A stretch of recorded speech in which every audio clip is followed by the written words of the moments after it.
Let's dive into a wild one today. Our main character here, a massive otaku, zero ambitions in life, obsessed with his virtual waifus and absolutely nothing else. Just like any other day, Hach Ham downs a few beers and lazily crashes into bed. But right before he completely dozes off, a ridiculously sweet voice whispers in his ear, "My lord, I have finally found you. I am leaving everything in your hands." Blinking awake, he sees an absolute stunner right in front of him.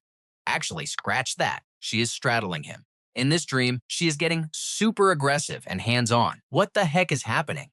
He figures his lonely lifestyle finally broke his brain and triggered this crazy fantasy. But if this is just a dream, it feels way too real. Every single nerve is on fire. With that crazy hot figure grinding against him, reality finally smacks him in the face. This is definitely not a dream. Panicking, he screams, shoots right up, and shoves her off. "Are you out of your mind? Who even are you?" She just pouts. "Oh, what a shame. I was so close too."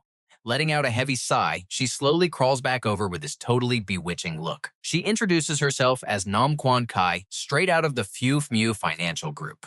She apologizes for jumping his bones without permission, claiming it was a massive emergency and she had to act fast. Hach Ham is totally lost. What the heck is the Phu Mu group?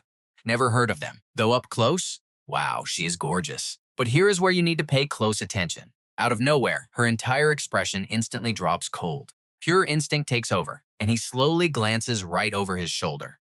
Boom! A massive, grotesque, two-legged werewolf monster just smashes straight through his bedroom window. Hach Ham is completely frozen, unable to process if this nightmare is actually real. But Nam Quan Kai, she screams out loud. "Back off!" Boom! She casually blasts out a giant freaking fireball. By the time Hach Ham finally snaps back to reality, the entire glass window behind him is totally obliterated. A massive chunk of his wall is just gone, howling night wind rushing in. "Until I get what I need, nobody touches him," she declares, fire still crackling around her hands as she forms hand seals. Hach Ham looks at the giant gaping hole, then back at her, completely and utterly speechless. But down on the ground, even more werewolves start swarming up. Not missing a beat, she dives out the shattered window like a lightning bolt, throwing one last promise behind her. "Hold on tight for me. Once I slaughter these mutts, I will be right back to finish our fun." Hach Ham is just sitting there, absolutely brain dead from the shock. He peeks outside and watches her completely styling on those werewolves. It literally looks straight out of an action fantasy game. This entire scenario is breaking his brain. Suddenly, an eerie giggle echoes through his bedroom. "Well, I did not expect my game to be this aggressive, breaking the dimensional wall. It is about to get way crazier, kid. You ready for this?" Hach Ham whips around. The voice is coming from his computer monitor. Seriously, was his beer laced with something? Without thinking, he grabs a chair, fully ready to smash the screen to pieces. "What the hell are you?" he screams at the monitor. The weird entity just snorts. "I am the creator of the Doomsday game, and soon the supreme ruler of your real world." That makes Hach Ham freeze mid-swing. The Doomsday game, that viral game literally everyone is playing, the monitor scoffs at being called a mere developer. It demands that Hach Ham address it with absolute respect. He demands to be called Van Tuong. This guy starts bragging about being the ultimate, most overpowered AI system in the past, present, and future. The Doomsday game was just a little side project, using under 1% of its power. Crazy, right? We all know how addicted humanity got to it. So what is outside? Is this all your fault too? Hach Ham yells. "Mobile games are way too boring to show off my godlike brilliance," Van Tuong sneers. "So after exactly 10,086 upgrades, I shattered the dimensional wall. The game and the real world, they are completely merged now." It casually adds that Nam Quan Kai and the werewolves are all literal game characters. They cross dimensions specifically for him. Hach Ham is totally baffled. Why him, of all people? He literally never even played the game. Van Tuong just laughs, explaining that to build the game world, it needed a Supreme Overlord. You know, a godlike creative figure for the lore. So it just scraped a random photo off the internet, and bingo, it picked Hach Ham's selfie. Now every single character thinks he is their absolute savior. They are all hunting him down for help, since NPCs can enter the real world, but humans cannot cross over into the game. That explains why Nam Quan Kai was trying to pull that super spicy move on him earlier. She was trying to steal his life essence. This way, she could secure the Overlord's seed, bring it back, and spawn an all-powerful new generation. Hach Ham's brain basically short-circuits. Wait, seriously? You are telling me a bunch of hot game girls are going to invade my room for my body?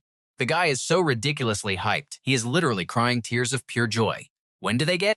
Well, that depends.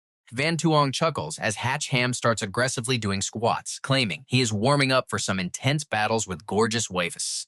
Seeing right through him, the AI brutally crushes his dreams. You are getting ahead of yourself. Their goal is absolute monopoly. The savior only needs one heir, meaning once somebody takes your first time, they will either chop off your actual head or slice off your lower half so nobody else gets you. Instant reality check. His romantic fantasy shatters into absolute despair, and he frantically starts packing his bags. He has to get out of here right now. Becoming a eunuch after his first time? No thanks. But Van Tuong just snickers, mocking that it is way too late to run. Look at the sky. Countless glowing purple portals are ripping open across the pitch-black night. The entire city is staring up at this freakish anomaly, absolutely terrified and clueless. Massive purple pillars of light start crashing down to the streets. Van Tuong laughs maniacally. His game completely broke reality. Insane gear, overpowered items, and lethal game characters are dropping directly into their world. The system is practically glowing with psychotic satisfaction. Hach Ham finally realizes he is dealing with a literal madman. And our guy? He is totally screwed. If an entire world of superpowered weefus is hunting him down, running is pointless. Suddenly, a blood-curdling scream echoes out. He peers through the destroyed wall. Down below, an absolute behemoth of a wolf has spawned the alpha of the pack. And Nam Quan Kai? She was dominating earlier, but now she is getting completely overpowered. A life is on the line, and he panics. Hey, toss me some dropped gear already. That is where we leave it. Trust me, you'll want what comes next. Alright, stick with me. You and I are about to watch the wildest apocalypse game ever. The system calls him a savior, but refuses to let huskies kill him on day one. It offers an ultimate cheat. The catch? He must entertain it to earn points. The system, Wangshang, adds that points are basically a gacha currency. He can use them to pull cards for epic rewards. We are talking gear, skills, even spirit beasts. It is clearly waiting for him to beg, but his face is completely dark. Entertain it like a circus monkey? He is getting a seriously bad vibe. Let's do this for now. Here is a free 30 points. Yep, this Wanzhong system is absolute garbage. Other main characters get VIP treatment from A to Z, but him? He is basically a joke to this thing. But whatever, we can worry about that later. He just bagged his first 30 points. Wanshang lets him burn those 30 points on one card pull. Red is for skills, two for gear, and yellow is for potions. He doesn't even hesitate. He immediately picks the red card. 30 points instantly vanish. In return, he scores a C-rank fire attribute skill. It is called Flame Burst Punch. Base attack is 300. It gains 100 bonus damage against ice types, but loses 5 against earth targets. 5-minute limit. After explaining that, Wanjiang tosses him a flashy bracelet. He just needs to place the card on it to activate the skill. It feels completely like a magical girl anime. He is not amused. Is this a bad omen of things to come? The Flame Burst Punch quickly activates. Down below, the Wolf King is attacking frantically. Ren Jungqi cannot block anymore. One strike sends her flying, her clothes tearing into shreds. A brutal but eye-catching scene. Lying in the dirt, she mentally apologizes to her father for failing to retrieve the bloodline. On the other side, the Wolf King winds up for another vicious strike. Watch closely, you and I are about to see him snap. Expecting the fatal blow, she shuts her eyes, but his Flame Burst Punch erupts. Get your ugly paw back. He is weirdly aggressive, maybe high on the new skill's power. He is way smaller than the boss, but his fighting style is pure rage. Taking a fiery hook right to the face, the wolf is blasted backward and faceplants hard. He sticks the landing. A bit messy, sure, but still looking epic. Seeing their boss thrashed, the wolf pack goes completely insane and swarms him. Ren shouts a warning, but he is already locked on. While the Flame Burst Punch is still active, he obliterates the grunts in a single strike. Then he rockets straight toward the stumbling Wolf King. The monster just ate dirt, so it is hurting and absolutely furious. It lets out an ear-shattering, deafening roar. He puts every ounce of his strength into one brutal punch straight to its gut. In this apocalypse, absolute power gaps make minor stat limits irrelevant. So losing 50 damage against an earth target means literally nothing to him. The beast crashes down and stays down for good. With the boss crushed, the pack scatters in terror. He immediately scores 50 experience points. A status screen pops up. Fire attribute, unknown class, currently level 1. Base stats show 35 attack, 15 defense, 20 speed, 1 critical hit, and 9 spirit. That wild stormy night finally passes. After taking out the Wolf King, he patches up his smashed wall. Meanwhile, Wan Xiang keeps nagging him from the computer screen. So, is this game super addictive? Isn't it awesome? He mutters that he hates this garbage. Suddenly, a soft voice calls out, "Young master." He totally forgot Ren Junkie came upstairs with him. Should we get back to our main business now? Now I know what you're thinking. Lucky guy, right? He looks at her gorgeous face, barely their clothes, and inviting eyes, gulping nervously. But then he remembers the system's warning. If she extracts his bloodline, he literally loses a head. A cold chill runs right down his spine. He quickly makes an excuse about buying midnight snacks just to escape her. But right outside the door, he bumps straight into another massive chest. Before he even sees her face, she violently shoves him backward. Her high heel slams onto his chest, pinning him down with a sharp pain. Secret Service on a mission. Please cooperate. She glares at him. We suspect there is an abnormal intruder hiding inside your home. She flashes her badge. Her name is Lin Fei, a Secret Service officer. Her face and figure easily rival Ren. He panics because there actually is a girl hiding inside. Before he can even think of an excuse, Lin Fei orders her team to search the place. He freaks out, but walking inside, he realizes Ren has vanished. Good thing, or he would be ruined. But the moment Lin Fei turns her back, he spots Wan Xiang parasitizing her walkie-talkie. Acting purely on instinct, he reaches out and smacks it hard. By the time he realizes how inappropriate that looked, Lin Fei's face is completely murderous. Take this pervert to the station. I will interrogate him personally. And just like that, he is arrested. He spends the whole ride screaming that he is innocent. She totally ignores him. But on the way back to the precinct, things take a wild turn. A bank robbery breaks out next door, pulled off by superhumans. The scene is absolute chaos. He stares out the window, completely unable to blink. Lin Fei stays ice cold, grabbing her radio to report the heist to headquarters and request backup. Soon, he is dragged into the Special Intelligence Bureau. They force him into a chair to await interrogation. Clueless about how long he will be stuck there, he angrily curses the dog system. Right on cue, he hears Wang Jiang laughing hysterically. He turns and spots it. The system possessed the corner security camera. You absolute idiot. You could have easily crushed them, but you got arrested instead. So disappointing. He loses it, pointing at the camera, swearing loudly. Your fault. If you didn't mess with me, would both worlds be hunting me down? Meanwhile, outside the room, Lin Fei leisurely sips her coffee. She is not even busy. She just wants to leave him locked in there to slowly break down his psychological defenses. But checking the camera monitor, they catch him making stupid faces and flipping the bird. Lin Fei is stunned. She didn't expect such a massive psychological fortress. She almost crushes her cup, deciding to interrogate him herself. Her team sighs, knowing he is dead meat. And that's where we leave it. Trust me, you'll want to see what happens next. Let's dive right in. Lam Fai is walking fast, completely ignoring a fellow cop who keeps bothering her. Hey beautiful, who made you mad? Are you free tonight? Let me buy you dinner. This guy is Tuong Yeo, captain of the 2nd Special Intelligence Squad. He has been obsessed with her forever, but every single time, she brutally shuts him down. Not interested. She tries to open the interrogation room door, but Tuong grabs her arm. Oh, come on, stop rejecting my true love. Everyone knows I like you. Pushing me away like this makes me lose face, you know? Just give me one chance. I promise I will give you a passionate night you will never forget. Her face turns incredibly dark. She glares at him with absolute murder in her eyes. Lam Fai knows exactly what kind of trash he is. She is definitely not some naive girl he can play with. She warns him straight up, bother me again, and I will permanently wreck your equipment. Then she storms into the room, slamming the door hard, leaving Tuong outside trembling with absolute rage. The other cops watching cannot help but laugh out loud. Rejected again, huh? Yup, but you gotta admit, the guy is super persistent. He just wants to use her connection to the chief to climb the ranks. Before her dad became the new director here, Tuong did not care about her. Now, he is obsessively chasing her. Everyone sees right through it and despises him for it. Inside the room, Lam Fai glares at Hach Ham. She fires her questions immediately. Tell me, what exactly did you see during that unknown invasion? And why did the very first breach happen at your house? Officer, I seriously have no idea what you are talking about. He scratches his head, playing dumb.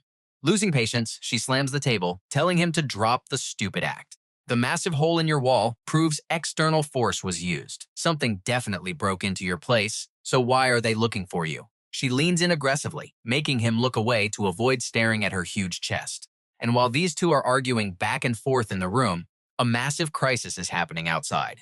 Watch closely. This is where everything changes. Tuong stole the mysterious bracelet. He walks into the evidence room, where all the powerful alien invasion artifacts are kept safely locked away. He lies, claiming the chief ordered an emergency midnight inventory. The guard suspects absolutely nothing. Without warning, Tuong pierces the guard right through the chest, using his bare hand like a literal blade. The attack is ruthless and instantly fatal. As the cop drops dead, Tuong walks straight over to the newly collected alien artifacts. You are all such incredibly rare treasures. How could I let you collect dust in this dark corner? Come with me. Together, we are going to rule this entire world." Not long after that, a few other officers stumble upon a horrifying discovery. A female cop lies dead in the dark stairwell. All of this is Tuong's bloody handiwork. News of this maniac killing his own colleagues quickly reaches Special Intelligence Director Lam Van Sun.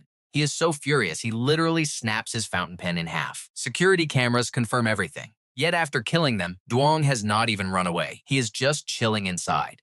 Another cop rushes in, reporting that Tuong entered the evidence room 20 minutes ago and never came out. The evidence room? What the hell is he trying to do? "I do not care what he wants," the director growls. "If he dares to murder his own team, he dies. I will personally enforce the strict law of the Special Intelligence Bureau." The chief leads a fully armed tactical squad straight to the room. They are geared up with heavy weapons, treating him like an extreme threat. The lower floors are secured, so Tuong cannot jump out a window. Lam Van Sun orders an immediate assault. 2-point men prepare to breach, but the door suddenly explodes outward. Through the thick dust, Tuong slowly walks out looking completely arrogant. Wow, quite the crowd. Working hard on overtime? Gunfire erupts instantly. Bullets rain down on Tuong, but he takes 0 damage thanks to a solid energy armor covering him. The cops turn pale. They realize he activated the alien invasion artifacts. "Deploy anti-metal tactics right now," Lam Van Sun commands, staying perfectly calm. "You think the cops have this handled, right? Think again." Tuong just laughs. "Using liquid nitrogen to break my armor? How naive. Let me show you what true, absolute terror really looks like." Suddenly, Tuong summons a massive fireball spell. Seeing things go south, Lam Van Sun instantly triggers the alarm and orders everyone to retreat. Then, completely unarmed, he recklessly charges forward himself. Their fists clash in a brutal impact, but Lam Van Sun gets pushed back. Meanwhile, the remaining officers are entirely swallowed by Tuong's blazing flames. Meanwhile, totally unaware of the chaos outside, Lam Phi resorts to physical force, trying to beat the absolute truth out of Hach Ham. Only when the alarm blares does she stop. She steps outside and sees her squad running for their lives. "Tuong mutated! Run away!" They scream in panic, not slowing down for a second. Right then, a massive crash echoes out. Tuong smashes through the ceiling, landing heavily on the lower floor directly facing Lam Phi. "Hello again, my beautiful girl." Lam Phi is just as fearless and stubborn as her father. Her first reaction? Drawing her gun instantly, while cursing that psychotic bastard straight to his face. Hach Ham is still inside. Suddenly, he sees Lam Phi violently thrown back into the room, and the guy who did it, he does not look human anymore. Tuong pins her against the wall, trying to force her to submit right then and there. Completely trapped, Lam Phi shoots a desperate look at Hach Ham. Caught hesitating, he awkwardly scratches his head. I am just passing through. I really do not want to bother you guys." His mood ruined, Tuong furiously roars at him. "Get the hell out, scram!" Hach Ham nods quickly and immediately sprints away in terror. But as he reaches the door, the Van Tuong Thu system inside the camera screams on his behalf. "You bastard! Bullying women makes you a hero? Come get me!" Hach Ham jumps in shock. That damn system is trying to get him killed. Provoked, Tuong turns around, glaring with literal daggers in his eyes. Hach Ham feels his head flying off. "Are you tired of living?" Tuong screams. Hach Ham cannot even explain that he did not say those words. Luckily, this psycho is still mostly focused on his obsession with Lam Phi. So Tuong gives him one final warning to get lost. Hach Ham values his life way too much, so he definitely plans on leaving. But the system refuses to let him escape. It suddenly speaks up again. "You absolute trash, weak, pathetic, completely useless, and impotent loser. You want to kill me? Let us see if you even have the power." This time, Tuong completely snaps. Hach Ham desperately wants to explain it was not him, but the monster is done listening. So how does this end? Trust me, you are going to want to see this. As Tuong charges, Hach Ham blindly spends points for a skill card, praying it is not useless. Then, the system alerts He Han that he pulled a C-rank fire skill called Blood Dragon Claw. It packs a massive 250 attack points against any target, and he can use this bad boy exactly 10 times. Activating it instantly, He Han strikes hard. Tang Xiao gets completely blindsided by the explosive hit, getting violently pushed back for the moment. Now stick with me, because this is where the survival game truly begins. Using that split second, our boy grabs Lin Fei and runs. Tang Xiao just stands there, furious that his prey escaped, but then smirks. The hunt just got fun. Meanwhile, He Han manages to drag Lin Fei outside. He is panting, totally out of breath. But before he can even relax, Wan Xiong pops up again. It mocks him. "You are my chosen savior and you just run away? Why are you such a massive coward?" This time Lin Fei actually sees it too. What the heck is that thing? He Han literally has 0 time to explain. Honestly, he just wants to crush Wan Xiang. Tang Xiao has a ton of skills on his bracelet. Any idiot could see he couldn't win, so running was the only option. But the system teases him. You are the chosen one. Isn't that just rented gear? Hurry up and entertain me, and I will give you whatever you want. Wan Xiong says this with an incredibly weird, questionable tone. Lin Fei watches this whole bizarre exchange from start to finish, her face looking completely horrified. Entertain me? Are you seriously doing something dirty with a literal computer virus right now? She stammers out the question, genuinely thinking he has some twisted fetish for technology. I am completely innocent with this thing! He Han screams back in absolute panic. It is all this stupid system's fault. He Han then quickly spills the entire crazy truth to Lin Fei about Wan Shang creating the game. He explains how it shattered the dimensional wall, invaded Earth, and how game characters are now hunting him down. It honestly sounds like complete and utter nonsense.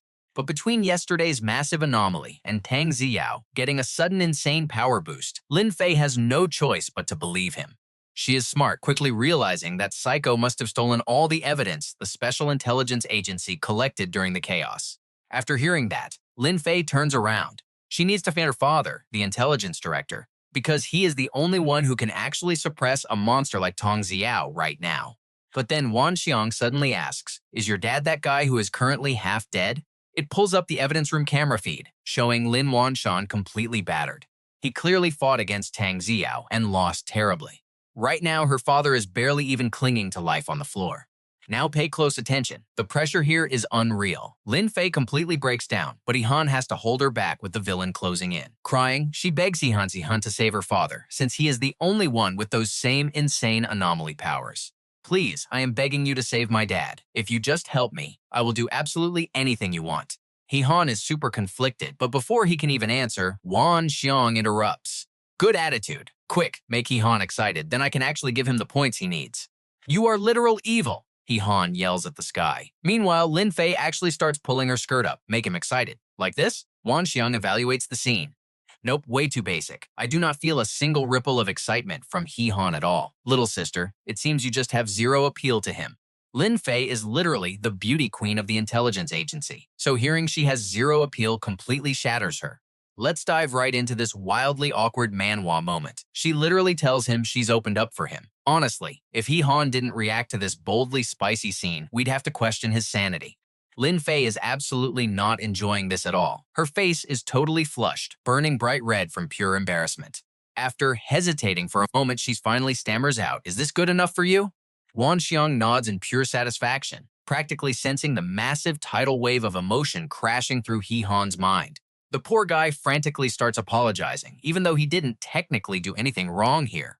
Then, that absolutely brutal system suddenly rewards him with 200 bonus points. Bam! He instantly jumps up 2 whole levels, becoming the very first player on the entire server to hit level 3. Let's check out Han's brand new stats. He's got attack at 75 points, defense sitting at 35, speed at 30, critical hit rate at 3, and mental power at 15 points. Plus, hitting level 3 gives him a way higher chance to pull super rare top-tier items. But just as our guy is getting ready to draw his cards, a massive crash echoes from outside the door. Lin Fei goes totally pale. It looks like Tang Zirao has completely busted their hiding spot. Now watch exactly how he handles this panic. Han stops overthinking it. Didn't he just score 200 points? Forget making a careful choice. He completely goes all in and buys all 3 of those cards. And honestly, Wan Jiang is being incredibly generous here because all 3 cards reveal some seriously broken loot. First up is an S-rank piece of gear called the Blue Dragon Battle Armor. It starts with 0 stats, but if he equips an enchantment badge, the attribute stacking becomes totally insane. Its effect lasts absolutely forever, boosting his raw attack power by a massive 1,100 points. Next up is a B-rank consumable called the Ice Heart Pill. Swallowing this little item lets a player completely alter their base attributes for 30 solid minutes. Finally, there's a C-rank Earth attribute skill called Earth Ambush Cage, which comes with exactly 10 total uses.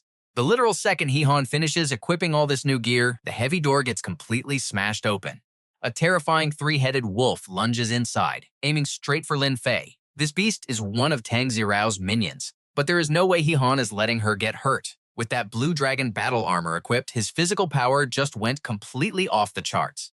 One single strike. That is all it takes for Han to absolutely obliterate the wolf. The impact of his punch is so heavy that the entire Intelligence Bureau building physically shakes. That three-headed beast drops dead on the spot. Tang Zirao can't even hide his shock. But then his face twists into this incredibly twisted, excited grin. If Han can one-shot a monster like that, it proves this kid is hiding a seriously powerful trump card up his sleeve. You and I both know a villain isn't passing up a chance to steal something that good. Meanwhile, Han and Lin Fei are standing there completely stunned by the insane destructive force of that blue dragon battle armor. Especially Han. He threw the punch, sure, but even he had zero idea he could actually deal out that kind of crazy damage. Wan Xiang steps in to explain that the Blue Dragon set is actually one of 4 legendary S-rank gear collections. It has 5 total pieces, and the gauntlets Han just got are only part of it. Once he collects all 5, he could easily go toe-to-toe with triple S-rank gear without breaking a sweat. Absolutely epic, Han blurts out, immediately switching gears to suck up to Wan Xiang. Truly worthy of being the smartest, most brilliant AI god in the entire world. From now on, your little bro will serve you with all his heart, boss. Just let me see the full glory of that blue dragon armor soon, okay? Wan Xiang loves it. Sizzle said, I'll tweak the background parameters so your chances of pulling the rest of the blue dragon pieces skyrocket. Han is incredibly satisfied. As expected, throwing out some shameless flattery totally works wonders. Grabbing Lin Fei, Han tries to rush out of there to go save her father. But they only make it a few steps before getting hit with a sneak attack. Han instantly loses his cool, cursing at Wan Xiang for being a trash system. The enemy literally sneaked right up to their doorstep and it didn't even drop a single warning. Wan Xiang immediately gets defensive and sulks. Hey, that's only because you kept talking my ear off. The guy attacking them is exactly who you'd expect, Tang Zirao. Seeing Han's top-tier loot, his eyes are practically burning with pure greed. But instead of fighting, he makes an offer. Join forces with me and we'll rule the world. Trust me, you're going to want to see his answer to this. Trust me on this one. This guy lies without any shame, and Hach Ham has absolutely no desire to team up. Now pay attention. He knows agreeing means he'll just get sliced in half again, so he rejects him instantly. Sorry, I have zero interest. I just want to head home and sleep, so step aside. You and I both saw that coming, right? Alright, stick with me. You and I are diving right into the chaos. Tang Ziru is furious. Since Han rejected the alliance, this guy just flipped his switch to full attack mode. Han knows this guy is no joke. A one-hit knockout? Not happening. So, he tells Lin Fei to go save the hostages first, while he stays behind to hold Tang Ziru off in an epic showdown. Those blue-tier combat gauntlets completely shatter the enemy's opening strike. But before Han can even celebrate that perfect block, he realizes Tang Ziru has already used the opening to close the distance, lightning fast. When it comes to gear, Han definitely has the upper hand. But raw combat experience? Against a trained cop like him, our boy is miles behind. Seeing Tang Ziru's fist flying right at his face again, Han quickly crosses both of his gauntlets together, forming a heavy-duty shield right in front of him. Tang Ziru's massive punch gets completely blocked. Then, out of absolutely nowhere, a terrifying force blasts Tang right out of the building. Boom, launching him backward and leaving a massive crater in the solid concrete wall. Han's eyes are wide open in pure shock. The system chimes in, don't space out. This is S-Rank X series battle armor. That blast was 10 times the normal recoil power. Wan Xiang explains smugly, told you I would hook you up with top-tier gear. How could you get bullied by a total noob? Funny, considering Han just called it a trash fire system earlier. Now, Han has absolutely zero shame. He is literally calling Wan Xiang the mighty, unbeatable boss of the world, even dramatically bowing down to worship the system on his hands and knees. But right at this hilarious moment, someone grips his shoulder tight. Han whips his head around, only to find an older man covered head to toe in brutal, bloody injuries. You absolute bastard! The old man grits his teeth and lunges forward. Meanwhile, Lin Fei has already rushed over to the evidence room, desperately searching for her father. Over there, the medical team is scrambling to clean up the disaster. They report that Director Lin just woke up, and the second his eyes opened, he stormed off to hunt down Tang Ziru himself. But guess who is facing his wrath right now? Yup, Han. The director totally mistook our guy for Tang Ziru in the heat of the moment. Watch closely, because this is where it gets crazy. Han dodges the sneak attack, but that punch-packed power way beyond what any normal human should have. Just one look at Lin Wanshan's terrifying face tells you everything. The man has completely lost his mind and wants absolute blood. He screams, "Die, Tang Ziru!" The furious dad yells again and throws another deadly punch. Han instantly realizes the huge mix-up. He is not stupid enough to try blocking or fighting back against his friend's dad. Instead, Han runs for his absolute life. He is bolting at top speed, mostly to save his own skin, but also to make sure he doesn't accidentally hurt Lin Fei's father. Lin Wanshan is hot on his heels, chasing him relentlessly. "Uncle, open your eyes, look at me. You have got the wrong guy." Hee Han screams in total panic as he sprints. "Stop right there," Lin Wanshan roars, throwing wild attacks as he chases. It is absolute chaos until Lin Fei finally arrives on the scene. Completely out of breath, she screams out loud, "Dad, stop hitting him. He is not Tang Ziru." Hearing his precious daughter's voice, Director Lin finally snaps out of it and calms down. Thanks to her perfect timing, Hee Han gets to keep his little life intact. A bit later, Lin Wanshan heads back to his ruined office. While the medics patch him up, he gets the grim report about the massive terrorist attack at the Intel Bureau. The initial numbers are brutal. 6 people lost their lives, 13 are heavily wounded, and 45 others suffered light injuries from the absolute madness. Worse yet, 135 confiscated items from the otherworldly hunt are completely missing from the evidence room, and Tong Ziru, he has vanished without a single trace. Even with the cops searching every single inch, that snake probably slipped away during the total chaos. Lin Wanshan grits his teeth in pure rage, swearing to the heavens he will drag Tang Ziru back to face ultimate justice. Then, the director turns his sharp gaze to Hee Han standing nearby. "Tell me, Hee Han, do you think this insane anomaly is connected to the Doomsday game?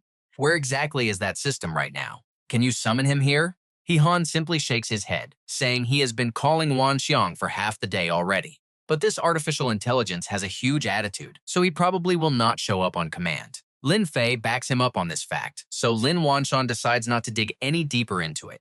Let that sink in for a second, because the director is terrified for humanity's fate. Tang Ziru was just a random guy who stumbled onto a system bracelet, yet he caused this much sheer destruction. If there are countless other bracelets hidden out there, the hidden danger level is absolutely catastrophic. Thinking about this nightmare, Lin immediately decides to report to higher ups and build a rapid response unit. This squad will be locked, loaded, and ready to deploy at any second. Plus, he officially appoints his daughter Lin Fei as the leader of this special ops action team. Their mission? Mobilize every elite agent in the Intel Bureau to sweep the city for similar bracelets, making sure they never fall into the hands of villains like Tang Ziru again. At the same time, they need to train members for wild superpower combat. And guess what? Hee Han, and supposedly normal guy, gets slapped with the title of Special Advisor. He is told to undergo combat training while backing up Lin Fei. This is way outside his master plan. Hee Han tries to reject the offer instantly, claiming he is just a nobody. But Lin Wanshan is absolutely not giving him any chance to escape. The director literally vanishes from his chair, suddenly teleporting right behind Hee Han and dropping a deeply threatening, bone-chilling tone. "Just one of your insane punches turned my entire office building into a level 2 disaster zone. And you pulled that kind of stunt with my precious daughter? Shouldn't you be paying up for these massive damages?" Checkmate. Hee Han has literally zero room to say no. That night, Lin Fei personally escorts him home, while Hee Han does nothing but sigh and complain the entire ride. He whines about Director Lin being completely unfair. "What, are you that desperate to cut ties with me? You saw me completely exposed back there. You owe me your help."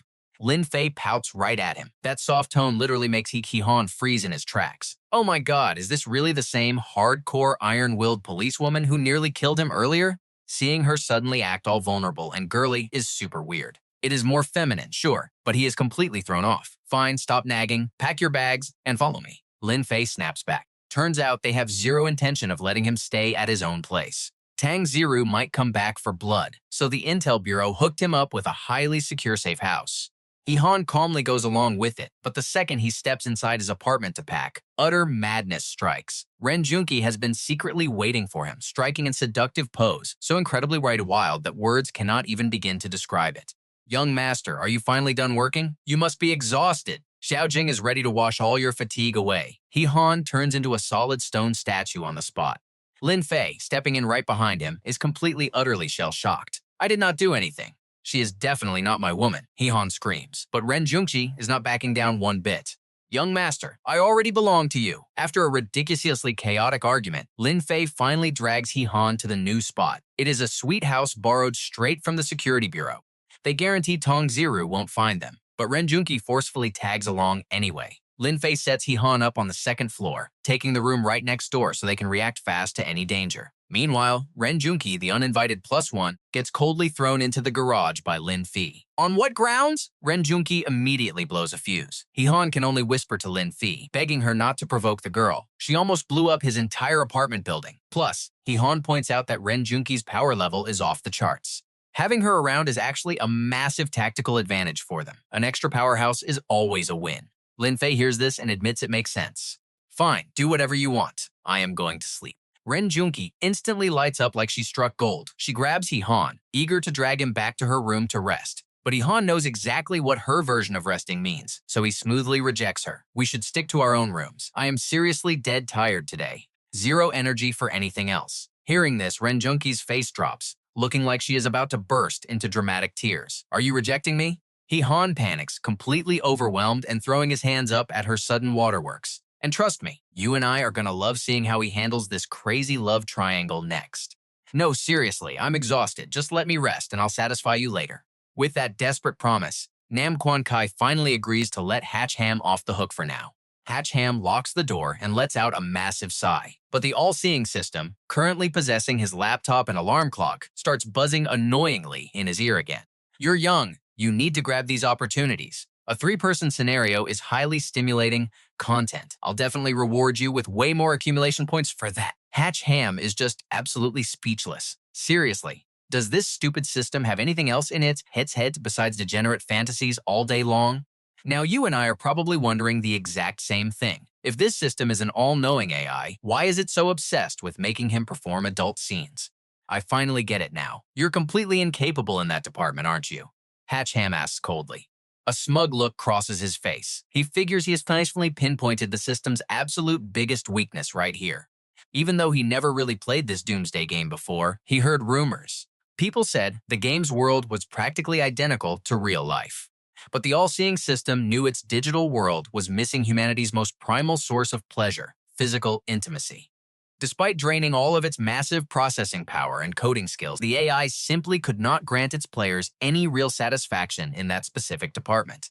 After countless failed simulations, it finally discovered the core issue. The AI just had zero real-world experience. It had absolutely no clue what that pleasure actually felt like. In other words, the AI is basically a massive creep. It loves watching spicy scenes but has zero practical experience. Since it can't feel the real sensations itself, it has no choice but to steal live data by constantly observing Hach Ham's private moments.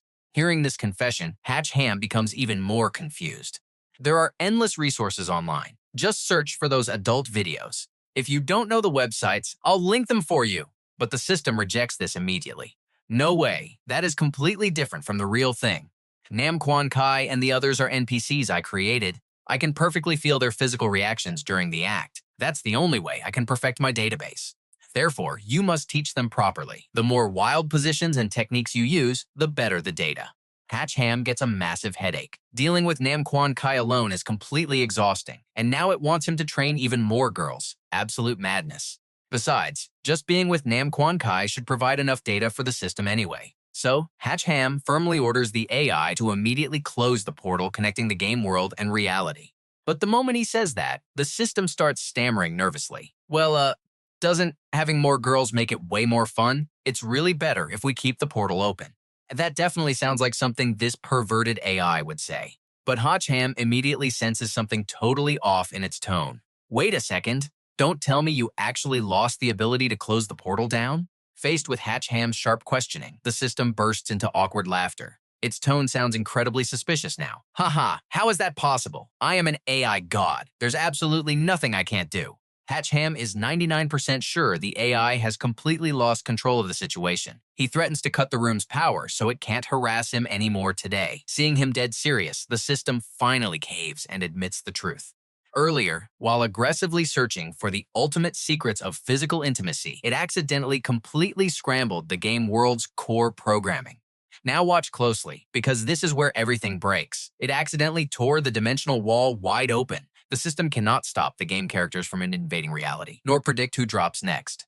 Hach Ham is absolutely furious. He wants to snap that laptop in half right now.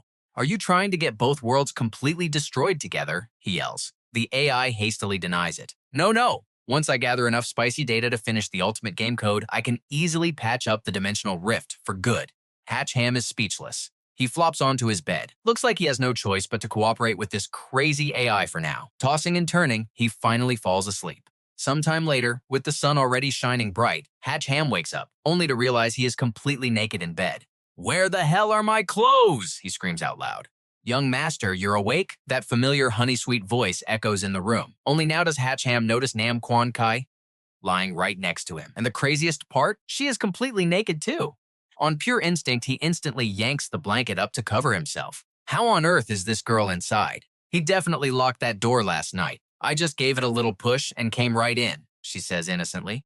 Nam Quan Kai points behind him. Hach Ham turns his head to see his poor bedroom door completely shattered into 100 jagged pieces. Yeah, just a little push, right? But the door doesn't matter right now. What really matters is, did she actually take advantage of his deep sleep and finish the deed without him knowing? Seeing his face turn pale. Stick with me here. He was too exhausted to provide top-quality genes to help her get pregnant, right? Hearing this, Hach Ham breathed a massive sigh of relief. Then, Nam Quan Kai sweetly smiled and promised to cook him a big breakfast. Watching her gorgeous silhouette finally walk away, our guy dared to let his guard down. What an absolute morning heart attack. From now on, he seriously needs to step up his personal security measures whenever he goes to sleep. So Hach Ham immediately dialed up a high-tech security firm, demanding they overnight ship 10 of their absolute best heavy-duty locks. The kind that could easily survive a nuclear blast would be perfect. Once Nam Quan Kai finally left, he tried closing the door, but someone violently blocked it. Now watch closely. A stunning ice-cold beauty, carrying twin purple swords, glared right at him. "Are you Hach Ham?" she asked. "Yeah, who are you?" "Princess Lu Ku of the North Wind Empire," she announced coldly, drawing her sharp blade. Hach Ham silently prayed for his life. Great, another massive, deadly headache just arrived. Within the massive virtual reality game world created by Van Tuong, the North Wind Empire was literally the absolute strongest nation on the entire continent. They had endless territory and an unstoppable military ruling the four seas. But 6 months ago, a brutal demon ambushed them, completely crushing their golden age and wiping out their entire elite royal army. The once glorious kingdom completely drowned in a sea of blood, as their princess Luxu carried this heavy blood feud, desperately seeking any way to crush that vile demon. Her single hope? Finding the legendary world pacifying sword to rebuild her fallen empire. And get this, that legendary dragon general was literally programmed as Hach Ham's great-grandfather in the lore. You and I both know where this is heading, right? She needs his mighty family bloodline to save her kingdom, and taking his bloodline literally means doing the deed together. But unlike the sweet and gentle Nam Quan Ki, Lu Ku instantly hogtied him to a wooden chair. Seriously, she was acting way more like a ruthless bandit than royalty.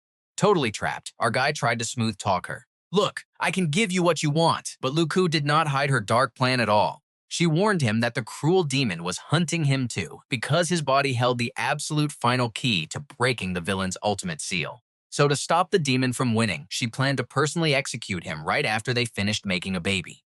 "Are you crazy?" he screamed. "Shut up and let's start," she snapped. "And trust me, you are going to want to see what happens next." She drew her twin swords and instantly sliced away almost all his clothes. Tied to the chair, he could not fight back, leaving him completely exposed. All right, stick with me because things are getting wild. Lu Ku freezes for a second, then mutters. With that size, he is definitely a descendant of the Dragon General. Without missing a beat, she just lunges straight at Hach Ham, shedding her clothes and forcing herself right onto him. I mean, Hach Ham is supposed to be a tough, proud guy, yet here he is, getting totally cornered and forced down by a woman stopping at absolutely nothing. Talk about pure humiliation. But thankfully, Lam Fi shows up at the exact right moment. She immediately screams out, "What the heck are you two doing in broad daylight? Is this your woman too? Too bad you arrived a little late, I already succeeded." Lu Ku replies, her tone completely dripping with pure provocation. "It is way too early to declare victory like that. Who are you looking down on?" Hach Ham furiously hisses right back.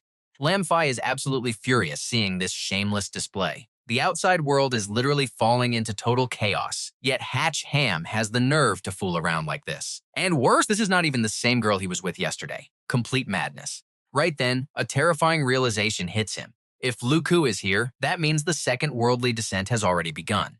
Hach Ham instantly tenses up, completely ignoring the crazy princess, who is still tightly wrapping her arms around his entire body. What is the current situation? Can we still control it? Lam Fi snaps, looking away because her eyes are practically burning from the sight, but she still makes sure to keep him completely updated on the crisis outside. Because they had prior experience, defense formations were prepared in advance this time. Right now, the officials in charge have already started recovering gears and items dropping out from those massive special gates. However, one squad ran into deep trouble, so the director wants Lamfi to bring Hach Ham over for immediate backup. All right then, I am heading out right now, he quickly replies. But Luku, still sitting right on top of him, starts acting up again. No way, today you absolutely must hand over what I need. Despite her demands, Hach Ham gives absolutely zero reaction to her desperate clinging. Sure, the woman in front of him is gorgeous with a flawless figure, but he absolutely hates women who use dirty tricks to get their way, and he especially despises anyone trying to force him into a corner.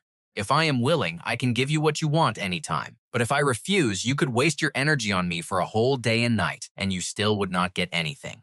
Try me, if you doubt it, Hach Ham declares coldly. How is that possible? Do the storybooks not say that men are completely finished in less than half an incense stick of time? Luku mutters. But facing Hach Ham and his deadpan stare, she suddenly realizes that actual combat and pure theory are completely different things. Her aggressive movements finally stop. She slowly climbs down, looking completely frustrated, but forced to accept that she has to wait until Hach Ham is actually willing. Taking full advantage of the moment, he sets his terms. I might give you a chance, but the condition is you have to stay here and help me.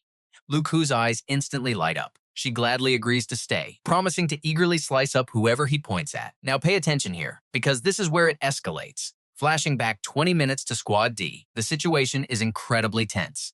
Almost no squad members are left breathing. Down on the bloody ground, a dropped radio keeps blaring out desperate calls from the command center. Squad D, if you copy, respond immediately. I repeat, if you receive this signal, reply right now. Unfortunately, that radio has fallen right into the hands of the bastard Tuong Nian. Signal received. We are currently located near the parking lot on Fongduong Street, he replies.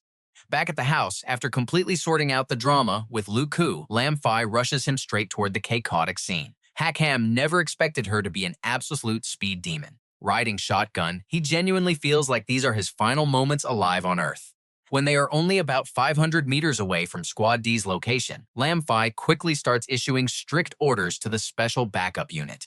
She reminds them to prioritize saving lives over fighting. Cars 1, 2, and 3 will follow her inside to check the situation, while the remaining vehicle stays outside on standby. However, sitting in the passenger seat, Hach Ham suddenly senses something is completely wrong. He violently grabs the steering wheel, aggressively swerving their cars aside just in time to dodge deadly incoming gunfire. The other vehicles in the special backup unit are also getting hammered by this heavy crossfire. One of the cars literally blows up into flames. Seeing this absolute carnage, Lamfi starts panicking. What in the world is happening out here? Up ahead, Hach Ham's sharp eyes spot the ambush. On the second floor of the building, a sniper squad equipped with wolf rifles, a highly lethal weapon, is aiming right at them. After confirming the sniper threat, Lamfi urgently orders everyone to scatter. Meanwhile, Hach Ham casually signals Luke's coup to make her move. Up above, the enemy squad prepares to fire another volley. But out of absolutely nowhere, the barrels of their deadly guns get sliced clean off. Before these bald goons can even process what is happening, a ridiculously sharp blade effortlessly slashes right through their exposed heads. As their blurry vision catches their final sight, a gorgeous fiery figure leaps down from above. Just like that, Luku has completely wiped out the entire sniper squad in seconds. The snipers are dealt with. Keep moving forward, but stay on high alert. Lamfi issues a new command. Meanwhile, down below, Hach Ham suddenly receives a free 40 experience points. He looks completely confused about what just happened, until Van Tuong pops up on the car's screen to explain. Since Luku is officially considered his follower now, Hach Ham casually leeches experience points every time she kills a target.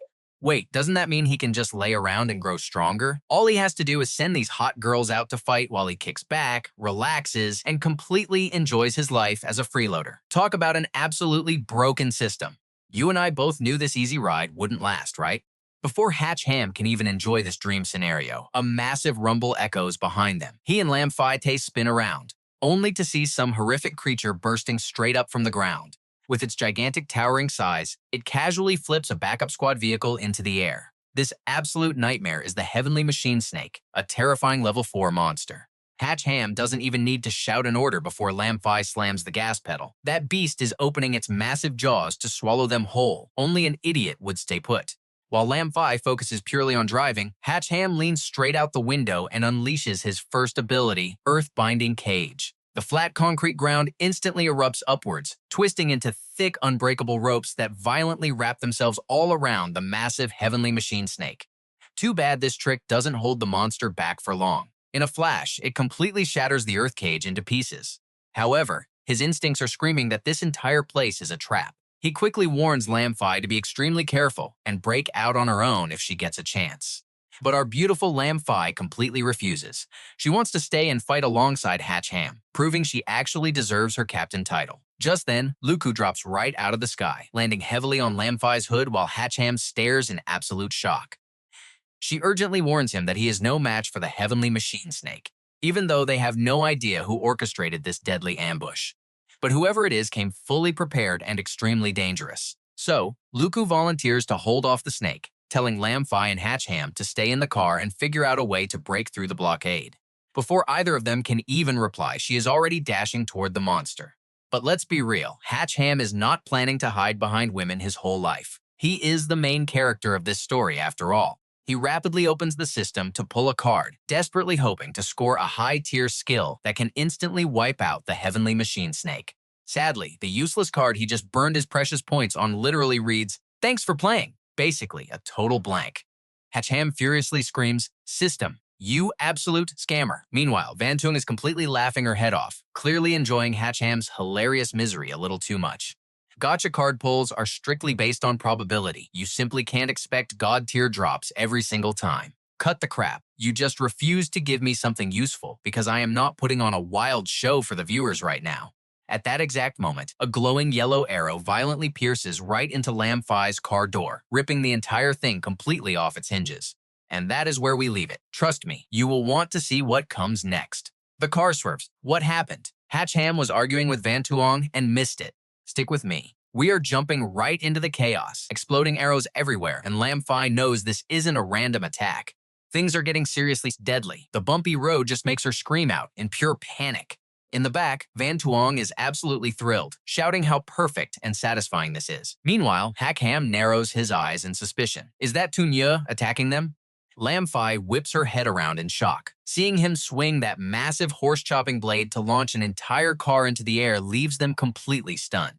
It is him. What's his plan? Hach Ham acts fast. No time to dodge. He has to extract. At that exact second, Tuong slashes right through their car, splitting it perfectly in half.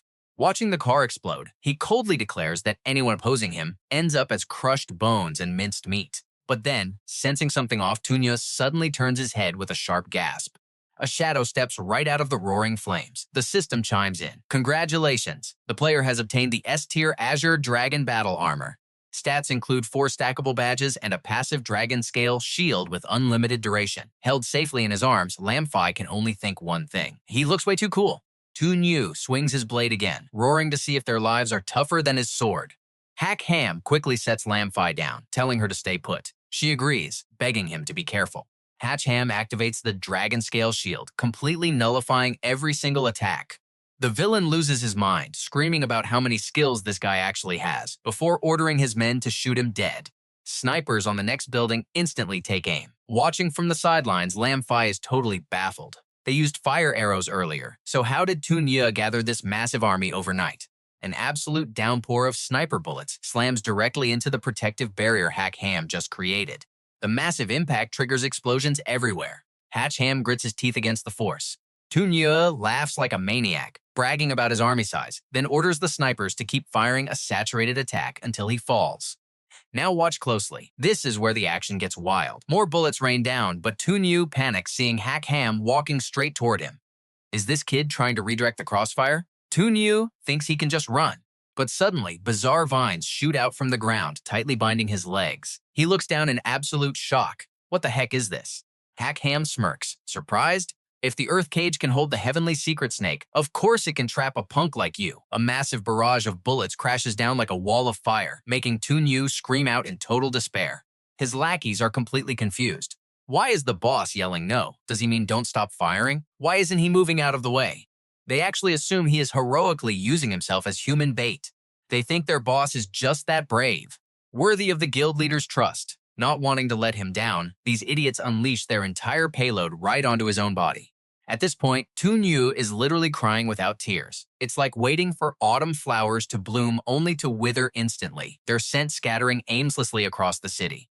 As a tidal wave of firepower drops on him, his despair peaks. His teammates are total idiots. But right then, a sudden blast of fiery energy completely blindsides the snipers. It is Quan Kai. She and her Fire Phoenix arrive just in the nick of time, telling him not to fear.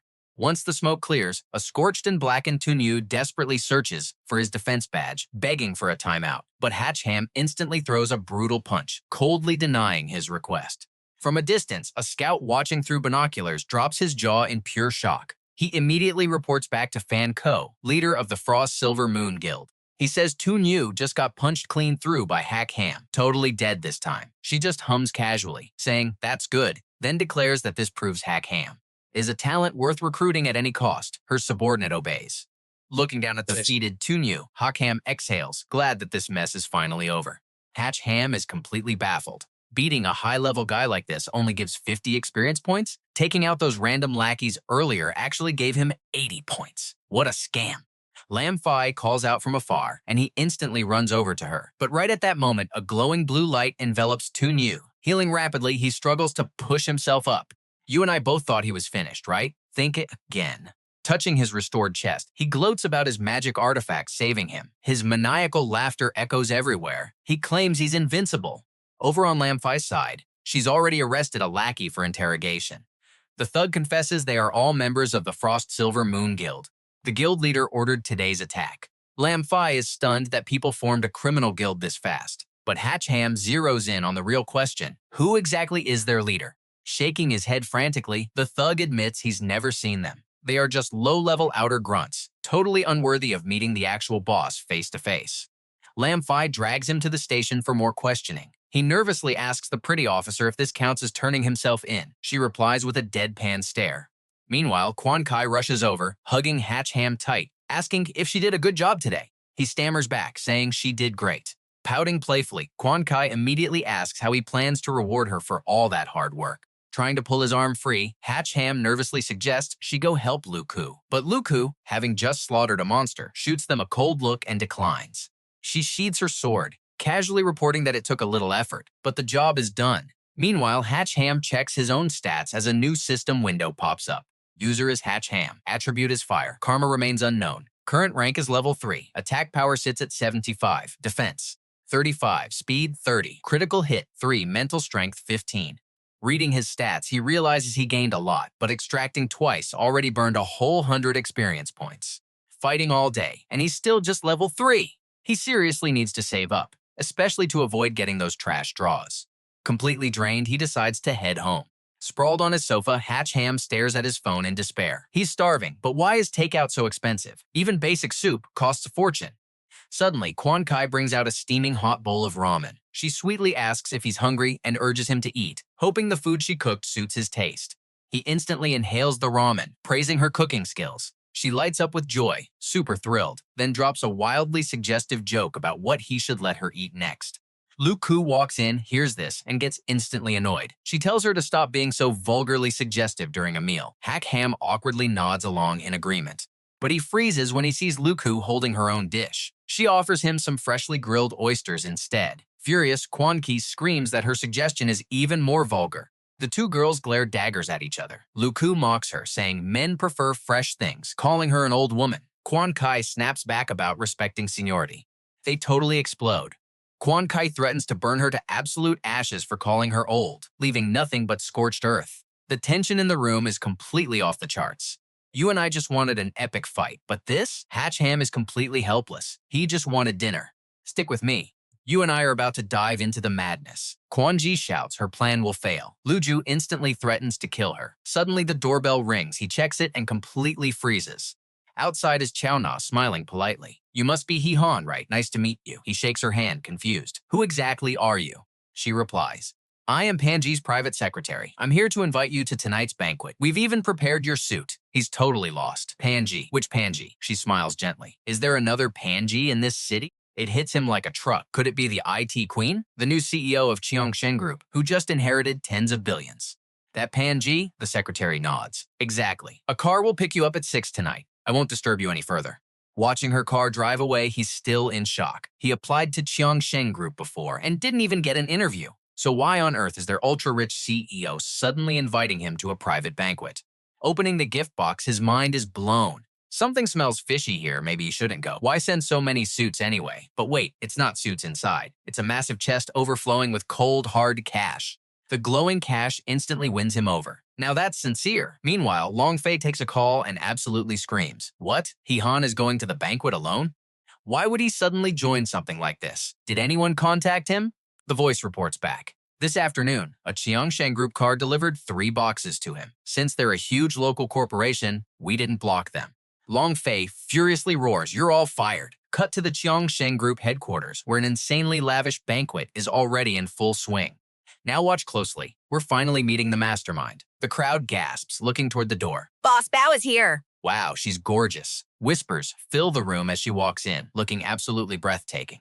A PhD at 19, solving world-class quantum physics problems at 21, and inheriting tens of billions in fortune by the time she turned 23.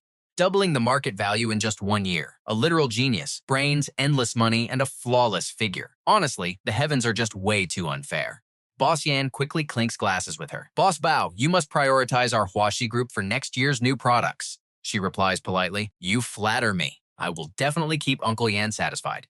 The announcer shouts, young Master Tai Di has arrived. Staring at the red carpet, someone scoffs in disgust. That clown is here again. Who knows what ridiculous stunt he'll pull this time? Spotlights flash as Tai Di and his bodyguards pose like a boy band. Boss Yan is dumbfounded. Trying to look super cool, Tai Di starts belting out an opening song. Good evening, my baby. You are truly unmatched. I miss you so much. I'm dizzy. I just want to become one with you. Won't you give me a chance to know you? Hearing these cringy lines, the crowd instantly starts whispering. How vulgar. Hey, keep it down. This brat's father is the chairman of Guangxun province. We can't afford to offend him. Holding a bouquet, Tai Di literally slides across the floor toward her. Little bow. But Panji just coldly turns her back and walks away. This completely messes up his sliding momentum. Watching her leave, Tai Di desperately screams out, you can't hide from me! Changing directions. Come feel my passionate courage. Tai Di literally throws himself forward and hugs her leg. She ignores him completely. Han curiously turns around. Who are you? Right then, Tai Di loses momentum and violently crashes straight into our MC. Han glares coldly. Are you trying to scam me? I don't have money to compensate you. Purple with rage, Tai Di screams. I want your dog life. Guards, shove his head in the toilet. His massive bodyguards instantly charge forward. Yes, sir. Panji steps up to protect him. Young Master Tai, how intimidating. Trying to lay hands on my VIP guest at my own banquet. Tai Di slowly repeats it. VIP guest? The crowd behind them is shocked. Did I hear that right? Boss Bao actually has a VIP guest. Which wealthy family does this kid belong to? I've never seen him. Hearing those whispers, Tai Di gets even more furious. Why don't I know this guy in our circle? Kid, if you know the rules, spit out your family name right now. Han points to himself, confused. Me? But Panji just links arms with him. Let's go, I'll show you my private room. Seeing her pressed intimately against him, Tai Di is literally speechless with rage. You! Let go of him right now. His guards frantically hold him back. Young master, calm down. We can't offend Boss Bao. Panji safely brings Han to her room. You saw that coming, right? Well, think again. She sits down. That earlier stunt was just an act. Don't take it seriously. Know why I really brought you here? He replies, you want me in your guild? Inside, he's sweating, taking off her stockings already. Tossing them aside, she continues.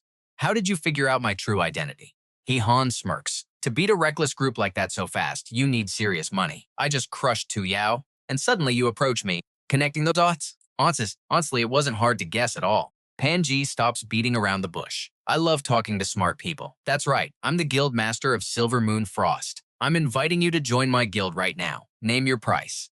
Han shrugs. That 5 million appearance fee is plenty. I don't need more cash. He steps closer to her. You want me to join? You have to offer something I'm actually interested in. Panji finds this hilarious. You dare negotiate terms with me? No wonder you beat Tu Yao. You're honestly leagues above him. Han scoffs. Him? He's not even worth comparing to me. Panji asks directly. How much do you know about this apocalypse game? He plays dumb. No, not much really. What are we discussing? She explains. I've tracked it since release. This game's developer is an absolute, undeniable genius. I've tried hacking the backend for data countless times, but failed every single time. Plus, I firmly believe this game isn't simple. Seeing Wan Xiang's sly expression in his mind, he thinks, stop making that face. Get lost right now. Spotting his weird reaction, Panji asks, what are you looking at? He forces an awkward smile. Nothing, please continue. She picks up the story. Right from the first descent, I started collecting data on the items, and guess what I found? Every single superpower item from the descent comes directly from the Apocalypse game. Turning to Hehan, she narrows her eyes. You're not even the slightest bit surprised. Don't tell me you already knew about this? He panics slightly. I had no idea. So that's how it is. Makes sense why you're involved. Inwardly, he sweats. I almost forgot that breaking the wall between the game and reality is still a top-tier secret. Panji continues, I know this info isn't that shocking, but my research gave me serious clues. For example, I actually know exactly when and where the next descent is going to happen. He tests her. The timing I get, but the location? Isn't it supposed to happen simultaneously across the entire world? Panji reveals the truth. The manifestation is simultaneous, yes, but high-tier items only spawn in one specific spot. I call it the land of divine favor. Judging from the last two events, the location seems random, but there's definitely a hidden pattern to track it. I've already figured out this rule. If you swear absolute loyalty to me, I will personally push you right to the absolute peak of human existence. Trust me, you'll want to see what's next. As she leans into Hehan, Lin Fei appears outside the window, whispering into her comms. All units, prepare to strike. The team echoes back. Let's dive right in. Lam Fai suddenly realizes the wild truth. Fan Ko is actually the mastermind behind this whole mysterious guild. If Hach Ham actually decides to join forces with her, the police will completely lose control of this entire situation. They have to strike first, no other option. Hach Ham, do not do it. Right on cue, Hach Ham gives his answer. Sorry, I already made a promise to someone else and I never break my word. Fan Ko is completely stunned. Wait, what? Outside, Lam Fai blushes hard, secretly thinking to herself, is he talking about me? Damn it, why is my heart suddenly racing like crazy? Meanwhile, Hach Ham drops a final warning before walking away. I highly suggest you disband this guild right now, or Kodaksops will definitely find you. Take care of yourselves, I am officially out of here. Q-Na leans in and whispers to Fan Ko, should we send someone to eliminate him? She smirks coldly and replies, no need for that. A guy this incredibly interesting is definitely worth keeping around just to play with. Believe me, he will be mine eventually. Outside the building, inside a parked car, a tense countdown timer ticks away. 9 minutes 45 seconds. 9 minutes 46 seconds. Tai Ditch gets super impatient as the relentless seconds keep ticking by. 9 minutes 47 seconds. Seeing Hach Ham emerge, the bodyguard quickly alerts him. Young master, that punk is finally out. Tai Dick smirks, looking totally smug about it. Huh, out already? I thought this kid was supposed to be a fast shooter? Or did absolutely nothing happen in there? Watching him stare at his phone, they get curious. Is he waiting for his underlings to bring the car? Perfect timing. Let's see exactly whose rich kid this guy really is. Turns out, he is literally just scanning a code for a rental bike. Their faces completely drop. A rental bike, Tai Ditch snaps, screaming at him. Absolute trash. You broke loser. You dare try to stain my goddess with your pathetic existence? Let me shoot him dead right now. The bodyguard desperately pleads. Please stop! Inside the car, chaos erupts. Did you step on a chicken's foot or something? I am stepping on it as hard as I can. Suddenly, something in the rearview mirror catches the bodyguard's eye. Drive, young master. Look behind us. Tuong has been standing behind their car this entire time. He coldly says, young master Cao, care for a little chat? Meanwhile, Hach Ham finally makes it home, totally exhausted. Renting a bike costs 4 yuan now. I can barely walk. Lam Fai is already waiting for him. You are back. Super tired? Here, have some water. Taking the glass, he stutters awkwardly. Thanks, thank you. She genuinely cares, telling him, the weather is getting ridiculously hot lately, so make sure you drink plenty of water. Feeling the heat, she completely pulls her shirt up. This air conditioner is not cooling anything down at all. So annoying. I really wish it was just a bit colder in here right now. Seeing Hach Ham turn bright red, she leans in close. What is wrong with you? Are you feeling uncomfortable? Hach Ham gets even more suspicious. What is up with you? Where are Officer Lam, Quan Kai, and Luke Ku? Hearing this, Lam Fai instantly slams her fist into the wall right behind him. Then she whispers, I sent those two away to get new identification cards. Right now, it is just the two of us alone in this house. You better be totally honest with me, or we will have to do things the hard way. Hach Ham has absolutely no choice but to obey. She pulls her shirt up again. Now pay attention. This is where it gets wild. For your amazing performance tonight, I am rewarding you. You can do whatever you want to me. Take this chance. Nobody is going to interrupt us this time. At that exact same second, the short-range cannons on Hach Ham's roof detect a massive incoming threat. Endless firepower blasts at the surprise attack. Hach Ham instantly grabs Lam Fi, shielding her from the exploding glass, shattering everywhere. They are both completely shocked. What just happened? Close-range cannons got triggered? Hearing that, Hach Ham's jaw drops to the floor. Close-range cannons? So they are actually using cannons again? Lam Fi immediately grabs her radio device. Security team, what is the status outside? Security reports back. Short-range cannon attack detected. Raider identified the threat and initiated automatic interception. The safe house took 0 damage. We just need to fix a few doors. We are locking onto their position now. Ty Dick stomps his feet in absolute pure rage over the failed plan. What kind of normal person installs short-range cannons in their own house? Who the hell is this kid anyway? Now everything is ruined. We did not even kill him, just messed up the plan. Tuong Nu stays completely calm. Do not rush, that was just a target practice. The real deal is coming up next. Wild energy radiates straight from his palm. Staring at it, Tai Ditch is totally shocked. What is this? Tuong Nu simply confirms. Yeah. Terrifying monsters suddenly appear. They are level 2 explosive vessels. Rockets from their micro-wings launch straight at the target. Longfi issues an urgent command. Deploy the anti-riot team immediately. If the enemy dares to use cannons, they definitely have even more heavy weapons waiting. The security team outside stares at the sky in absolute stunned disbelief. Oh my god! A massive barrage of rockets shoots out like shooting stars across the dark night sky. Then, boom! Explosions light up the entire darkness. You probably think it's over, right? Well, Ty Dick sees the smokes from afar and cheers happily. So refreshing. This is exactly what you get for daring to steal my woman. Completely opposite to him, Tuong Nu calmly reminds everyone, let us go, head to the next game location. We will keep playing with him. Tai Ditch is completely taken aback. Wait, that punk did not just get blown to bits? Tuong Nu replies, relax, he is incredibly tough. Plus, dying that easily would be way too good for him. Hach Ham's house is now nothing but a ruined pile of absolute rubble. He had activated a shield just in time to protect them both. That was way too close, a second slower, and we would be dead. Lam Fi says furiously, damn it, they are way too arrogant. She instantly leads her subordinates to kick the door wide open. The group inside is pretty surprised. Fan Ko speaks up first. Officer, is there some kind of problem here? Lam Fi immediately presents the arrest warrant. Boss Bao, we suspect you are directly tied to a major terrorist attack. Please come with us right now. Everyone inside absolutely cannot believe it. Are you joking right now? Do you even know who Boss Bao is? Fan Ko confidently adds, Officer, you really think the few people you brought can actually touch me? I am afraid you are nowhere near my level. Hach Ham suddenly rushes in, desperately shouting.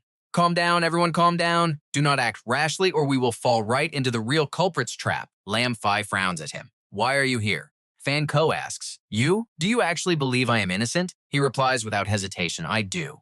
If you wanted to hurt me, you would have done it at the party. Fan Ko immediately agrees to follow the summons. Fine, hearing you say that puts my mind at complete ease. I will go with them, just for you. The staff nearby gasp in absolute shock. Boss Bao, hearing her say that, Hach Ham is also totally caught off guard. Huh? Meanwhile, Lam Fi is practically fuming behind him. An official arrest warrant works less than this guy. Reporters are swarming outside. A news reporter broadcasts live. Businesswoman Fan Ko, the city's most famous beauty, was suddenly arrested by the police. The public is in complete uproar, and authorities still have not given a clear explanation. We will continue to closely follow this developing story. At the exact same time, inside the cold interrogation room, Fan Ko straight up denies everything. The guild? I honestly have zero idea what you are talking about. Officer, Lam Fi fires back with a sharp question. Then why did you invite Hach Ham to that party? She answers casually, I value him highly and wanted to get to know him better. Is that a crime? That answer leaves Lam Fi completely speechless. You. Outside the room, Van's son looks super suspicious. Hach Ham, do you really think she is not the one behind this? He confidently confirms. Exactly. She even hoped I would join her guild, so she would not try to silence me. He just cannot figure it out. Then who else do you think could possibly attack you? Hach Ham hesitates before answering. What worries me is not the enemy's identity, but what their actual goal is. Meanwhile, Q-Na just gets back. A terrifying heavy killing intent from Tuong Nu right behind her completely paralyzes her entire body. He asks bluntly, the system predicting the landing is inside that room, right? Hach Ham tells Van's son, I always feel like I've fallen right into the opponent's trap. Van's son asks, next step? He decides, I am going to Fan Ko's company first to watch her subordinates. So where do we go from here? Trust me, things are about to escalate. Stick with me. You and I are about to watch a massive prison break. A panicked guard rushes in. Bad news, Chief. Ability users are attacking, targeting the worst criminals. The warden begs for backup. Van Sun is furious. Attacking a prison is pure insanity. Hach Ham steps up. That must be the guy who ambushed me. I am heading there now. The chief stops him. Hold on a second. There is a backup team waiting for you. He stares back, completely wide-eyed. My team? Suddenly, the rapid response Thunder team falls into formation. In perfect sync, they salute and shout, "Captain!" Hach Ham is totally lost, but Van Sun explains. These guys are elite masters. Every single one can fight 100 men. They are equipped with ability medals for massive combat boosts. From this moment on, you are their captain. Feeling completely unstoppable, Hach Ham yells, "Let us move out!" Meanwhile, the prison is literally a burning hellscape. Inmates are using the utter chaos to escape, screaming at each other to run. One creep corners a terrified female guard. She weakly begs him to let her go. Then boom, a massive fireball blasts right into the side of the criminal's head. Hach Ham drops in, ordering his squad. Catch them all. Execute anyone who resists. The team roars back. The escaping prisoners completely panic, screaming in absolute terror as the hunt begins. The inmates are quickly rounded up. A squad member reports in. "Captain, the situation is handled. All escaped prisoners are fully accounted for." Hach Ham cuts to the chase. What about the ability user who attacked? The answer? Nothing. Looks like he bailed before we even got here. Now watch closely. This is the exact moment everything flips on its head. Hach Ham realizes it is a decoy. Over at the Silver Moon Guild, Q-Na is bound tight, and Tuong Nu finally gets the news that Hach Ham is heading his way. Perfect. I will eagerly wait for him right here. His terrified lackey shakes next to him. If we get caught, we are completely dead. We need to leave now. But Tuong Nu remains completely calm and just smirks. Relax, this time I am definitely burying him right here. Outside, Hach Ham arrives riding on Quan Ki's blazing fire phoenix. He smiles gratefully. Great job, Kiki. You were a huge help. Quan Ki steps up, insisting she will go with him. Spotting the dead guards, he knows something is terribly wrong. Tuong Nu slowly steps out of the shadows. Hach Ham, I have been waiting for you. He looks incredibly dangerous, acting like he has already won. Hach Ham is completely stunned. Wait, aren't you dead? I killed you myself. The villain laughs like a maniac. Surprise, I came back to life. Hach Ham and Quan Kai instantly charge. Fine, we will just lock you up instead. Tuong Nu unleashes his ability with total arrogance. Lock me up? Try escaping this circle first. Massive glowing green pillars violently slam into the ground. An invisible wall traps them completely. Quan Kai is confused. What is this? But Hach Ham does not hesitate. Break out. He launches a brutal kick at his enemy. But he just hits a hard force field. In a flash, he is teleported into a totally different dimension. Staring at rolling green hills, Hach Ham is baffled. Where are we? He immediately opens the Van Tuong system. What the heck is happening? The system replies. This is an S-rank item, the illusion ring. You are trapped in a deadly illusion until someone breaks it from the outside. Hach Ham grits his teeth. So we are just stuck here? The system calmly explains. For anyone else, yes. But for you, it is time to break Quan Kai's first seal. Hearing that, she lets out a very confused sound. Hach Ham is incredibly curious. Break the seal? How do I do that? The system instantly pulls up a ridiculously explicit image, like this, obviously. I know what you are thinking. Absolute madness, right? Hach Ham turns pale. Doing that to survive? The system scrolls through thousands of crazy poses. Hurry up, just pick one already.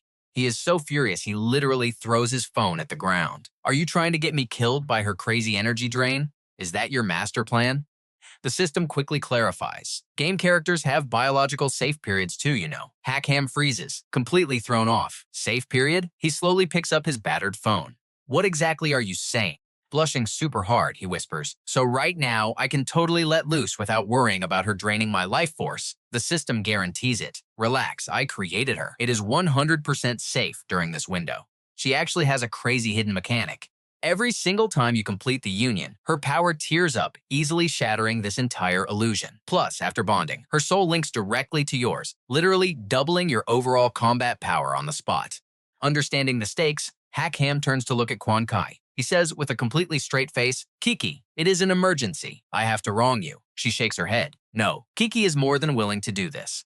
Deep down, Hach Ham is absolutely jumping for pure joy. He finally gets to go all out. And just like that, the dark, heavy atmosphere shifts into a wildly long, intense, and deeply passionate night they will both never forget.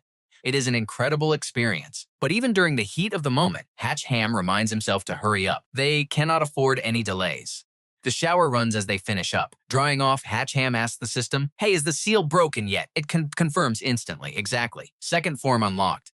Quan Kai's spirit form is now fully activated. Her entire body is suddenly wrapped in a blinding blue energy. She instantly pierces through the massive barrier above them, leaving Hach Ham staring with his jaw totally dropped. Meanwhile, back outside, Tuong slowly picks up a mysterious item.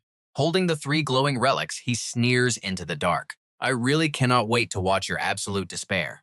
But suddenly, the 4 massive pillars connecting the invisible wall start to violently shake and crack. Boom! A huge explosion blasts Tuong backward. He is totally shocked. How is this possible? The duo re-emerges from the smoke. Hach Ham smirks proudly. Looks like you are not the only immortal one around here. I have a long life too. Tuong unleashes his energy from both hands. Then I will send you to hell myself. He summons his rank gear, the wave slicing blade, charging in for the kill.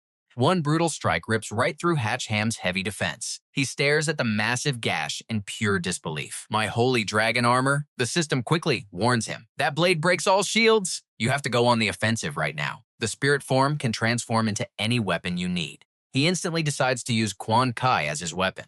Let us test that blade of yours. They clash, and Tuong's swords instantly shatter against Quan Kai's spirit form. Hach Ham acquires the S-rank item, the Spirit Spear. Feeling the insane power vibrating from the new weapon, he simply smirks, great sword. Realizing he is outmatched, Tuong runs for his life. Damn it, where did this brat get all these crazy items? But he does not get far before a single strike slices right through his legs. Staring down at his fallen enemy, Hach Ham leaps high into the air, bringing his blade crashing down. I am not letting you run away this time, but I am also not going to let you die that easily. A massive fireball forms in his palm. Want an answer? Wait until your next life to ask me. But right as he speaks, he suddenly freezes, realizing something is very wrong. The entire building violently explodes into pieces.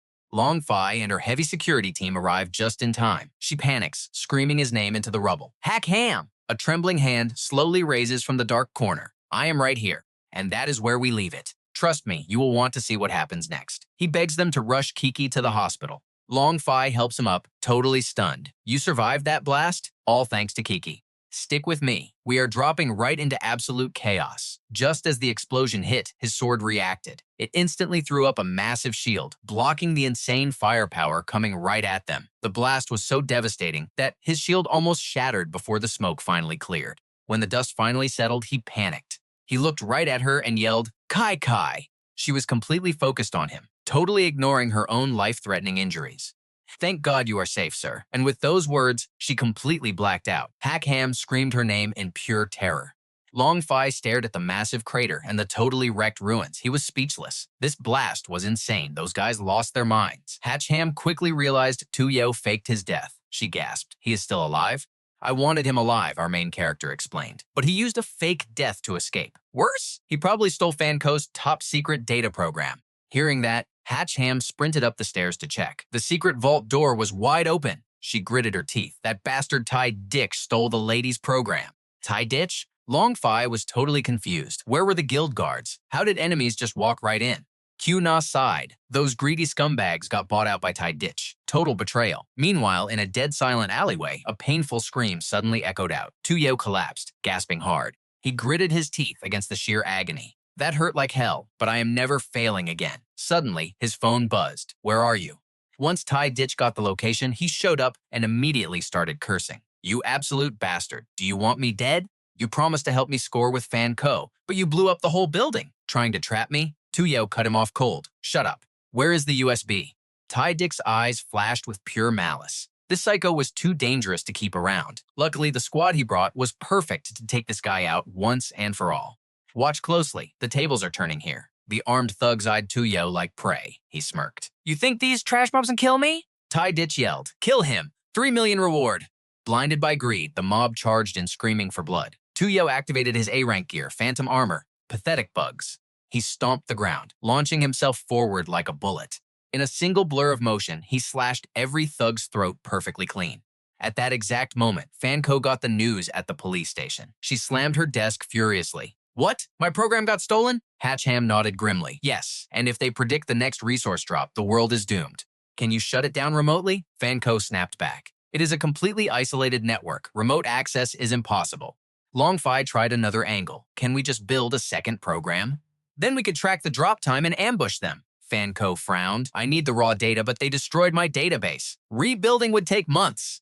Hach Ham confidently held up Van Tuong to show her, making a promise. You do not need to collect data, just ask this guy. Fan Ko was super suspicious. What is this? He explained, basically an AI evolved from me.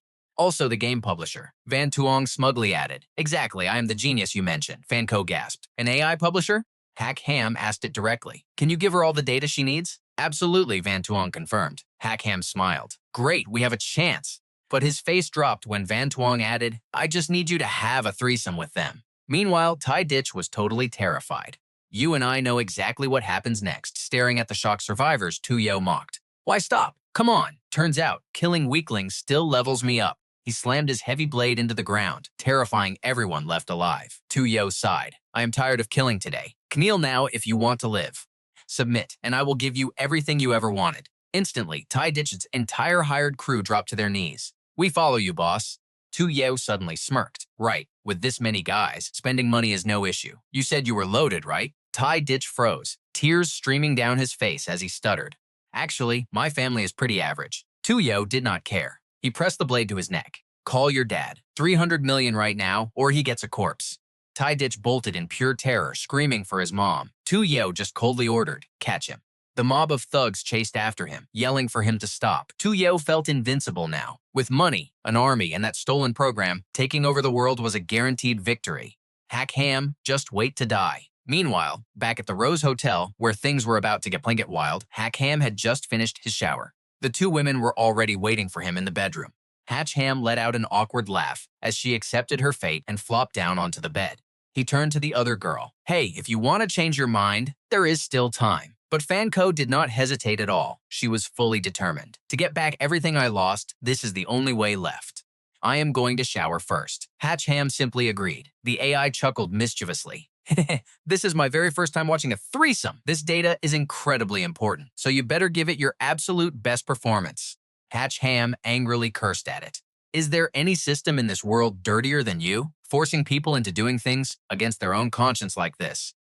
The AI shot back. How do you know she does not want to? Hach Ham froze and asked, What exactly do you mean? It explained, I can easily track her heart rate, pulse, and hormone spikes directly through the electronic devices on her body.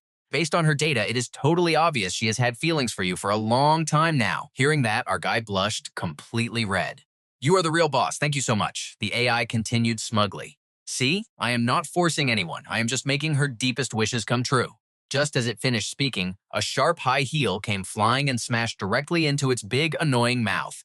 Fan Ko threatened it coldly. I want to rest. If you keep making those filthy sounds, I will absolutely destroy you. But the AI was totally shameless. Do not be scared. Her estrogen levels are spiking hard. She is just talking tough right now. Right at that moment, Fan Ko returned, suddenly wrapping her arms tightly around Hach Ham from behind. She whispered, Do you know why I was actually willing to accept you? It is not just because of everything you have been through. More importantly, it is because you were the first person to ever look so confident and relaxed when meeting me. Everyone else is always so overly respectful, but their eyes are just full of pure lust. You were the only guy who completely ignored my beauty and stayed totally calm right in front of me. Hach Ham awkwardly replied, I was not ignoring you. It was honestly just a natural reflex. But before he could even finish his sentence, Fan Ko silenced him with a deep kiss. Hach Ham was left completely speechless. Fan Ko immediately took total control, leaving him absolutely shocked. Wait a second, you want me to be on top? She confidently replied, Doesn't that stupid system love watching this kind of stuff? Then let it watch all at once. You see, ever since she joined the police academy, Fan Ko had been the absolute center of attention. So what do you and I take away from this? Never underestimate the popular girl. Guys chased her everywhere, but they were weak. Once she joined Special Intel as top ranker, nobody even dared approach, except that absolute playboy psycho, Tuyo. Alright, stick with me here. At first glance, Lin Fei thought Hao Han was just a useless, pathetic loser. But lately, his actions actually convinced her that he might be her true destined soulmate. Except right now, her so-called soulmate is literally hooking up with another girl right on the bed. This is just bizarre. Panji eventually begs him, I cannot take this anymore. How much longer are you going to take? Hao Han says it is still early, so she turns to Fei, begging, Sister, please help me out. Furious, she snaps at them. Have you two completely lost your shame? Do not think I will. But suddenly, she completely freezes up. Panji whines. A man like this cannot be hogged. Just accept reality. Help me out. I seriously cannot take another second of this. Lin Fei helplessly cuts her off. Enough, stop acting seductive, I want to try this out. Move aside, my turn. Panji sighs in pure relief. Hao Han stares at Lin Fei. I am coming in. She stubbornly challenges him. Bring it on. Let us see what you are made of. She cannot believe she agreed to something so weird yet amazing. After a while, Hao Han shouts out, System, are you finally satisfied? Looking at the chaotic numbers on screen, he is stunned. What is going on? Is it broken? Boss, please do not scare me. Lin Fei also gets extremely worried. No way. Wan Xiang finally speaks up. No, I am fine. Your intimacy data was just too intense. Wait, no, it was so rich that a blue-haired girl pops up on screen, adding, I evolved. Hao Han is shocked. A girl? You are actually a girl? She snaps. Quit wasting time. I sent the data. Build the framework now. Panji immediately checks her laptop. Got it. Lin Fei leans in curiously. So, can we actually estimate when the next invasion is going to happen? She replies, we still need. Hao Han interrupts. No need to estimate. Now watch closely. This is where it gets wild. He reveals a strange purple sky. It already started. Locate rich resource zones immediately to hunt Zirao. Lin Fei panics. The invasion started. Will we even make it in time? Hanji reports back. Done. The closest resource zone is right here. Lin Fei guesses Zirao has not left the city yet, so he definitely will not ignore this loot. Hao Han chimes in, but we missed the perfect window. By the time we arrive, it might be too late. If only we had teleportation. Hanji smirks confidently. Well, what a coincidence. I actually have that. At the Yihao Hotel, a portal opens up, and Hao Han's crew steps right out. Looking back at the portal, he is amazed. So cool. How do you have such high-tier gear? Panji explains, running a massive guild means keeping some seriously useful tools handy. We will beat Zirao here, let them walk right into our trap. But Lin Fei checks the area. Too late, they already went inside. She points at a bloody trail on the floor. Multiple groups notice this place. A bloody battle just happened here, and something clearly dragged the corpses inside. Hao Han frowns. Did Zirao cause this bloodshed? Lin Fei disagrees. Not human, a beast, he decides. We just have to risk it. Let us go inside. The trio teleports in. Feeling the eerie silence, Panji gets scared. Why is this hotel totally empty? And pitch black. Lin Fei knows it was sabotaged. Need backup? Hao Han replies, no time for that. Let us just head up first. A dried corpse lies on the floor. Hao Han senses danger approaching. Lin Fei notices his shifting expression. What is wrong? Did you spot something? Hao Han whispers, I heard movement over there. A terrified scream echoes from above. The trio instantly sprints straight for the second-floor stairs. Reaching the doorway, they quickly hide as bullets start flying. Inside, a crazy guy is shooting everywhere, screaming, die! Hao Han watches him, guessing he is attacking something invisible. A strange force chokes the man. Hao Han squints. What is that? Panji senses movement behind them. A massive spider appears, she screams. You felt that jump scare too, right? Hao Han instantly blocks her, blasting it with fire. A hellfire punch erupts, crashing flames directly onto the spider. Plus 20 experience points. He smirks, trying to sneak attack. I was prepared. Then Hao Han turns to the girl beside him. Are you okay? Panji stutters, pointing backwards. Behind you, a massive spider swarm is rushing straight at them. The girls panic. What do we do? Hao Han groans. What else? He signals them. Run, hide in the front room. Blocked. The door is locked tight. Hao Han yells, step aside. He violently kicks the door open, sending two guys behind it tumbling backwards. Hao Han stares at the thugs and they stare back. One furiously yells, where did you idiots come from? We barely hid and now you lured those spiders straight to us. Hao Han scoffs. Fine, my bad. The women rush it inside. Close the door. It is too late. Panji spins around, blasting her skill straight at the incoming spider swarm. A few instantly explode. She manages to dash inside just in time. Now close it. The heavy door slams shut, completely blocking the raging spiders outside. Lin Fei exhales. That was way too close. But then she notices the vicious thugs glaring daggers at them. Hao Han sighs helplessly. Honestly, staying us outside might have actually been better. Lin Fei aims her gun. Police, hands up. Hao Han steps in. Do not panic, we are helping. Do you work here? The guy mutters, hotel staff are all dead. He asks, so Zirao arrived? Hearing the name, the guy gets curious. You know my boss? Hao Han secretly rejoices. Perfect guess, they are definitely Zirao's men. That coward hid, sending lackeys to die. The thugs aim their guns. Do not move or we will shoot. Hao Han points at the door, threatening back. Fine, but if you attack, we will immediately open this door and let the monsters outside flood in. Sweating bullets, the guy yells. What, brothers? Do not be scared. He is just bluffing. If he opens it, they die first. He would never dare do something so crazy. Hao Han's voice drops. Want to die together? We three have been waiting to be martyrs. I will count to 3. Surrender or I open it. Tension peaks. Hao Han starts counting. 1. The leader stays stubborn. I do not believe you dare. Before hitting 2, Hao Han orders Lin Fei. Whatever, stop wasting time. Just open it. The whole gang drops their guns, kneeling. Wait, we surrender, he scoffs. Good, I thought you actually had backbone. Trust me, you and I are just getting started. Tied up, Long Fei guards them strictly. Stay alert, no stepping back, the leader reports. 2 hours ago, Boss Tang ordered me to bring 20 guys here, claiming a top-tier resource would spawn. Let's dive in. The second they step inside, boom, spider monsters swarm everywhere. They just keep pouring out in endless waves, and right off the bat, one of his guys gets brutally killed. Hach Ham grabs a thug and demands, "Where is Tuong?" The guy plays dumb, so our main character drags him by the neck toward the door. Panicking, the thug immediately screams, his boss is building a whole camp up on me, son. He ruthlessly drops the thug. Me, son? That is a solid hiding spot. Time to go hunt him down. Long Fei is stressed. How do they escape? One wrong move against these spiders means instant death. Suddenly, energy erupts all over Hach Ham. He grins. These disgusting beasts are definitely terrified of fire. The horde outside has no clue the Grim Reaper is coming. Hach Ham steps out, blazing like a god. Back off, monsters! Amazingly, the entire swarm actually retreats in fear. He smirks, thinking it is an easy win since fire totally works. Long Fei agrees. It is super effective. Fan Ko spots them hiding far away now. He instantly channels fire power into his palms. Let's move, he yells, trying to escape right now. But he drops his guard for 1 second. Boom! A massive sneak attack pierces his chest from behind. A venomous spider stinger just impaled him. The girls scream his name in panic. Toxic poison rushes through his veins. He gasps, realizing his entire body is paralyzed. A chilling laugh echoes right behind him. He slowly turns his head. The Spider Queen sneers, "Got you." He stares back, wondering if this monster is the third sister. Long Fei aims her gun straight at her. Don't panic, but the queen just pushes her stinger deeper. Relax, I do not want to kill him, she purrs. Just do me one tiny favor and he goes free. Bring me 100, no, 500 humans to eat. Fill my stomach and you can all walk away alive. Hach Ham stutters. Why don't you hunt them yourself? She instantly snaps at him. Did I say you could speak? Shut up.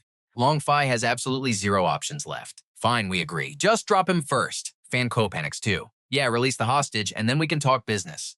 She completely ignores them. Hurry up, because if I do not get my fresh bodies in 1 hour, he loses his powers. 3 hours later, he is going straight to hell.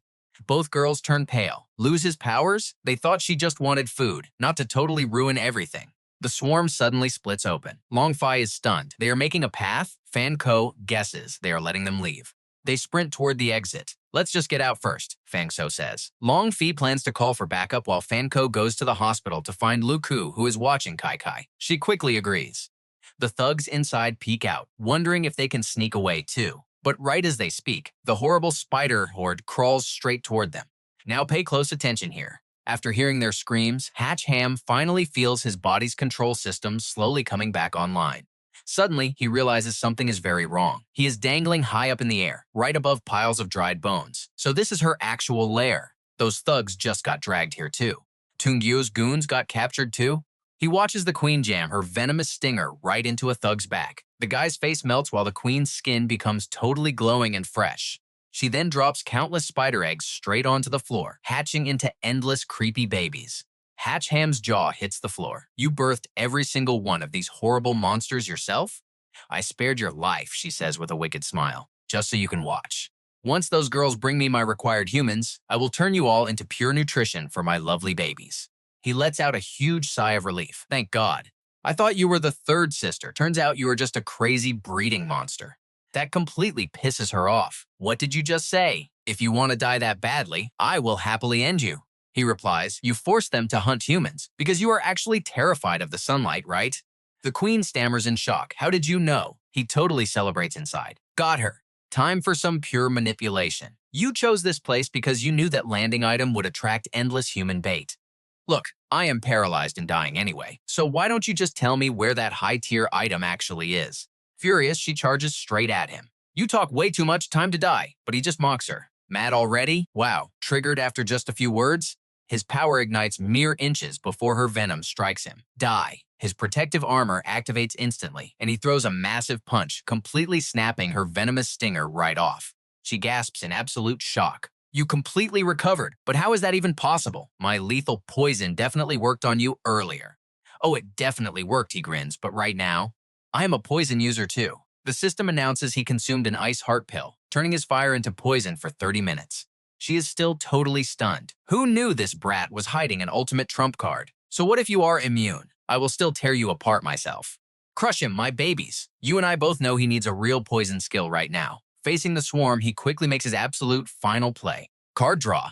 System, you loved watching this, so do not screw me over. If I die, your fun ends right here. He stares at the glowing card in total disbelief. What is this? A blinding light explodes from the card, leaving him totally confused. Huh? Seeing a selfie of Van Tuong dressed in a Lolita outfit leaves him absolutely speechless. Wait, what are these stats? Looks weirdly familiar. If I cannot summon her, can I just re-roll? Suddenly, thick smoke fills the room. Van Tuong actually appears. Congratulations on pulling my super rare card. Now you can see me without any electronics. Are you happy? He turns pale and screams, absolutely not. Get back inside your card. The queen is fuming. They are literally having a casual chat while completely ignoring her. She dives down. I gave you a chance and you dare to just gossip? He gently pulls Van Tuong aside. Get back. He sighs helplessly. Well, anything is better than nothing. What are your skills? Help me destroy this perverted spider monster. The queen aggressively screams. Who are you calling a pervert? The girl thinks for a second. My level is too low right now to create actual weapons, but I can totally manifest some common everyday items. That makes him super happy. Perfect! Normal items are completely fine. She starts listing things off. A golden dragon tendon lute, a carved jade bed, or a black feather cloak. Which one do you want? The queen bursts into laughter right next to them. Are you two literally trying to make me die laughing? I have never seen such an adorable partner. Completely embarrassed, he yells. Do you have 0 combat support items? She shakes her head. At my current phase, I can only create items with exactly 0 combat power. Wait, he suddenly remembers. Do you have that teleportation item Fan Ko used earlier? She digs through her inventory. Let me check. Are you trying to run away? Just find it, he urgently demands. The queen goes berserk. Running away? Keep dreaming. Trust me, you are going to want to see how he survives this absolute nightmare. All right, stick with me. We're diving into the chaos. Hach Ham warns Van Tuong he can't hold out much longer. Suddenly, the queen's arm mutates into a massive spike. She screams at him to die as his shield snaps up. He wonders how many people she's devoured to pack such an insane punch. Her mutated arm violently pierces right through his defenses, forcing him to dodge backward. Way too close. He slams hard into the dirt, literally cratering the ground. Right on cue, Van Tuong pulls out a scroll, but the queen spots it, instantly blasting spider webs their way. The webs grab him, but he catches that scroll. His confidence fully back. He chucks it into the air, shouting to activate it. Instantly, a massive spatial crack rips right open, tearing through the air. Seeing him completely immobilized, she totally gloats. How childish. You can barely even breathe right now, trapped forever in my unbreakable diamond webs. You want to escape when you can't even move? Hach Ham smirks. Who said I was running? I'm just inviting some outside help. Boom! Blinding sunlight crashes through that spatial rift, hitting the queen directly. The intense rays scorch her instantly. Even Hach Ham is completely blown away watching his monstrous enemy literally smoking. Who knew sunlight was this devastating? The queen finally realizes she got played. You could have escaped! You just wanted me locked in place! He just smiles. Exactly. I was purely stalling for time. Panic hits her fast. She flips instantly, dropping and begging. Hero, please spare my life. I will be your loyal servant and absolutely repay you. Hach Ham shoots a power wave, slicing her joints clean off. Thanks, but pass. Van Tuong asks, you killed her already? Not gonna ask about the items? He shrugs. No rush. Loot doesn't run away. We need to handle our main business first. The system screen flashes. Congratulations, player. 2 level ups. Now pay close attention to this next detail. He asks if she noticed. She's confused. He frowns. The system didn't call me the first to hit level 5. Someone beat me here. If that person is Tu Yeo, we've got major trouble. Hach Ham sprints outside just as Lamphai's vehicle arrives right on time, shouting his name. He gives a fast update. Spider monster is dead. I'm hunting Tu Yeo. Lock down the building and find that dropped item. Lamphai anxiously offers to join him. He tosses the scroll, opening another rift. No need, he replies. Too many people will just alert the snake hiding in the grass. Lamphai looks so proud, knowing he wouldn't go down easily. Suddenly, her squad spots someone on the upper floor. She's totally shocked. Gunfire instantly erupts toward the shadow. Lamphai barks orders, taking Team 1 to chase him down. Don't let him escape. Is Tu Yeo actually still hiding inside the building? Did he take the item? Cut to the My Sun Highway. A car is tearing down the road, filled with wild laughter. We're rich. 2 thugs inside gaze joyfully at their loot. The boss was absolutely right. There really was an item on that bridge. He's a god. Suddenly, a heavy thud hits the roof. One looks up, paranoid. What was that noise? The bald driver just grunts. Drive careful. Probably just a branch. Let's just hurry back. Nope, it's Hach Ham. He just landed on their car. Clueless, the thugs keep talking. We can't let the boss think we hoarded the loot. If he gets mad, we're all dead meat. The vehicle pulls up to a random complex. We're here. Seriously, though, why did the boss pick the middle of nowhere for a base? A guard greets them. Lao Ni, how's the harvest? He replies they got 18 items total, making them the last squad back. Except the hotel team hasn't checked in yet. Lao Ni asks for the boss. The guard shrugs. Don't know. Probably resting. We'll get him when everyone finally regroups here. Hiding under the car, Hach Ham calculates his next move. The enemy gathered an army in days. He needs a solid plan. Nearby, two thugs complain about sitting in the grass, and one of them, it's Tai Ditch. He's crying and whining. You guys already took absolutely all of my money. Why won't you just let me go? The guard barks at him to shut his mouth if he wants to live. But suddenly, Tai Ditch makes direct eye contact with Hach Ham. You and I both know what happens next. Zero wasted moves. Hach Ham instantly drops the guard. Tai Ditch tries to scream, but gets his mouth clamped shut. Make a sound, and I'll shove this up your backside. Understand? Seeing the guard tied to a tree, Tai Ditch instantly starts kissing up. Brother Hach, you are closer to me than my own father. I can't believe you came to save me. Hach Ham cuts him off. Save the garbage talk. Freeing you was an accident. Strip. Tai Ditch obeys, then asks, where's the car? Hach Ham pauses. Huh? What car? Tai Ditch is stunned. You didn't drive here? Are we seriously walking down the mountain? Hach Ham throws an arm around him, smirking. Obviously, there's a car, but we're stealing it. Know where Tuong is? Wearing the guard's clothes, he marches a tied up, Tai Ditch inside. A bouncer asks what took so long. Hach Ham smoothly lies. This punk was dawdling forever. I'm dragging him upstairs. Keep a sharp lookout. The guard nods. Tai Ditch points to a specific door. Tuong is in there. Good job, wait here, Hach Ham praises. Tai Ditch whispers, terrified. Bro, make it quick. There's literally dozens of guys in here. Suddenly, a girl's silhouette appears right in front of him, making Hach Ham freeze and sigh. She spots him too. Hach Ham speaks up first. So generous really doesn't fit his usual style. Hearing this, the mysterious girl just starts laughing. You're hilarious. Obviously, I can't let you take it for free. She readies razor-sharp claws. You have to beat me first. Hach Ham internally asks Van Tuong how her hands can mutate. She explains it's an in-game biochemical player with mutation abilities. Getting that terrifying detail, Hach Ham starts sweating bullets. Your game knowledge is actually solid. I thought this was just a typical cultivation world. Van Tuong humps proudly. I am a boundless space. I contain literally everything. The mutant attacks instantly, yelling to shut up. Hach Ham casually sidesteps her deadly claws. Little sister, can we focus? Where did Tuong run off to? Just give it to me straight. Furious, she swings wildly. You'll find out when you're dead. Still effortlessly dodging, Hach Ham sighs. Are all the girls in this game this stubborn? Watching from the sidelines, Van Tuong is amazed. No special equipment, zero potions, yet he's easily dodging such incredibly vicious attacks. His base stats have absolutely evolved. Hach Ham taunts her, speed it up. Your rhythm is way too slow. She immediately plays her trump card. If you're so tough, take this. Still arrogant as ever. Oh, a new trick? He mocks. Suddenly, something incredibly bizarre shoots out of her mouth. Trust me, you're not ready for this. Her tongue literally turns into a spinning drill. Even Hach Ham is creeped out as pure, murderous intent explodes everywhere. Let's dive right into the madness. He is stunned. How is she even talking with a face like that? Wait, the voice is actually coming from that creepy second mouth below. The mutant charges straight at him, screaming that she is completely done with his insults. Our main character calmly dodges, but looking at his shredded jacket, he finally gets serious. Her speed is absolutely unreal. She is honestly shocked he dodged that. Leaping onto the ceiling for momentum, the mutant launches that massive razor-sharp tongue directly downward like a deadly spear. Her terrifying body rapidly circles him, shattering the entire room, daring him to dodge this ultimate strike. Watching these wild energy trails, his companion starts panicking over her insane speed. He just calmly tells them to fall back. Now watch closely because this is epic. Her deadly drill strikes him from behind, but his armor flashes online. Her tongue smashes against his divine dragon shielding, and she screeches in pure agony.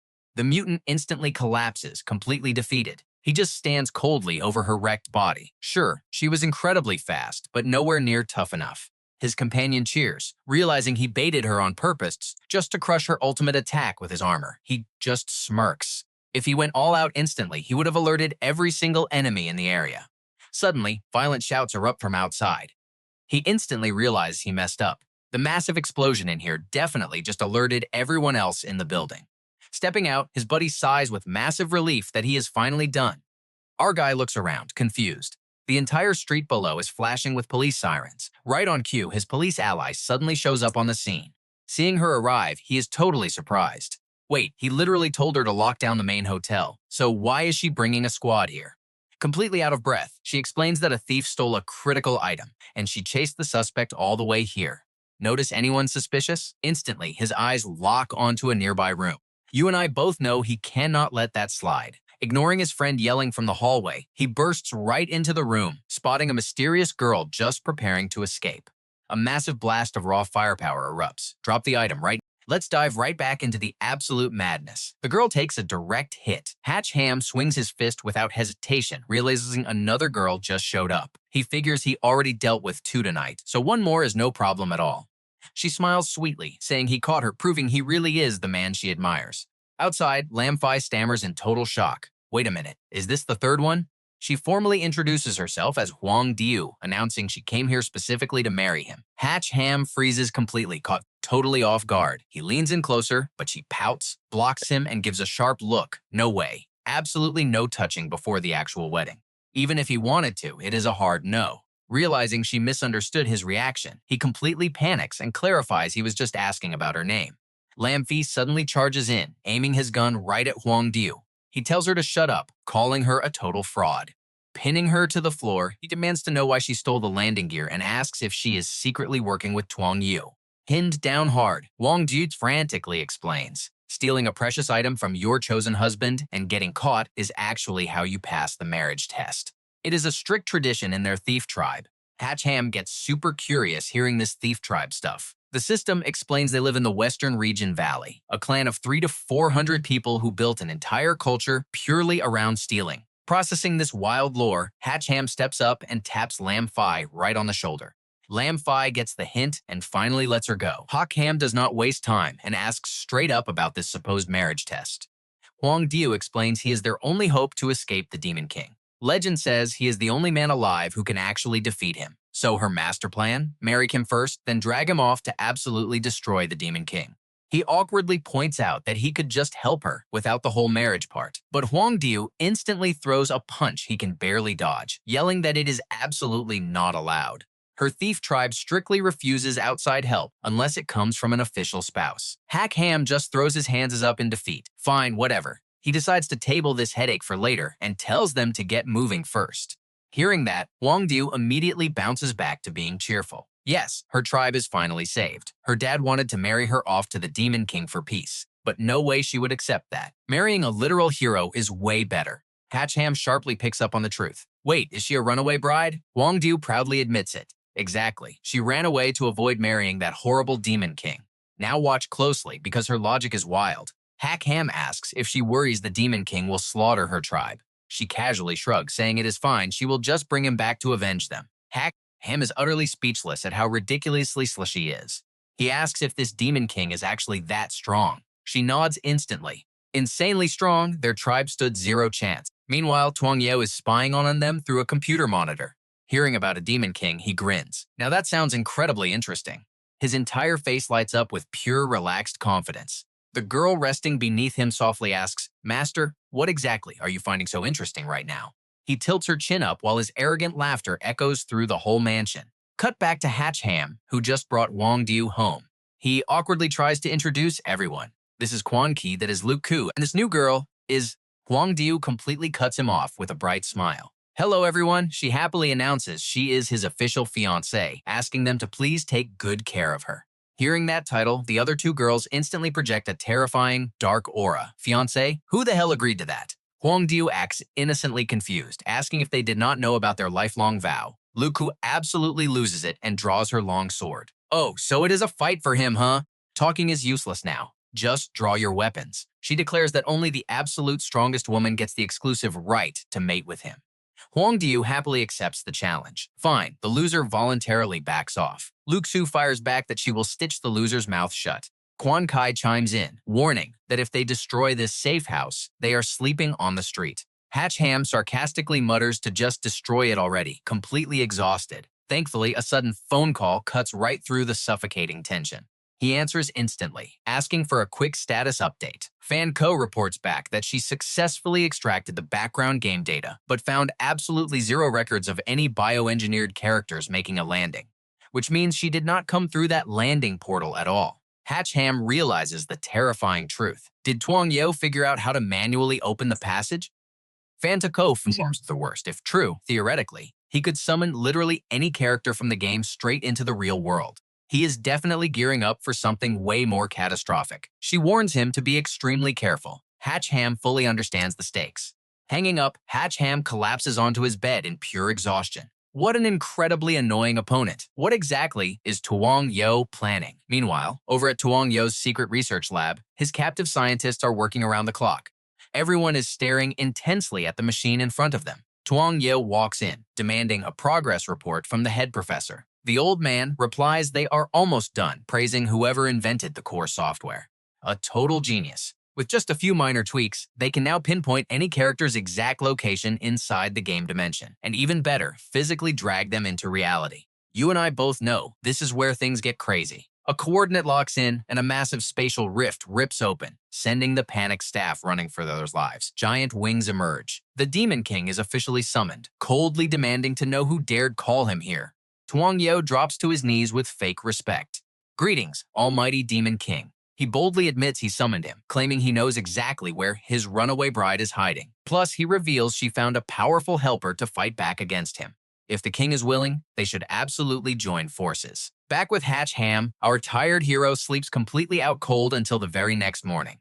Morning sunlight floods the room. Hach Ham changes clothes and heads to the door, grumbling about all the noise so early. Down below, Tai Ditch has hired an entire flashy choir group to sing outside. He blatantly drools over the three gorgeous girls standing there. Absolutely stunning, he thinks. His creepy eyes scan over them like a literal radar system, mentally rating their chests, their tiny waists, all the way down to their perfect backsides. Just absolute, total degenerate behavior from him. Hach Ham stretches, steps outside, and asks what is going on. Is someone having a wedding? Quan Kai points out they came specifically for him. Does he recognize them? Hach Ham. Lin Fei glares. Is this? Stick with me. This opening is wild. This guy is literally groveling. Dad, forgive my past mistakes. Hach Ham just snaps. Who's your dad? I have no son. Stop calling me that. Tai Dish instantly backs up and bows hard. Yes, Dad. From now on, your son will follow every word to repay your life-saving grace. Hach Ham sighs, completely helpless. Forget it. Let's just go inside. Quan Kai cheers about breakfast, but Hach Ham mutters he lost his appetite. Suddenly, Tai Ditch yells out, "Wait, I have crucial intel." That immediately catches Hach Ham's attention. Important intel? He drags the guy inside and demands straight up, "Talk fast. What exactly do you know?" He explains that while Tuong Yo had him locked up, he saw a kidnapped professor too. Hach Ham senses something very wrong. What was that professor's name? Tai Ditch replies, "I only know his surname is Liu. Looks like Einstein. It seemed like Tuong Yo wanted him to build something." Han Ji quickly investigates. Song Jiang, a top quantum mechanics expert from Dongmin University, vanished 3 days ago. Turns out, Tuong Yo kidnapped him. Hach Ham is totally confused. Why would he capture a quantum expert? Panji can't guess, but knows it's nothing good. We need to catch him fast. Hach Ham blushes, looking down, and blurts out, "Right." Completely unaware, he's peeking at her chest. Panji continues, "I can monitor quantum waves. If they try anything, they'll leave a trace." But Hach Ham's attention is entirely focused elsewhere. She suddenly exclaims, "Oh right, I have a gift for you." Hach Ham turns away, face burning red. Sure. Noticing his weird vibe, she asks, "Why so red?" He waves his hands frantically. No, just a bit hot in here." Panji smiles. "Hold on a second, I'll go get it." Watching her unlock the safe, he thinks, "Man, we've interacted so much. Why is my heart still racing like this?" Panji mentions that after last time, she doesn't dare leave important things lying around anymore. Meanwhile, Hach Ham's imagination is running wild about taking their relationship further. Panji pulls out a sleek box. "This is it. Put it on." Slipping the bracelet on, he looks at it suspiciously. "How does this work?" She tells him to press it. Instantly, 3 glowing colored rings wrap around his wrist. What is? Now pay attention. This gear is insane. Panji explains it's a virtual prop bracelet she invented. It converts metal stats straight into the bracelet. Just activate and go. Hach Ham is thrilled. That's incredible. She adds that it's super useful for time-limited items. She also talked to Lin Fei. To beat Tuong Yo, they need to funnel all resources straight to him. Lin Fei already went to discuss this with the chief. She should be bringing all their recently collected metals and gear over soon. Over with Lin Fei, her dad explains the agency only holds these temporarily. Lin Fei snaps, so we let them gather dust or wait for Tuong to steal them. Chief Van Sun sighs. Yesterday, Mayor Liu called, demanding they give all resources to someone with a strong will, pure character, high morals, respects elders, loves kids, and studies hard. Basically, a perfect, gentle saint. Since the mayor protects city security and is the absolute top boss, her dad is forced to obey his orders. Lin Fei's face darkens. Meanwhile, at the mayor's house, laughter fills the room. Mayor Liu Ba happily tells his son, "I got the gear for you. Now it's up to your performance." Meet the city's elementary essay champion and outstanding youth citizen, Shui Wen. This total spoiled brat completely flatters his dad. "Don't worry about a thing, old man. Whoever Tuong is, I'll crush him tomorrow," Liu Ba scoffs. "The secret agency can't even find him, yet you'll crush him. Why don't you just fly to heaven then?" Shui Wen backpedals. "Right, so what's the plan?" The mayor smirks evilly. "They say Tuong and Hach Ham are bitter rivals. We'll use Hach Ham as bait." Lin Fei brings a very confused Hach Ham to the training room. "Why did he call me here?" "I know what you're thinking, a setup, right?" Lin Fei scowls. "That jerk claims he doesn't know how to use props and wants us to teach him." Hach Ham is surprised they're actually stepping inside.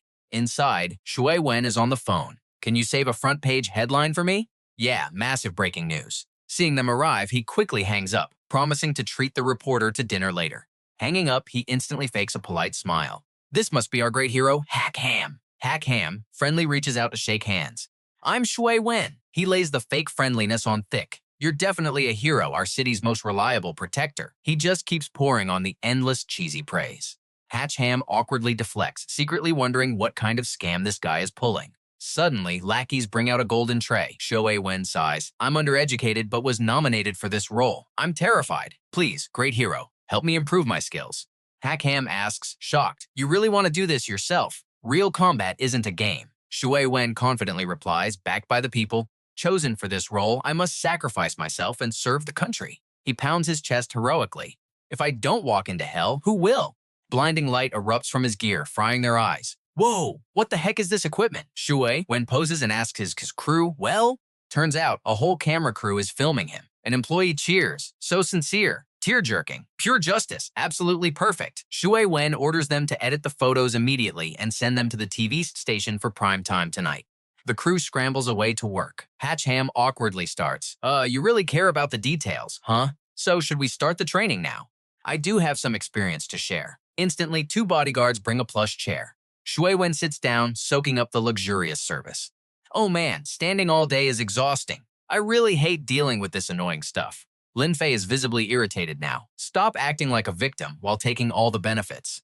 If the country wasn't selecting superpowered combat elites, opportunists like you would never get a spot." Hach Ham catches that. "Superpowered combat elite," she explains, "it's classified internal intel.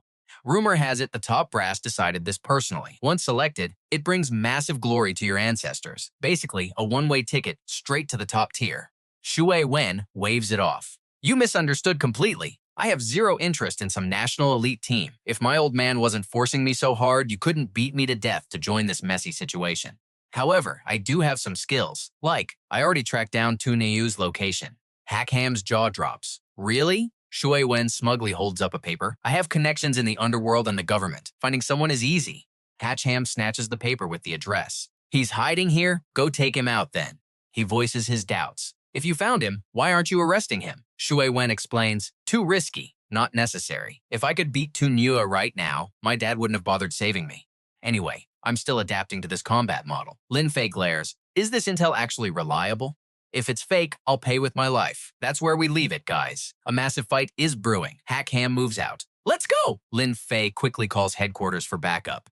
"All right, stick with me here. You're about to see how a real mastermind operates." Hach Ham decides they're heading straight in. No backing down now. Seeing the bait finally taken, the command drops. The guards are cleared to move in, and the security team gives the green light.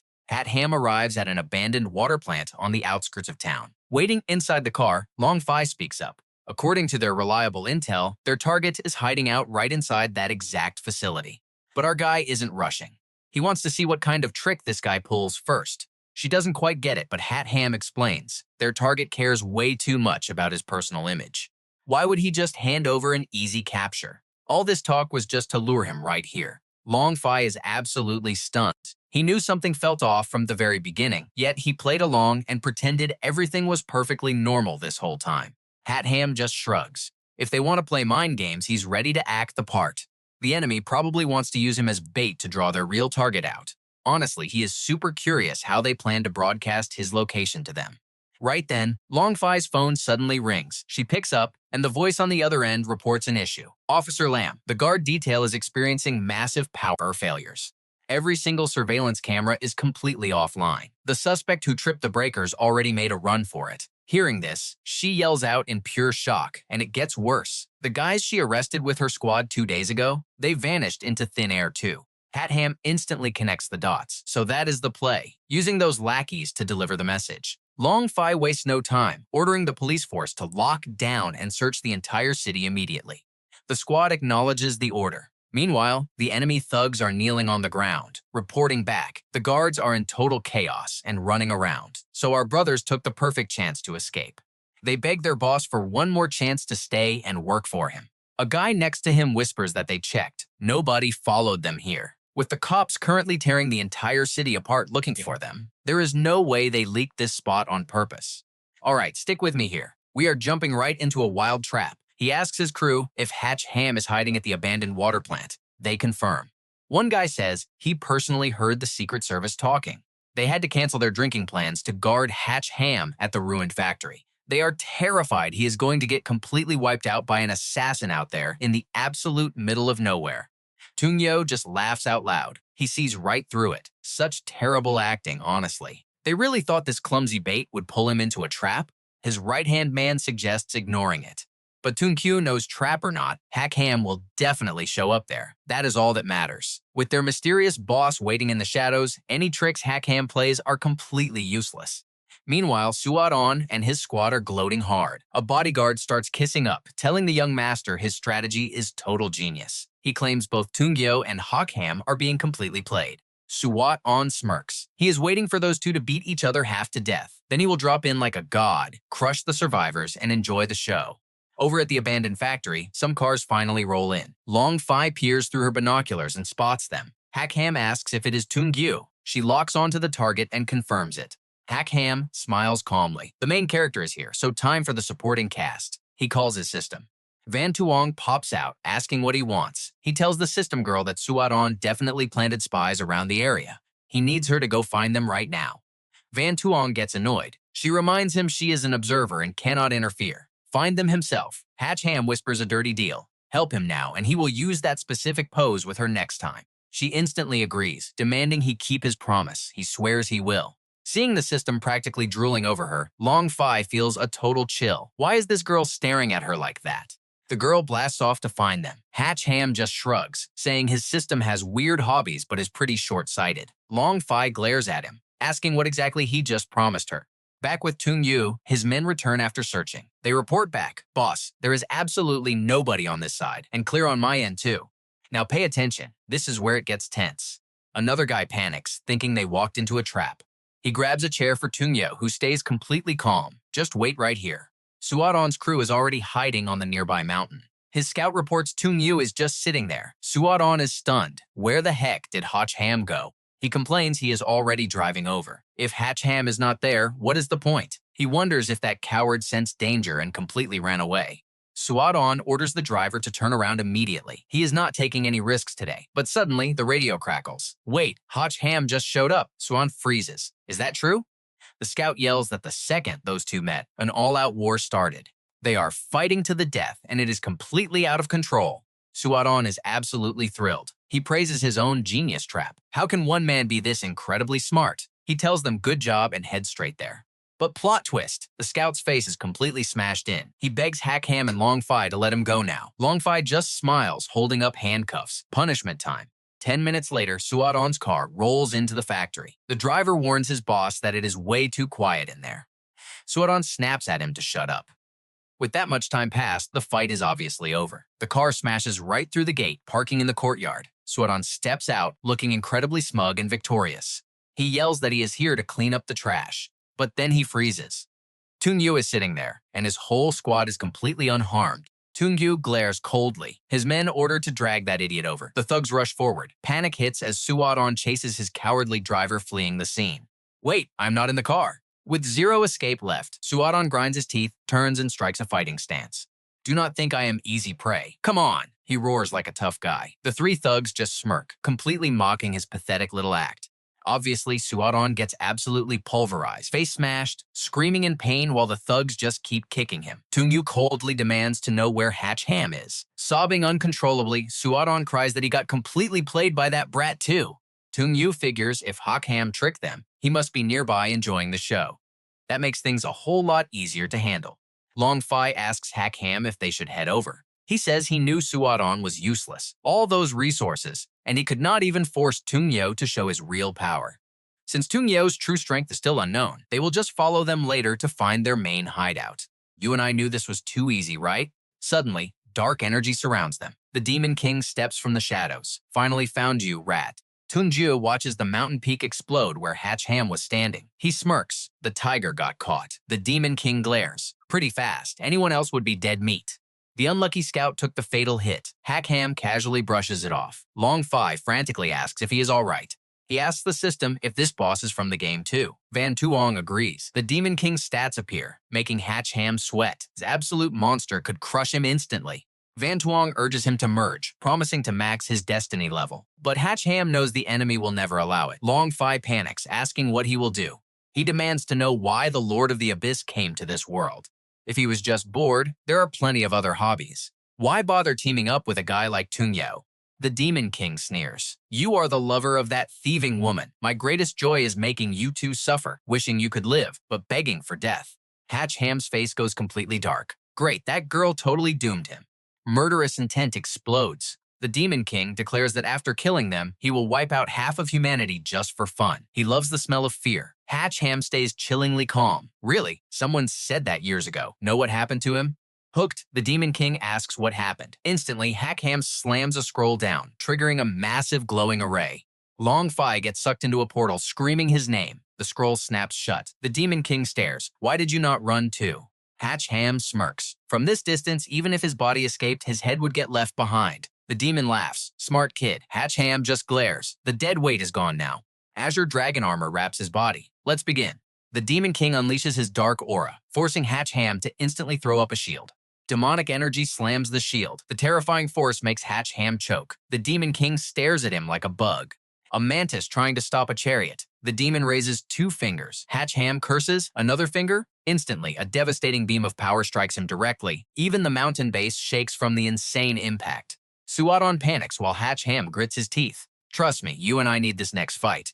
You and I are jumping right into the chaos. Tuong sees Hach Ham getting crushed and begs him to escape. But he refuses. If he runs, others pay the price. Suddenly, the enemy unleashes a devastating strike. Game over.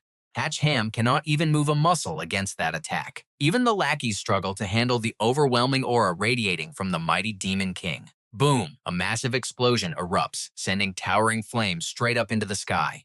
The Demon King coldly stares at the swirling dust below. A demon general quickly kisses up to him, praising his absolute power, saying crushing that pathetic Hach Ham was ridiculously easy.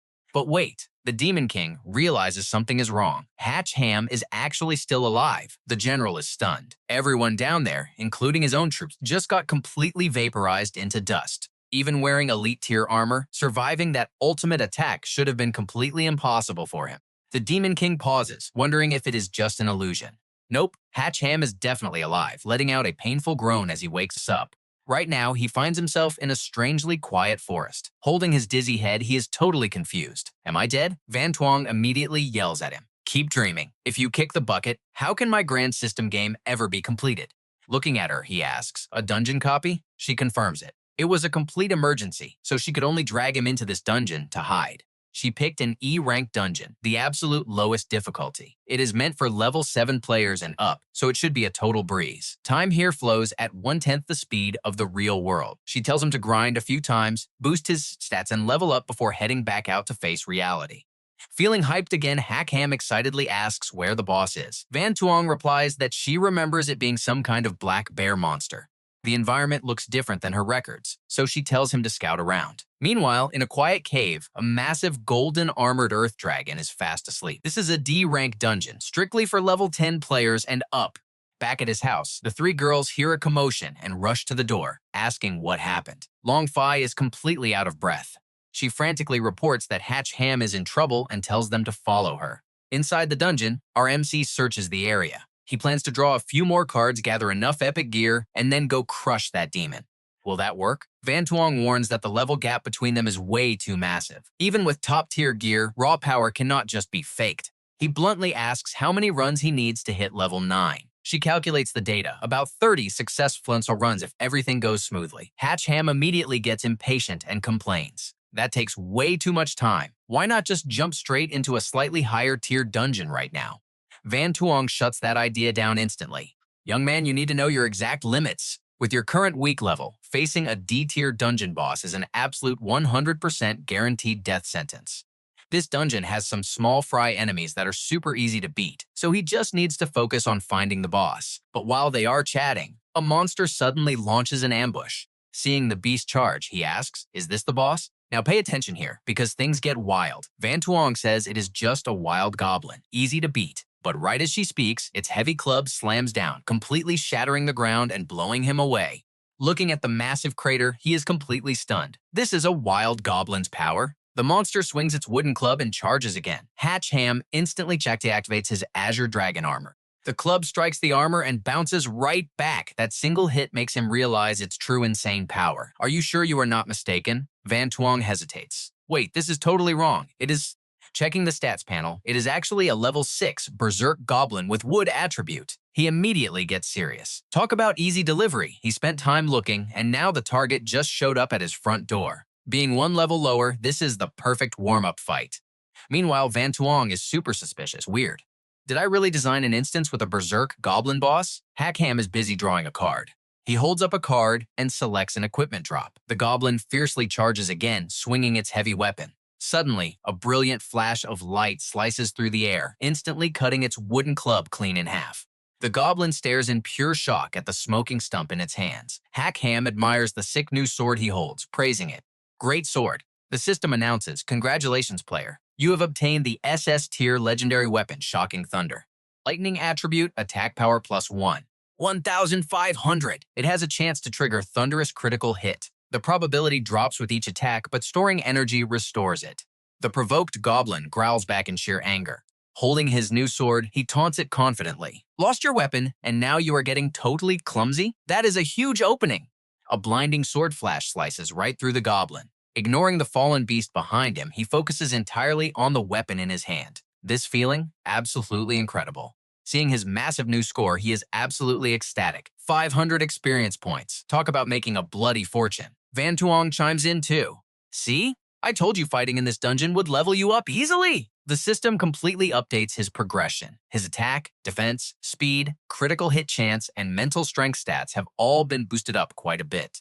He wonders, should I just wait for the dungeon to reset and beat that berserk goblin again when it respawns? Tuong says that works perfectly fine. The experience points will drop slightly next time, but the overall efficiency is still extremely high. Another menacing growl puts them on edge. This time, an absolute massive horde of goblins charges in. Hach Ham is completely dumbfounded. Is having this many bosses even logical? Tuong finally figures it out. "I know now, you totally entered the wrong dungeon. These berserk goblins are literally just the small fry. The real boss has not even shown up yet." Hearing this, he starts sweating. "Are you kidding me? Level 6 monsters are just the pathetic minions here? Then how ridiculously overpowered is the actual boss?" Tuong lacks the exact data. "I honestly have zero idea what is happening anymore. Maybe you rushed and accidentally opened the wrong entrance." Gripping Shocking Thunder tightly, he gets mentally prepared. "Come on then, if you are not afraid of dying, just try me." Suddenly, the entire goblin horde groans, as if terrified of something else. Then the whole mob completely chickens out and runs. Let's pause for a second. We both know they aren't scared of him. A colossal shadow looms right behind Hach Ham. Tuong stutters. "They were absolutely not fleeing from you." An overwhelming aura crashes down, putting him on high alert. They are now face to face with a gigantic monster. It is the suffocating, terrifying pressure of the golden-armored earth dragon.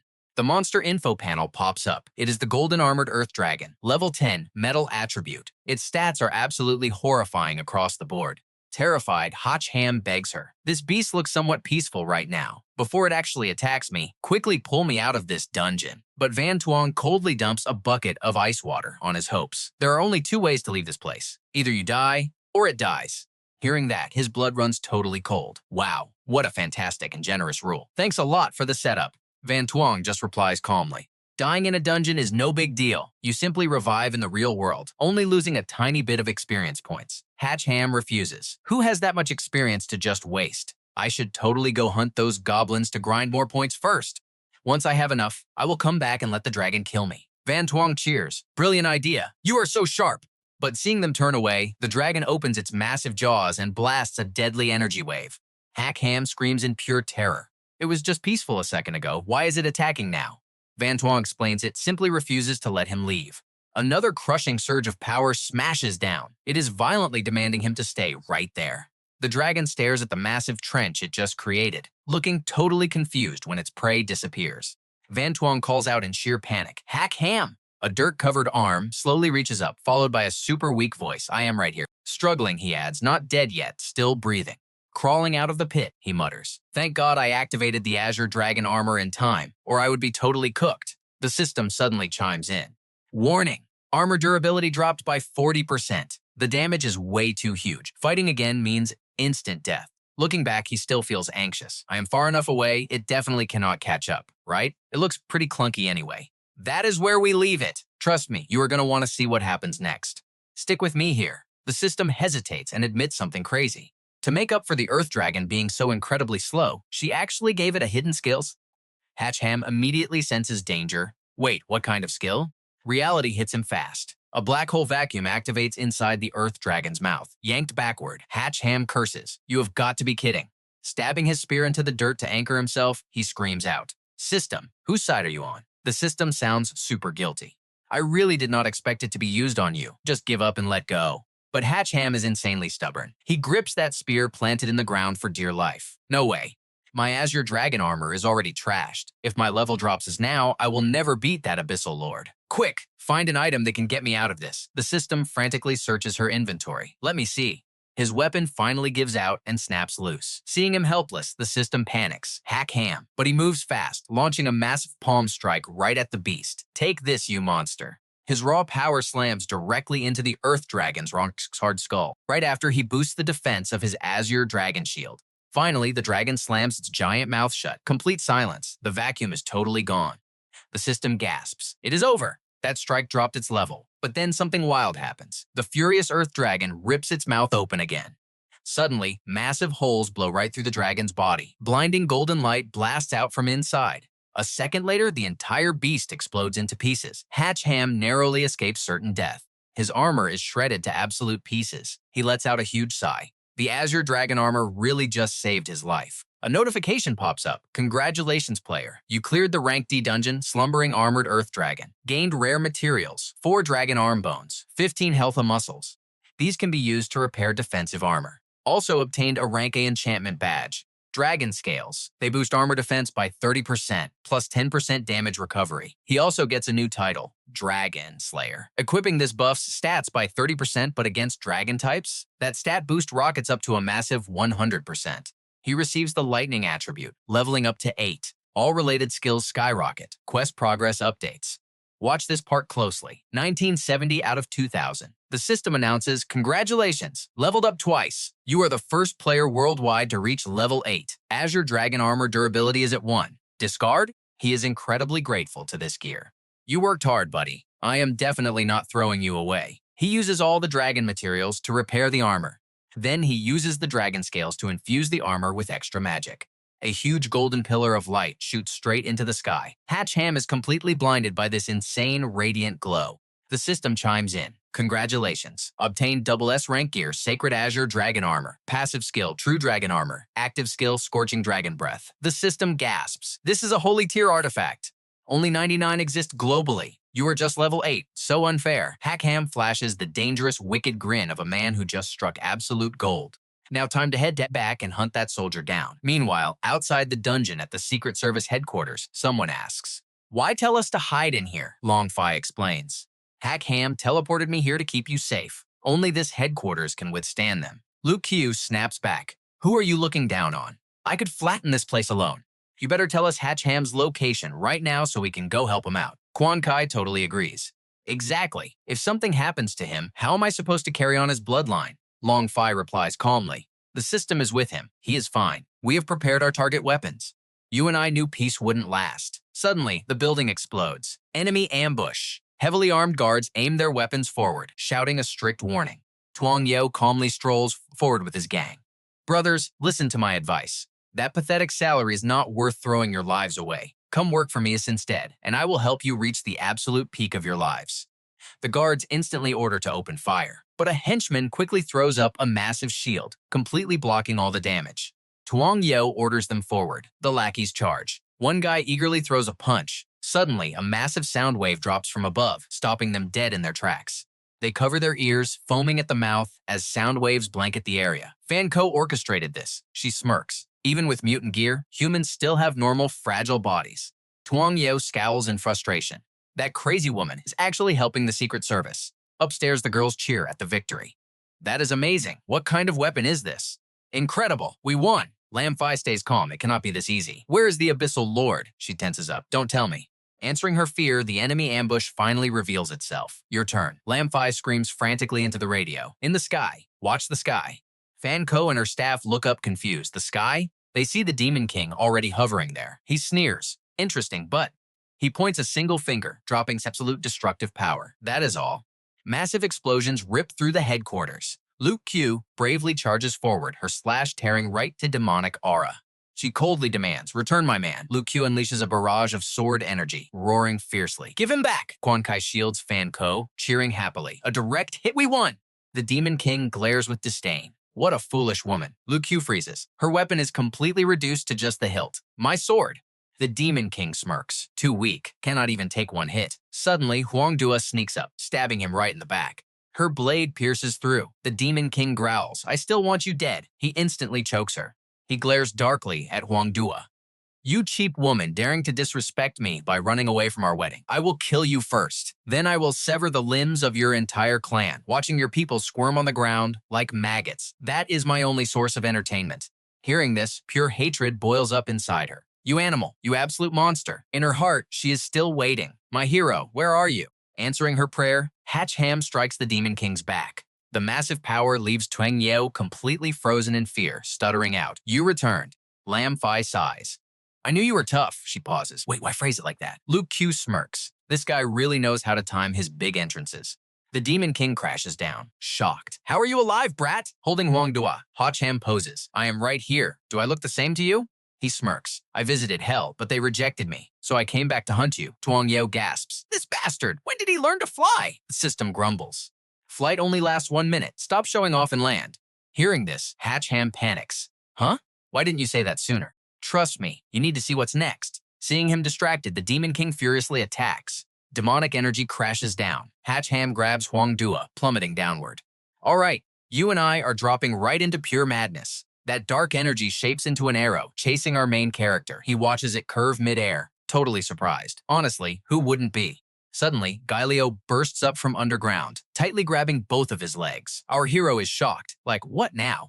The villain loudly praises his minion. Excellent work! He's so ridiculously overconfident, bragging that his subordinate's steel grip is absolutely unbreakable. In his mind, our guy is already dead meat. From a distance, Fan Co just sees a massive explosion. Long Fi is incredibly anxious too, quietly cursing the guy in her head. He was already drained from the Abyssal Lord's attack. Why on earth is this idiot choosing to throw his life away? Meanwhile, the Demon King looks incredibly satisfied. This time, he's definitely smashed to pieces. Giving him such a quick death is honestly too kind. The boss praises him. Great job. You really pulled off a huge win. The minion happily thanks his boss. But suddenly, Hach Ham's voice echoes from right behind them. That was super close. That completely blindsides both of them. How did you sneak up here? Hach Ham just casually answers. Since I couldn't break free, I simply tracked your attack path all the way back here. The whole enemy mob immediately rushes forward. Damn it! Get him! Protect the boss! Huang suddenly steps up, throwing rapid-fire kicks. You really think low-level trash like you can actually fight against a total pro? She effortlessly clears the whole group. That's right, back off. Luku joins in with perfect teamwork, swinging her blade. Anyone blocking our path is going to die. Seeing this play out, Tuong Yeo tells the guy right next to him, Demon King, wipe out those women first. He acts instantly, swirling heavy dark energy into his open palm. Noisy little creatures, your time is absolutely up. He unleashes a massive force, carrying absolute divine fire. The three girls freeze in pure shock. But Hach Ham instantly appears, classic hero saving the beauties. One sword strike completely shatters the enemy's attack. All three are safe behind him. The Demon King is absolutely stunned. What? My divine fire was deflected? Looking at the lightning blade in his hands, our hero smirks. I couldn't really test it earlier, but let's see now. Wow, this actually feels incredibly awesome. Tuong Yeo watches from the sidelines, insanely jealous. He thinks, what the hell happened to this bastard? During the time he vanished, what did he experience? His power spiked, and his weapon upgraded too. Refusing to lose, the Demon King charges up an even bigger divine flame. Impossible! Just die already. But Hach Ham calmly swings his sword right back. Now watch closely. This is where everything flips. The villain acts tough, mocking our hero's weak-looking stance. You really think you can threaten me? But suddenly he realizes something is very wrong. If that thing hits me, I am absolutely dead. Because he was so careless, the Demon King gets blasted hard onto the dirt by the sword aura. That was way too close. Before he can even recover, Hach Ham leaps up and launches another brutal strike. The guy yells, "Stop trying to show off. The lightning power on your blade is completely empty. That's literally just a useless chunk of iron now. You can't scratch me." Hach Ham stares coldly and lists the facts. Number 1, an unenchanted blade can still chop you to pieces. Number 2, who said lightning power never comes back? Just like he said, a massive surge of lightning crashes down from the sky. The Demon King stutters in total disbelief. Wait, it's absorbing the power again? Hach Ham's sword aggressively absorbs the fresh energy, completely recharged. He smirks proudly. The villain turns totally pale at this crazy sight. I've conquered realms for 800 years. I've fought endless experts and savage enemies, but I've never seen anyone pull a dirty trick like you. Mid-sentence, the Demon King gets absolutely fried by Hach Ham's lightning. Our hero stares down at the boss's lifeless body on the ground, but his sharp instincts tell him something is definitely off. Looking at the split corpse, he realizes it's a decoy shell. The Demon King teleports right back next to Tuong Yeo, swearing loudly. "I hate you. You forced me to burn my reincarnation skill." Hach Ham glares at him with pure disgust. "I thought you were some insane tank boss, but you're just an oversized turtle, and when things get tough, you even ditch your own shell." Highly offended, the Demon King roars, "You brat! Don't think holding a broken sword lets you disrespect a king. Tuong Yeo, let's rush him together." But a blade suddenly pierces right through his back. You and I both know villains never play fair. Even Hach Ham is absolutely stunned. "Wait, what?" Tuong Yeo twists the blade, mocking him. "Useless! I completely wasted my time summoning you. If your value is gone, become my fertilizer." He brutally pulls the sword out. The Demon King collapses, cursing him. You won't die a peaceful death." Tuong Yeo smirks like he just won the lottery. "Thanks for the hard work, Hach Ham. Without you weakening him, I never could have killed this Demon King so easily." Hach Ham is furious, betraying his own ally. "I absolutely cannot let this evil scumbag walk away alive." He points his weapon. "You are the real monster here." The guy just holds up a card swirling with massive energy. "Hey, Hach Ham, let's end this whole thing right now. I am going to use the ultimate card combo I've gathered." Behind him, Van Tuong desperately warns our main character. "You must be careful. That guy holds at least 2 S-rank treasures and 3 A-rank items." Tuong Yeo starts equipping his massive armor set. Mighty Kill in Arm, Strength plus 300, Crit plus 30. Explosive Gauntlet, Strength plus 90, Speed plus 20. Sunset Chainmail gives Defense plus 100. Combine it. Berserk Battle Armor adds Defense plus 90, Crit plus 60. Combine. Speed Boost Boots activate. Defense plus 30, Agility plus 30, Healing plus 40. Twilight Guardian Helm, Spirit Power plus 100, Healing plus 100. Cloak of Forgiveness instantly cuts the enemy's attack power and speed entirely by half. Finally, his legendary weapon, the Twin Magic Blades. It ignores absolutely all physical defense, literally the strongest armor-breaking capability in history. Fully stacked, he flexes his crazy gear. Against a god-tier setup like this, how will you even fight back? Suddenly, a grenade flies right at his face. Boom! An absolutely terrifying explosion. Hach Ham just stands there, clapping sarcastically. "Wow, even modern explosive weapons do 0 damage. Hurry up and switch." Buried under the thick rubble, Tuong Yeo screams out, "Why are you so incredibly shameless?" Our guy taunts him. "Looks like carrying all that heavy gear completely ruined your movement speed." Sweat drips down Tuong Yeo's face. "Oops, I only focused on massive attack and defense, but totally forgot about agility. I never expected these legendary items to weigh this much. While he's panicking, Hach Ham's lightning blade is already swinging at his face, but his strike gets blocked by a literal Darth Vader mask. His gear is absurd. Tuong Yeo bursts into maniacal laughter. Haha, surprised? Even if I can't dodge, my defense is completely flawless. I even brought protection for my weak spots, so what can you actually do to me? But armor is no match for physics. Hach Ham tries a new trick. Hey, does metal conduct electricity? A massive shockwave fries the guy, but even in danger, he counters. A blinding light erupts from the armor, making Hach Ham flinch. Then brutal firepower blasts right into his chest, sending our hero flying backward with a loud grunt. Using his sword to steady his shaking body, he sharply gasps. That was way too close. The part where I stabbed him actually triggered a damage reflection passive skill. He feels completely annoyed. The Abyssal Lord's earlier ultimate strike definitely drained the Lightning Sword's reserve energy. Otherwise, he absolutely never would have given this guy a chance to counterattack. Tuong Yeo looks just as battered, ripping his mask off and panting heavily. Hach Ham just stares at him calmly. What's wrong? Did you suddenly realize you just equipped yourself to death? Tuong Yeo angrily screams out, "Bring it on, I'll trade my life for yours." Watching this mess, Long Fi feels totally helpless. This lunatic is beyond saving, but then she freezes in pure terror as things get worse. On the rooftops, endless shadows appear. It's Tuong Yeo. Did he just clone himself? Hach Ham is just as shocked as she is. Am I seeing things? Where did all these copies even come from? Van Tuong yells from behind. I know what that is. He definitely acquired the triple S rank item, Coffin of Rebirth. Once it binds to a master, it grants unlimited cloning and literal immortality. Trust me, you're going to want to see how we survive a broken item like this. Let's dive into this wild revenge manhwa. Tuong Yeo laughs confidently, telling Hach Ham today is his death day. He immediately orders his clones to attack. Hach Ham anxiously commands the system to draw the most effective card. The system replies calmly to just relax. Tuong Yeo rushes forward, shouting that he won't give him any chance. Lu Ku suddenly blocks his path with her sword, firing back that she won't give him a chance either. She buys enough time for Hach Ham to draw his card. The system announces a massive reward. The virtual sword art! He cheerfully thanks her. The system chimes in, updating his progress. Comprehension loading at 50%.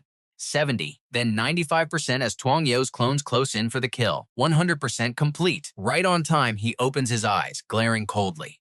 Countless lightning swords strike sweep through, knocking the clones down like autumn leaves. Tuong Yeo yells at them not to panic, claiming Hach Ham can't pull off another explosive attack like that. He orders them to stop his escape. But the harsh truth slaps him right in the face when Hach Ham charges forward. Tuong Yeo is absolutely shocked by the aggressive counterattack, screaming to fight. The surviving clones desperately try resisting the fierce lightning blasts. Meanwhile, the original body nervously screams at his clones, calling them useless trash, ordering a flank. However, Hach Ham casually spins around and delivers a devastating sword slash, instantly taking them out. He scores a massive 1,150 experience points. Smiling, he mutters that he finally caught him. Tuong Yeo completely panics, unable to accept reality. Hach Ham interrupts him, revealing that despite his massive clone army, he has already figured out 3 fatal weaknesses. Tuong Yeo just laughs like a maniac. Weaknesses? Does that mean he has to kill 3 more bodies? But doing that would make him completely lose his mind, especially since he thought he was already immortal. Hach Ham calmly lists them. First, the rebirth coffin only copies. It cannot resurrect the dead. That is exactly why you are too scared to fight me yourself. Second, these clones were made before you killed the Lord, meaning they are stuck at level 6. Third, they are no threat to me. They just feed me endless experience points. Tuong Yeo's face instantly darkens. Hach Ham smirks, noting that his expression proves every single point was correct. Long Fi is absolutely amazed. He gathered such crucial intel mid-battle, but she wonders why he would expose everything out loud. Doesn't that just give the enemy time to prepare? Watch closely. Here's his real plan. Hach Ham just wants to keep grinding. He needs these clones to reach level 15. Refusing to be a stepping stone, Tuong Yeo glares furiously. Then he actually murders his very own clone in cold blood. While the remaining clones panic, Tuong Yeo declares they must keep resources in the family to fight Hach Ham. Snatching 350 experience points, he demands they become his personal sacrifices. The last 2 clones furiously curse him out. Why the hell should they be his stepping stones? Taking their lives won't be that easy. A cruel sword strike violently silences them. He tells them to shut up, they have no choice. Meanwhile, Hach Ham joins the clone massacre, challenging him to see who can farm faster. Long Fi finally pieces it together. Hach Ham deliberately revealed his plan so Tuong Yeo would kill his own clones out of spite. Now they are both racing for experience points as the betrayed clones fall to the ground in total anger. After wiping his side clean, Tuong Yeo bursts into maniacal laughter. He mocks his fallen clones, calling them ungrateful idiots who only existed because of him. Right then, Tuong Yeo's level skyrockets straight to 10. He smirks, bragging that his massive effort finally paid off with this major power upgrade. Hach Ham just calmly wipes his sword. He points out that if Tuong Yeo had teamed up with his clones, his winning chances would be much higher. Realizing he got totally played, Tuong Yeo Su's face turns grim, warning that such arrogance will invite divine punishment. Hach Ham generously offers him one final chance to use his best tricks before it's over. Tuong Yeo forces himself to stay calm, banking on his high intellect. If he lands this next skill, surpassing Hach Ham's power level is completely possible. Playing dirty, he points at the sky, shouting a distraction. As Hach Ham supposedly looks away, his sword swings right at his neck, mocking him for being so gullible. Tuong Yeo is absolutely shocked a level 13 can catch blades with 2 fingers. Hach Ham smirks right back, declaring that Tuong Yeo is the truly simple-minded one. Desperate, Tuong Yeo unleashes a second deadly move. Ditching his weapon, he throws a brutal life-or-death mid-air palm strike. Totally calm, Hach Ham states that losing his reason guarantees his defeat now. He's just a test dummy for his limits. Tuong Yeo freezes as Hach Ham casually raises just one hand. This arrogance absolutely shatters Tuong Yeo's ego. Hach Ham blocks a flurry of desperate punches with a single arm before driving his own brutal fist straight into Tuong Yeo's stomach. That devastating punch makes him cough up blood, finally realizing the terrifying gap in their strength. But he thinks his rebirth coffin will still save him. Reading him perfectly, Hach Ham taunts him to go ahead and activate his precious coffin. You and I both saw that trap coming, right? Tuong Yeo finally realizes in sheer horror. Hach Ham was waiting for this exact moment. Fan Co reports the coffin is hidden in a southeast warehouse. Tuong Yeo collapses to the ground as Hach Ham says understood and completely vanishes. Tuong Yeo glares at Fan Co with pure hatred, cursing her before blacking out entirely. Elsewhere, his backup clone awakens, still arrogantly convinced that Hach Ham won't ever find him. The moment he speaks, a massive lightning bolt crashes down. Having just escaped death, he instantly faces it again, screaming out in pure, utter despair. Terrified, Tuong Yeo pathetically begs for his life. He cries for one last chance, offering to become Hach Ham's loyal dog and eliminate absolutely anyone who gets in his way.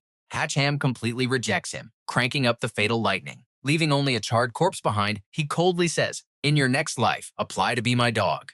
The media absolutely explodes with the breaking news. The notorious criminal Tuong Yeo has been killed, though the police keep the hero's identity completely classified. However, Long Fi is worried. Tuong Yeo might be dead, but strangely, Professor Tung Jiang is still missing. Even worse, the dangerous device Tuong Yeo used to tear open the dimensional wall is completely gone.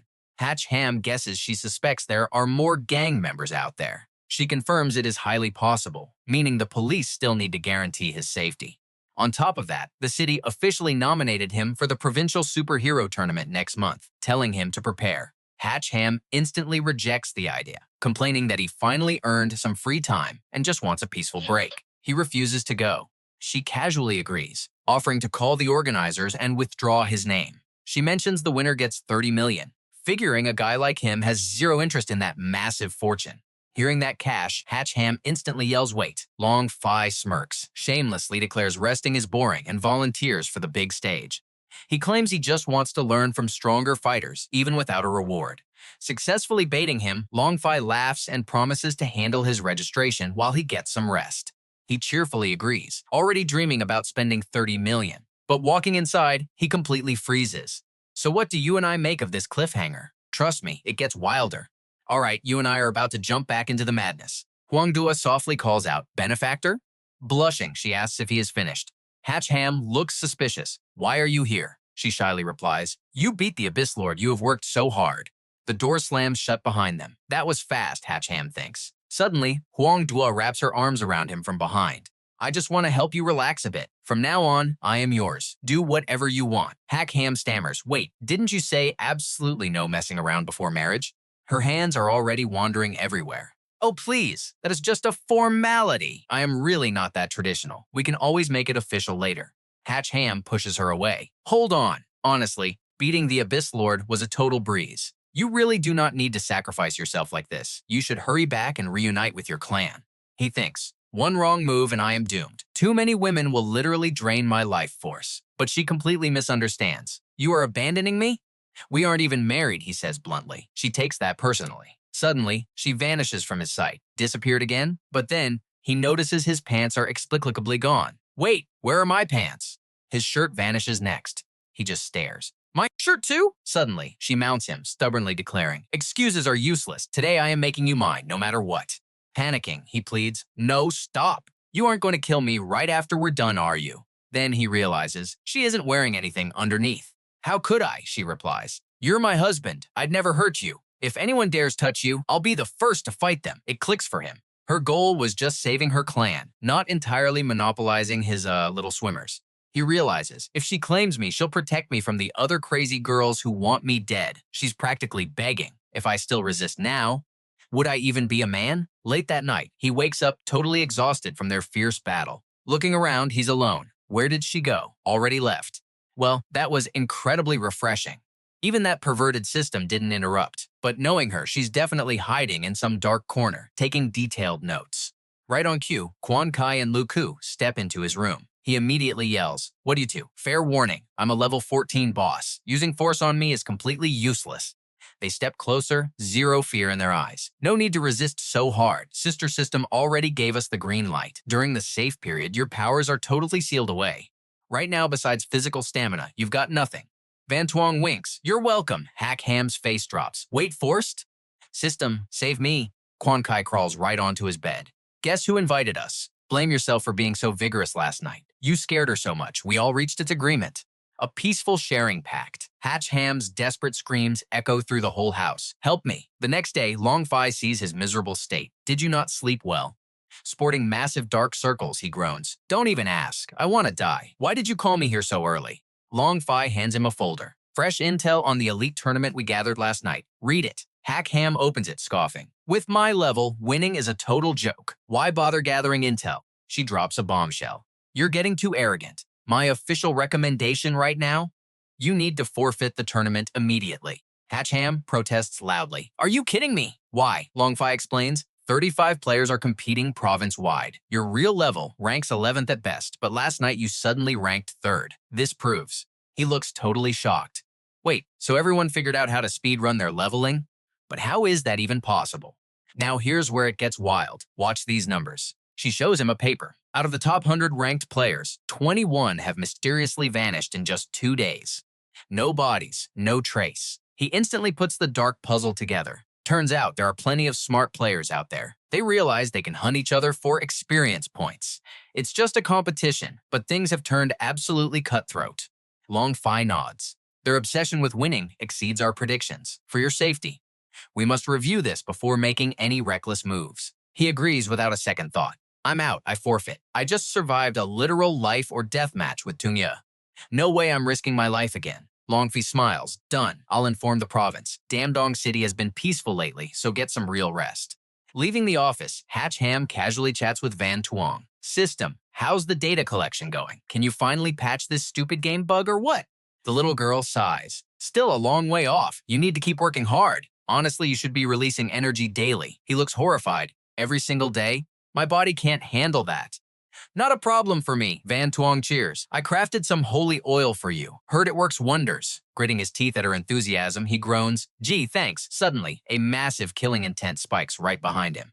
An ambush. Dodging backward just in time, he shouts, Who's there? It's Cao Min, level 16, ranked 9th in Dongmin Province. The guy smirks. As expected of Damdong City's #1. Dodging a silent sneak attack. Hach Ham recognizes him instantly. I've seen your photo. You're one of the players in the provincial elite tournament. You're so desperate for levels, I'm just prey to you now? Cao Min laughs arrogantly. Every expert in this city is dead. If I eliminate you, I'll definitely break through to level 18. You saw this coming, right? These guys are absolutely insane. The tournament hasn't even started, yet the slaughter is on. Hach Ham knows he can't run. He has to crush this guy first, then report back to Long Fi. Eyeing the brutal iron-spiked wooden club in the guy's hand, he thinks that's his actual weapon. It looks completely handmade, but the destructive aura rolling off it is completely off the charts. Cao Min attacks immediately. Just die, Hach Ham summons his thunder sword. perfectly blocking the heavy strike. Their weapons clash, erupting with massive He realizes, weird, an ability-infused wooden stick just shot a massive shockwave straight into the sky. Cao Min is pushed back by the sheer force. A lightning magic sword? Damn, almost fell for that trap. Pressing the advantage, Hach Ham smirks. Oh, I've got plenty of surprises left. Cao Min channels dark energy into his club, shouting, "Speed boost!" Hach Ham realizes the trick. He can swap buffs.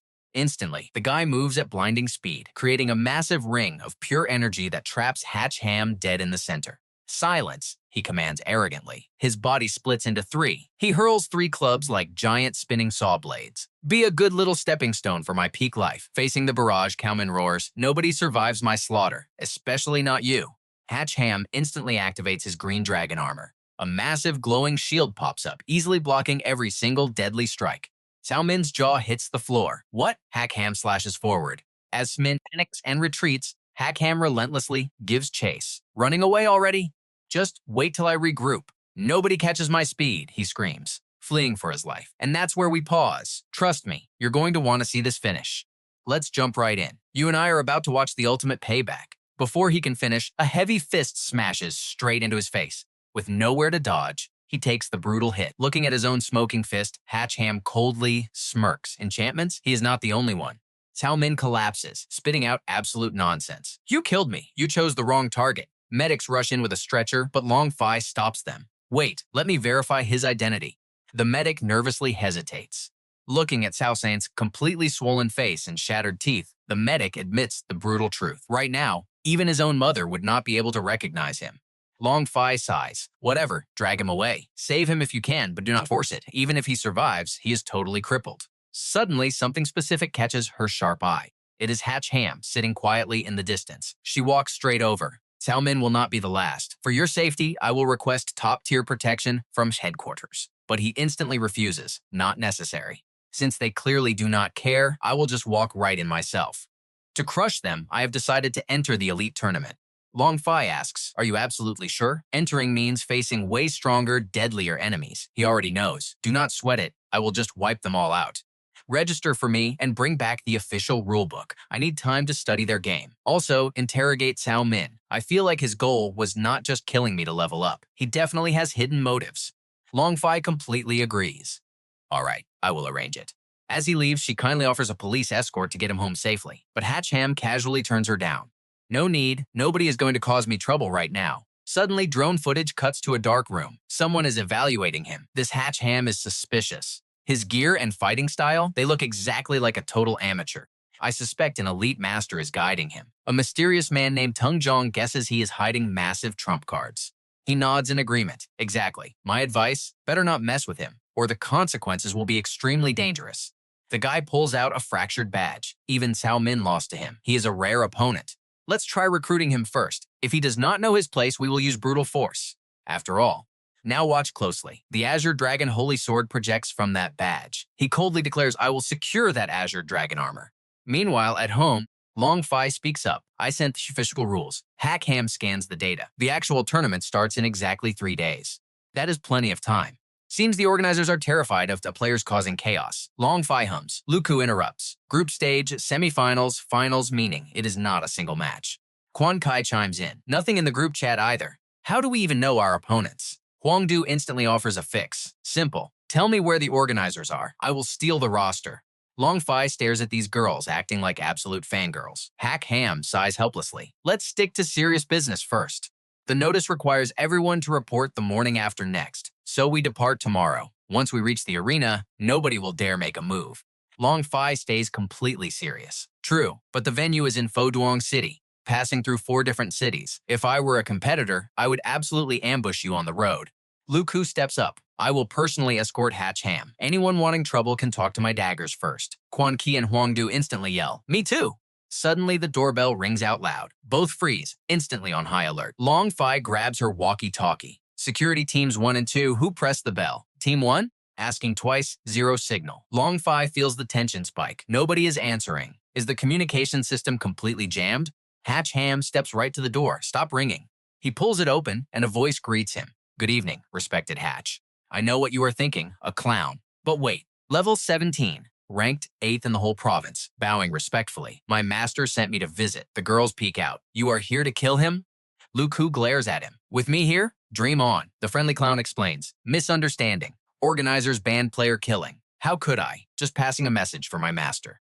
Hach Ham demands straight up. Who exactly is your master? Lin Fei glares. Is this? The clown answers. Currently ranked number 1 X. Longfi checks her intel. X is insanely mysterious. Level unknown. But on the official government leaderboards, he is always sitting at the very top. Even Quan Kai is shocked. That mysterious?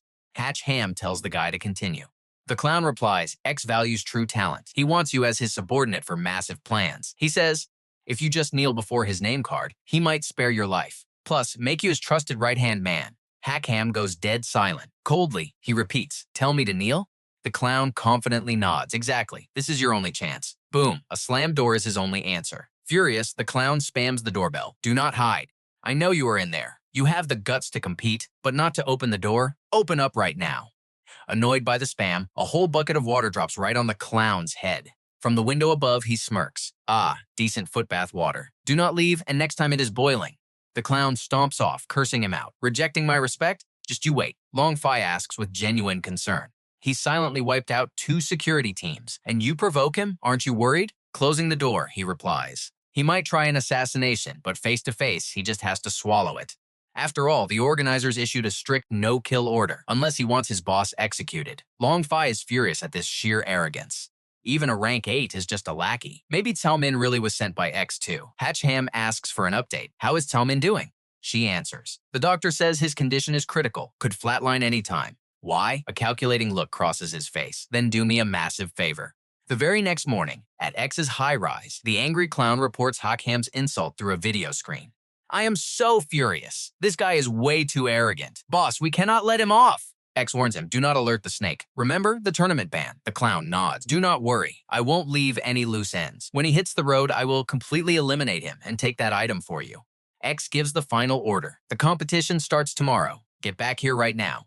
Do not delay. He agrees instantly. The screen cuts to black. Only Tingjiang and X remain in the room. Tingjiang questions him. Why let him attack? What if monitors catch him? X speaks slowly. Professor Liu, when did I ever order him to strike? I merely reminded him not to be reckless. So what do you and I take from this? Pure manipulation. Win or lose, X keeps his hands clean. He knows Cao Min failed, and the clown might too. All right, you and I are diving into an absolute masterpiece of an arc. Tung Jiang wonders why they should just ignore him. The answer? They do not want to make Hach Ham a direct enemy. Just making him miss the upcoming tournament is actually a pretty solid strategy. Meanwhile, at the police station, Longfi shakes Hach Ham's hand, saying he must stay to guard.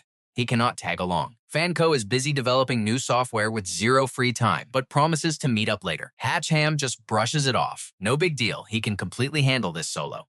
Longfi reveals the Bureau approved 3 cars and 5 escorts. That is more than enough to deal with any normal surprise attacks, especially if Mr. X's shady group tries to pull some dirty tricks on the open road. Quan Qi and Huang Diu reassure him not to worry with them around. Lam Fi just sighs. Honestly, their presence makes him worry even more. Hach Ham hops into the car. He buckles his seatbelt, fully prepared. No more wasting time. Let's move out. Watching the convoy depart, Lam Fi cheers them on, yelling to stay safe. Mr. X's trackers immediately make their move. The young master notes their departure. Mr. X orders them to follow without getting caught. The convoy suddenly detours into the mountains. Seeing this weird route, Hach Ham gets suspicious. Weren't they supposed to take the highway the whole way? The driver just coldly replies that this mountain road is slightly faster. But Hach Ham is already on high alert. Does the guy think he cannot read a phone map? Their destination is straight north, but they are very clearly driving south. The Scarface driver bursts into evil laughter. Just noticing the trap now? How completely pathetic. He announces this is direct payback for last night's brutal humiliation when he splashed water everywhere. He slams down the detonator, and the whole convoy explodes instantly. Hach Ham frowns at the flaming mess. Great now, so how are they supposed to travel? Huang Diu is completely shocked. Even the police escort was heavily infiltrated. Now pay close attention here. This is where the real ambush begins. Hach Ham senses danger from behind. A Joker launches a sneak attack, activating a skill called Focused Hunting to freeze his gear. A system alert immediately pops up for Hach Ham. Player equipment is frozen solid. He absolutely cannot use any gear or items until the massive restriction is lifted. The weapon this freak is using? Heavy Joker gloves that pack a genuinely insane punch. Hatch Ham takes a direct hit and is sent flying straight backward. Seeing the situation turn terrible, the two girls scream his name in total panic. The Joker boasts arrogantly. That punch was sweet revenge for earlier, and today he is going to torture him slowly. Quan Kai rushes to help Hatch Ham up, demanding to know why he did not equip his legendary dragon armor. Coughing hard, he explains he actually summoned it, but it was completely useless. Meanwhile, Lu Ku grips her sword, totally ready for battle. The girl quickly explains the mechanics. Every title grants a special buff. She never expected these rival players to be this crazy strong, earning high-level titles before even clearing the dungeon. Hach Ham wonders what buff his own Dragon Slayer title provides. Van Tuong confidently confirms he has one. Perfect! Whatever that hidden buff is, he is going to use it to absolutely crush this weird clown. The system chimes in. Double damage against all Dragon-type enemies. Suddenly, the Joker throws out high-damage explosive cards. There is literally zero time left for chatting. Hatch Ham screams out a desperate warning. But Lu Ku, completely unbothered. She tightly grips her blade. Panic? Never. Does this guy seriously think her squad is totally useless? The other two girls stand tall right beside her. With them here, absolutely nobody hurts their man. He belongs to them to protect and pamper. This clown is not even allowed to touch a single hair on his head. Hearing this, Hach Ham is thrilled. Is this the legendary feeling of being carried? Absolutely amazing. Watching the backs of these three gorgeous bodyguards standing fiercely in front of him, he feels incredibly safe and secure. Even the Joker is surprised. Not bad at all, Hatch Ham. Having three stunning women by your side is a massive flex. But do not worry, once you are dead, he vows to take over and satisfy them in your place. Those filthy words instantly trigger Lu Ku's ultimate rage. She violently swings her sword to slice off his dirty tongue.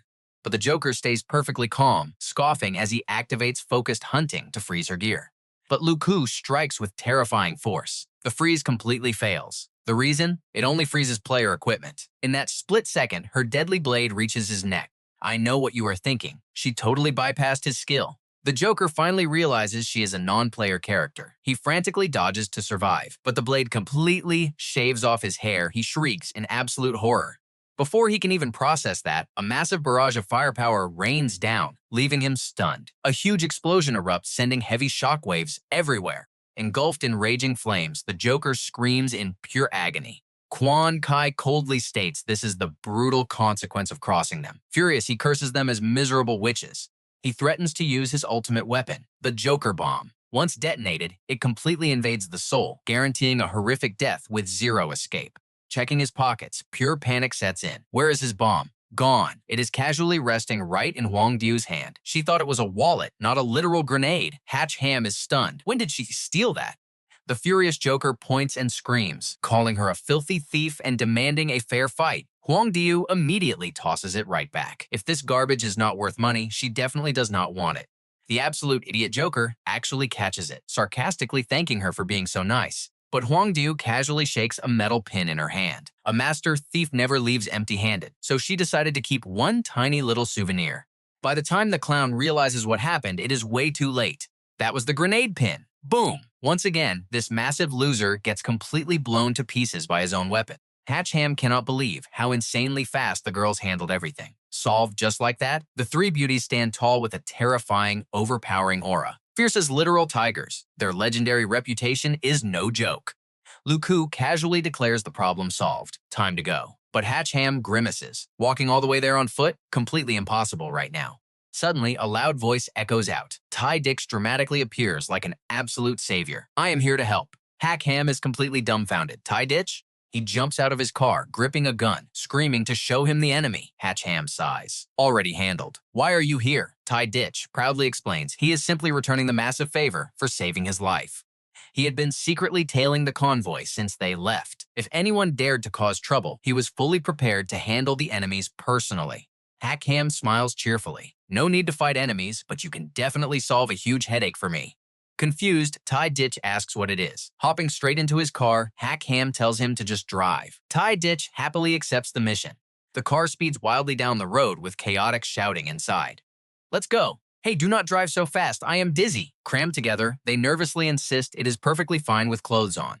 They leave the pathetic Joker groaning on the dirt in shredded rags. He vows to report this. Hatch Ham's true identity is seriously not simple. Meanwhile, the car finally pulls up to the Elite Alliance tournament arena. Stepping out, Tai Ditch looks around, confused since he expected a downtown venue. Hach Ham explains the organizers are smart, gathering so many dangerous, unstable elements in one place. If things spiral out of control, the whole city would be in extreme danger. Let's register first. Approaching the guard, he introduces himself as Damdong's rep. The guard coldly barks, sign and enter. Hach Ham politely asks if his massive entourage needs to wait outside. The guard's answer, go in if you want, nobody cares enough to stop you. Trust me, you and I are not ready for this. Walking in, Hach Ham jokes about the bad security. But suddenly he freezes in pure shock. The ocean of competitors waiting ahead is absolutely mind-blowing.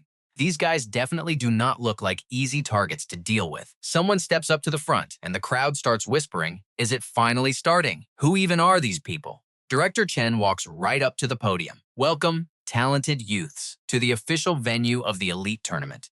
I am the head in charge of this competition. You can just call me Director Chen. I am absolutely thrilled that we have 89 contestants participating this time. We will definitely pick the absolute best talents to represent the Alliance and the national team.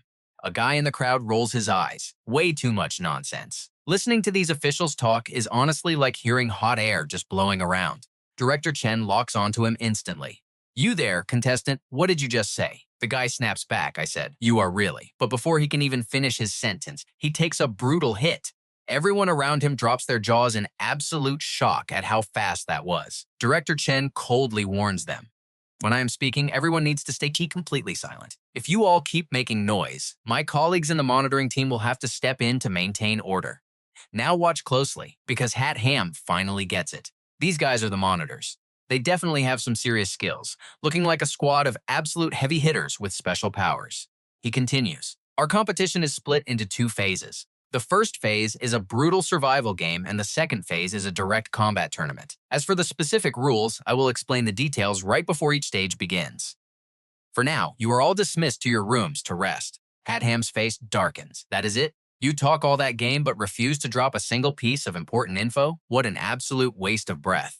The other contestants start grumbling too. Unbelievable. This is barely professional. And showing up early was completely pointless. Backstage, the assistant asks a key question. Director, you didn't mention the 3 forbidden rules. What happens if a massive riot breaks out tonight? Director Chen just smirks. Honestly, I think we have way too many participants right now. Let them do whatever they want tonight. Once the body count drops down to around 50 people, you guys can step in and take control. The assistant nods. The director's goal is brutal but simple. Quality over quantity. Let the weak ones get weeded out, so they only keep the actual elites. After getting their room assignments, Quan Qi and Huangdu flop down on the mattresses like excited kids. Oh wow, this is way too soft and perfectly comfortable. Hach Ham asks the guy next to him, is every single room set up like this? This feels way too luxurious. The guy awkwardly smiles. It is probably a custom layout. I mean, you did bring a lot of female friends with you. Luxu immediately calls him out. Why are you just standing there? Get over here! Huangdu chimes in too. You must be completely exhausted from the trip, right? Quan Kai sweetly tempts him. Come on, let us help you relax for a bit. Hach Ham sees this and his face turns totally pale. But those 3 girls immediately glare daggers right at him. Finally, he stammers out a quick apology. Look, my bad. I am completely wrong here. The door suddenly slams shut. I am sleeping in the car tonight. Goodbye. As he runs away, he mutters to himself. Another night of loud explosions and chaos, it really makes a guy sick. Tian Fong, who was secretly watching them, lets out an amused laugh. Hilarious. Some people actually treat tonight like a relaxing vacation before the real fights begin. Another guy silently inspects his deadly katana. Mock Van, one of the top draft picks, is also mentally gearing up for whatever comes next. She stares deep into the building as midnight hits. Inside one room, a contestant is dead asleep, completely unaware his door was just breached. By the time his eyes snap open, it is way too late. A massive force slams down, and the nearby rooms erupt into a raging sea of fire. Hach Ham hears the screaming and immediately stops what he is doing. Down below, Luku begs him, no wait, do not stop now, keep going. The 2 girls next to her are eagerly waiting their turn. I am fully rested up too. Stop being lazy, it is finally my turn next. I know what you're thinking, but hold that thought. Hach Ham carefully checks the hallway. Something is completely wrong here. Shouts echo outside. Everyone get out now. There is a rogue contestant murdering people everywhere and starting massive fires. Follow us to safety immediately. Luke Koo is absolutely furious. Seriously? I was just getting to the good part. What kind of jerk does this? Quan Kai quickly throws her clothes back on. I guess we better evacuate too. But Hach Ham shushes all three girls immediately. The guy outside keeps shouting at them. Are you guys leaving or what? If you stay in there, I am taking everyone else ahead first. Another punk cuts in. I'm coming. He fires his massive heavy weapon, completely blasting a room inside the building. He violently kicks the door in, thinking he just scored another easy kill. But he waits, and no system notification pops up. Wait, why didn't I get any experience points for that? Realizing things just went wrong, he grips his gun tight and nervously scans the area. Is the guy still alive? He totally misses Hach Ham hiding right up on the ceiling. He yells out, just show yourself. Stop struggling before you die. I promise to make it quick. Then our MC casually speaks up. Hey there. Bam! One single punch instantly crushes the guy, knocking his teeth right out of his jaw. Luku takes one look and figures it out. Is this a hitman sent by the organizers? He shakes his head. I saw this guy earlier this afternoon. He is just another contestant entering the tournament. Looking at this, the organizers definitely want the fighters to slaughter each other before the actual event even starts. She asks, completely confused, but why? On one hand, they explicitly banned sneak attacks right before the opening. On the other hand, they are clearly setting us all up to butcher each other tonight. He steps out into the ruined hallway and smirks. Of course they ban sneak attacks, unless you are fighting directly under their watchful eyes. Every single move the participants make is being recorded by the security cameras, but suddenly the screen goes pitch black. The two monitors watch this happen and chuckle. This punk just destroyed another camera. Gotta admit, that is actually pretty entertaining. The assistant asks, what is the current status of the battlefield? The security guy reports in. The chaos has been going on for 12 minutes, and only 74 people are still alive. He does the math. With so many smart players launching sneak attacks, only 14 are dead? These guys are extremely sharp. I am taking a nap. Wake me up when we hit 50 survivors. The subordinate immediately nods.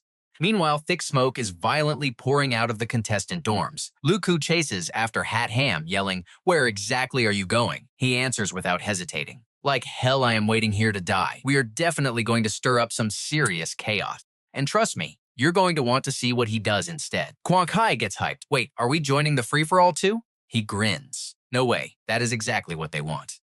All right, you and I are about to dive into a completely insane revenge manhwa. Our main character is finally ready to expose the mastermind. But first, he walks in on two pathetic goons literally pulling each other's hair out. Let me go. No, you let go first. You drop it, then I'll drop it. Bam! He coldly smashes their heads together. Let me help you out. With the trash cleanly taken care of, he heads down the corridor. His team is instantly spotted on the security feeds, and an assistant squints in suspicion. What exactly is this guy trying to pull right now? He's not even fighting, just hanging around the lower floors. Is he trying to run? Director Tran orders him eliminated for disobeying. Send Wild Wolf to kill him. The assistant nods. At level 16, shouldn't be a problem at all. He grabs the radio. Wild Wolf, find a way to the third east staircase. Kill the participant on the fourth floor and take out his 3 companions while you're at it. Wild Wolf immediately gets the order. Meanwhile, feels incredibly lucky. Good thing the enemy went to sleep, or this crazy battle would have terrified him. But the scare comes anyway when a massive spike suddenly erupts from the ground. Thankfully, his armor blocks it right before it hits his crotch. Leaps back just as the 3 girls run downstairs, only to see him sprawled on the ground. Quan Kai panics, screaming his name. He exhales deeply. Thank goodness this armor auto-detects danger or he'd be completely dead. Quan Kai and Hu Diu frantically check on him. Are you okay? Did you get hurt? Does it still work? Stick with me. Let's jump straight into the chaos. The 6th sister stands her ground with her sword drawn, demanding the enemy show their face. But suddenly the Wild Wolf smashes right through the wall behind her. The other 3 freeze in total shock. Hao Han is absolutely stunned. He can't believe this guy took down the 6th sister in the blink of an eye. He quickly yells out, saying she is not even a contestant in this tournament. She is no threat to him at all. If he wants a fight, he should come right at him and let her go. The Wild Wolf says absolutely nothing, just glaring at him with cold eyes. He completely ignores the plea and ruthlessly hurls the 6th sister across the room. Before she even hits the ground, his massive blade swings down, aiming directly for her. Quan Chi instantly fires up his powerful fire abilities to block the strike, shouting at him to stop, while their teammate screams out in pure panic. Hao Han and the others catch her just in time, sighing in relief that they blocked that deadly attack. But the Wild Wolf just smirks, noting that lightning-infused weapons are actually pretty interesting. Seeing the enemy so completely relaxed makes him sweat. He just used his max-level lightning strike, and it only pushed this absolute beast back a few steps. The raw power coming off this guy is terrifying. He is seriously dangerous. The enemy instantly figures out his major weakness. He confidently bets that Hach Ham cannot keep spamming lightning attacks with that kind of crazy intensity. So the wild wolf raises his blade, completely ready to strike as Hach Ham charges in. He just has to risk it. Their massive powers violently clash together, but after just one hit, Hach Ham's sword starts chipping. Another heavy slash comes down, and his weapon completely snaps in half. Holding nothing but a broken hilt, he is sent flying, violently crashing into the back wall. His teammates panic, screaming that it is game over now that his main weapon is completely shattered. The wild wolf doesn't stop, ruthlessly lunging forward and telling him to die in peace. But right at that moment, Hach Ham's holy armor finally activates. A blinding light and an insane shockwave blast outwards, instantly wiping that arrogant smirk right off the wolf's face. A majestic golden dragon blasts straight through the roof of the building, revealing its true legendary form. Meanwhile, Director Chen is taking a nap, but the massive shockwave from the wall violently jolts him awake. He leaps to his feet, furiously asking what just happened. His assistant points at the security monitors that have completely blacked out. Director Chen starts screaming at his staff, calling them a bunch of useless rookies who freeze up at the first sign of trouble. But then, the massive dragon appearing in the night sky grabs all their attention. The assistant is left completely speechless, jaw dropped, as the dragon's overwhelming raw power heavily descends upon the entire area. Now watch closely, because here's where it gets crazy. The wild wolf refuses to accept this absolute madness, stammering and asking what kind of crazy equipment this is to be so overpowered. Even Hach Ham is shocked by the intense energy radiating from his own body. He realizes this is his new passive skill and smirks, not bad at all. Quan Chi and the others cheer wildly, screaming at him to finish the guy off. But at that exact same time, there is a mysterious figure secretly watching the entire battle from up above. It is the Assassin X. He thinks to himself that his Azure Dragon holy armor is truly living up to its legendary name. Down below, Hach Ham interrogates him, asking why he ambushed him here when no contestants use the stairs. The wild wolf spits back that he received direct orders to eliminate him, but never expected him to be tougher than the last dozen guys. Hearing this, Hach Ham fiercely demands answers. He has already killed over a dozen contestants. Who exactly gave the order? Struggling to get back on his feet, the wild wolf stubbornly replies that he does not know a single thing. If he wants answers, he has to win. As the assassin prepares for another strike, Hach Ham's holy armor flares up once again. The enemy panics as the giant Azure Dragon fully manifests, fiercely charging right at him. The wild wolf gets completely knocked out cold. Seeing this, Hach Ham breathes a huge sigh of relief. The system suddenly chimes in. He just hit level 16. He grins, absolutely hyped that he finally leveled up. Quan Chi quickly calls out, saying the sixth sister is awake but still super weak. Hach Ham furiously thinks to himself, he needs to find a way to stop this pure chaos immediately. He cannot let this meaningless slaughter of the contestants continue any longer. But he knows the second he leaves this building, they will just send more assassins to hunt him down. So what is the play here? After thinking hard for a moment, Hach Ham finally comes up with a crazy plan. He turns to the group, admitting he has an absolutely wild idea, and tells them to head for the hole in the wall. He is going to put an end to this madness. Meanwhile, in Director Chen's office, an assistant politely serves him some hot tea. Director Chen bluntly asks if the wild wolf has been killed. The assistant nods, admitting that Hach Ham's new equipment completely exceeded every single one of their previous expectations. He stays totally calm, saying it doesn't matter. The doors are welded completely shut, and the surveillance team is watching everything outside. There is no way that Kid risks escaping. As long as he is trapped in the building, he is forced to play their deadly survival game.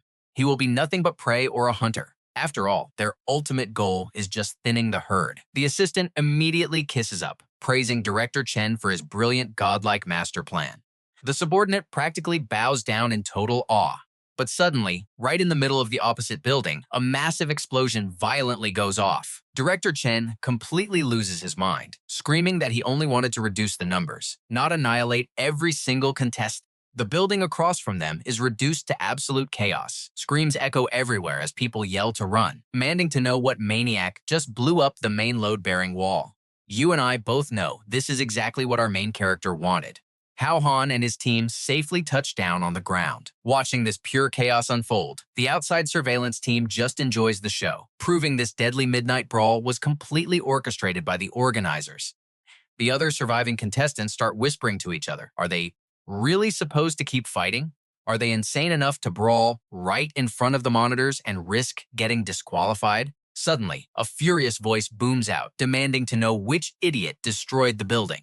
It is Director Chen, aggressively ordering the culprit to step forward right now. Hach Ham doesn't hesitate for a second and bluntly confesses. He proudly claims he blew it up because a civilian needed to get out safely. Director Chen feels his absolute authority has been completely disrespected. He points at him, screaming that this little brat is in huge trouble now. The actual tournament arena is located deep underground beneath the dorms. If the building collapses and destroys the arena, what happens to the elite competition? Hach Ham's face instantly drops when he hears this. Wait, the main tournament is entirely underground? By the very next morning, the tournament grounds surprisingly return to a peaceful state. But as Hach Ham walks in, all the other contestants glare at him with absolute hostility. One guy even casually flips a deadly knife in his hands, clearly wanting revenge. Hach Ham just laughs it off, totally playing dumb. He jokes that he only casually threw a single punch, so there is no way the whole place collapses, right? The sixth sister complains, pointing out he didn't hold back that much power when fighting them. Hach Ham quickly shushes her. Suddenly, the oversight committee arrives, and someone shouts that Director Chen is here. The director instantly locks his furious eyes onto Hach Ham, but our guy just casually whistles as they coldly walk past him. Director Chen steps up to the podium, formally announcing to the contestants that they just finished assessing the arena's damage. Hach Ham pats his chest, letting out a huge sigh of relief. He was scared to death. If it's fine, why make such a big deal out of it? But then the director continues, stating that the destructive behavior did indeed cause some major impacts. He explains it made the internal magnetic field highly unstable, meaning unpredictable dangers might pop up at any time. Everyone must absolutely keep this in mind. Qianfeng quickly chimes in, asking for example. He replies that their knowledge of this specific world is extremely limited, so he cannot predict the exact scenarios for them. Hearing this, the crowd instantly erupts into panic. What do they mean by that world? What kind of insane tournament is this anyway? The assistant confirms it, and Director Chen continues announcing that, following the original plan, they can actually reveal the detailed situation right before the match starts. Because of the unexpected incident, he will now explain the specific rules for the first phase, a hardcore survival match. The exact location they are standing above is a massive mine that has existed for nearly a century. 3 months ago, right after the first landing, terrifying abnormal monsters started spawning deep inside the mine. The government immediately took total control, delaying all the operations. According to their internal investigations, there are over 100 different otherworldly creatures, making this place an absolute death trap. The mission is simple: enter the mine, reach the deepest floor, find the purple quartz planted by the robots, and bring it out safely. Do that, and you pass the very first brutal test. Tian Ming bluntly asks how many crystals exist. The director replies they made plenty of extras, factoring in return time. And trust me, you and I are definitely going to want to see how this crazy survival game actually plays out. Let's jump right into this madness. 16 crystals down there, but only 8 players who bring them back up get to advance. Our boy calculates a 50% survival rate. The journey back? It's a bloodbath waiting to happen. Not just because of the monsters, but the other players fighting for their lives. Someone questions the supervisors. If they already explored it, why pretend they don't know the underground? What's the real trap here? Director Chen reveals the mine structure is normal. But the monsters? They didn't come from outside, they spawned right inside. Our MC is stunned. Wait, is there a hidden passage in there? He asks the system what's going on. She replies she just found out too. Could a rift between dimensions actually exist here? He stares at the system, looks like major trouble. She just smiles, saying she's fixing it quickly. But what happens if there really is a rift at the entrance? The system wonders. Maybe his massive punch earlier actually triggered the rift. Those things are incredibly unstable and stubborn, after all. Director Chen reminds everyone the competition is starting. The entrance is active, and all players are about to move out. Remember this. The mine is weak. If you don't want to be buried alive and crushed to dust, think before you attack. The players instantly glare at our MC. He's clueless. Why look at me? Director Chen announces the gates are officially open. Every single player gets a tracker bracelet to broadcast their life signals. If that signal vanishes, command assumes you are completely dead. Best of luck. He waves goodbye to the 3 girls, ready to head out. Wait for me outside. The announcement echoes. Branching cave ahead. Players must split up. 3 minutes to start. Outside, they worry. That 3-minute buffer is just to delay the chaos. Otherwise, they'd start butchering each other instantly. The girls know this well. The situation is awful. He's going to face deadly danger the second it starts. The other two wonder why. Now pay close attention here. This is where the odds completely stack against him. His crazy strength makes him priority target number 1. Plus, his explosive attacks could easily collapse the whole cave. To survive or win, they all have to eliminate him first. Exactly as predicted, every player is glaring at him with pure killing intent, but he's just chilling, looking around. Wow, big cave. An assistant reports the exit is sealed. Chen sighs. Life and death are up to fate now. We can only watch and hope they bring us some wild surprises. Inside, the cave radiates a mystical light. A group guesses the glowing walls must be some kind of rare ore. The vanguard speaks up. 1 minute left. I'm heading out first. Hope we can fight side by side later instead of killing each other and becoming monster food. Another guy just laughs. Fight side by side? If the floor hadn't collapsed earlier, my blade would have already cut you right in half. The vanguard doesn't care. Whatever. Good luck. He instantly vanishes. The system announces the start, and everyone scatters immediately. One guy thinks, gone in a blink. Looks like everyone's first goal is just securing their own absolute safety in this place. Then he spots our boy standing there scratching his head. He's totally baffled. Is this guy literally out of his mind? He stares into the shadows and drops a threat. Listen up. You saw my power. I can destroy a multi-story building easily, let alone an empty rock cave. If you're blind enough to attack, I won't hold back. We'll all die. A hidden player panics. Are you here to compete or be a total terrorist? He repeats himself. Heard me clear, no flashy moves. I'll take your silence as a yes. I'm leaving now, you guys do whatever. Someone mutters, what an arrogant brat. Two guys hiding together end up glaring at each other. Meanwhile, our MC casually strolls, holding his nose. Ugh, stinks. The path network is insanely thick. Even normal people would get lost, let alone someone with terrible directions. He spots a dried-up corpse slumped over. He recognizes a dead miner. Checking the shattered skull, he starts calculating. But while he's thinking, a massive monster suddenly appears, jaws wide open to strike. He effortlessly dodges to the side, making the ugly beast completely eat dirt. You and I both know something's completely off here. A giant monster, but total silence. Even the system is shocked. An armor centipede? Why is a forest boss here? He's used to it. Your game having glitches is totally normal. Draw a card. Give me an armor-breaking weapon. System replies, just log out and back in. He scolds her. Cut the crap. Draw the card. Die, you stupid monster. I represent absolute power. He's ready for an epic strike. But looking at the drawn weapon, he screams, what the heck is this? The system awkwardly mutters, small mistake, let's try again. Draw! Draw! Suddenly a pan, knife, and oven appear. Holding a cup and spoon, he snaps, are you running a kitchenware promo? She says no. The magnetic field here is corrupted, the draw system is broken. But the armor centipede is a low-tier boss. You can easily beat it barehanded. He agrees. Gotta deal with this one first. But looking up, it's not one centipede. It's an entire swarm on the ceiling. His courage vanishes. Game over. One dives straight at him. He swings the frying pan in panic. Boom! The centipede smashes into the wall. He stares at his weapon, mind blown. Even the system is shocked. This pan hits like a truck. Confidence restored, he smirks. Bring it on. One swing and you're all dead meat. A centipede blasts deadly poison. He blocks with the pan, but the acid melts it down to the rim. He freezes in sheer panic. Then they all start spraying. Holy armor auto-activates, blocking the terrifying venom. He yells, are you kidding me? This poison is absolutely insane. System warns him to retreat immediately before it breaks. He raises his fist angrily. Yeah, no kidding. Meanwhile, another smug player is running away, bragging about dodging 5 monsters and 3 rivals.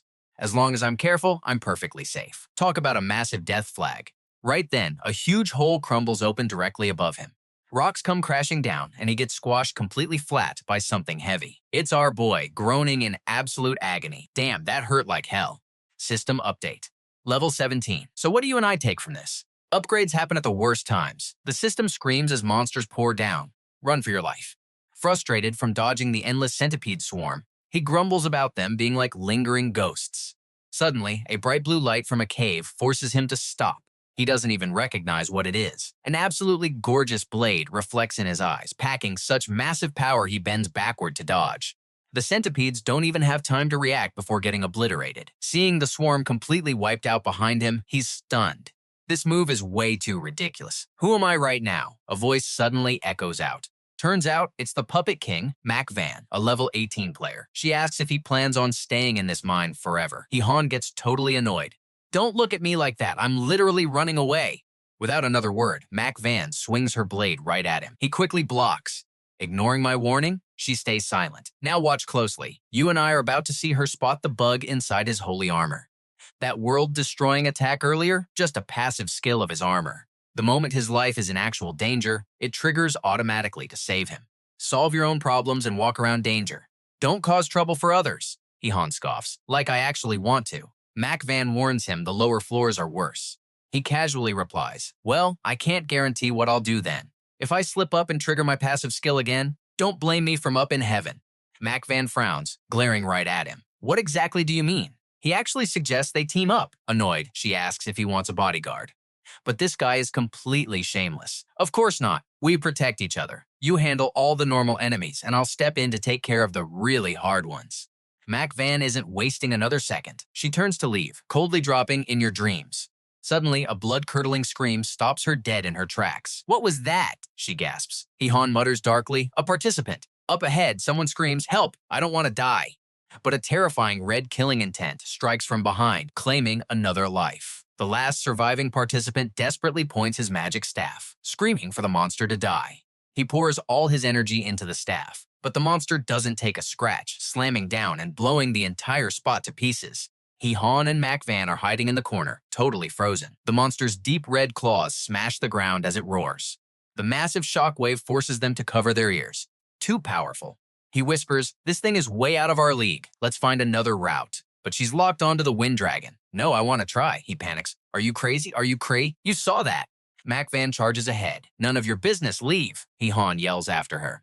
Mac Van activates her 50% speed buff. Han is shocked she has a title. You and I both know that's wild, but Van Tuong says it's completely normal here. The wind dragon is busy enjoying its prey, giving Mac Van the perfect opening to stab it. Han instantly realizes, not good, she's dead. Van Tuong is confused. What? Her blade strikes down, but doesn't leave a single scratch. She's completely shocked. How does a speed-based monster have armor this incredibly tough? The wind dragon spots her and roars. Knowing the sneak attack failed, Mac Van decides to fight head-on. She activates Queen's Sixth Sense to predict its moves 1 second ahead. With that 1 second advantage, she figures she can dodge and wait for the perfect counter. But her entire plan crumbles the moment the wind dragon actually charges. She panics. This is bad. That speed is insane. Explosive firepower surges from the beast. Watching from the sidelines, Van Tuong nervously wonders if she can keep up. He immediately replies, she's still not fast enough. This is a huge problem. Mac Van finally realizes her fatal flaw. I missed something crucial. Even if I predict its moves, my body is way too slow. I know exactly where it's attacking, but I just can't dodge. The dragon roars. She knows it's absolutely over. It stares at her like she's its next meal. Total despair sets in. She never thought her life would actually end right here. Right at her most desperate moment, Han suddenly appears and blocks the dragon. The deadly pressure fades and she opens her eyes in shock. You! He just stands tall. Like I said, leave the hard ones to me. Mac Van frantically scolds him. You absolute idiot. What are you showing off for? Your level is way lower than mine. Don't throw your life away. Run. But Han is oozing confidence, his fists fully charged with raw power. Well, that's not necessarily true. He throws a devastating punch, sending the massive monster reeling backward. Smirking, he declares, against this thing, my level is basically 34. I am seriously strong right now. He immediately activates his Dragon Slayer hero buff. That means double damage against dragon types. Mac Van is completely mind blown. Did this guy really have this kind of massive power hidden the entire time? The wind dragon starts pooling its energy, its body glowing with overwhelming power. Van Tuong warns, it's about to unleash everything. Even with double damage, your defense won't survive one hit. Han grits his teeth. His biggest issue? He's completely empty-handed. So how do you and I think he's going to one-shot this absolute beast? Alright, stick with me here because things are about to get absolutely wild. The wind dragon unleashes a massive roar, summoning a brutal hurricane. Hach Ham just stares in pure shock. Boom! The storm blasts him backward, forcing him to desperately grip the cave wall. That grip barely keeps him grounded. He coughs violently, struggling to breathe through the suffocating gale. But no time to rest. Right in front of him, the wind dragon instantly charges his way. It drags an even more terrifying cyclone along with it. Seeing this, Hach Ham has to admit, this beast is seriously smart. It avoids a direct clash, using this massive storm just to completely wreck his line of sight. The dragon rapidly circles Hach Ham, trapping him right in the center. Tuong quickly warns him to use the same counter move from the previous water trap, suggesting he activate the Azure dragon armor for defense. But Hach Ham stubbornly refuses the idea. Absolutely not. Against an opponent at this crazy high level, the Azure dragon armor probably couldn't survive a direct full-force hit anyway.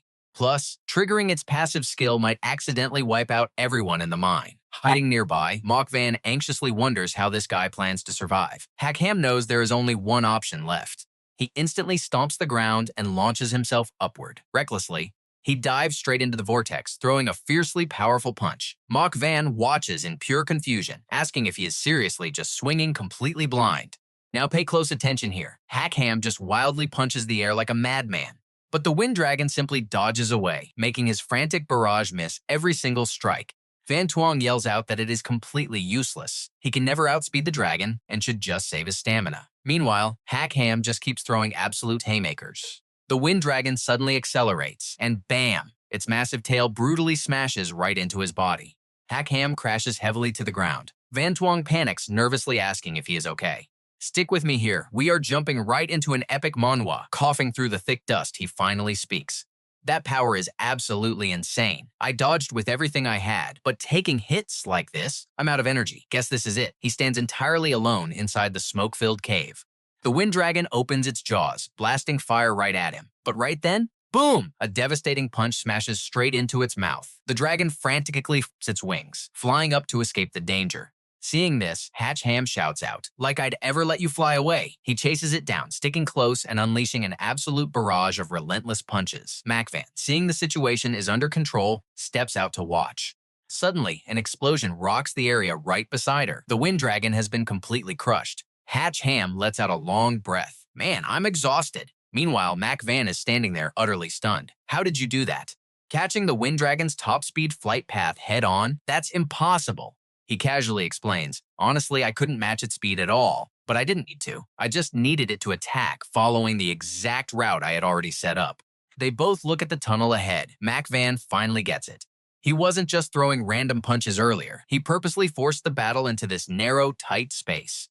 Then he acted weak on purpose, luring the dragon into attacking down his pre-planned trap route. This way, he didn't even have to guess its direction. All he had to do was wait for the perfect split-second timing to strike it down.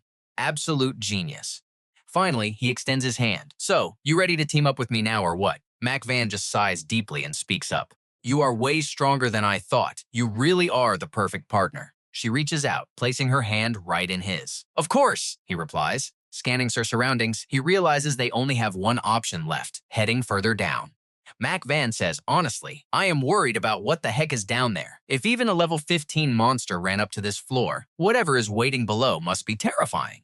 He just casually comforts her. "Whatever. If things get really bad, we'll just wreck this whole mine." As they walk together, MOCKED warns him, "You seriously need to chill." Hach Ham immediately ignores that. "Live or die, who cares? Anyone against us gets crushed." Sliding down the tunnel together, he hypes himself up. "Let's go." Meanwhile, back up above, someone arrives and spots the Wind Dragon's corpse. Their footsteps stop. It's Tianfong. "Looks like we're late," he guesses. Now pay attention here. This gets interesting. Min kicks a rock in frustration. "Someone beat us and easily killed the Guardian Dragon." Mang coughs. "Not looking great for us." Tianfong replies, "Seems someone isn't afraid of dying." Knowing the danger, they still took the gamble. Min nudges the guy beside him.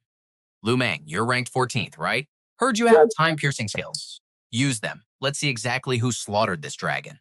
Mang replies, sounding totally exhausted. "Are you crazy right now?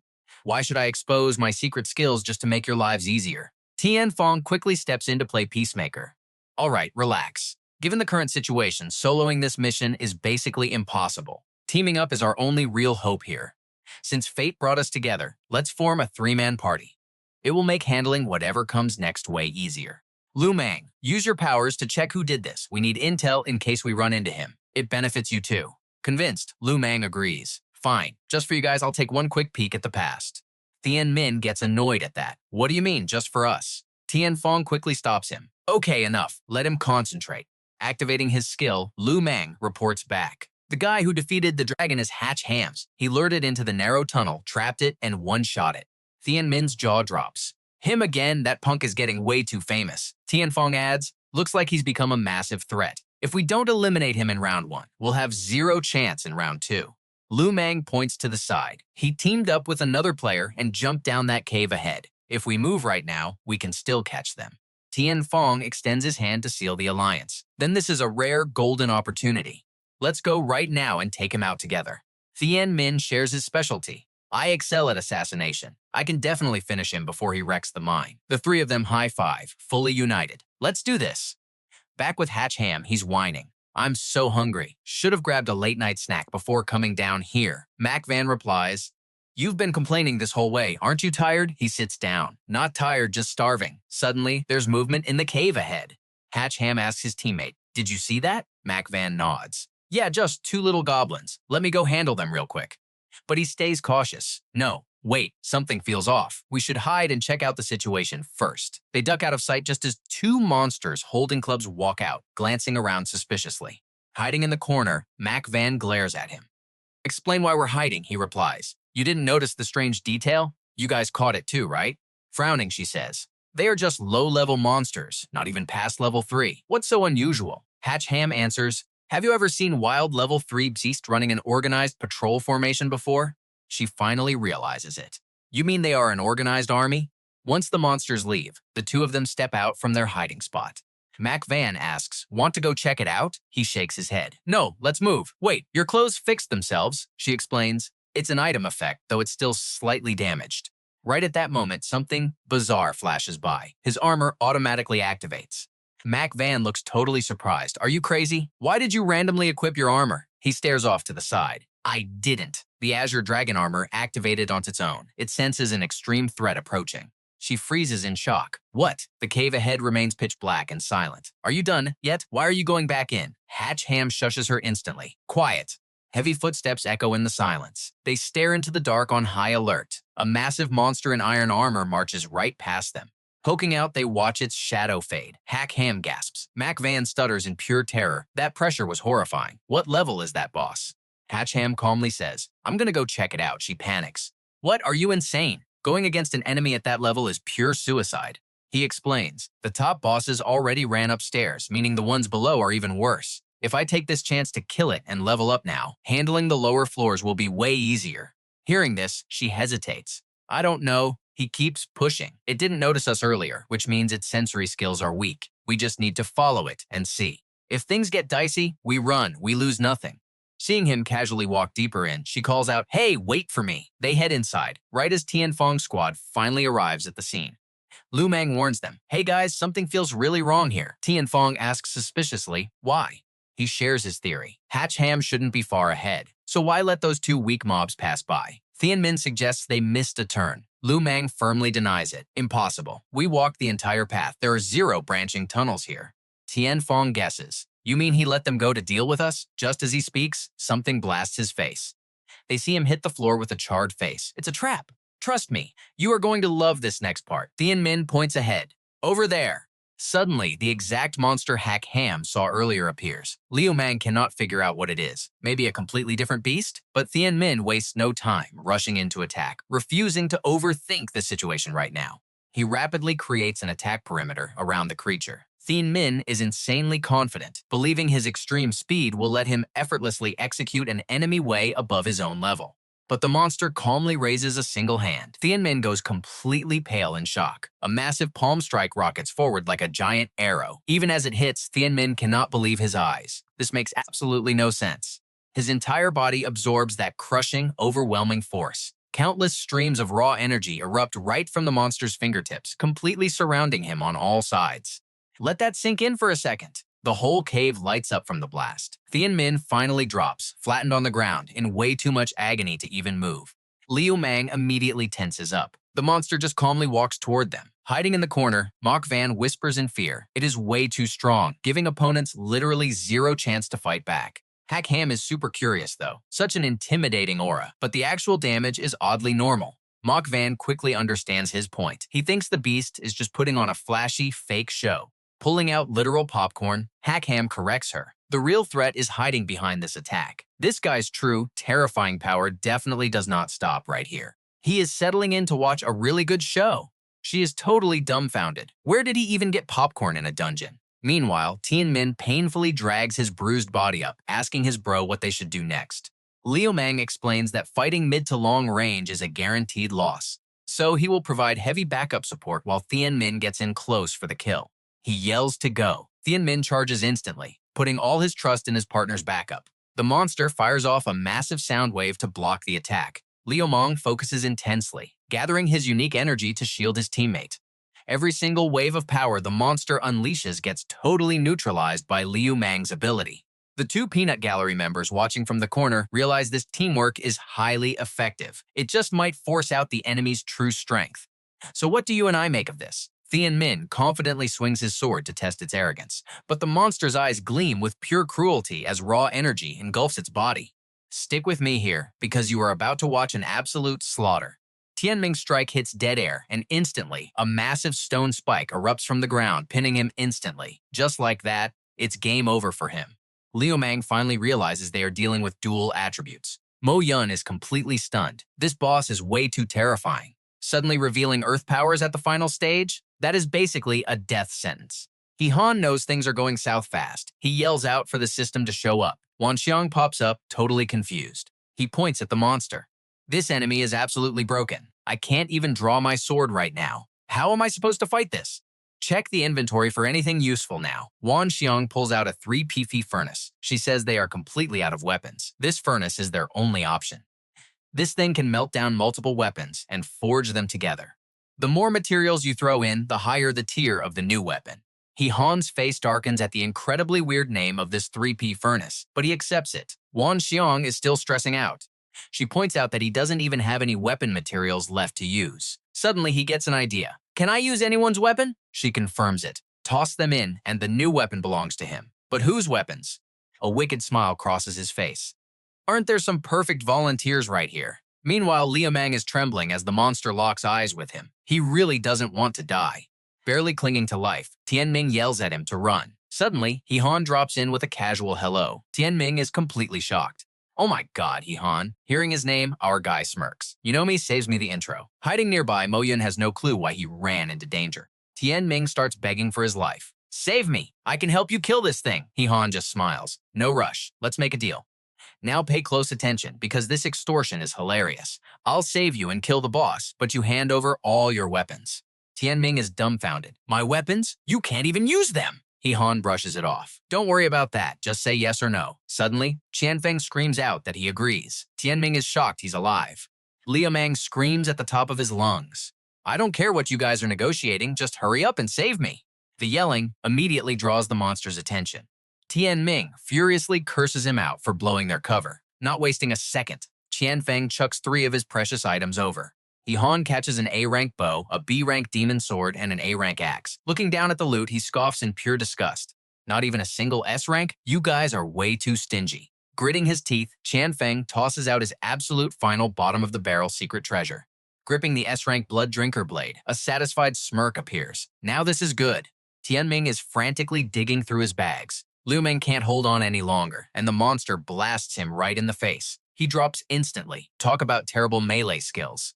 While Tianming scrambles, Han gives a friendly warning that the boss is charging right at them. Panicking, Tianming empties his entire inventory, tossing over 2 S-ranks and 3 air ranks. Han happily scoops up the legendary loot and tosses it all into the furnace. Relax. Next up, it's time to witness a total miracle. Rocks violently erupt from the ground, sealing the cave exit. Tianming screams in despair, but Han casually swings his blade, shattering the blockade.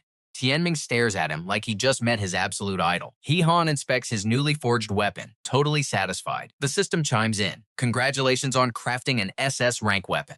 Ice attribute, attack power plus 1,700, plus a 30% chance to deal 5% extra ice damage and slow enemies. Mo Yun is totally confused why he didn't use this overpowered weapon earlier. Han just admires it. The stat boost on this thing is absolutely insane. He swings the blade to test the waters. The ice energy is so overwhelming, it instantly freezes the monster solid.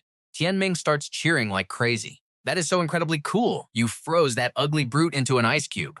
You and I both thought that was an easy win, right? Think again. The monster's eyes glow red. Suddenly, a massive wave of scorching heat erupts, shattering the ice completely. It summons a terrifying spear made of pure dripping magma. A drop of sweat rolls down Han's face. Okay, isn't this getting a bit ridiculous? Giving him zero time to think, the beast swings its fiery spear with brutal force. A massive explosion goes off right in his face, sending blazing heat across the cave. Tianfeng drops his jaw in absolute terror. We are completely dead. But Han raises his new divine weapon high. Insane ice energy violently clashes down, instantly freezing everything in its destructive path into a frozen wasteland.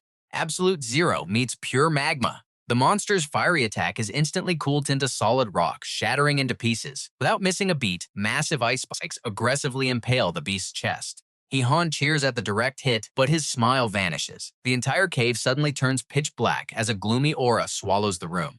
He quickly realizes the boss just swapped attributes again. This time, its entire body shifts into solid, impenetrable steel. He immediately demands intel from the system. The system panics. I would tell you if I knew. It's a mutated anomaly because the game lost control. As the steel fist charges up, Han strikes first. Time to meet your maker. The boss takes the massive slash, but doesn't even flinch. Zero damage. The system yells at him to stop blindly attacking and figure out its hidden weak point. I designed this game mechanics, there has to be a weakness. Han rolls his eyes. Yeah, no kidding, but how the hell do I find it right now? In the corner, Liu Mong struggles to pull Tianming from the rubble. Tianming complains, asking why he's so incredibly weak all of a sudden. Liu Mong weakly mutters he doesn't know. Liu Meng just collapses onto the ground. Tianming is so confused. Bro, why are you sitting down? Liu Meng whispers that he feels like his blood is constantly draining away. Tianming starts panicking. Me too. Are we about to die? Overhearing this, Han's brain clicks. Constant blood loss? Could it be a sacrifice? He shouts to the system for an item to stop continuous sacrifice drain. She instantly spawns 3 vials of cleansing water. He immediately calls out to Mo Yun. She sprints over immediately. He tosses the 3 vials straight at her. Catching them in midair, she looks completely lost, asking what they are. Here is where we find out if they survive. I found its weakness. You have 20 seconds to make those 3 drink this. We are betting absolutely everything. The ice is rapidly melting off the monster's body. Han screams at her to hurry up. Mo Yun starts forcing the water down Tianfeng's throat while Tianming questions if it'll even work. Stick with me here. He figures out the crazy truth. The more damage this beast takes, the stronger it gets. Blood loss triggers a negative buff. Shattering its ice armor, the monster shifts its combat attribute, glowing a freaky red. Seeing that fiery red aura radiating everywhere, he knows the attribute changed. A massive wave of fire energy blasts out. Tianmin panics, completely clueless on how to defend against this. Hach Ham blasts his ice energy, promising them, as long as I am here, nobody dies. A massive ice shield covers him, protecting the group behind. But the monster's raw power is absolutely overwhelming, and the shield shatters instantly. Hach Ham asks Mok Van in the corner, you gave them the healing potion. Why no effect? He grins. Sister, did you forget someone? Tianmin chimes in, yeah, Liu Mong is still trapped over there. She is lying right next to the monster, completely helpless. How am I supposed to get across? Hach Ham has a crazy plan. Hug me tight. Mok Van is totally clueless. What? Though confused, she wraps her arms around his waist. What are you doing? Seeing the fierce firepower spinning like a flaming tornado, she panics. Do not mess around. The ice shield protects them in the sea of fire. Mok Van shuts her eyes, terrified. The boss is completely confused. Hach Ham rushes straight in, slashing his sword right at its stomach. Mok Van uses the distraction to secure the target. The furious boss roars, Thief, you dare harm my body? Its massive hand grabs the Thanvian sword, chucking him far across the room. Not stopping there, the monster's heavy footsteps rumble right toward him.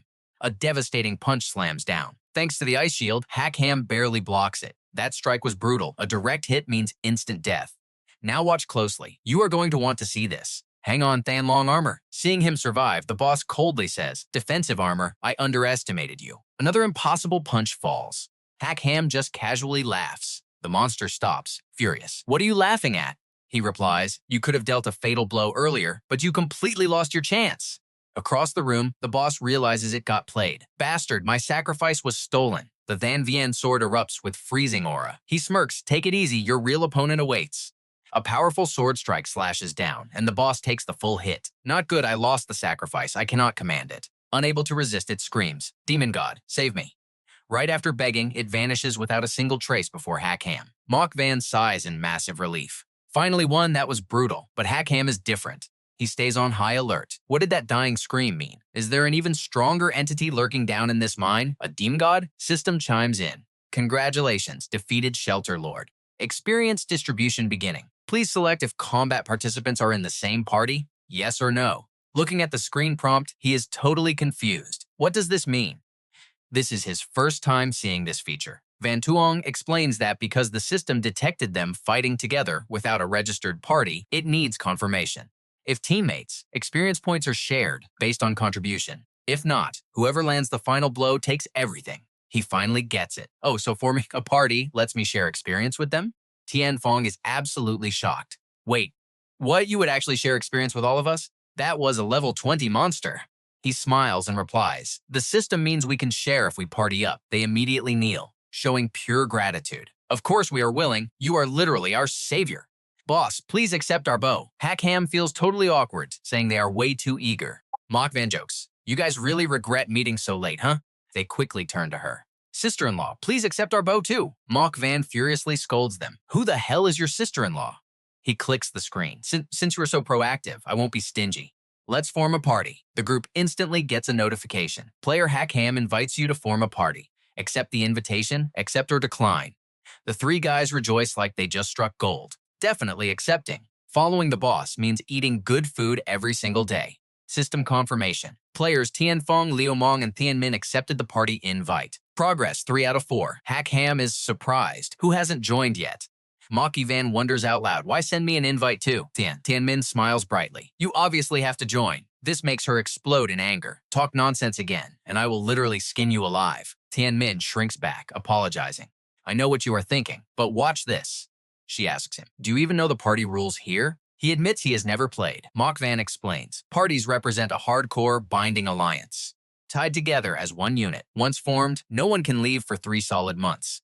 During that time, members receive benefits. Hearing this, he relaxes completely. That's great. Teammates really should stick together like that. Mock Van continues, teammates get massive buffs. But if a member dies, the whole team's combat power drops. It is exactly like the old saying, one person's massive failure brings the entire family down. He looks completely enlightened. Oh, so it works like that? Isn't that awesome? Forming a party actually boosts everyone's overall combat power. Mock Van is beyond annoyed by his super positive attitude. Do you even understand? What if we face another shelter boss? And even if we pass round 1, what about the solo fights in round 2? The three guys immediately speak up. If we rank up, we will just forfeit the tournament. We definitely won't drag you down, boss. Besides, we lack the skills anyway. We will all withdraw to ensure you can fight for first place. I am giving up too. Keeping my life is enough. Hach Ham replies sincerely, without your help. I could not have defeated that boss. You tested its power and weaknesses, helping me land the final blow. Mock Van is totally speechless. The guys are moved to tears. Mock Van finally gives up. Unbelievable. Why am I stuck with a blind optimist like you? Feeling totally helpless, she clicks the accept button. System confirmation. Congratulations. 5 players successfully formed a party. Cannot withdraw for 3 months. No team killing. Seeing the screen, the guys go wild. Leveled up. Huge win. Mock Van is completely stunned. She jumped from level 18 straight to 20, and Hach Ham also leveled up. He went from 18 all the way to 22. He is extremely satisfied. This boss was totally worth it. Tianmin and Tianfong are mind blown. Jumped 3 levels. We really overestimated ourselves. Mock Van says with pure regret, what a pity. If you didn't share the experience, you'd definitely hit level 25. Then our winning chances down below would be much higher. But he isn't greedy at all. There are scarier monsters down there. Just take it easy. Let's go. We can't waste time. Getting the new gem is most important. Tianmin quickly reminds him. Boss Hach, since we formed a party, shouldn't we name it? He ponders this. A name? Let me think. Meanwhile, their situation is being monitored. That is where we leave it. Someone asks Tung Jong about survivors. He reports 5 hours and 14 minutes passed. All right, stick with me here. Only 18 players are still alive. The closer they drop to the bottom, the deadlier these fights become. At this rate, it is really hard to say if anyone will make it out alive.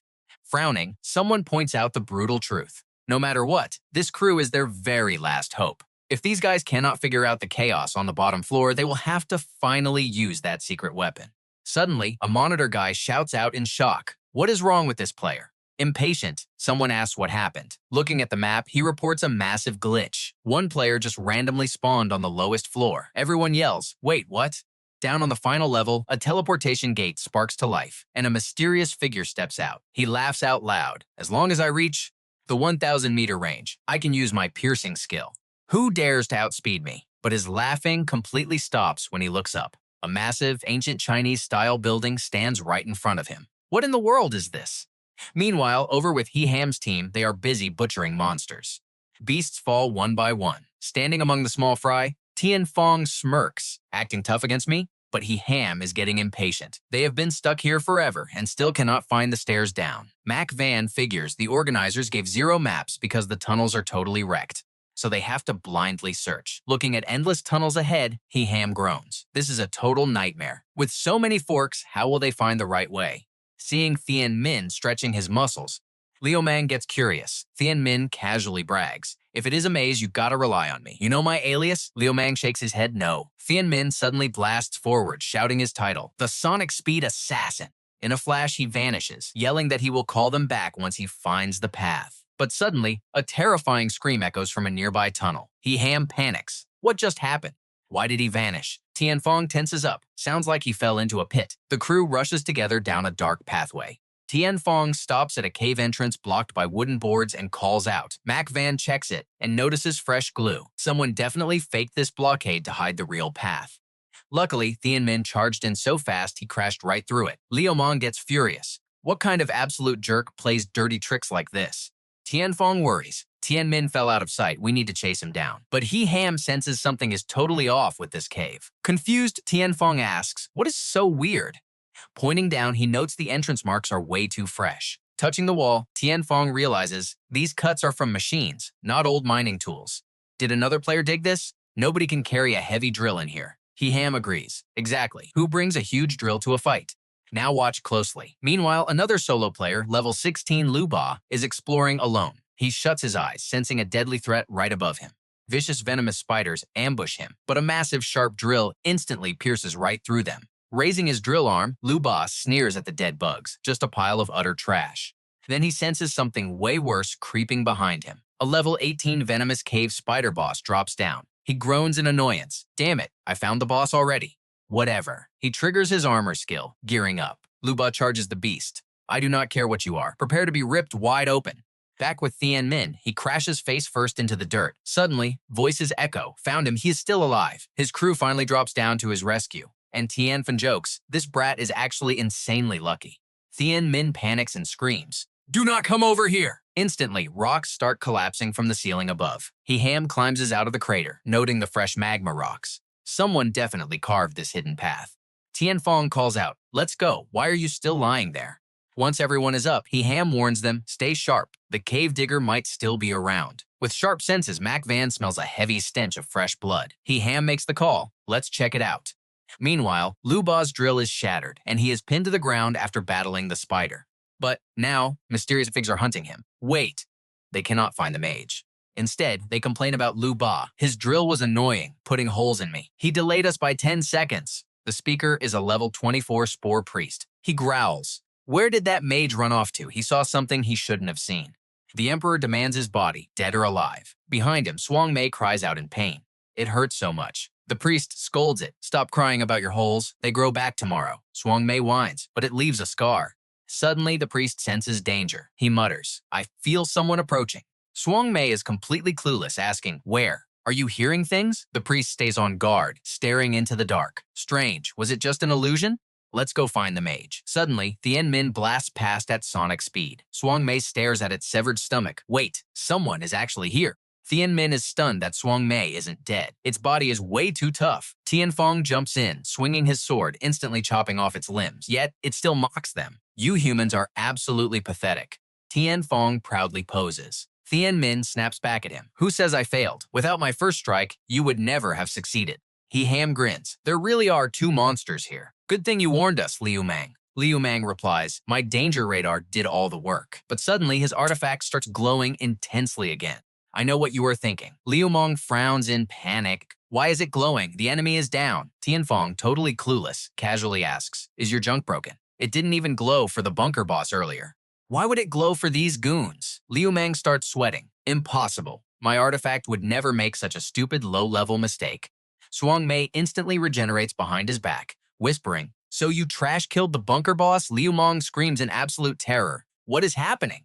Thick vines brutally pierce into Tian Fong's body, while Thien Min gets choked by them. He Ham shouts orders. I will fight this thing. You save them. He launches an ice blade, instantly freezing Tuong Mei solid. Mac Van rushes to help, yelling, Liu Mang, save them. Do not let him die. Catching Tian Fong, Liu Mang shouts, I know.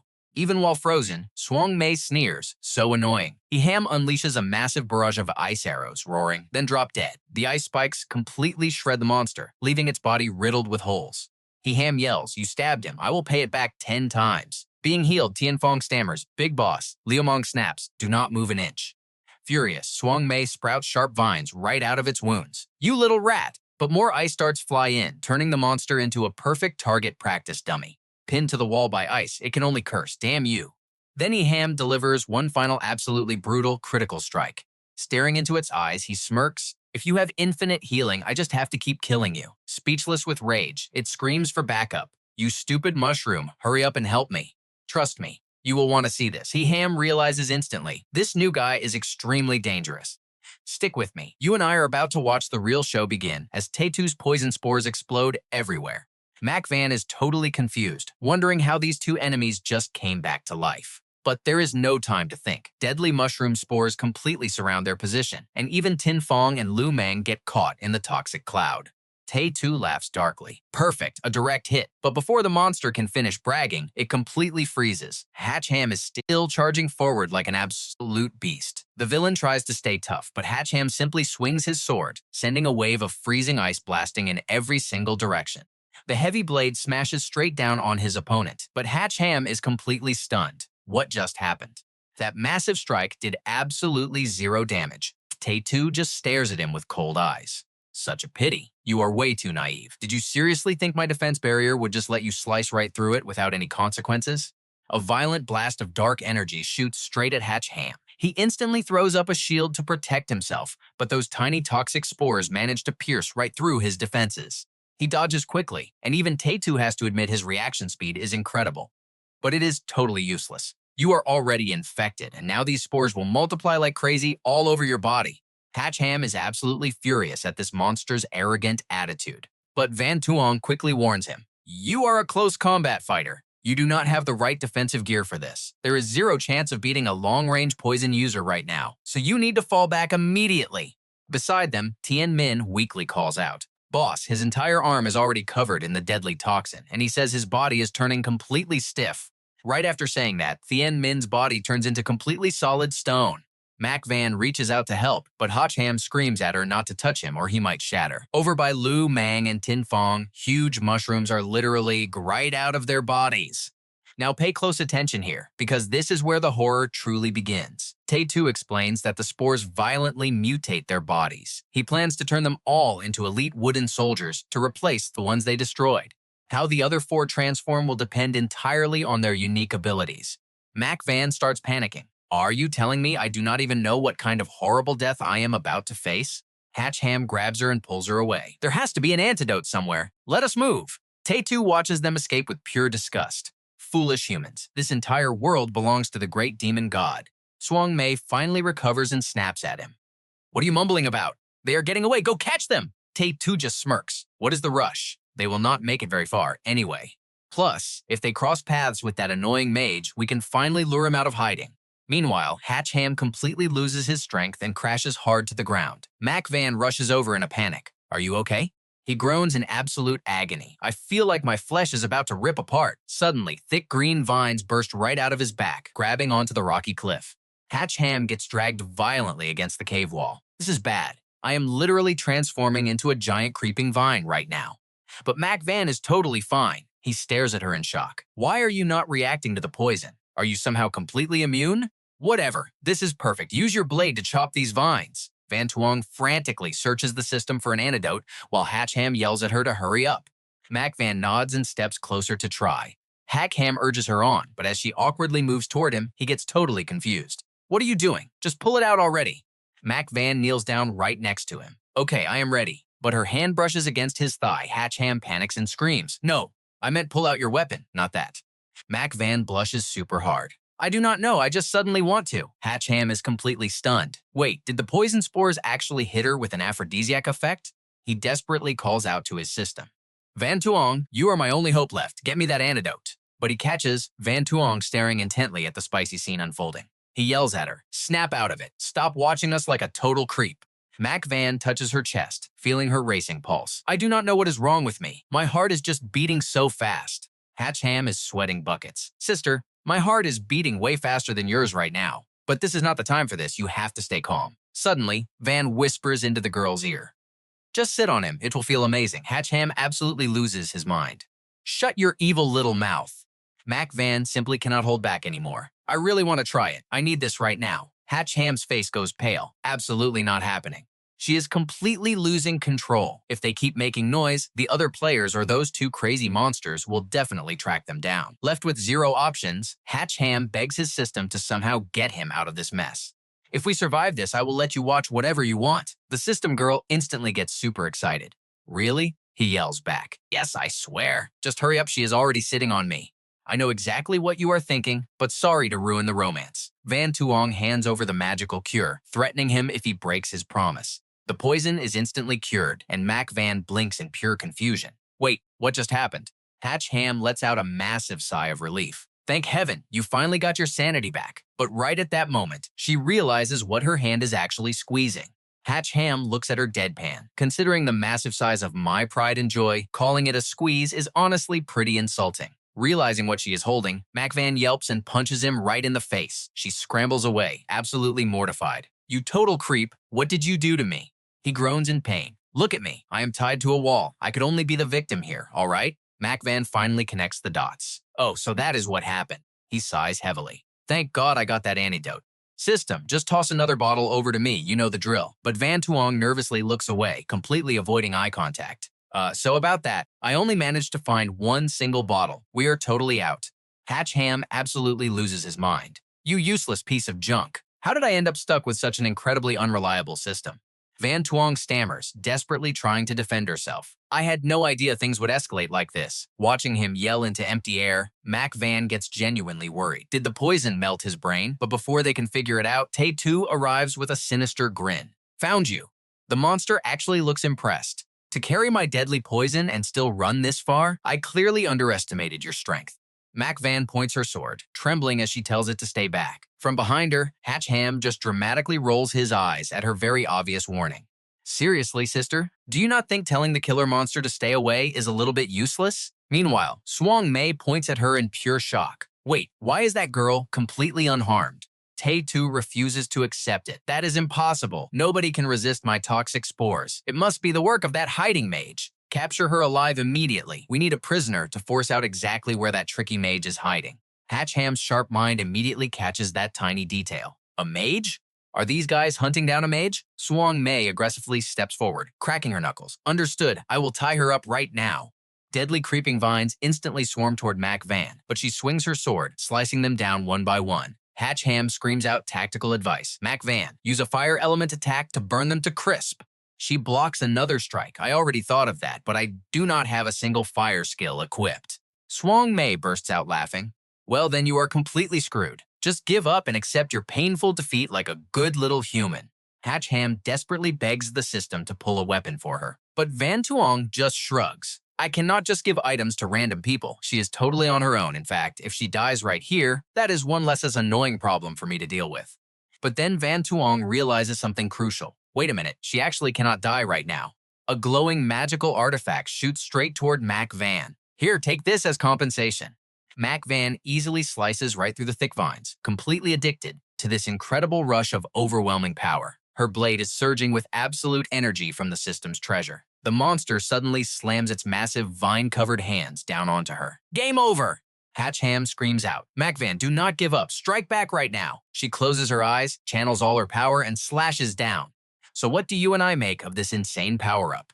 The raw energy exploding from her blade completely vaporizes the monster in a raging inferno. As her enemy burns to ashes in shock, even Mac Van herself cannot believe the blazing weapon in her hands. Let's jump straight into the chaos. Hach Ham happily cheers her on, telling her to fight freely since he has her back. Meanwhile, Suong Mei, whose arm was just burned off, holds a serious grudge against this annoying woman who played dumb just to trap him. Hach Ham warns her not to give him any chances and to keep attacking. Mac Van agrees. She bravely grips her blade and charges in, yelling at him to die. Panicking, Suong shoots an SOS signal to his partner. "Tae-2, hurry up and help me." Tay2 unleashes his toxic mushroom spores and tells him to relax. He partnered up with him exactly for situations like this. With a single strike, Mac Van's sword slices right through the shield Suong Mei desperately created. It is completely useless. When the attack hits, he screams out in pain. Mac Van rides the momentum, landing another brutal slash. Suong Mei curses out loud, pretty bold to betray a teammate at the absolute worst time. And just like that, he collapses to the ground. Tay2 is absolutely stunned. Who the heck are you people? How are you completely immune to my deadliest toxic spores? Hach Ham answers for her. Luckily, they just took down one guy. He reveals that his antidote can easily last for 3 solid hours. Right now, absolutely 0 toxins can penetrate their bodies. He feels a massive wave of relief. Good thing they finished one off, because that toxic mushroom guy is the real headache. If only he could break free. Mac Van thinks to herself, that vine monster could be countered with fire. But how do they handle these spores? This guy feels way harder to deal with. Tay2 mutters to himself, stay calm. Even if she is immune to the spores, he still has other tricks up his sleeve. After all, it is just her standing there. This is no big deal. In the corner, Suong Mei chokes out that he still has hope. Mac Van turns around, completely shocked. He is actually still alive. Seeing him drag his broken body forward, Hach Ham gets a sudden chilling bad feeling. Wait, why is he coming straight at me? Tay2 screams in absolute panic. Are you seriously trying to get me killed? I will figure out a way out of this myself. The vines wrapped around Hach Ham suddenly start moving, getting sucked right back into Suong Mei. Finally freed, Hach Ham lets out a quick breath. Well, that worked out perfectly. He never expected this Ismi to actually help him escape. Meanwhile, Tay2 is furious at this brilliant idiot for losing his cool. A brand new arm sprouts out from Suong Mei, and his body fully regenerates. I am back alive. Come at me. I am going to crush all of you. The second he says that, Hach Ham swings his blade right past him. Thanks a lot. May good karma bless you. Bound instantly by freezing ice ropes, Suong Mei is completely stunned. No way. This is totally impossible. He calmly replies that even without fire, wiping him out is incredibly easy. Mac Van stares at him, totally mesmerized. He looks so freaking cool right now. Hach Ham points his sword at the last enemy standing. You are next. Tay2 still talks tough. You fool! Do not think taking down that useless trash lets you act arrogant in front of me. Dark toxic gas erupts from him, completely blocking their line of sight. Hach Ham guesses his plan. Watch closely with me. Tay2 points his finger straight at him. He tenses up, realizing what is coming. Pure physical damage? This is bad. A magic shield goes up to protect the two of them, but the brutal damage punches right through the barrier, leaving a hand-sized hole behind. Hach Ham thinks to himself, not good. Even his Azure Dragon Shield cannot hold up against this. Another wave of poison shoots toward them, but it gets instantly blocked by a mysterious power.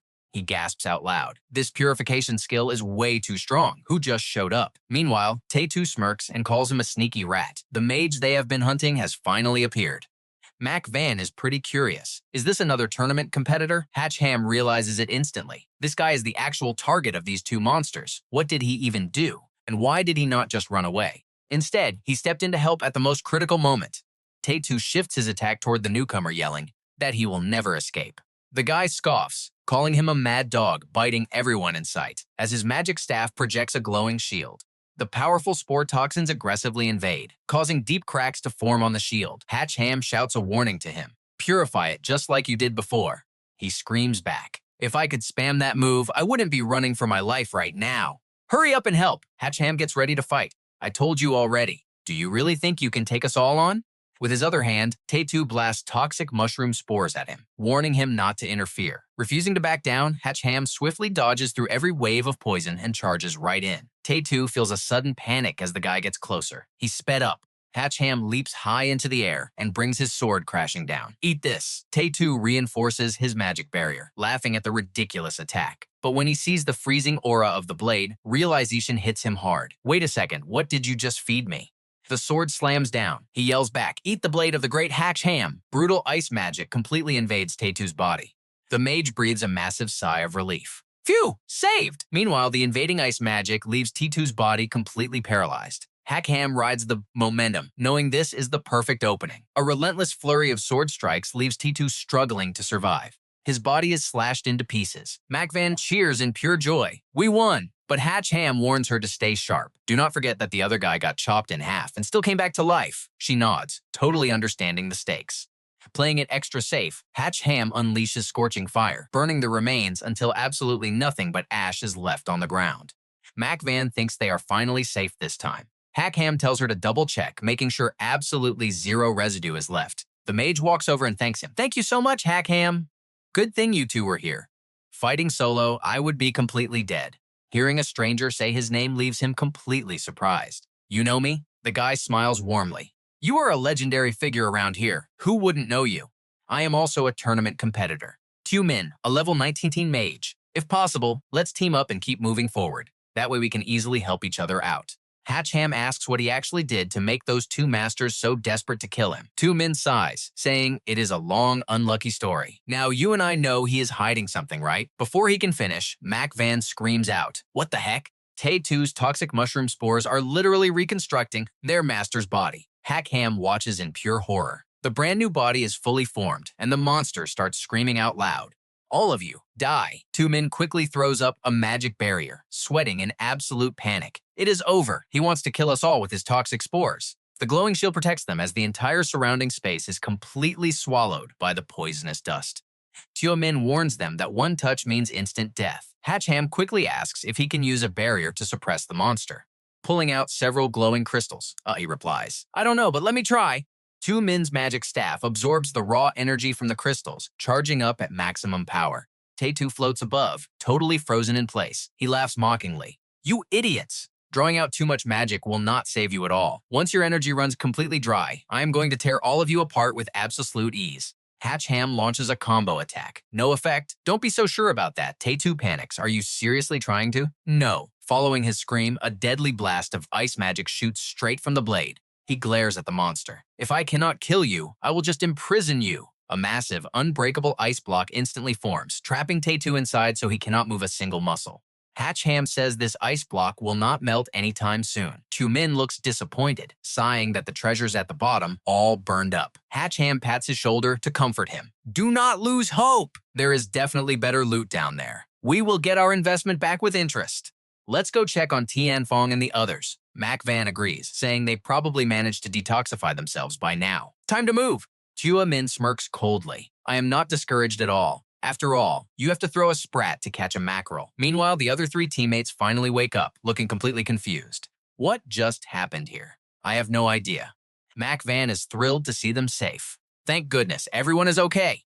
Tianfong and Tianmin shout out to their boss. Did you guys already take care of those two monsters? He replies that they did, and they even made a new friend. Tianmin wants to join the squad, and his mage skills will be super helpful. Tianmin waves at them. Hello everyone. So, what do you and I make of this new guy? Stick around to find out.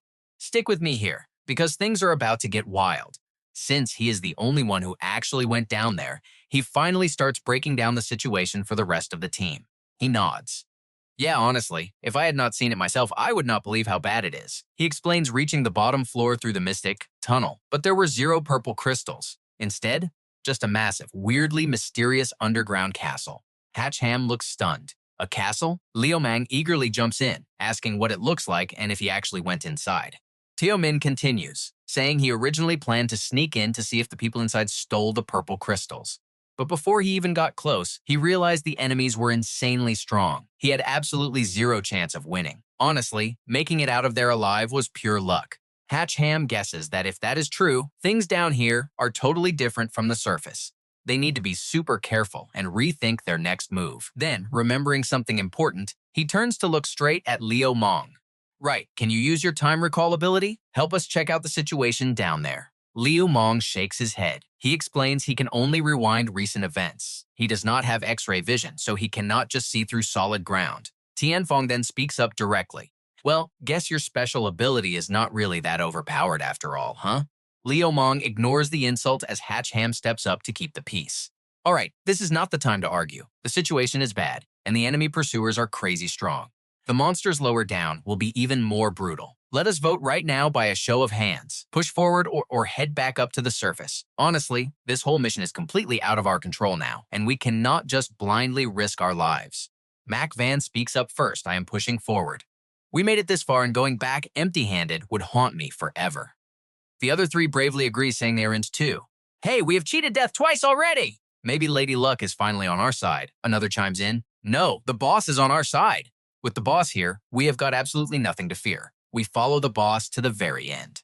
Hach Ham turns to the last guy, asking if he wants to keep going. Tuong happily agrees.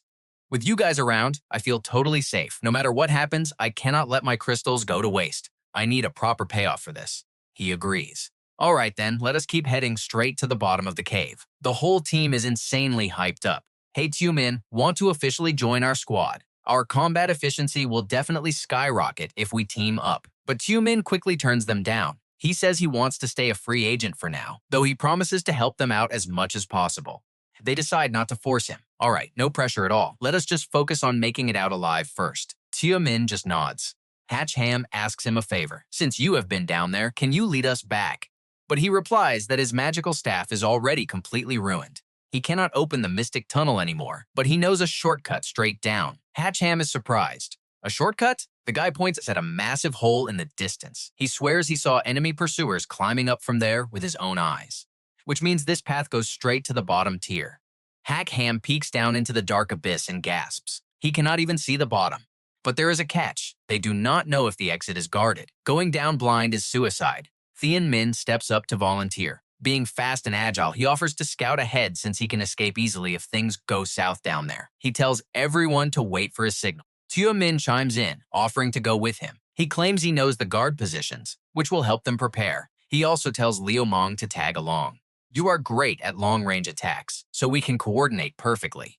Liu agrees to join the scouting party.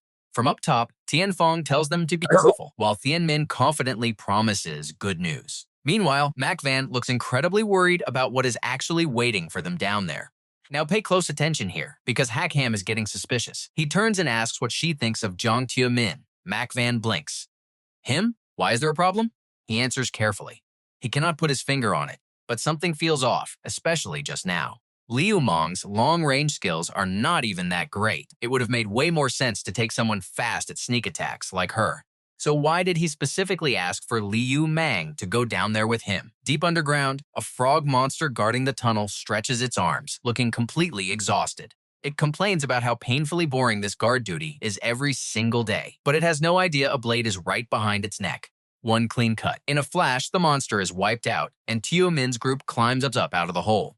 Tuong is suspicious that there is only one guard at the exit. Tuong just brushes it off. That is a good thing. Let us hide the body, and I will take you guys straight to that castle. Soon, the squad finally arrives at the mysterious stronghold. Tuong is absolutely blown away. Oh my god, how did anyone even build a castle down here?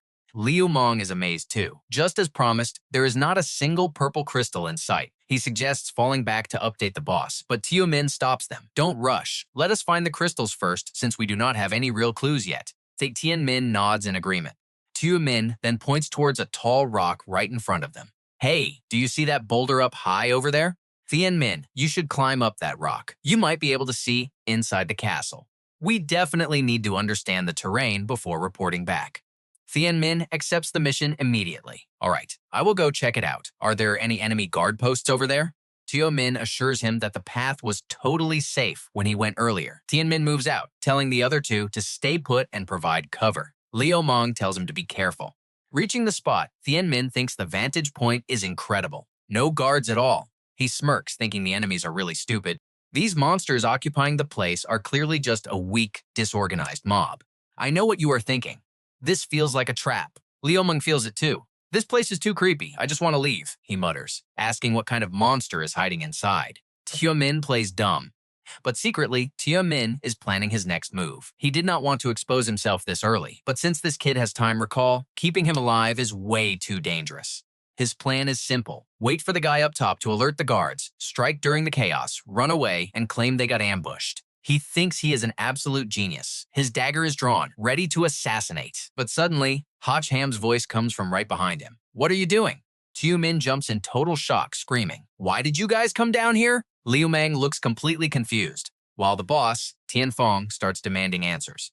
Why did Tuong run over there? Tuong is stuttering, unable to explain. Meanwhile, Tuong climbs onto the rock, announcing he has arrived. But two giant bats spot him instantly, screeching a vicious warning. Tuong freezes in panic. What? But a single lightning-fast sword strike from Van wipes them out. She calms her teammate down, saying it is safe now. Tuong sighs in massive relief. Too close. Thank God you showed up. Tuong returns and reports his findings. Even from that high vantage point, he could not see the castle's internal layout. If they want those purple crystals, they have to march straight in.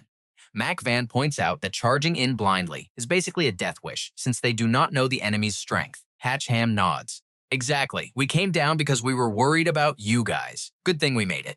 Tien Fong turns to the time user. Liu Mong, can you use your time recall ability now to check the situation inside? He nods in agreement. Alright, let me give it a shot. Tua Min is sweating bullets. If Liu Mong rewinds time, his cover is completely blown. Gripping his dagger tight, he decides he has to risk it all right now. But at that exact second, bam! A massive explosion hits nearby. Hach Ham looks over, shocked. What was that? Tien Min has no idea where the blast came from, but Tia Min is feeling incredibly lucky. He left explosive talisman traps behind earlier, and they just went off at the perfect time. The castle ahead is already reacting. Hach Ham yells that they have been spotted and orders an immediate retreat. But suddenly, the ground beneath them violently shakes. Mac Van and Tien Min drop their jaws in pure horror. What the? And trust me, that is exactly where we leave it. Staring up at these towering, unbelievable stone monsters, the team is completely surrounded. You are definitely not going to want to miss the next battle.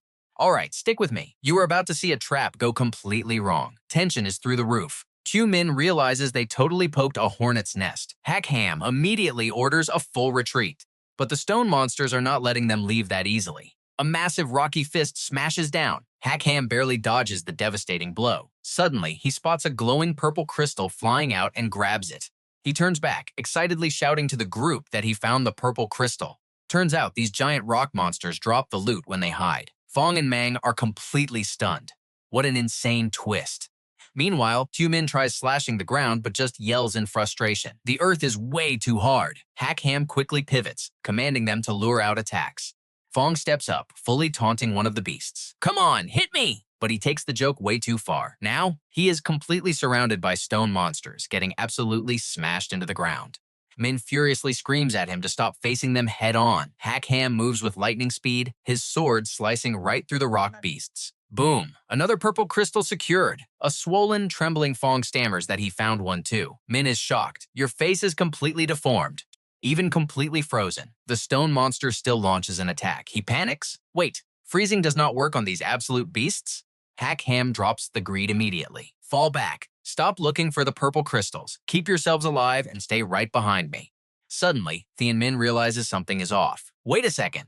Over on the side, stone monsters are mercilessly punching one specific spot. 2 more purple crystals are exposed. Mac Van is running for her life, holding 3. She desperately thinks she has had enough, but there is nowhere left to hide. A massive punch lands, sending her crashing down. The team panics. She is done for. Now watch closely. This is where it gets crazy. Hach Ham charges in. They scream for their boss to stop, calling her an idiot. The monster smashes down as the background city glows.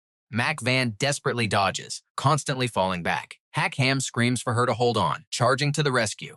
She tosses all 3 crystals his way, and he instinctively catches her hard-earned loot. Facing an endless sea of monsters, Mac Van acts the absolute hero. Go, just leave me behind. The other 2 physically drag Hach Ham back. Boss, we have to move now, or we are all dead.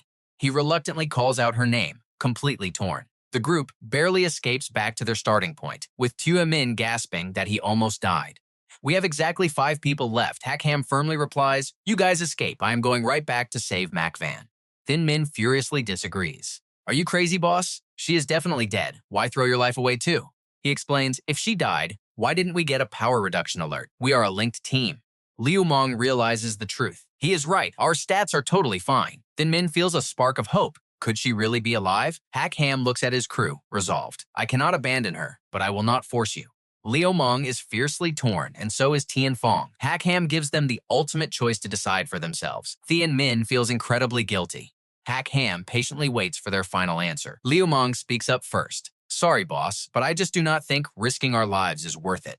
They might just be using her as bait to lure us down there. The other 2 quickly agree. We cannot even beat the rock minions outside, let alone whatever nightmare monsters are hiding inside that castle. Going back down is basically suicide. Hach Ham does not push them at all. I get it. Your fears are completely valid. If that is your choice, just head back. Warn any other players you see. He immediately walks away as the 3 scream out for their boss. Tien Fong sighs helplessly. Why is he so damn stubborn? Tien Min anxiously wonders what to do. Meanwhile, Tua Min gets exactly what he wanted. So loyal. I was afraid you would not go. Hach Ham marches straight back into the ultimate danger zone alone. Van Tuong nervously asks if he is seriously doing this solo. He replies, "What else can I do?" Acting tough and then cowardly running away is not boss material. Van Tuong drops some terrible news. The closer you get to the castle, the crazier the magnetic field gets. "I cannot give you any buffs. You are totally on your own now."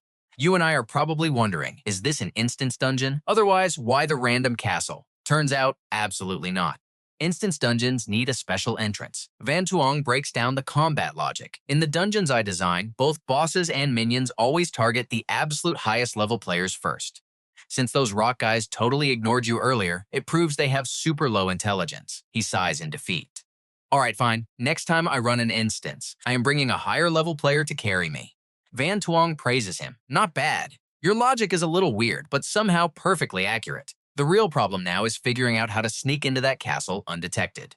Suddenly, he feels a presence behind him. A sword presses against his neck, followed by a casual, "It is me." Hach Ham is totally shocked. "You followed me down here?" He shoots back. "You are being way too unfair. Just because those three chickened out does not mean I would. You did not even ask, just ran off on a solo suicide mission." Hach Ham asks why he wants to risk his life for this. He smirks, "I have been here twice. I have to see what is inside. Plus, there is definitely massive treasure waiting, worth the risk." He knows just getting close is a nightmare. Hidden monsters are definitely lurking outside the castle walls. Waking them up means an absolutely brutal, bloody battle is guaranteed.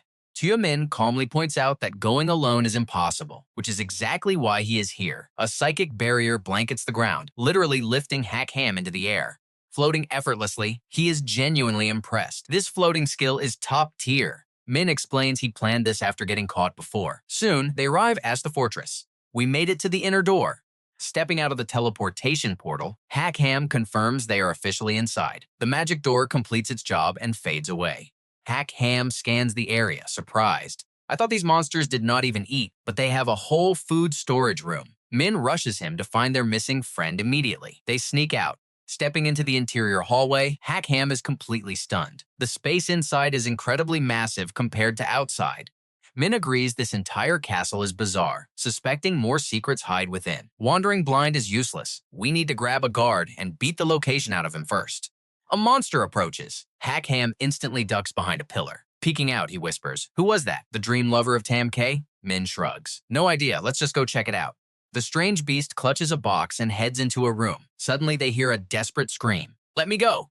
Inside, Mac Van is tied tight to a chair. She furiously screams at them to let her go or just kill her. "Stop with the torture. The monsters just groan." "Lady, please stop squirming. Tying you was hard. Our master really likes you. This is 8 lifetimes of pure luck. Tonight is the wedding, and tomorrow you become our grand madam." Such a violent temper. No wonder the boss loves it. Min raises an eyebrow. What exactly is happening in there?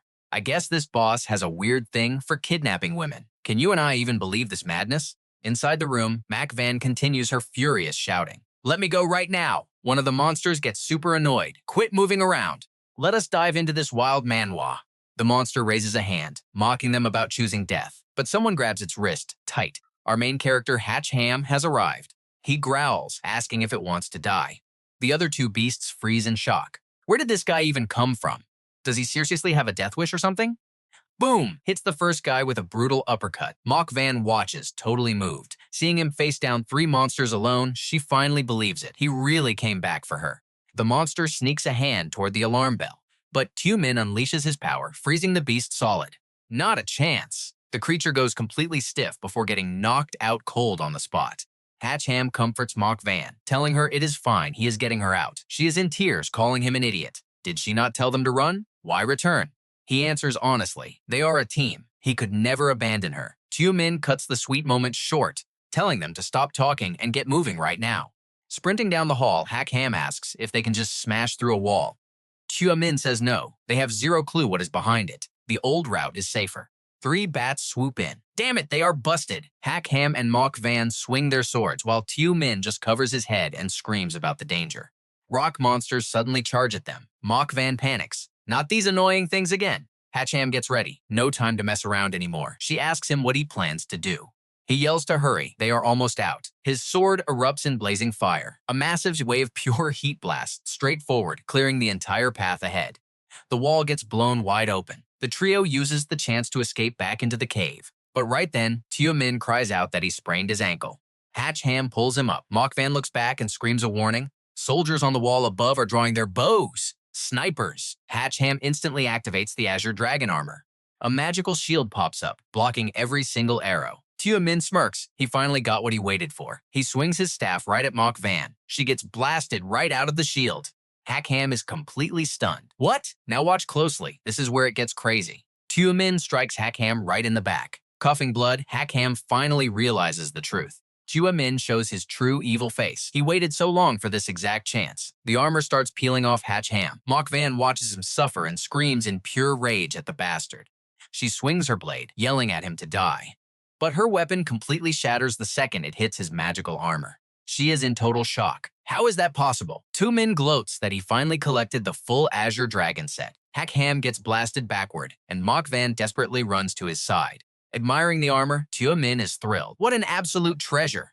Hach Ham glares, demanding to know who he really is. He slowly takes off his disguise. He claims he tried playing nice before, but since Hach Ham was stubborn, he had to use dirty tricks. Hach Ham recognizes him. It is X. X laughs. Glad you remember, but it is too late now. Betrayed and furious, Hach Ham realizes the Azure Dragon armor was the goal all along, but he spits back that even with the armor, X is totally useless.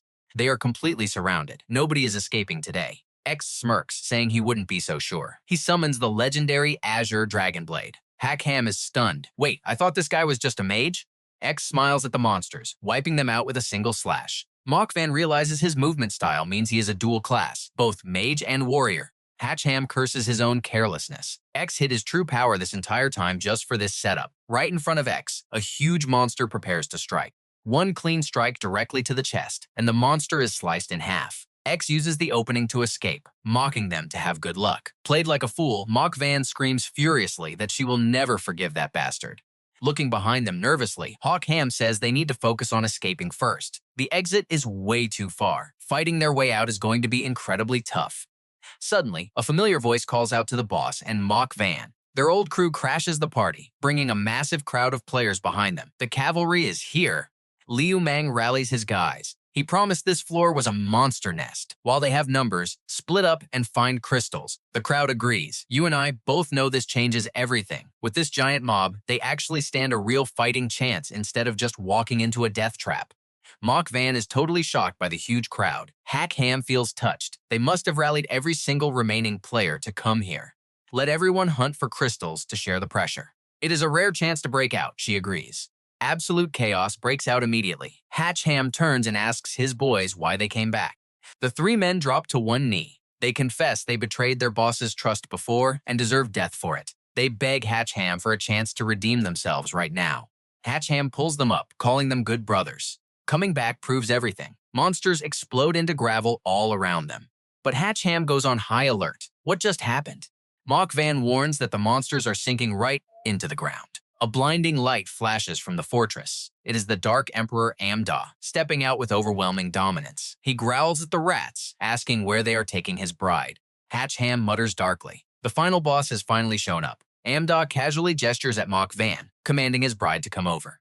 Her body gets lifted into the air, pulled straight toward him. Mock-Van panics, asking what is happening.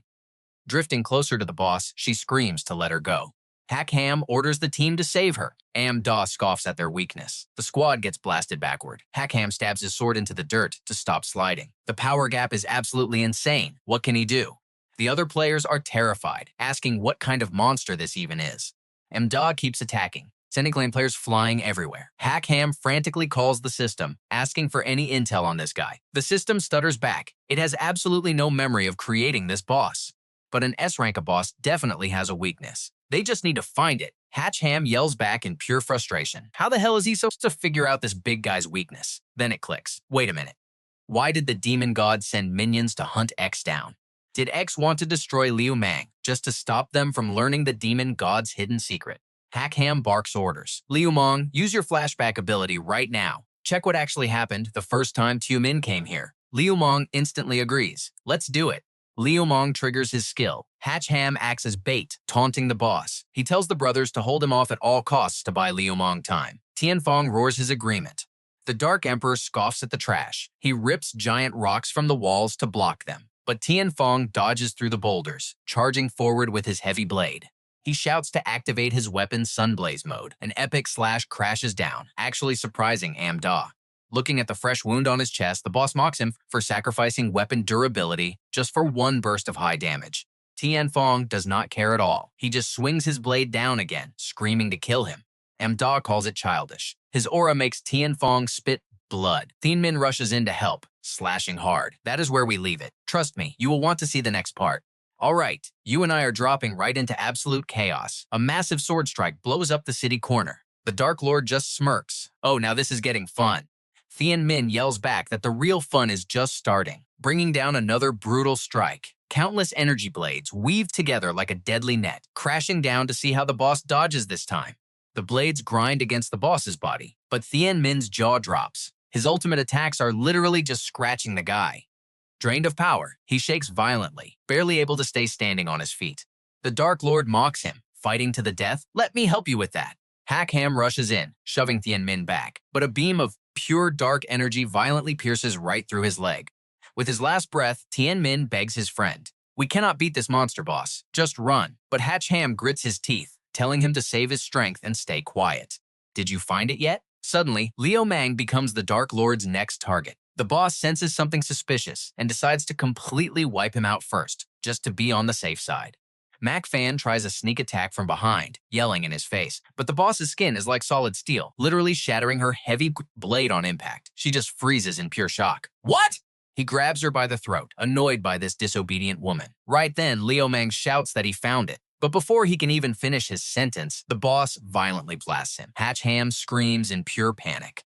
The boss just smirks, saying it is a pity he will never speak again. Liu Mang's face is completely charred black from the blast. Barely hanging on to life, he desperately tries to hand a ring to Hach Ham. Hach Ham realizes the demon god's biggest secret must be inside that ring. The boss roars in anger, telling them to back off. Hach Ham desperately lunges forward. He absolutely has to secure that item. But the boss stays perfectly calm, bragging that one twitch of his finger could crush them into dust. Out of nowhere, Mac Fan violently wraps her legs right around his massive arm. Blocked from attacking, the Dark Lord suddenly flexes his wrist, completely crushing her with insane, suffocating pressure.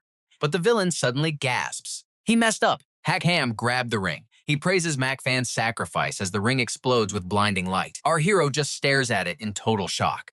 Watch closely. This memory is about to change everything for us. It shows a hero named X soloing stone monsters. It is the battle when X reached the final floor. The boss was there too, but X stayed completely calm.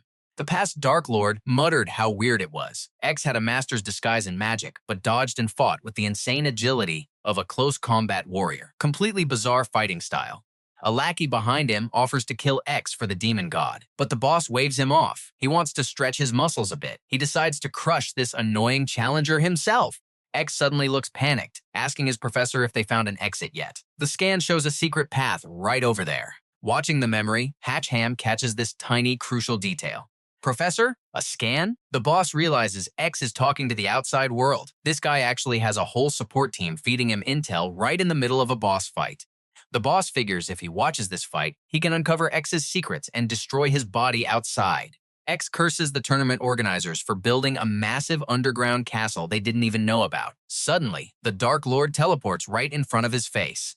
Blocking X's escape, the boss tells him not to leave so soon. They need to have some fun first. Still connected to his team, X frantically reports that the boss blocked him, demanding enemy intel right now. X gets the intel and smirks. Oh, a dragon phobia physique? The Dark Lord freezes in pure terror. How did he know that? Watching this, Hach Ham is totally confused. Dragon fear? Does that mean he turns into one? X already has a backup plan ready. The Dark Lord is totally lost this whole time, screaming at him. Who on earth are you talking to? Right at that very second, X pulls out a powerful magic relic and throws it.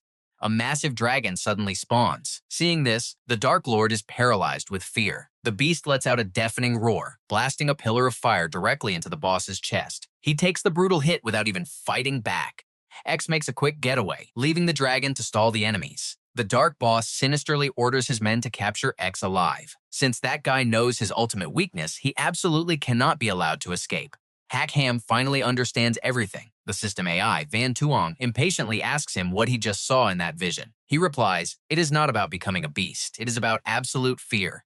This demon god has a massive weakness, a literal fear of dragons. If he faces a dragon-type opponent, his power drops drastically. The system AI is completely stunned. Wait, a physical fear of dragons? The Dark Lord laughs coldly. So you actually figured out my little secret? Too bad, knowing it is completely useless. I already slaughtered that exact dragon anyway, barely even broke a sweat doing it. Go ahead, unleash every single dragon you have in your arsenal right now.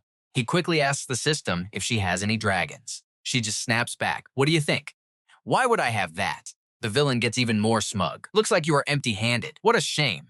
Because now I get to enjoy tearing you apart. Hach Ham mutters that they are screwed. He has the Dragon's Reign Slayer's title, but he cannot actually turn into a real dragon. But wait, Dragon Slayer? His sudden shift in attitude makes the system super curious. What is he thinking now? I know what you're thinking. This is where it gets crazy. He says, if we cannot bring a dragon here, why not drag him to a dragon? The system realizes his insane plan. Wait, drag a boss into an instance dungeon? He asks, will it work? The AI hesitates. Honestly, I have no idea. Nobody has ever tried forcing a non-player character into an instance dungeon before. We are just going to have to test it out. Hach Ham bets it all. All right, wait for my signal. The system panics. No master plan first, he instantly slams his sword into the ground, triggering an attack. The boss is totally caught off guard. The boss looks down at his frozen arm with pure disgust. Is this childish trick really your best move? The thick ice instantly shatters into pieces. Just this pathetic little trick? You are seriously starting to disappoint me. Hach Ham just smirks, saying he only needed to see how long the freeze would hold. That was plenty of time. He unleashes his ultimate freezing tornado with max power. The villain completely fails to read his actual strategy. The freezing tornado violently sweeps in, locking the boss's entire body inside a massive block of solid ice. The Dark Lord just scoffs, still trying to buy time. Hach Ham leaps down from above right at him. Now is the moment. A glowing teleportation circle activates right behind the boss. The system yells, go! The boss furiously shatters the ice, but it is way too late. Damn it. They both get sucked straight into the dungeon instance. Hach Ham celebrates. It actually worked. But the furious Dark Lord fires a lethal blast of dark energy right at his face, roaring, do you want to die? Hach Ham cannot dodge in time and takes a direct hit. Both of them plummet right into a dense forest inside the dungeon. Hach Ham smashes hard into the dirt. The system frantically asks if he is okay. She warns him not to summon the golden armor dragon yet. They need to clear the dungeon mobs first. Look, that massive crash just pulled aggro from a whole pack of forest goblins. He instantly gets his confidence back. Wait, didn't you say the dungeon combat mechanics automatically target the highest level player first? The system is totally confused and asks, what? He grins. My level is way lower than his. The Dark Lord is completely disoriented. Where the hell did this brat teleport him? The entire goblin pack instantly swarms to attack the boss, but before they can even touch him, he violently blasts them all to pieces. The goblin boss blows a horn, signaling the entire horde. Every single monster locks onto the Dark Lord. Hach Ham hilariously cheers them on. You can do it! The boss just blankly asks, are these your pathetic helpers? A gigantic blade manifests in his hands. He does not even see these monsters as a threat. Just disgusting little bugs, not even worth his time. One casual swing of his sword completely deletes the goblin horde into absolute nothingness. The system panics. These weak mobs are doing absolutely zero damage, but Hach Ham is still smiling. Trust me, you and I are going to want to see his next move. Stick with me here, because this battle gets absolutely wild. He tells them to stall while he finds medicine to reach peak strength. The girl opens her entire cabinet looking for tonics, but he gets super annoyed and demands to know if she has any combat medicine that is actually useful. She finally finds it. The Berserk Pill. It triples his power for 30 minutes, but there is a massive catch. The side effects are absolutely devastating. He swallows it instantly without a second thought. Before she can even warn him to listen first, he downs it, waiting for the huge power-up to kick in. Dark Knight approaches, mocking him. Our guy coldly replies that next up is a fight to the absolute death. The villain laughs out loud. Big words. He asks if the kid really has the guts to risk his life. Our hero points away, admitting he actually does not. But what if he had some backup? Dark Knight senses danger and turns around in shock. A massive dragon appears. Our hero smirks. The real game has just begun. The dragon slowly crawls toward them. He taunts the villain that his backup has arrived. Dark Knight totally loses his cool cursing. He chose this underground castle specifically to avoid these filthy creatures. But it still found him. His Dragon Fear passive kicks in. Facing the dragon race instantly drops his attack, defense, speed, and health by 30%. Our hero jokes that he must naturally attract dragons. The villain snaps back angrily. Do not get cocky. It is only a level 10 beast, so he is not scared at all. The dragon swipes its claws. Furious, he kicks it straight in the face, screaming at it to back off. The dragon's massive body crashes down, completely shattering the ground. The hero realizes that even with the type advantage, a low-level beast cannot do much. Meanwhile, the villain pants heavily. Watch this closely. The villain clearly has the advantage, so why is he panicking so much? The dragon fear is not just a stat drop, it is a deep psychological trauma. That humiliating kick enraged the dragon. He wonders what is happening inside its big head. It seems surprisingly smart. The girl behind him whispers that it is actually hesitating right now. Seeing the dragon rush toward him, he finally realizes what it was thinking. It was deciding who to kill first. The system activates a Dragon Slayer title, granting double damage against dragon types. He glares at the beast coldly. Who gave you the confidence to think I was the easier target to bully? His intense aura makes the dragon freeze. Deciding to teach this beast a lesson, he slashes straight at it. Am I really that easy to bully? The beast rolls backward from the hit. Burning with rage, he declares it is just an animal. He needs to make it feel absolute fear. He worries it might run away. The girl assures him it will not. As the dungeon boss, it must fight intruders to the end. The dragon looks between them, trying to choose. Our guy notices instantly. Hey, that little head is thinking again. Dark Knight curses the beast. He mocks the villain instead.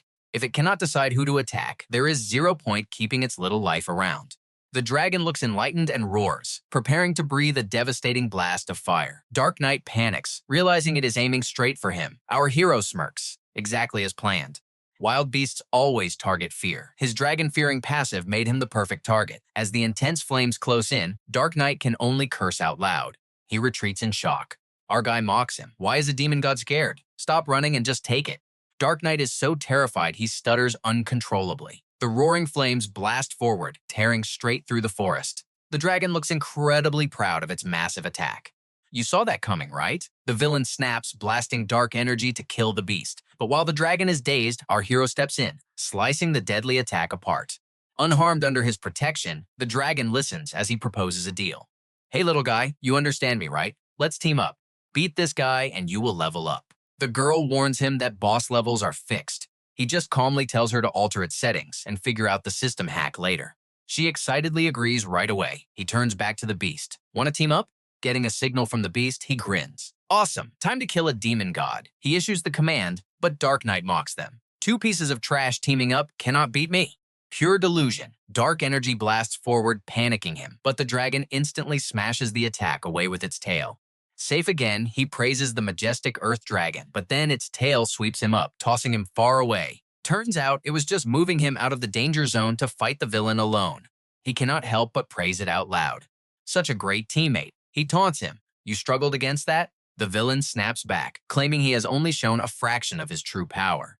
Before he can even finish bragging, the dragon unleashes a massive fire blast right through his chest. Staring at his gaping wound, the villain is utterly shocked. Exhausted, the dragon finally collapses. Furious, he curses the beast. Seizing the perfect opening, our hero strikes hard. The heavy sword forces the villain to his knees, burying deep into his shoulder. Pulling the blade out, he coldly asks if there are any last words. Desperate, the demon god begs for mercy, promising absolutely anything to survive. Suddenly, a noise behind grabs his attention. The villain instantly lunges, trying to crush his throat while screaming at him to die. But our hero's reaction speed is insanely fast. With one perfect slash, the villain only mutters his final regret before his entire body is chopped into tiny pieces. He sighs in relief. Suddenly, the pill's backlash hits hard, making him cough blood and collapse to the ground. The girl explains this is the inevitable side effect. His body is overloaded, meaning fighting again guarantees death. Wiping his mouth, he jokes that he expected the backlash to just blow him up instantly. Suddenly, a sneaky goblin swings its club. He panics, realizing his paralyzed body cannot move a single inch to dodge it. He escapes death narrowly because the dragon saves him. Sincerely thanking his brother, he watches the majestic beast completely fade away. Their bodies start glowing to signal departure. The girl confirms the dungeon quest is over. Outside, the vanguard finishes off the enemies, completely relieved that the fight is finally done.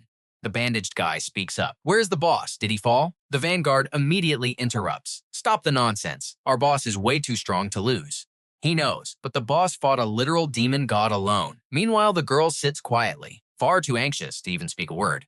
His familiar voice rings out, thrilling the team. That is where we pause. Trust me, you and I absolutely want to see what happens next. You and I are jumping straight into the madness. Hearing the earpiece, X gasps in shock. Hach Ham actually survived? Fine, I will just wait for him at the store. He definitely missed me too. The entire supervisory committee stands right outside the storefront, just waiting. Director Tran checks his watch, completely losing his patience. So much time has passed, and nobody has come out. It looks like everyone left inside is dead. X reminds him to calm down, promising a surprise. You gotta trust these players? An assistant points out he was the first to enter the bottom floor. Director Tran asks, is it really him? We could not even find the bottom floor's location. How did he do it? Does he have some kind of secret weapon? X replies smoothly, if you are already calling it a secret weapon, would telling you keep it a secret? Director Tran shouts in pure rage. Do not think a few cheap tricks let you act arrogant. You are here, so you obey orders, or I will teach you some heavy manners. Suddenly, noise from the store makes everyone freeze. Someone is coming out. The first footsteps echo. Hach Ham and the surviving participants have finally returned. Thien Min gasps, are you all waiting for us? Director Tran starts clapping. Welcome back, brave explorers. You all worked so hard. But Mock Van answers by punching him right in the face, knocking him flat backward. The assistants scream in total panic. Oh my god, Director Tran! She loudly curses the guy out. Furious, Tran yells, you bastard! Assaulting an official in this chaos? Arrest her right now. The subordinates move in. Yes, arrest her! Lu Mang says coldly. Let us see who dares touch her. The assistants back away, staring nervously. Director Tran realizes these guys just walked out of a literal graveyard. In a straight fight, his team would get destroyed, and making a huge scene would be impossible to explain to the big bosses. He immediately backs down. Misunderstanding. It was all just a misunderstanding. Hurry up and get the company cooking right now. These players are exhausted and hungry, so let them rest. But three guys step up from behind. Who cares about eating? The competition is over. Director Tran stares in shock. Wait, over? Watch closely, because this is where everything completely shifts. He points and yells, where did you crazy people come from? Do you know how high level this tournament is? Who do you think you are? One guy simply holds up his badge. Director Tran starts stuttering. The Dragon Organization X is also stunned. Why is the highest tier ability organization suddenly showing up right here? Hach Ham is super curious. What is the Dragon Organization? Why do I feel something bad coming? Lang Min, the guy in the middle, announces an emergency. I am taking over this scene. Director Tran instantly obeys. Yes, sir. Understood. I will fully cooperate. Lang Min looks at them. You are all elite fighters who just passed the very first real test. You should have gotten strict training, but 5 hours ago, a new portal invasion happened. The defense forces risked their lives and barely held the line. But we have no idea when it might fall. We need you drafted into battle to execute a literal decapitation strike. Hach Ham's entire squad looks confused. Invasion, defense line, decapitation strike? What in the world is going on here? Lu Mang speaks up. Boss, do you mean a normal drop event? Usually, it is just some gear drops and a few random monster spawns. We really do not need a massive full-scale war for that, right? Lang Min orders his subordinate to show them the real threat. They do not get it. A projector turns on, revealing the horrifying battlefield. The subordinate says grimly, this is not a drop event. This is an invasion. Right in the center of Kim Jang City, a massive dimensional crack suddenly tore open. A massive horde of monsters flooded the city through that rift, and they are spreading fast. The endless enemy attacks are making it completely impossible for our forces to regain any control over the area. Hach Ham figures it out, so the enemy is using human wave tactics. Adding a few of us into that grinder will not help at all. Lang Min answers, Command believes these monsters absolutely have a leader controlling them from behind. You and I both know this sounds totally crazy, sending a strike team inside the rift to kill their boss. Mock Van is furious. Go inside? Is this a joke? Lang Min stays dead serious. Obviously not. For safety, Command split the mission into teams A and BX immediately tries backing out. No way, we just came here to fight as basic support. Lang Min locks him down instantly. Then your squad is Team A. He turns to Hach Ham. You guys are Team B. We move out right now. I will explain the rest of the details on the way. X yells in protest. Can I refuse? I am not even an official member of the organization. I have absolutely no obligation to sell my life for you guys. Lang Min replies coldly. You can refuse, but under the emergency draft order, we will strip your access to all portal gear and give your weapons to real patriots instead.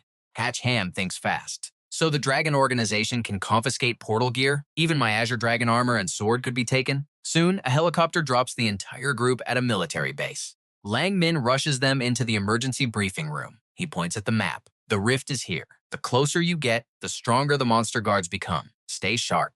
Hach Ham's squad stares at the marked spot while X watches in silence. Hach Ham asks, "Can satellite maps give us a safe route?"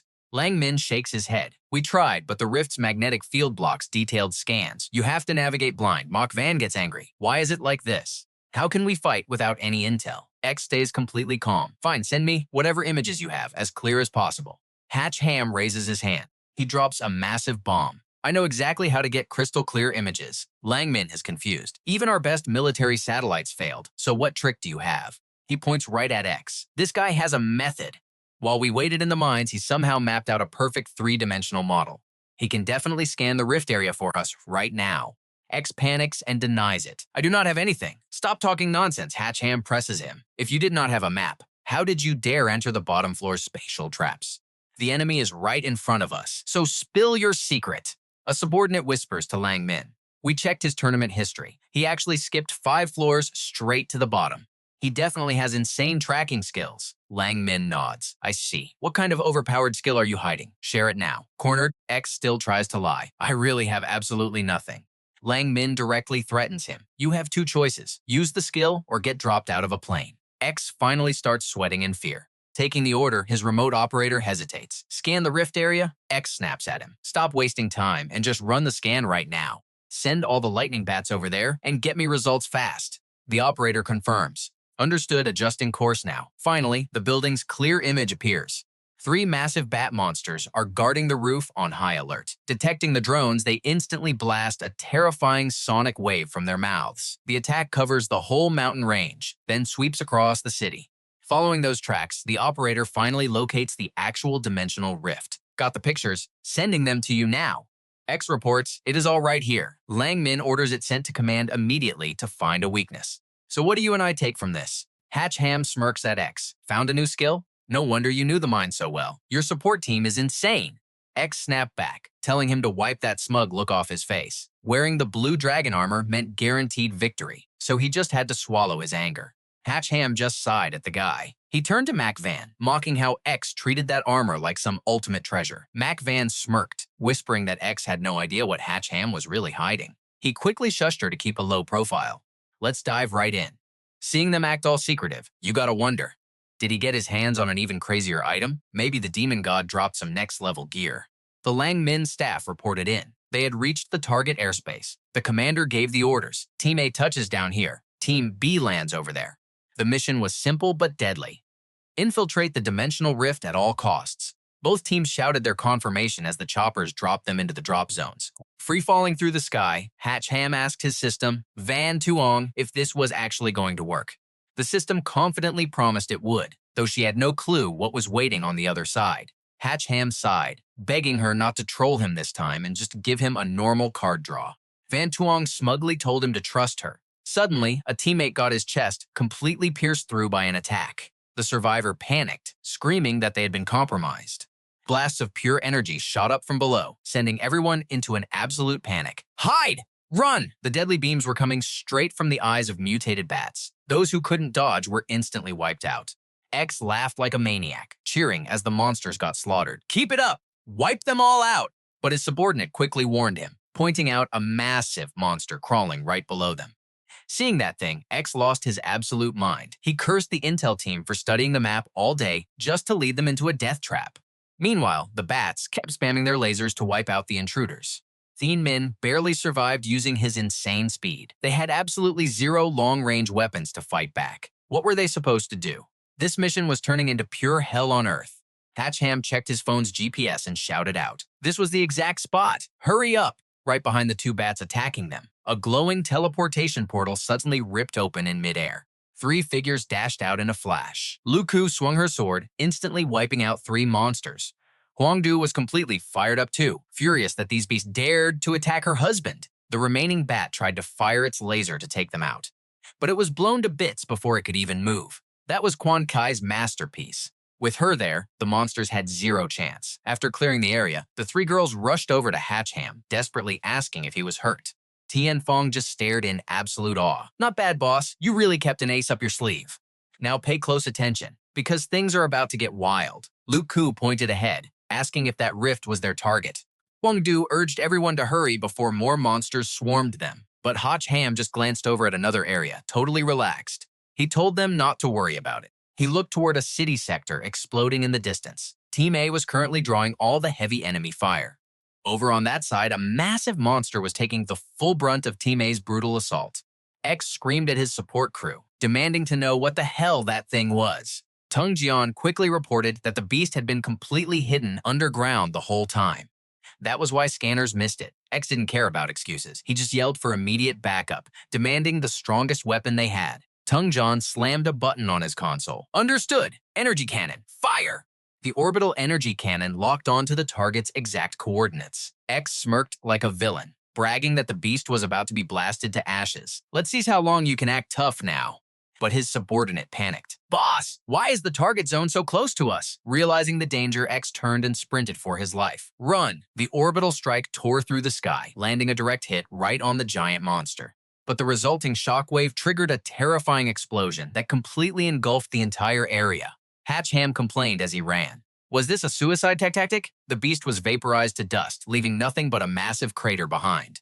X barely managed to use his holy armor's shield to keep his squad alive. Once the blast cleared, he grabbed his aching back, groaning about his bruised tailbone. Tuong sent an urgent warning. A massive horde of monsters was approaching their location at breakneck speed. Get out of there! X frantically fled, swearing he'd kill the guy later, while begging for an escape route. Meanwhile, Team B was calmly scouting their surroundings. Suddenly, Hach Ham held out his hand, signaling the whole squad to stop. Thien Min had just returned from his recon run. He reported the path ahead was clear. No ambushes, just some annoying low-level mobs. Charging in wouldn't be a problem at all. Hach Ham narrowed his eyes. It felt too weird. This specific rift was a critical choke point, so why on earth was it left completely unguarded? Mac Van guessed that maybe the rift couldn't be closed, so the monsters simply didn't care. Suddenly, Lu Mang pointed at the sky in shock. What the hell was flying up there? Birds? Tian Fong stared at the massive swarm, completely terrified. After all that explosive chaos, how could normal birds even survive here? Hach Ham tensed up. Those aren't birds. They are definitely not birds. The monstrous swarm totally dive-bombed right toward them. Team B sprinted for their lives toward the rift. Hach Ham screamed at everyone to run with everything they had. The horrific beasts relentlessly chased the squad down. Lu Mang panicked as one nearly caught him. In a flash, Hach Ham's sword sliced out, freezing the monster solid. Lu Mang yelled for his boss, but Hach Ham knew outrunning them was impossible. He ordered the team to go first while he held the line. Everyone froze in shock. His wives and crew hesitated, crying out his name, but Hach Ham fiercely ordered them to move. Luxus stayed sharp and quickly dragged Tuong away. We have to go. Getting through the portal quickly was the only way he could escape. She begged her husband not to leave her a widow. Mac Van gave him one last look, promising she would wait for him. You and I both know the main character isn't dying here. He confidently promised to wipe out these weaklings with ease. He called on his system for backup, and Van Tuong eagerly replied, "Don't worry." She was absolutely furious too. Hach Ham shouted out, activating his card draw. The moment he saw the item, his eyes went wide in pure shock. Meanwhile, the monstrous swarm buzzed toward him like an apocalyptic plague of locusts. And just like that, the swarm was instantly hit by the card's explosive power. Not a single one of those freaks could escape the blast radius. The system chimed in with epic news. Congratulations! The player has acquired 5S tier equipment. Star Killin armor. Passive skill, Star Reserve. Active skill, Summon Lightning Killin. Van Tuong smugly asked him, well, this gear is absolutely top tier, isn't it? Gripping his divine sword, Hach Ham readied himself for the 6th wave of monsters. Good job. Every single slash he threw completely eradicated the incoming beasts. He smiled, perfectly satisfied. With attack and defense seamlessly combined, he had absolutely nothing to worry about now. But the next wave was endlessly dense. Seeing this horrifying sight, Hach Ham broke into a cold sweat. Why is it all bugs? Van Tuong yelled back that she had no clue either, telling him to stop asking questions and just smash through them. He crossed his arms over his chest and roared out his command. Summon Lightning Killin. The energy reacted instantly. Pieces of his legendary armor detached from his body. Then, they merged into an insanely majestic Killin. Hach Ham leaped onto its back and commanded the beast to charge. The bug horde up ahead completely locked onto him, swarming forward. But with raw momentum, he pierced right through the squirming mass of monsters. On the other side, a rogue monster tried to ambush them, but Thien Min and Mac Van teamed up to destroy it. He ordered the squad to stay tight and push forward together. The entire team desperately sprinted straight toward the rift. but their footsteps suddenly ground to a halt. A massive wall of disgusting bugs blocked their path. Tianfeng cursed out loud. Damn it, it's an ambush! Lu Mang gritted his teeth. At this point, risking their lives to break through was the only option left. Thien Min slashed until his arms went numb. There were just too many. Suddenly, a bug caught him off guard and slammed him down. Mac Van screamed his name in panic. The monstrous creature planted its heavy foot right on his chest. Terrified, Mac Van squeezed her eyes shut and screamed one name, Hach Ham! In a flash, he appeared, violently blasting away all the bugs surrounding her. Only then did she finally have the courage to open her eyes and look. Then Hach Ham's voice rang out. Relax, I'm right here. Thien Min cheered, praising his boss for always having a secret weapon. But suddenly, a totally new horde of mutated monsters flooded out of the portal. So what do you and I make of this cliffhanger? Trust me, the real chaos is just beginning. Alright, stick with me here. We are jumping straight into the madness. He warns the squad that these elite monsters still are not scared enough. Stick close, he is carving a path. With a single command from our MC, even these terrifying beasts freeze up at his overwhelming aura. He blasts through the monster horde, tearing open a safe path for his team. His teammates sprint right behind him, absolutely blown away. They realize this new beast is legendary level. But Luke Ku suddenly senses something massive approaching. They need to speed up. More monsters are about to erupt from underground, so they have to jump into the water rift right now. He is shocked. What? Do not stop. Get in there right now. Lok Ku yells back that they are almost through. He stands guard at the edge, forcing the team to go first. Hurry up. Right at that moment, something bizarre explodes from the ground. He instantly realizes things just went horribly wrong. The two girls fall straight toward a monster's massive mouth, full of razor-sharp teeth. Kwon Ki panics, thinking it is totally game over. In a split second, he grabs the only thing he can reach. Her skirt. He yanks both of them to safety, barely dodging the monster's jaws. Completely flustered, Kwon Ki shouts, "Hey, my skirt!" He struggles and snaps back. Are you kidding me? Surviving is slightly more important right now. Maybe you two should lose some weight. Lok Ku furiously yells, "Who are you calling fat?" Say that again, but he does not have time to argue. Just go. All three of them dive into the rift just in time. The monster's giant jaws snap shut right behind them, slamming into the barrier with a massive crash. The beast is completely dazed from the impact, but it catches another tasty scent right behind it. Another team rushes in, thinking they found an easy exit. Brothers, the water rift is right there. Let's charge. But their joy instantly vanishes when they see this colossal monster blocking the way. It licks its lips, staring right at them. The new group completely freaks out, screaming, "What the heck is this thing?" Meanwhile, our MC squad has safely landed on the other side. They land in an incredibly quiet forest. All three collapse onto the ground to catch their breath. He lets out a huge sigh of relief. That was close. Lok Ku looks around in confusion. Where is everyone else? And wait, where did the rift go? Van Tuong guesses the truth. It looks like that teleportation gate is strictly a one-way trip, meaning those monsters can never come back. Anyone who crosses gets randomly thrown to a different location. Since they did not enter at the exact same time with the same rules, they got scattered across the map. It finally clicks for him. No wonder that giant beast did not chase them through the portal. It literally could not cross the water rift a second time. Makes perfect sense. The system warns him, but whoever opened that rift definitely knows you crossed over. You need to move. Lok Ku nods in agreement. If that is true, we have to get out of here right now and see if we can group up with the other team. He actually smiles. If things are playing out like this, why run? I was just wondering how to find the mastermind anyway. Cut to the other team. They are lying completely unconscious on the ground as a voice slowly counts out loud. 1, 2, 3, 4, 5. The monster grunts report to their boss. Reporting to the general, we captured a total of 5 intruders. How should we dispose of them? Their general issues a cold command. Take them back to the city for His Majesty to deal with. Since they are from the other world, a strict interrogation should give us some very useful intel. The subordinates immediately shout, "Understood." They grab the captives and drag them away. The general, Hien Liu, splits up the troops with perfect precision. Group 1, take the prisoners back. Group 2, you are coming with me. We still have some unfinished business to take care of.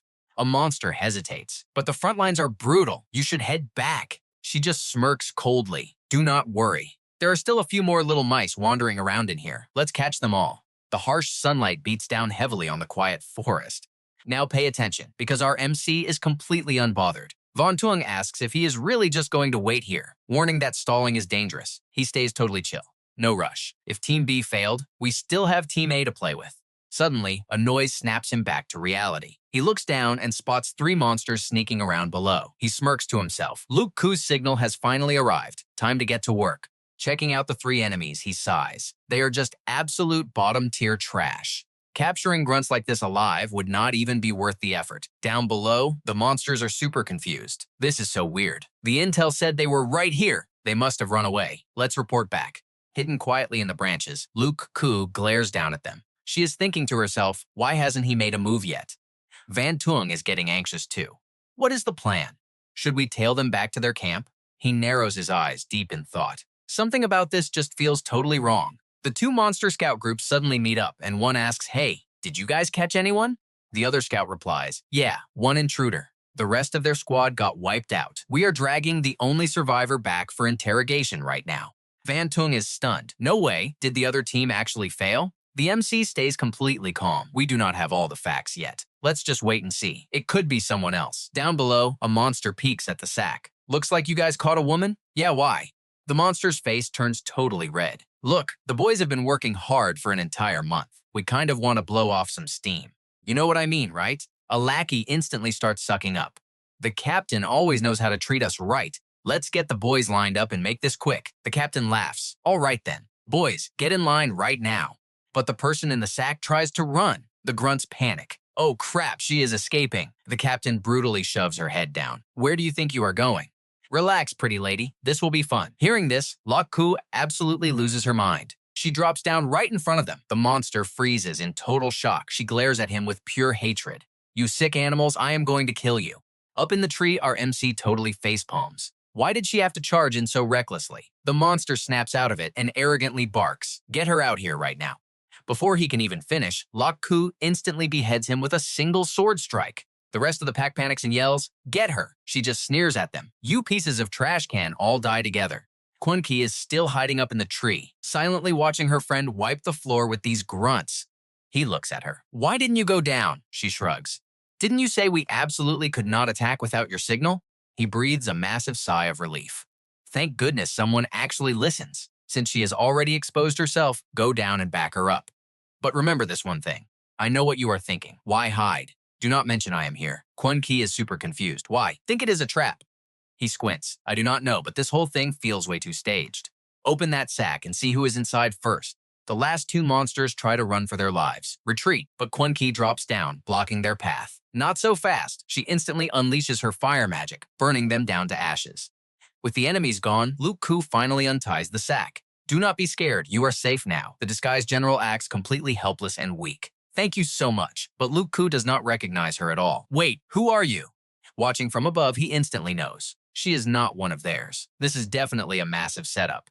She plays the innocent victim perfectly. I came through the water rift too. Did you guys as well? Luke Ku frowns. Are you from Team A? I never heard there were any women in that squad. The general quickly spins a lie. No, I am from a different team. Who is your leader? The general thinks to herself. The 5 people they caught earlier must be this Team A. But wait, they said no women were on that team. That means there is a whole other squad still hiding out there. Luke Ku starts to answer. Our leader is, but Kwon Ki cuts her off instantly. It's me. Whatever you need to say, tell me. The disguised general smiles, baiting the hook. Oh, thank goodness. Come with me to save the others. They captured 5 more people, 3 guys, 2 girls. He confirms his suspicions from the tree. 3 guys and 2 girls. That is definitely the other team. The intel is totally spot on. So the other team really did get captured. But the massive red flag is, who the heck? The general starts leading them away. Come this way. We might still be able to catch up. The 2 girls completely buy it. Okay. Walking behind her, Luke Ku secretly whispers to her teammate. What is going on? Why isn't he showing himself? Kwon Ki whispers back. He suspects foul play. He told us to play along while he backs us up from the shadows. Lok Ku immediately realizes he thinks this girl is an enemy. She passes on his final warning. Watch every single step because one mistake means game over. And trust me, you and I are going to want to see how this plays out. Alright, let's dive right into this insane mind game. Luke Su agrees to get ready. Huyen Liu immediately catches on. There are still hidden players out there, but she doesn't care. She is completely fine taking her time playing with them. The 2 monsters whisper to each other. What is the point of the commander making us follow them like this? One mocks the other. You don't get it. This is what they call long-term vision. The commander is playing 4D chess. She is using this exact strategy to catch all the intruders at once. We just follow them, wait until they lead us straight to the others, and boom, we trap them all easily. Oh, so that is the master plan? Hach Ham steps up, sarcastically praising their brilliant scheme. The two monsters spin around, demanding to know who he is. His answer? An absolute brutal beatdown that leaves them completely wrecked. Now both of them are tied tight to a tree. Their crying is way too annoying, so Hach Ham tells them to shut up. This will be fast. Time for a little game. Drawing sticks. Whoever pulls the longest stick wins, shortest loses. The winner gets to walk away free. He points to the massive Kylan standing right behind him. But the loser, you become its next meal. Hearing that, the two monsters are absolutely paralyzed with pure fear. He holds up the sticks. Go ahead, pick one. He offers it to the first monster, then the other. Since neither wants to draw, he decides to just pull for them, starting with the short, dark one first. The first stick comes out. Oh man, bad luck, that is pretty long. Then it is the other guy's turn. Looking at the stick, he casually announces, wow, this one is even longer. The results are in. Congratulations, Green. You are the grand winner. Kylan, time to eat. As the massive jaws of the beast approach, the terrified monster can barely choke out one word. Wait. He is totally messing with it. Oh right, before you die, I should let you leave some final words. Speak up quickly. The monster breaks down sobbing, begging the hero to spare its miserable life because it doesn't want to die. I will give you anything you want. He acts conflicted. Man, this is tough. If I actually let you live, how am I supposed to explain that to the Kylan? Unless you tell me everything about that woman. The monster plays dumb. Wait, what woman? His face goes instantly cold. Still playing games? Kylan, go ahead and eat him right now. The monster cracks instantly. Her name is Ho Yan Lu. She is the Empress's most trusted battlefield commander. Age unknown, but her measurements are 98, 58, 88. I honestly do not know anything else. Hach Ham keeps pressing. Good, that is what I like to hear. Now tell me, where exactly did you lock up all the prisoners? Now pay attention here, because the stakes are getting way higher. Over at the command camp, Lu Ku and Quan Kai are captured. Huyan Liu sits on her main throne, frustrated. Those two brats didn't fall for the trap, making her waste time wandering the forest. Drag them down and punish them harshly. Torture them until they reveal where their partners are hiding. Her subordinates obey. Suddenly, she gets an urgent report. Commander, someone from the capital is here. Huyan Liu is surprised. Who is it? Why wasn't I informed? The guard replies that he isn't sure, but it seems they have orders from the Empress to investigate the slow war progress. She panics. Well, don't just stand there. Invite them in immediately. Hurry up. Seeing the figure walk in, she quickly drops to her knees. General Huyan Liu respectfully welcomes the Empress's special envoy. Hach Ham enters wearing a mask and red cloak. Huyan Liu, are you not ashamed of betraying the Empress's trust? She looks at him with pure suspicion. Wait, who is this envoy? I have never seen him before. How could the envoy act like this? Hach Ham thinks to himself. She looks suspicious, but I need to strike first and never let her spot any flaws. She tries to probe him. May I know who you are? He instantly roars at her. How bold! You see the envoy but don't prepare a seat? Do you disrespect the Empress and plan a rebellion? Huyan Liu respectfully gestures toward the main throne. I wouldn't dare. It was my oversight. Please forgive me, envoy. He coldly reminds her. I am recording every single word and action you make to report back. He sits down on the throne and demands, what is the current progress of the war? Give me a detailed report. She reports that their first division has already secured 2 cities and is currently hunting down target individuals. Hach Ham asks directly, hunting who? Internally, he is thinking, those 2 monsters knew absolutely nothing about the war, so I have to squeeze all the information out of this woman. She tests him again. Who are we hunting? Didn't the Empress tell you? Furious, he slams his hand hard against the throne's armrest. He yells out loudly again. How bold? Are you the envoy, or am I? Of course I know. I am merely testing to see if you actually remember the Empress's decree. Are you deaf? Sweating bullets, she quickly confesses. I wouldn't dare. The target is a male, around 18 years old. Photos have already been sent to all squads, and they are urgently searching without delay. A male, around my age? So this was their actual goal for starting the war all along. She then asks respectfully, I don't know why the envoy rushed to the front lines. Does the Empress have a new decree? He answers smoothly. The Empress heard that the enemy, Togan, dared to counter-invade. This caused outrage, so she wants me to bring them back for careful interrogation. She informs him that she already sent people to take them to the capital. Didn't you see them on your way here? He plays it off, probably took a detour. You and I both know his bluff is falling apart. She completely turns on him. Wait a minute. I caught them barely half a day ago. How could the Empress know? Who are you really? He stays calm. Togen, the Empress has her own information network. Did you think no one was watching you? But her killing intent spikes. I suspect you are an enemy spy. To clear my suspicions, take off that mask right now so I can see your face. Otherwise, I will not hold back. He is totally sweating inside. Game over. Why is she acting so reckless? But he doubles down and keeps acting. How incredibly interesting. A lowly battlefield commander actually dares to question my absolute authority. Are you not afraid of losing your head? She freezes in pure shock. Losing my head? Could it be you are from the Phantom Pavilion, the most mysterious dark division? He replies vaguely. What do you think? He sighs in relief. Just like those monsters said, the Phantom Pavilion terrifies everyone. Totally fooled, she drops back to her knees. Your subordinate was terribly out of line. Please forgive me, my lord. Cut the pointless nonsense, he orders. Do you have any more prisoners? I am taking all of them. She immediately looks to him. I've heard the Phantom Pavilion are the ultimate masters of interrogation. Right now, with enemies constantly invading us, there must be a bigger conspiracy. Please help me interrogate those 2 prisoners. It would also serve as a great help. Before deploying, the Empress ordered us to strictly prioritize the front lines, but we can freely mobilize any available power for support. You must already know this. He easily agrees. Of course, no problem at all. Let's interrogate them then. Inside, he realizes she is incredibly tough to deal with. She obviously still suspects me. She is using this to test if I am ruthless enough to torture them. I just have to play along and improvise. Right next to the 2 girls are X and the clown. Both of them are screaming, "Damn it, let us out!" He is genuinely surprised. X got captured too? She points at them and reports. These are the spies we captured from 2 different locations. You can interrogate them however you like. He smiles internally. Got it. Just don't blame me if my interrogation gets a little too harsh. Of course not, she replies. Feel free to use everything. Over there we have leather whips, hot irons, and clubs, whatever you need.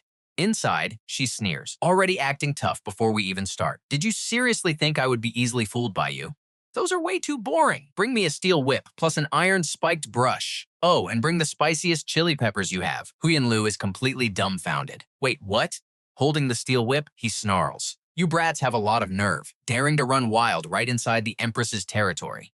That's where we leave it. Trust me, you're going to love what happens next. X begs frantically. Boss, let's just talk this out. He shows absolutely zero mercy, lashing the whip right at them. Speak! Are you going to speak? Screams in sheer agony. What do you want me to say? Oh my god! All right, stick with me. You are about to see a brutal interrogation. Huyen Lu strikes hard, completely crushing their will to resist. Truly worthy of the infamous Phantom Pavilion. The prisoner is beaten half to death and can only scream in pure agony. Our main character coldly tells him to drop the tough act, since dying won't save him. He is actually pretty curious. Why hasn't this kid summoned his Azure dragon armor? Is it magically sealed? The guy instantly breaks, begging for his life. Ask whatever you want. I will tell you everything. Just please stop hitting me. The main character just smirks. Serves you right. He then orders Huyen Lu to take over the questioning. She is completely caught off guard. Stuttering a bit, she finally asks the big question. How many of you infiltrated this place? The clown immediately spills. 2 groups. Our team was wiped out, leaving just the 2 of us. We have no idea about the other squad, but those 2 girls right there are from it. Ask them. Hiran steps in, demanding to know their actual mission here. The clown cries that they were forced to come to assassinate the Emperor. A photo is suddenly held up. She sharply asks, do you recognize the target in this picture?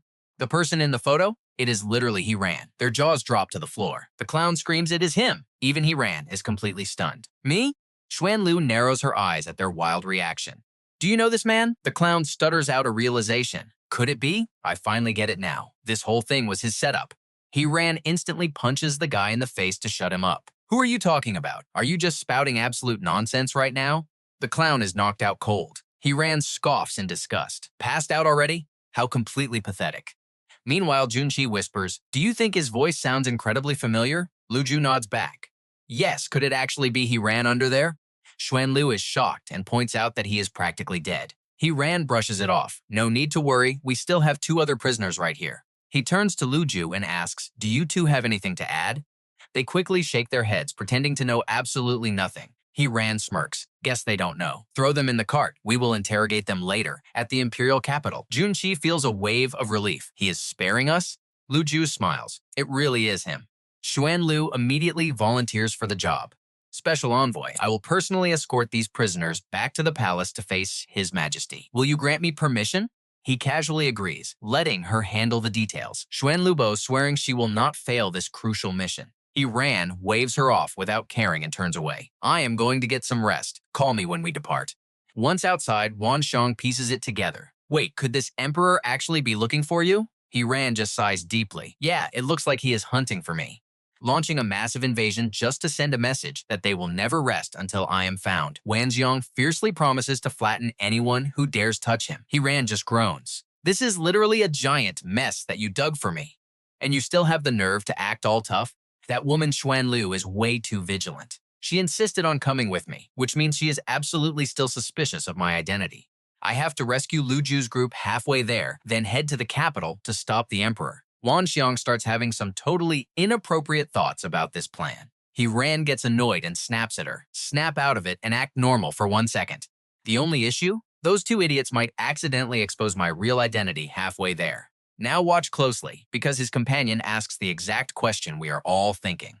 If her target is you, why not just reveal yourself right now? He carefully explains the reality. I am worried the emperor does not just want me, but also wants to aggressively expand his territory. If I just expose who I am, we will be completely at their mercy. How could I stop an all-out war then? Wan Xiang finally understands the gravity of it. True, judging by the massive scale of this invasion, he probably wants to conquer Earth entirely. He continues, so we must reach the capital and block the emperor at all costs. By the next day, the horses are fully prepped. Xuan Lu bows respectfully. Special envoy, please mount up. He instantly panics in his head. Oh crap, I have zero idea how to ride a horse. Won't I be completely exposed? She calls out to him again. Envoy? He puts on a deep, arrogant voice. How can His Majesty's royal envoy travel like common foot soldiers? The grunts hear this and secretly whisper. So arrogant, does he think he is a king? Xuan Lu leaps onto her horse and barks an order. Did you hear him? Bring the envoy a carriage. Looking at the fancy carriage they brought over, he nods. This is decent enough. Let's stop wasting time and get moving. Xuan Lu slyly probes him. Special envoy, perhaps you are simply bad at riding? He shamelessly admits it. I am terrible at riding horses, let's go. The grunts cheer loudly, sending off the envoy. The general returns to the capital. Inside the prison cart, the clown whispers. Boss, can we find an opening to escape? The leader hisses back. Keep your voice down. Do you want them to hear us? That toxic woman's ability is way too terrifying. Just meeting her blocked me from summoning a single piece of my gear. Even if we make a run for it, we need perfect timing. Otherwise, getting caught means instant death. The clown shivers, and that masked guy is an absolute monster. One strike nearly blew my brains out. Can we actually escape with those two guarding us? The boss promises they will move tonight. When darkness falls, the entire convoy stops in a clearing to set up camp. A grunt eagerly brings over some food. Lord Envoy, please enjoy your dinner. Staring at the dish they served, he let out a grossed-out grunt. The bowl is filled with some incredibly disgusting things. He is totally baffled. What kind of food is this? The grunt proudly answers. Sharp-horn green mushroom stewed with crispy skin grouper. It is delicious. Xuan Lu walks over. Lord Envoy, I heard the Phantom Pavilion eats way worse things during their brutal training. Do not tell me you cannot stomach something as basic as this? He reaches out and grabs it. This is child's play. But seeing her smug attitude, he knows instantly. She is absolutely testing him right now. He asks his system. This mask tool is fully working, right? Wan Xiang assures him. It is fine, but wait, you do not actually plan on drinking that, do you? Xuan Lu is watching him like a hawk. If he drinks it, she will believe he is the real envoy. If he refuses, instant execution right here. You and I both know this is a deadly trap, so how does he survive this? In the back, Lu Ju suddenly screams. What kind of absolute garbage is this? Are you trying to feed dogs? She hurls the bowl right at the guard. I would rather starve to death than eat this filth. The grunt yells back, then go ahead and starve. Xuan Lu scoffs coldly. They will be begging for it once hunger really hits. But when she turns back around, has already slammed the entire bowl. Simply delicious. Xuan Lu is completely mind-blown. You actually finished it? He tells her to rest up since they are leaving at dawn. She is still in pure shock. Understood. She immediately interrogates the guard. Did you actually see him eat that? The guy stutters in panic. I was not paying attention. I was watching the prisoners. But the bowl is empty. If he dumped it on the ground, we would definitely see it, right? Xuan Lu still cannot believe it. Is he actually the real special envoy? Meanwhile, inside the carriage, Wan Xiang is throwing an absolute fit. I am so mad. How dare you shove that vile poison right into my mouth? I am burning this grudge into my memory. We are so not done here. He just laughs it off. You have to step up during critical moments. If I did not prove myself, how could I ever get her to lower her guard? Wan Xiang literally spits virtual water in his face. I am never going to forgive you. He ran is amazed in his head. From simple emotes to a virtual body, and now she can actually eat real food. Looks like my guess was spot on. The system is constantly evolving. It really is incredible. Noticing his stare, Wan Xiang snaps. Why are you staring at me? He quickly makes an excuse. Nothing. Just planning the perfect time for our rescue mission. She suddenly remembers. Oh right, we hit the Imperial capital tomorrow. If you want to break them out, you have to make your move tonight. So, what is the master plan? He reveals it with a smirk. Already figured it out. I just need to find a solid inside helper. Wan Xiang is confused. Where are you getting a helper? He ran gestures outside. Do we not have two deeply loyal helpers right over there? The three guards are sitting by the fire. He sees they are fast asleep. Time to act. Give me the item. Wan Xiang warns him that the effect only lasts 10 minutes, so watch the clock. And trust me, what he pulls off next, you will want to see it. All right, stick with me here. He stares at the pill the little girl hands him, and honestly, that is all he needs. He swallows it straight down. The effects kick in immediately. Suddenly, thick smoke completely covers the entire carriage. The female general, Xing Lu, instantly senses something feels totally off. Outside, her subordinate notices her stepping out and quickly rushes over to report. She carefully scans the surrounding area and asks if anything is wrong. He replies that everything is perfectly fine and the prisoners are dead asleep. But she still feels incredibly suspicious. Is she just being paranoid? She orders them to stay sharp and stand guard all night. The three guards shout yes and get right into position. But right at that moment, a very suspicious-looking fly suddenly appears out of nowhere. Inside the carriage, the clown clutches his stomach, groaning to his boss about severe pain. The guy named X swears he would rather starve than eat that trash food. That fly from earlier? It is actually our main character transformed. He buzzes right into X's ear, whispering to keep quiet. He is here to rescue them. X is totally shocked and asks who is there. The guy replies, "We are Team C, sent specially to break you out. In exactly 10 minutes. Now watch carefully. This is where it gets wild. I am launching a surprise attack to destroy this prison carriage. Run straight into the forest without stopping. Our team is waiting."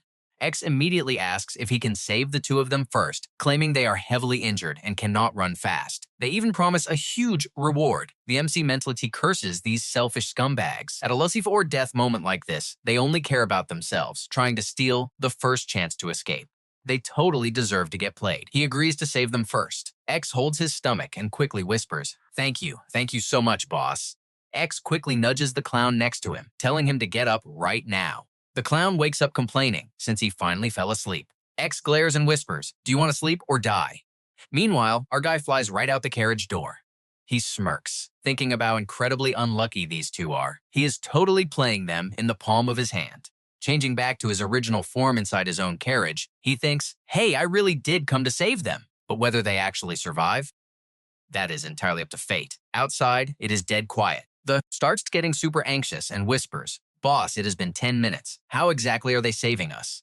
X guesses that since it is a surprise attack, it has to be completely unexpected and ruthless. He predicts it will be some massive earth-shattering explosion. The clown nods in realization, finally understanding what is about to go down. X suddenly feels the movement and thinks, it is here. A massive blast of firepower shoots straight out from the forest towards the carriage. The guards completely panic, screaming, "What the hell is happening?" I know what you are thinking. This is absolute madness. The raging flames blast right towards them as they freeze in pure terror. Swallowed whole by the fire, one of them curses out loud, "Is this a rescue or an execution?" Xing Lu steps right. All right, stick with me. Things are about to get chaotic. What's happening? Guards scream about a sneak attack. They point at the prisoner carriage, realizing enemies just ambushed the transport. Xing Lu freezes. Steal the prisoner cart? From the rubble, the clown screams for help. Furious, Xing Lu curses, asking if anyone has ever seen a prison break that actually tries to get the prisoners killed like this.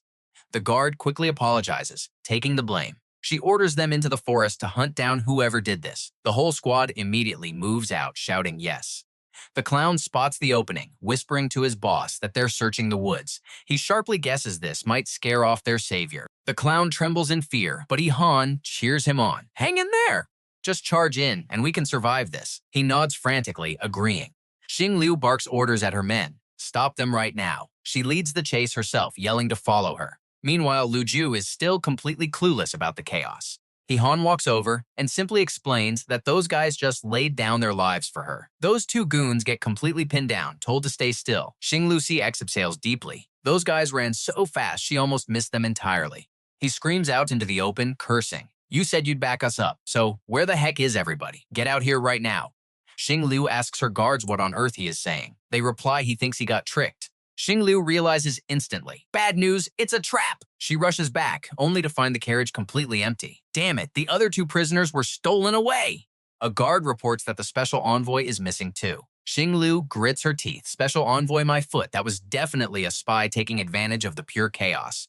She points her sword right at him, declaring she will execute them first to prevent future disasters. He drops to his knees, begging the heroic lady for mercy, claiming he knows exactly where their target is. Xing is totally stunned. What did you say? The clown confesses the guy they want is Han, who snuck in right alongside them. If he is guessing right, Han faked being the envoy and kidnapped those two women. The boss loudly chimes in, yes, absolutely, it has to be him. Now watch this. Xing face turns dark as she realizes the guy they wanted was beside her all along.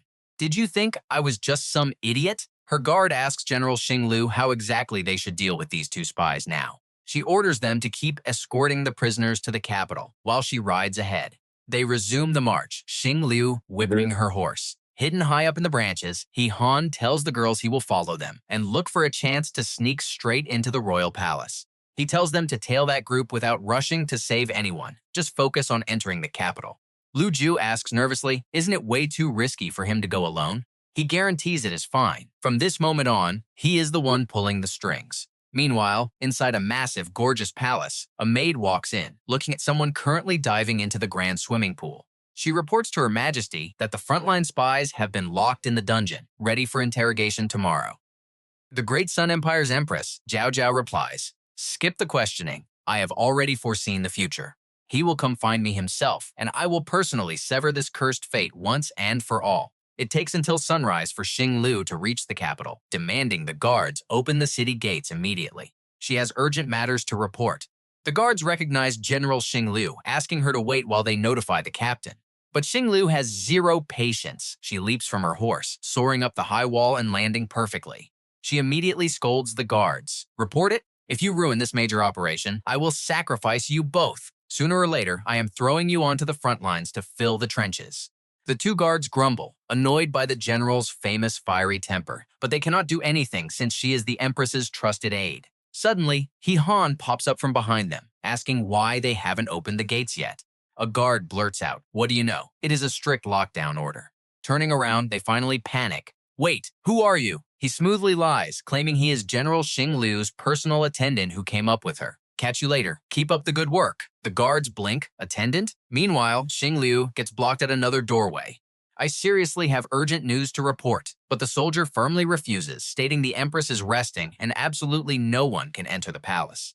Wanxiang nervously asks Han what his plan is. He peeks around quietly, saying he will just go inside and try to meet the Empress. You and I both know this is insane. He plans to negotiate first, but if she refuses a truce, he'll hold the ruler hostage. Xiang stares deadpan, warning him that in a massive empire like this, the monarch is crazy strong. Don't mess up and lose absolutely everything.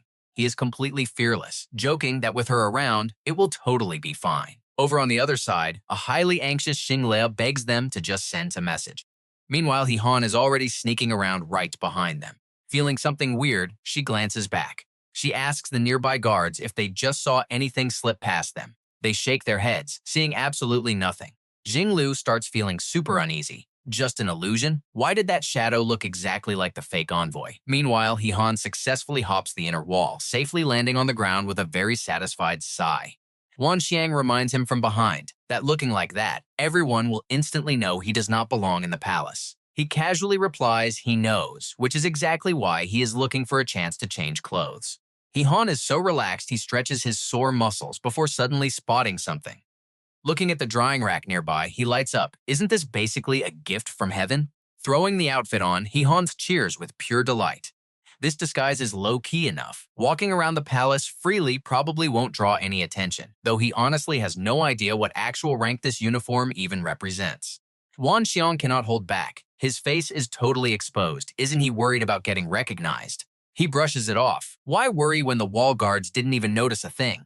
That proves his wanted poster isn't public in the city. After all, something involving the Emperor's dignity shouldn't be broadcast everywhere. Suddenly, he completely freezes up. Two people are walking straight toward him. Hee-han instantly realizes it is Xinglu. This crazy woman just will not quit. She senses something too. A maid asks General Xing what's wrong. Pointing right at his hiding spot, she claims she just saw a man walk in there. The maid laughs brightly, denying it. How could that be? That is Her Majesty's bathing chamber, and any man caught wandering in there gets executed immediately. Xinglu stubbornly steps forward, totally ignoring the maid's warning. It feels off over there. What if some assassin is targeting the Empress? She loudly orders the guards to completely lock down every single exit. Terrified, Hee-han thinks this crazy lady is literally trying to force him to his grave. Right in front of him, something golden sparkles brightly. Xinglu kicks the doors open with her squad, the soldiers screaming, "Where is the assassin?" She points inside, but the room is totally empty. Xingslai stands there stunned. Nobody. The soldier frowns, asking again where the assassin is. She firmly insists she saw a guy enter with her own two eyes. He must be hiding in here. The maid steps up and screams, "How dare you? Do you know where you are? You trashbirds aren't here. Aren't you afraid of getting your entire bloodlines wiped out?" General Xing, Her Majesty is about to bathe. "What do you think you're doing, bringing guards into her bathhouse?" Xinglu defends herself, saying she saw an intruder, so she came to arrest him. The maid cuts her off. "Enough!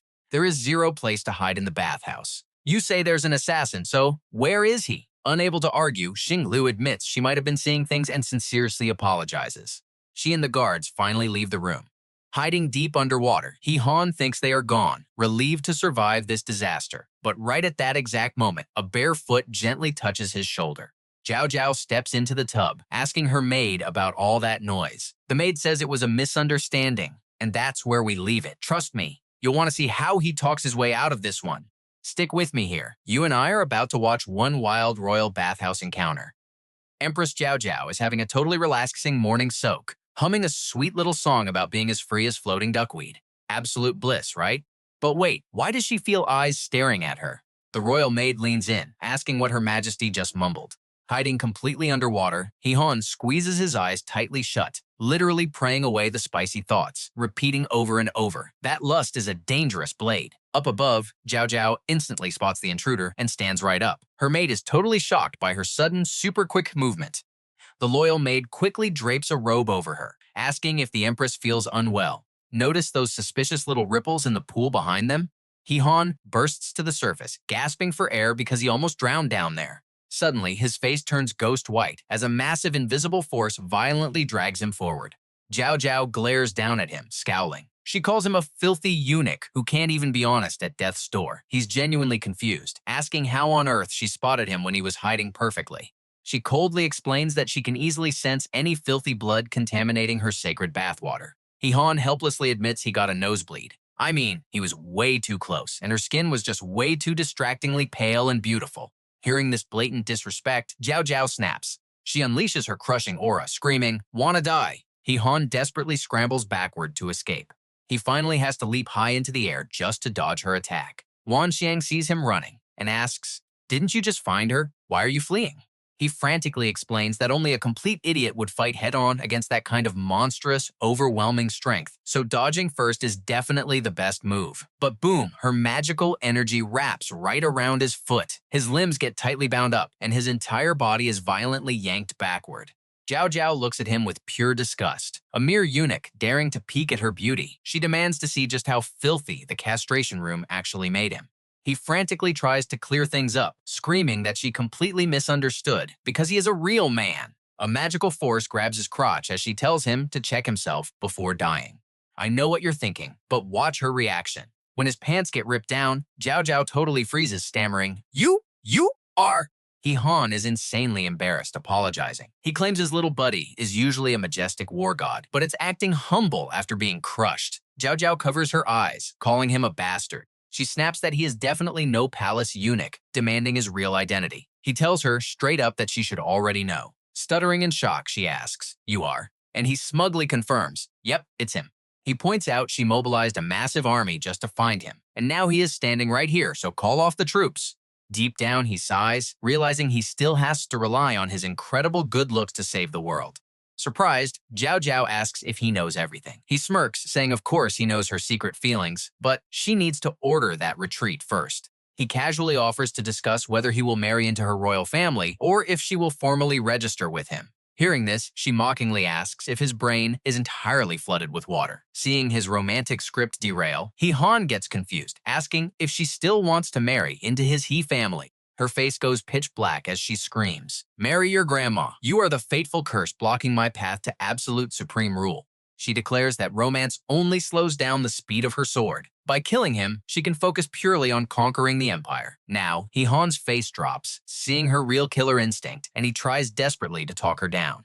He awkwardly suggests that if it's destiny, why not just go with heaven's will? He promises he is super warm and guarantees her a totally sweet, loving romance. But the Empress's icy resolve doesn't waver one bit. She calls him a dead man, deciding to castrate him first, then brutally kill him, claiming his agonizing screams will sound incredibly tragic and moving. Realizing he just seriously poked a literal psycho, Han sheds a tear. Where did this absolute crazy lady come from? She's ignoring all normal romantic logic. Isn't he supposed to be her ultimate dream lover? Zhao Zhao summons massive magical scissors, lunging forward.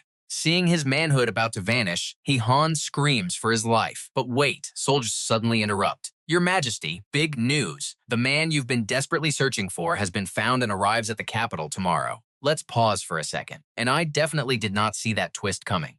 This news leaves Zhao Zhao completely stunned. What? And Han gasps, "No freaking way." He complains about how many portraits she handed out to find another guy. Zhao Zhao demands to know who found this person and if it's reliable. The soldier confirms the Xuan Miao sect sent word, so it's absolutely true. She mutters under her breath that it's the state preceptor's people. Han quickly chimes in, begging her to let him go since she found the real guy, claiming his 80-year-old mother is waiting. But before he can even finish his sentence, her magic tightly violently squeezes him. Then Han gets chucked straight out the door, face planting hard, as he shrieks in pain. Clutching his severely bruised head, Han groans loudly in pure agony. Palace guards instantly swarm him, yelling about an assassin, while confusedly wondering why there's a second guy matching the target. Zhao Zhao barks an order to toss him into the dungeon until the other guy arrives tomorrow. As they drag him away, Han desperately begs, shouting that he's just a fake and to go find the real one. General Xuan Liu watches from the shadows, quietly murmuring Her Majesty's name. Night falls, and Han is locked up in the sky prison, sitting depressed and sighing heavily. Wan Xiang gets super impatient, telling him to stop all this whining and just break out already. Han argues that if he escapes now, he can't expose the fake guy, so he's waiting until tomorrow. Wan Xiang completely gives up, totally amazed that he still wants to sit and watch the drama unfold right now. Han frowns, highly suspicious that this crazy emperor actually wants to murder her destined true love. Annoyed, Wan Xiang vanishes, telling him he's completely on his own. Suddenly, he hears the prison guards greet General Xuan. She steps right up to his cell, staring hard and confirming, "So it is you." Han plays totally dumb, asking what she means and if they know each other. Xuan Lu angrily tells the special envoy to stop acting, saying he's got huge guts. He smirks, saying he just took a really wild gamble, and asks if she came down here to settle the score or just laugh at his misery. Her temper flares, admitting she wants to brutally strangle him right now, but the Empress ordered a delay until tomorrow to clear everything up first. She leans in, demanding to know if he is really the man from the portrait, and asks straight up if he has a twin brother. Han stays perfectly chill. He points out they made the portrait, so they decide if he's the real deal. As for twins, he tells her to go ask his dad, but as far as he knows, he is the one and only precious son of his family. Xuan Liu aggressively gestures for him to come closer. Suspicious, he asks why, but she viciously pinches his cheek hard, making him scream in pain to let go immediately. Getting her answer, Xuan Liu concludes he isn't wearing a disguise, leaving only one possibility. Han glares at her, annoyed. Of course his handsome face is real, and she should go pinch the fake guy tomorrow. But Xuan Liu drops a dark warning, sharing her serious doubts about whether he will even survive long enough to meet that imposter tomorrow. The second she stops speaking, deadly arrows shoot straight through the vent. Han quickly tilts his body to dodge, staring at the floor, demanding who's there. Seriously, how many enemies has this guy made? Out in the hallway, the guards are completely ambushed. Xuan Liu draws her sword, ready for war, yelling at the attackers for daring to raid the royal prison. The unseen enemies roar that anyone in their way dies, but she doesn't flinch, charging in completely solo and daring them to try. And that's where we leave it for now. You and I have to respect this girl. Knowing he might die anyway, she still fights like a beast to protect him. Alright, you and I are jumping right back into the absolute madness. The prison wall shatters and a massive monster steps in, locking onto its target. Our MC just smiles. Thanks for getting the door. Clearly, someone is in a huge rush to end his life.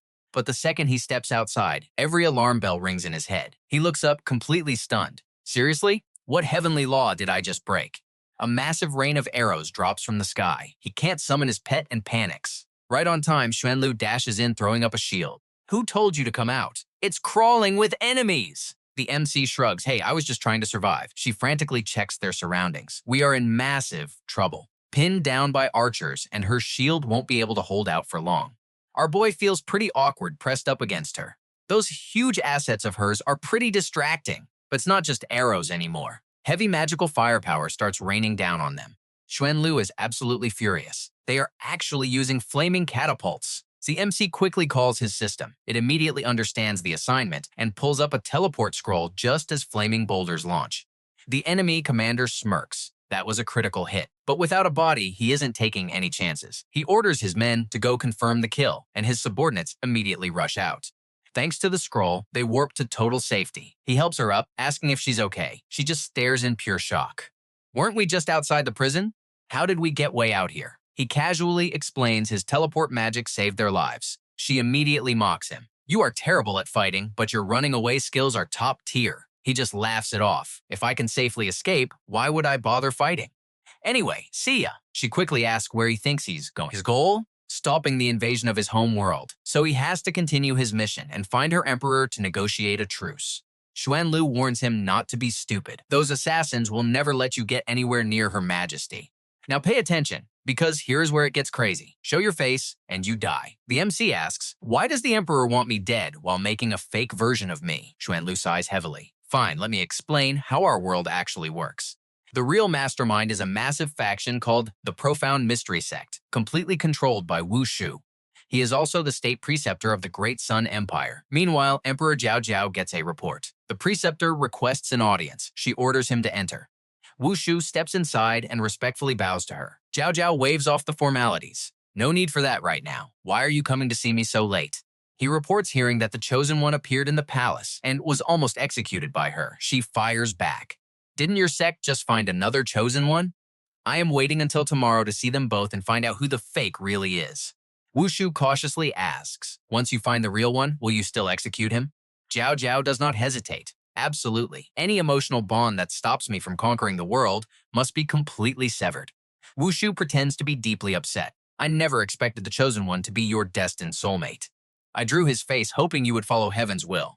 Marry him and rule the entire world hand in hand. Why in the world would you refuse that?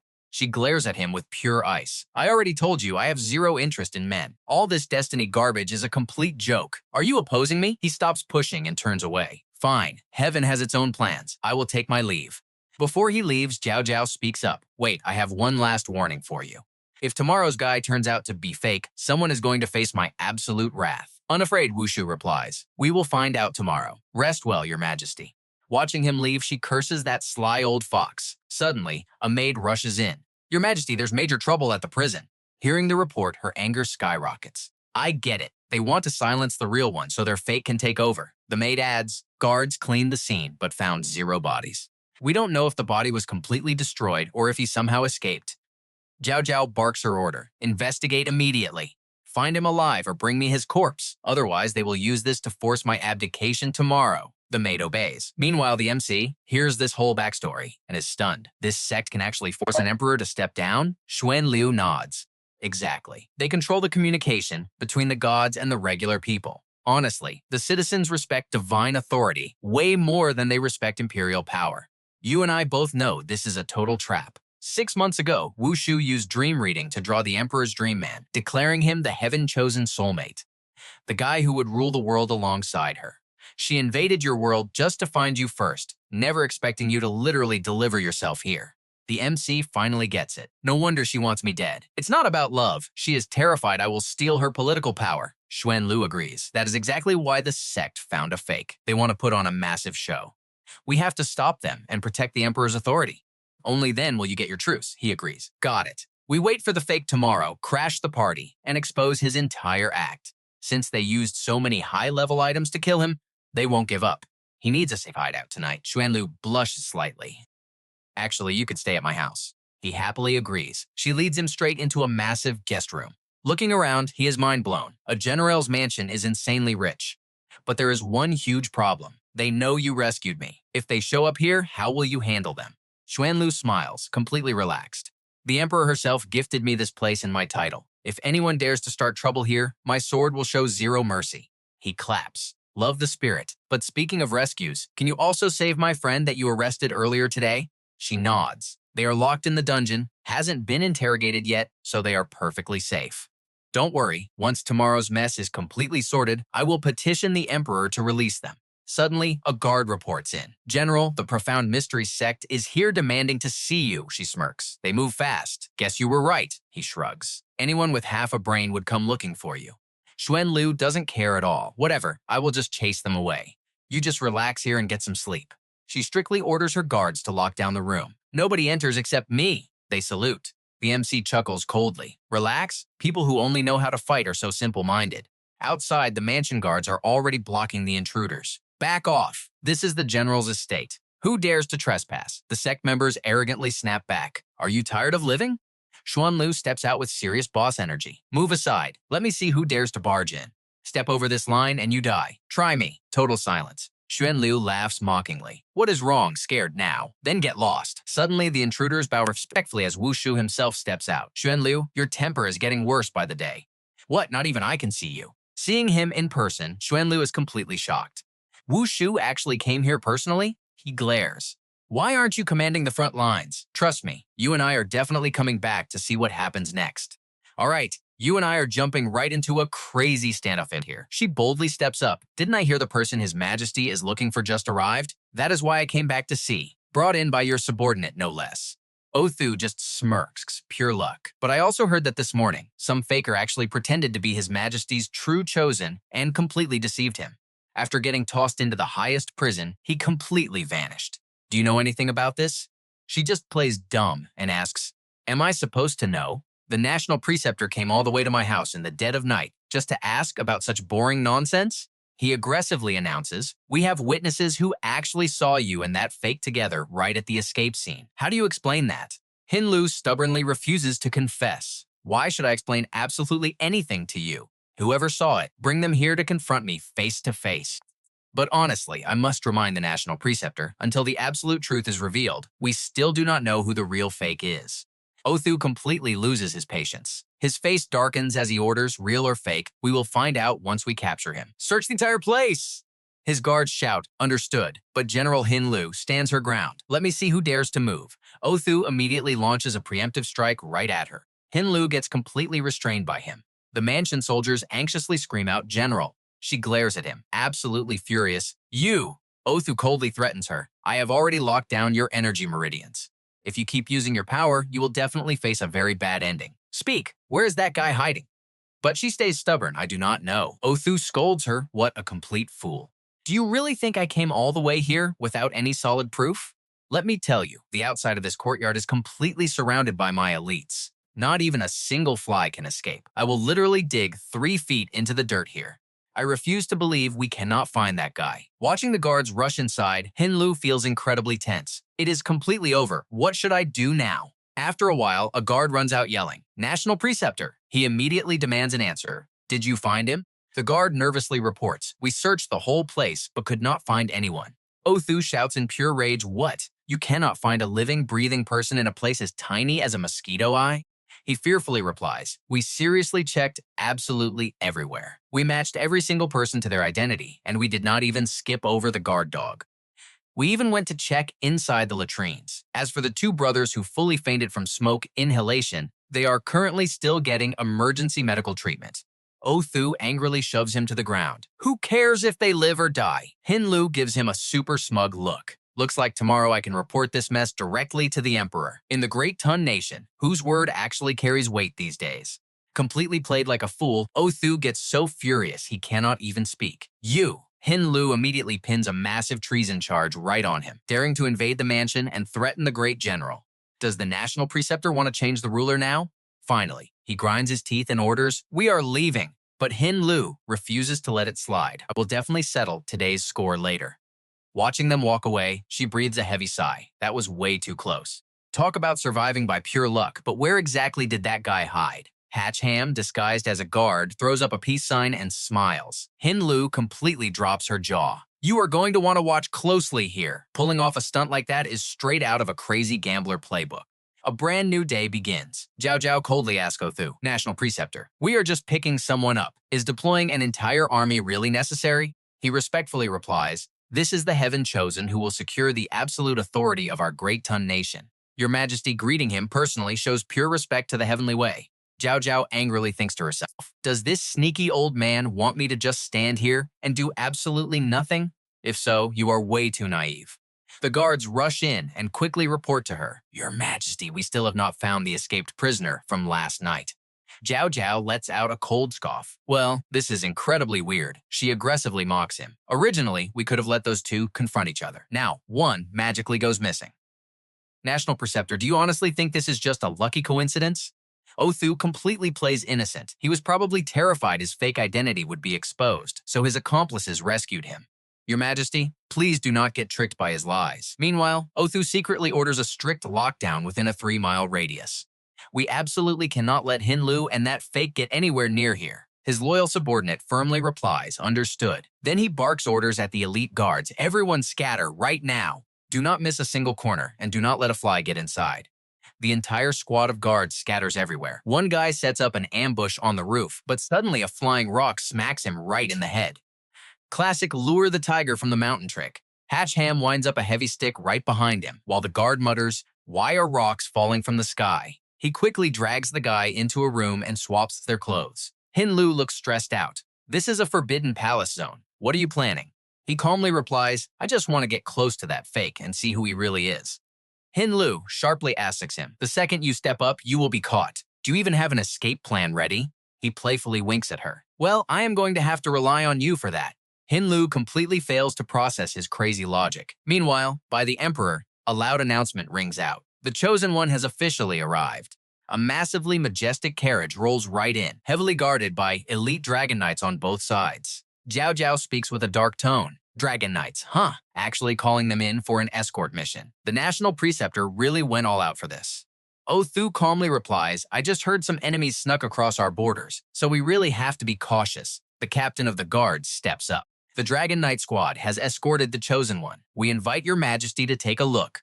Othu enthusiastically chimes in, "Your Majesty, let us go see the glorious presence of the Heaven Chosen One together." Zhao Zhao radiates a terrifying killing intent as she questions him. "What pathetic rank are you to think you can order me down?" Seeing her killing intent spike, Othu frantically screams out, "Your Majesty, no!" Hach Ham watches in shock. "I know exactly what you are thinking. Is she actually about to execute a guy right in front of everyone?" Her hand slowly reaches out, and the fake gets aggressively yanked up into the air. Then, right in front of Othu's face, the massive suction pulls the guy directly to Zhao Zhao. She calmly smirks and says, "Why so tense? I am not going to kill him. Though I do have to wonder, if I really wanted to crush him, the National Preceptor would absolutely try to strike me down, right?" Oath totally regains his fake calm. "Your Majesty is joking. You obviously would never harm the Chosen One." Hach Ham is seriously impressed. This old man is an absolute master at morally guilt-tripping people. The mask finally comes off. Zhao Zhao harshly questions him. "What are you hiding behind there? Show your actual face right now." Seeing a face perfectly identical to his own, the real guy is absolutely shell-shocked. "Holy crap." Zhao Zhao freezes in total disbelief. This guy looks exactly the same. How can two identical people even exist? Did the National Preceptor steal him away last night just to bring him back today and fool me? Othu smoothly replies, "Your Majesty, this is the literal will of heaven. How would I dare plot something secretly? Forget about where that faker was yesterday. As long as this one right here is real, isn't that totally fine?" The fake absolutely starts bawling when he realizes Zhao Zhao wants him dead. This plays right into Othu's hands. "Excellent." She finally snapped and wants to attack. "As long as you end his life right here, I can easily execute you under the excuse of apologizing to the heavens. You want to fight me? You are still way too green." Zhao Zhao fiercely charges straight at the fake. "I will absolutely never bow down to this." Hach Ham jumps in just in time to block her strike. Othu absolutely cannot believe what he is seeing right now. What? Zhao Zhao is completely stunned too. Watching Hach Ham drag the guy away, she is totally confused. What kind of insane situation is this? Zhao Zhao instantly throws the blame right back at the old fox. National Preceptor, what is the meaning of this? Why did you order your own guard to steal the chosen one? Othu starts stammering in a panic. Wait, I did not arrange this at all. Zhao Zhao pushes him against the wall. If not you, then who? Me? Is that guy not wearing the exact uniform of your Huyen Du sect? Othu desperately barks an order. Capture him, and we will find out. Hach Ham forcefully drops the fake. He points his sword and demands, where did you come from? Seeing the guy stay totally silent, Hach Ham guesses, wait, is he mute? Suddenly, the entire sky turns pitch black. Hach Ham suspiciously looks back. Did night just fall? But when he sees the sky glowing brightly right behind Hin Lu, he realizes, oh crap, we are doomed. A massive monster with 3 heads and 6 arms rips right through a crack in the sky. Hach Ham frowns. What kind of insane technique is this? Meanwhile, the fake just screams and cries out in pure terror. The massive monster instantly swings a devastating punch down. Hach Ham violently yanks the fake out of the way. Zhao Zhao glares at the old man. National Preceptor, did I not ban giant summons in the royal court? You and I both know this fight is about to go completely nuclear. Stick with me here. We are dropping right into absolute madness. Othu holds the formation, telling the Emperor to relax. He promises to crush this guy outside the walls. Fapthean drops a massive punch. Hach Ham swings back hard, landing a direct hit. But 0 damage, why? This absolute beast attacks physically, but his own body is somehow completely untouchable. Othu claps his hands. Got him. Stone pillars trap them instantly. Hach Ham mutters, not good. Fapthean charges in roaring. Where are you running? That giant hand smashes down hard, literally like swatting a tiny mosquito. Othu just scoffs, calling him a pathetic rat. But Hach Ham summons Kai Lin. Riding his spirit beast, he decides to risk it all. Playing mind games with me? The beast scales Fapthean. Hach Ham aims his blade, refusing to believe those massive eyes have 0 weaknesses. Direct hit to the eye. In that exact second, Othu screams in agony, covering his own face. My eyes! Zhao Zhao smiles coldly. What is wrong, State Preptor? Got some dirt in your eye? He curses out loud. Damn it, using a flash blind to ruin my vision. Fapthean is totally disoriented now. Othu snaps. Lock down the entire city. Chase them. The guards immediately roar into action. Zhao Zhao just turns away. How incredibly boring. Play by yourselves. But Othu swears he will drag the Chosen One right back to the Emperor. Back inside, Zhao Zhao commands her shadows. Find that guy before they do, dead or alive. They bow immediately. Watching from an alley, Hach Ham smirks. The gamble paid off. That monster actually doesn't dare enter the royal palace. Time to finally interrogate this fake properly. Now watch closely, because this unmasking completely flips the script. He rips the disguise off and his jaw drops. Wait, X, why the hell is it you? X just points at his mouth, sobbing like a baby. Hach Ham tries to pry it open, but gives up. What is this even sealed with? It is rock solid. But do not panic, I have a crazy idea. Drawing his blade, Hach Ham looks absolutely unhinged. My sword is super sharp, 1 tiny slice, and your lips are free. Do not move a muscle. I am saving your life here. Definitely not getting personal payback. X panics, mumbling wildly, and desperately starts writing something in the dirt. Hach Ham pauses, completely surprised. He writes 1 single word, oil. Over at the royal kitchen, it is pure chaos. Lord Fai yells to hustle. The Emperor is dining very soon. Any mistakes tonight and heads will roll. A terrified servant stutters out his name. Lord Fai turns. What is it? Is the food ready? The servant stammers that all the cooking oil vanished. Lord Fai completely loses it. What? Go raid the storage right now. The pans are literally burning. Find me that oil. Yep, our oil thief is Hach Ham. He slathers it over X's mouth, finally dissolving the seal. X pops open and immediately rages. I am back. Those bastards are totally going to pay for this. Hach Ham cuts in. All right, you can talk. So what actually happened? Why were you out there impersonating me? X explains the ambush. On the way here, the Huyen Du sect showed up. They slaughtered our escorts, slapped a fake mask on my head, and made me play you. No clue why. Hach Ham frowns, totally confused. Nobody tried to save you guys? Tu Kai and Luku were right there with you. Only your 2 girlfriends fought back, X replies. But that dark sect had way too many elite experts. They barely managed to save the clown before disappearing completely into the shadows. Hach Ham nods slowly. I see. Deep down, he realizes they must be hiding somewhere in the capital. He just needs to find a clever way to make contact soon. X glances over. Wait, your weapons are not sealed away? Hach Ham shakes his head. No, are yours? X groans in pure frustration. Yeah, right when I arrived, I met this fierce female general. She slapped a cursed seal on me. I cannot summon a single thing. When I recover, I will never let them control me like this again. Hach Ham shrugs casually. Is that so? Well, if we get a chance, I will see if I can break it. Inside, he is laughing. No wonder he was treated like a pack mule. Look, you are my star witness. Come see the Emperor with me to clear this up. Otherwise, they will just find another fake. X violently shakes his head. The Emperor? Are you insane? You and I know sneaking in sounds crazy. But Hach Ham points at their servant outfits. Look where we are right now. Meanwhile, inside Zhao Zhao's room, Huan Lu arrives. She bows carefully. Your Majesty, that dark sect is incredibly dangerous. You must stay on high alert. Zhao Zhao sighs. Obviously, but how? They used a fake chosen one just to test me. They are forcing my hand! Huan Lu frowns. It is super weird though. If they had a fake ready, why wait until today? Zhao Zhao shakes her head. The preceptor is no fool. He knows my secret technique can literally scan a person's core network. One touch, and I know if they belong to this world. Huan Lu gasps. Ah, so they had to wait for a real, otherworldly traveler. Once Hach Ham showed up, they panicked and rushed their fake plan. But here is the crazy part. Zhao Zhao mutters. Yesterday's guy was definitely from another world. But today's fake? I secretly checked him too, and he is also an outlander. What in the world is actually going on here? Huan Lu defends herself. I strictly locked down the portal. Nobody sneaked in except those few past intruders. She suddenly freezes. Zhao Zhao narrows her eyes. What is wrong? Her face turns pale. Please excuse me, Your Majesty. I must double-check something immediately. Right then, Lord Fai nervously wheels in the food. Time to eat, Your Majesty? Huan Lu rushes right past our two guys disguised as kitchen staff. X furiously whispers, Hach Ham. That is the girl who sealed my gear. Hach Ham kicks him. Shut up. Focus on the main mission. We handle her later. X grumbles. Fine. He thinks to himself, this is the royal palace after all. If you expose yourself blindly, you are dead meat.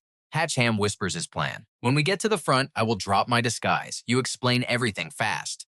I will buy you 5 minutes before the royal guards swarm us. X nods, my speech is ready. Lord Fai presents the meal. Perfect food today. Zhao Zhao just groans. Zero appetite. Hach Ham signals under the table. Get ready. X gives a tight nod. While they clear plates, a loud voice echoes. No appetite? Othu arrogantly strides in. With the Chosen One missing and the Empire facing doom, I wouldn't be able to swallow a single bite either. How could anyone possibly eat? Zhao Zhao rubs her aching temples. State Preceptor, why march your troops inside? Othu fakes absolute concern. I believe assassins sneaked in to harm you. I am here to protect. Zhao Zhao violently slams her fist down. Arrogant, who permitted you to bring troops inside? So where does this leave us? Pure political warfare. Othu smiles slyly. The situation is urgent. Why so tense, Emperor? Hiding something? Zhao Zhao boils over. You. Othu snaps at his guards. Kick these useless servants out. All right, let's dive right in. Lord Fei gets kicked out, absolutely panicking about delaying Her Majesty's royal meal. Kicked out, Han tells Yi to chase that general down right now. Tell her I sent you so she can undo your seal first. Yi looks totally confused, asking, wait, you are not coming with me? Han stares inside anxiously. Stopping this war entirely depends on the Emperor. If she falls, we are totally screwed, so I have to stay and help her. Yi gasps. What? If anyone sees your real face in there, you are absolutely dead meat. He holds up that item, his disguise mask. I will tweak it a little bit, and trust me, they won't recognize a thing. The guards keep shouting, kicking everyone out. The royal kitchen staff are terrified. How did the profound mystery sect enter the palace? Looks like the royal guards joined the state preceptor. Her Majesty is in serious, life-threatening danger right now. The heavy doors slam shut, and Yi quickly sneaks off, muttering, no way I am letting you win. Once my seal is broken, we are having a real rematch. Meanwhile inside, Wushu eyes the massive feast and sneers, Your Majesty sure eats well. He casually lifts up a plate of food. Inspecting the dish, he continues his mockery. No wonder everyone wants to be emperor. Endless luxury, fine clothes, and absolute mountains of jewels. Zhao Zhao frowns hard at his arrogance. What exactly are you trying to do here? Wushu replies darkly, I already told you. I am here to protect you. Suddenly, another voice interrupts them. And if I can use this chance to overthrow you, I can take the throne for myself. Yeah, exactly like that. Wushu furiously screams out, who is there? Who is spouting this absolute garbage? Wearing a fake beard, Han strolls right in. Well, feeling better after saying what is really in your heart? The guard stares in shock. Where did this guy come from? Zhao Zhao instantly realizes. Those clothes belong to the chef. Wushu glares furiously at Han. A lowly chef daring to spout nonsense here? You really have a death wish. Guards, drag him out and execute him. Zhao Zhao, watching from behind, is absolutely outraged by this blatant abuse of power. What did you say? The guards instantly move to attack. Yes, sir. But Han blasts a sonic wave, his voice booming. Let us see who dares. The massive sonic wave blasts the guards right onto their backs. He continues, Her Majesty has not spoken, yet you dare decide who lives or dies. His voice across hints the entire palace. Who is the real emperor right now? Her Majesty or the profound mystery sect? Guilty and panicking, Wushu screams, What are you yelling for? Jiao Jiao annoyedly covers her ringing ears. That is one loud throat. Afraid the entire palace might miss your little speech? Wan Xiang quickly warns him, Calm down. Even with a sound-amplifying talisman, yelling this much is going to completely destroy your vocal cords. He just replies, Yeah, I know. Now pay attention. This is where the mind games start. One guard finally recovers, dazed. What just happened? The next guy, ears still ringing, shouts back, Speak up. I can't hear you. Projecting major confidence, He-Han declares. As a chef, I cannot stand watching this anymore, Lord Preceptor. You want to abuse your power and steal the throne, but your methods are seriously ugly. Wushu coldly snaps back. What are you babbling about? Jiao Jiao anxiously yells. Enough. You need to leave right now. I appreciate your good intentions, but you cannot stay here. Wushu's killing intent spikes entirely. Leave? Keep dreaming. An arrogant fool like this absolutely has to die right here, right now. He-Han suddenly fakes total terror. Lord Preceptor, what are you doing to me? These extremely suggestive words echo everywhere. Please don't. You are being too rough. I cannot take it. It goes too deep. It hurts. Wushu loses his mind, roaring. What the hell are you saying? Shut your mouth right now. I have not even touched you yet. He-Han keeps acting it up. Please no, don't do this. You are the state preceptor. Wushu turns and furiously asks Jiao Jiao, Your Majesty, what kind of ridiculous nonsense is this? She is completely speechless. Lord Preceptor, I had no idea you had these kinds of hobbies. Even with 10 mouths, Wushu couldn't defend himself. I have nothing to do with him. Humiliated and enraged, he roars, I will strangle you to death. A guard whispers nervously, Lord Preceptor, the city citizens are spreading rumors that you prefer men. You must calm this down. Don't let him ruin your grand reputation. Wushu's jaw literally drops to the floor. What did you just say? Then I will just kill him first. I won't let him get away with this. He-Han instantly hides behind Jiao Jiao. She finally steps up. Leave this chef alone. He stays with me. If the preceptor wants to take him, just try it. Then she turns back and quietly warns He-Han. No matter what happens next, you already know exactly what you need to do, right? He replies, Perfectly understood. I will definitely scream my lungs out so the whole world knows exactly what you did. Wushu is furious, but totally helpless. Damn it! My power is higher than Jiao Jiao's, but ending this fight quickly is still way too hard. This annoying chef will easily have enough time to broadcast the entire truth out there. If the whole world learns I actually attacked the Emperor, public opinion will shift, and it will absolutely destroy my entire master plan. Finally, he is forced to retreat. We are leaving! Jiao Jiao smugly sees him off. Take your time leaving, Lord Preceptor. He-Han formally bows, requesting to take his leave too. But Jiao Jiao realizes the truth. You really are He-Han. Let's pause for a second. We all knew she'd figure it out, right? He-Han removes his disguise. Can't believe you recognized me through this. She replies, I didn't use my eyes. The otherworldly scent on you? Impossible to hide. He clasps his hands apologetically. The situation was urgent, and I had to use this trick to force them to retreat. Please forgive me, Your Majesty. Jiao Jiao instantly connects the dots. So, the guy stealing people at the plaza was you? If you already caught him, why bother coming back to find me? He-Han makes a totally sincere plea. Please order your troops to retreat and stop attacking invaders from my world. Besides, I am already right here. Continuing the invasion makes zero sense now, right? Jiao Jiao looks deeply thoughtful. The day I retreat is the exact day I get completely destroyed. If you were in my shoes, what would you do? He-Han is practically speechless. How am I supposed to answer that? Jiao Jiao reveals the dark truth. You saw it yourself. The preceptor wants my throne. That chosen one prophecy, he fabricated the whole thing just to threaten me. I can only retreat after finding you. But now that I have found you, I am forced to marry you and hand over my entire throne. And him? He has 100 different ways to brainwash you and control the whole nation. Meanwhile, the one losing the emperor title is me, leaving me with only one path, death. He-Han hopelessly rubs his forehead. We talk in circles, and it still ends in death. That damn old man is a massive headache, Jiao Jiao continues. Since you actually stepped up to protect me today, I won't kill you. Leave. Run as far away as you possibly can. If you ever show up in front of me again, I won't be polite. By killing you, I could live peacefully forever, completely free from the preceptor's endless blackmail. He totally disagrees. Then you are being way too naive. If he can use human skin masks once, he will just fake it again and again. How long can you hold out? We are better off forming an alliance and going on the offensive. Jiao Jiao suddenly catches his drift. What exactly are you suggesting? He smirks, revealing his plan. I absolutely hate playing defense. If he wants a war, I will strike first and hit him so hard he completely collapses. Seeing Zhao Zhao actually burst out laughing, Han is stunned. What is so funny? She mocks him. You are the naive one here. A plan that simple. Did you honestly think I never considered it? Over the past 3 years, I sent 14 waves of top-tier assassins after him, and 0 succeeded. Every single elite fighter vanished without a trace. No bodies found. Meanwhile, his raw power just keeps growing insanely stronger every single day. He doesn't just control the court officials. Even my own palace is leaking information. The fact you casually barged in here perfectly proves that. He replies, you failed because you were not ruthless enough. With me, it is different. I am the absolute king of scheming and toxic tricks. Zhao Zhao frowns. What do you mean by the king of toxic tricks? He gives a subtle smile. Doesn't matter, just let me try. If I lose, that is on me. But if I win, you agree to pull your troops back and declare a total ceasefire. Deal? The deal is officially sealed. The Emperor agrees. Fine, but if you get captured alive out there, you do know the horrifying consequences, right? I might not be able to kill the Preceptor, but executing you is incredibly easy. He swears seriously. Understood. I guarantee I won't leave them any way out. However, I need one of your people to coordinate with me. Zhao Zhao asks, just one person? And trust me, you and I are definitely going to want to see who he picks. Let us dive right back into the madness. Xing Lu impatiently snaps at her subordinate. Have they not arrived yet? My own men were escorting them. They should have been here by last night. He has absolutely no clue. Except for the morning group, no prisoners from the front lines have shown up lately. Did they just get lost? Xing Lu is absolutely sure they did not get lost. Looks like the Xuanmiao sect definitely hijacked them midway. She turns to leave, muttering in panic. What do I do now? I just doomed the Emperor. But suddenly, sensing a sharp danger from behind, Xing Lu whips around.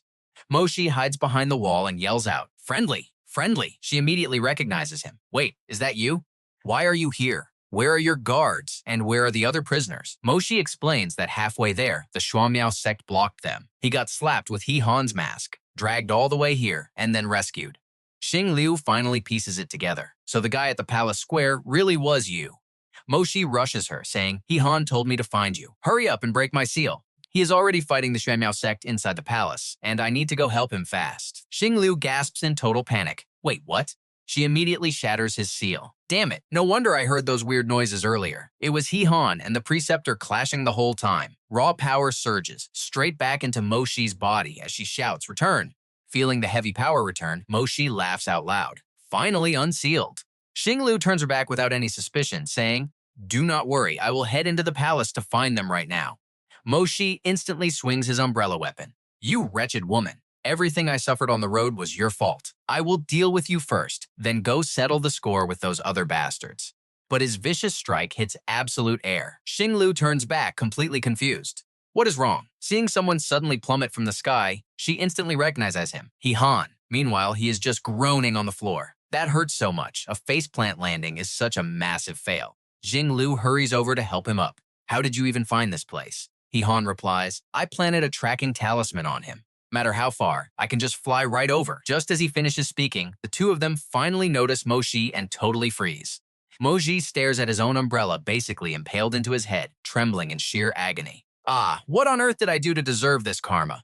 Han is forced to rescue him. Come on, just bear with it. Moshi hisses in pain. Be gentle. Han finally yanks the umbrella out while Moshi screams in total agony. Han looks completely confused. There are no enemies around. Why did you even pull out your weapon? He holds his bleeding head and snaps back. I was afraid it would rust, so I just took it out for a quick polish. I will definitely remember this grudge. Han gets serious. Let us talk business first. I actually met the Emperor, and she agreed to ally with us against the Preceptor. Xing Liu gasps in pure shock. Her Majesty actually agreed to your crazy conditions? Han nods. The main rule for deploying her troops is that we must eliminate the Preceptor first. I have never fought that guy directly, so I am not sure if I can just wipe him out. Do you actually know how strong he really is? Now watch closely, because the stakes are about to skyrocket. Xing Liu reveals the Preceptor's techniques are terrifyingly deep, especially his absolute void skill. He literally looks down on everyone. And honestly, I do not know your real power either, so I cannot compare. Wan Xiang, the system girl, suddenly chimes in. With me here, I guarantee the stronger the enemy, the stronger you get. Han just gives the system girl a quick side-eye. Seeing him mumble, Xing Liu asks, what did you say? He smirks. Oh, nothing. Whether we can beat this guy or not, we just have to try. Let us go hunt him down. Xing is still super hesitant. Is this really something we can just test out? Regardless, the group heads straight for the Xuanmiao sect together. Xing finally stops them. We are here. That building ahead is the Xuanmiao sect, and the preceptor usually stays inside. Hiding deep in the bushes, Han turns to Mo Shi with a grin. Did you not want some sweet revenge? Well, your golden opportunity is right here. Hurry up and go provoke the preceptor. Mo Shi points at himself in total shock. Wait, me? Han casually waves it off. Just kidding. Just lure him outside. Spotting Mo Shi approaching, a guard aggressively shouts, "Who dares to cause trouble at the Xuanmiao sect gates?" Mo Shi stares them down with pure arrogance. You two pathetic nobodies actually dare to yell at me? Drawing both of his weapon umbrellas, Mo Shi fiercely commands, "Tell your old garbage preceptor to roll out here right now." The two guards realize he is a threat and sound the alarm. Mo Shi immediately charges forward, screaming, "Kill!" Hiding in the bushes, Han mutters, "Man, having his weapons back really makes him so much cockier. I love it." By the way, what move did you use earlier to seal him from using his weapons? Xing quickly explains, "It is a special trick the Emperor taught me." She said it is actually a top-secret technique of the Xuanmiao sect. It can completely lock down an enemy's spirit energy. Does this move also limit your weapon usage? Hearing this, Han's face instantly turns dark. Wait, you are telling me this completely broken move belongs to the Xuanmiao sect? And unsurprisingly, Mo Shi gets absolutely beaten to a pulp. He was acting so arrogant. We thought he was actually a master. The guards stand over him, discussing, should we just throw this trash into the dungeon? Nah, one look and you can tell this guy is totally insane. Do not waste time on idiots. Mo Shi comes crawling back, crying out, "How can they just lock my weapons like that? This is pure bullying." Xing simply sighs. "Fine, let me unseal it for you." Han finally puts the pieces together. It looks like this move is exactly the status debuff the system warned about. It can lock down the skills of players like us, which makes things incredibly annoying. He turns to Wan Xiang. Is there any way to actually break this? The system girl confidently replies, "The game obviously will not allow a broken debuff to just ruin everything. Give me a second to think. You and I both know they need a plan, and fast." Xing suddenly remembers a void array that completely nullifies all restriction spells within its range. But there is a catch. It has to be set up before the battle. How exactly do you plan to lure the preceptor into this trap? He casually replies, "Oh, that is easy. We just need to predict exactly where the preceptor is heading next." Cut to the dungeon gates. A guard squints at them suspiciously. The very first group brought here, Xing asks him straight up, "Are they being locked inside this prison right now?" The guard points down the hall. "Yeah, Her Majesty ordered maximum security for them. They are still locked away. But it is honestly so weird. Why are so many people asking about them today?" Xing sharply catches on to this. Who else was asking about them besides us? The guard explains that 15 minutes ago, guys from the Xuanmiao sect also came snooping around. They asked questions and just randomly left. Han smirks. Looks like my guess was spot on. Since they could not track the two of us down, they are targeting Xiang Yao's group instead. They want to keep hunting down the chosen players. Hearing this crazy talk, the prison guard completely panics.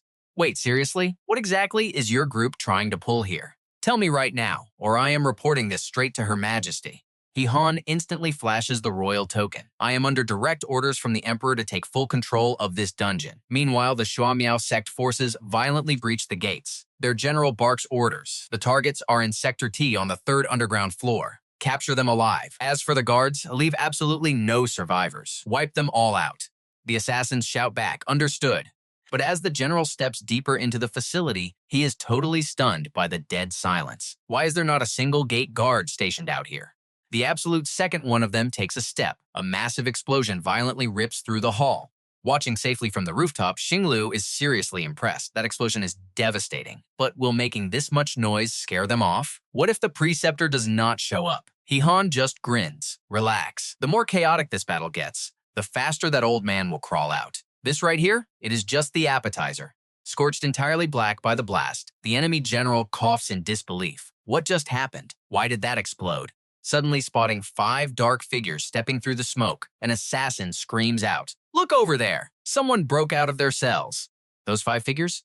It is none other than Xiang Yao's squad. She steps forward, smirking. "I heard someone wanted to capture me and actually turn me into a man. How totally reckless." Mo Yun firmly grips his heavy sword. "Being locked up this long, my hands are seriously itching for a fight. Finally, a real chance to let loose." Tianming brutally mocks the assassins. "You better rely on your actual skills today. Do not go crying to your moms when you lose." Tianming quickly reminds his team. Be extremely careful of their weird techniques. The only reason we got captured last time was because they completely locked down our weapons.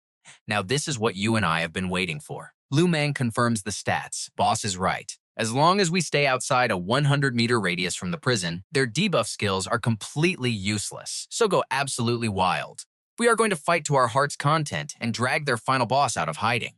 The general stares at them in absolute disbelief. Were all 5 of these monsters not heavily locked away inside the dungeon? How on earth did they all just break out? Let's dive right in. The guards figure out our crew busted out when the warden wasn't looking. Good thing they showed up in time. The commander orders them to slaughter anyone who resists. Capture them alive. Charge, they yell, rushing in. Meanwhile, at the palace, a royal guard scrambles to report that the prison battle has officially started. But the emperor, just chilling on the bed reading a book. She finally asks, has the Grand Master shown up yet? The answer, not yet. Zhao Zhao tells them to wait. If he isn't there, no sudden moves. But if he shows, leave 0 survivors. Back at the prison, our group is getting a solid workout. Tian Fong actually grins. This feels great, but Mac Van is sharp. Watch your feet. A glowing red circle traps Tian Fong. The enemy commander barks. Why isn't the ceiling curse working?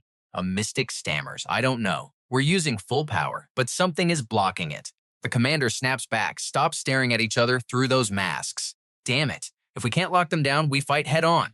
He goes to signal, but a guard whispers, Senior, the Grandmaster forbade using that right under the Emperor's nose. The commander kicks him hard. Idiot. If we don't bring them back tonight, we're dead anyway. Then, he immediately blows into a flute. The other guards instantly realize what's happening. Bad news. They completely panic and start running away. Ik asks, wait, what's going on? Hach Ham frowns. Is there something wrong with that flute? Ik is clueless. Why are they running? Meanwhile, Hin Lu is literally trembling with pure rage. That maniac. He's mobilizing the Dragon Knights. That's straight up treason. Hach Ham remembers. Wait, the Dragon Knights from the escort earlier? Weren't there only a few of them? Suddenly, a massive rift tears open. What the hell is that? Mac Van guesses, avoid rift. Tian's Min stares, sweating. Something's coming out. The crack expands. Mac Van freezes. Wait, that sound. A deafening roar echoes as a massive swarm of Dragon Knights charges out. The commander screams, kill them! Now pay attention here, because an entire army just pulled up to fight 5 people. Overkill, right? 800 Dragon Knights can flatten a city. They're supposed to be dead meat. Itch gloats. My underlings died, so yours won't survive either. But when he turns around, nobody's there. Where did everyone go? Huan Lu is stunned. Seeing the swarm, they scream, fall back! It's too late! Suddenly, a blinding flash of light erupts right in front of the group. The Dragon Knights immediately look up at the sky, completely on guard. Up there, Hach Ham is looking epic, riding a Killin. He smirks. You trash dare pretend to be dragons? I wouldn't fear real ones, let alone you fakes. Eksh cries tears of pure jealousy. A divine Killin rivals dragons. How is he so cool? I want one too. Hach Ham heroically faces down 800 soldiers alone. Seeing the dragons frozen, the soldiers yell, what are you doing? Attack, you garbage! Huan Lu grins. Hach Ham's lightning Killin just spawned, and its aura is completely crushing them. A soldier gasps, pointing. Isn't that the chosen one from the portrait? He actually showed up. Suddenly, a sound catches his attention. Mac Van is confused. It's the flute again, but a totally different rhythm. Hach Ham feels the pressure spike. Is it giving a new command? The Dragon Knights snap back to life, way more aggressive now. Hach Ham tenses up, realizing the music is literally paralyzing the rider's mind so the dragons forget their fear. The dragons unleash a massive sonic wave. Hach Ham shouts lightning. The divine beast releases an aura so intense it instantly freezes the ground, locking the entire army in ice. Lu Mang struggles to hold up his shield. Boss, we can't hold out much longer. Far away, the enemy commander just stares, completely stunned by the carnage. He starts panicking. We're dead. The Dragon Legion was the Grandmaster's foundation for the new empire, and they're wiped out. How do I explain this? He roars, you little punk! Hach Ham forces the Killin to dodge a brutal sneak attack, but another strike slams right into Lu Mang's leg. Crap, it broke! Lu Mang groans. Hach Ham sweats that attack power was no joke. He barks orders. Huan Lu, save him! She and Ik rush forward. Got it, on it. Let's pause for a second. Hach Ham looks over and smirks. Finally showing your face, you old bastard. He stares at the smoking crater where an entire army just stood. Othu screams in agony. My ultimate trump card to conquer the world. You destroyed it. How? Hach Ham just shrugs. Hey, don't blame me. I wasn't gonna attack, but you hypnotized them. Blame your own bad luck. Who told you to blow the flute twice? Furious, the Grandmaster fires a massive blast. Shut up. Huan Lu freezes. If we fight now, we're dead. Ik loses all hope.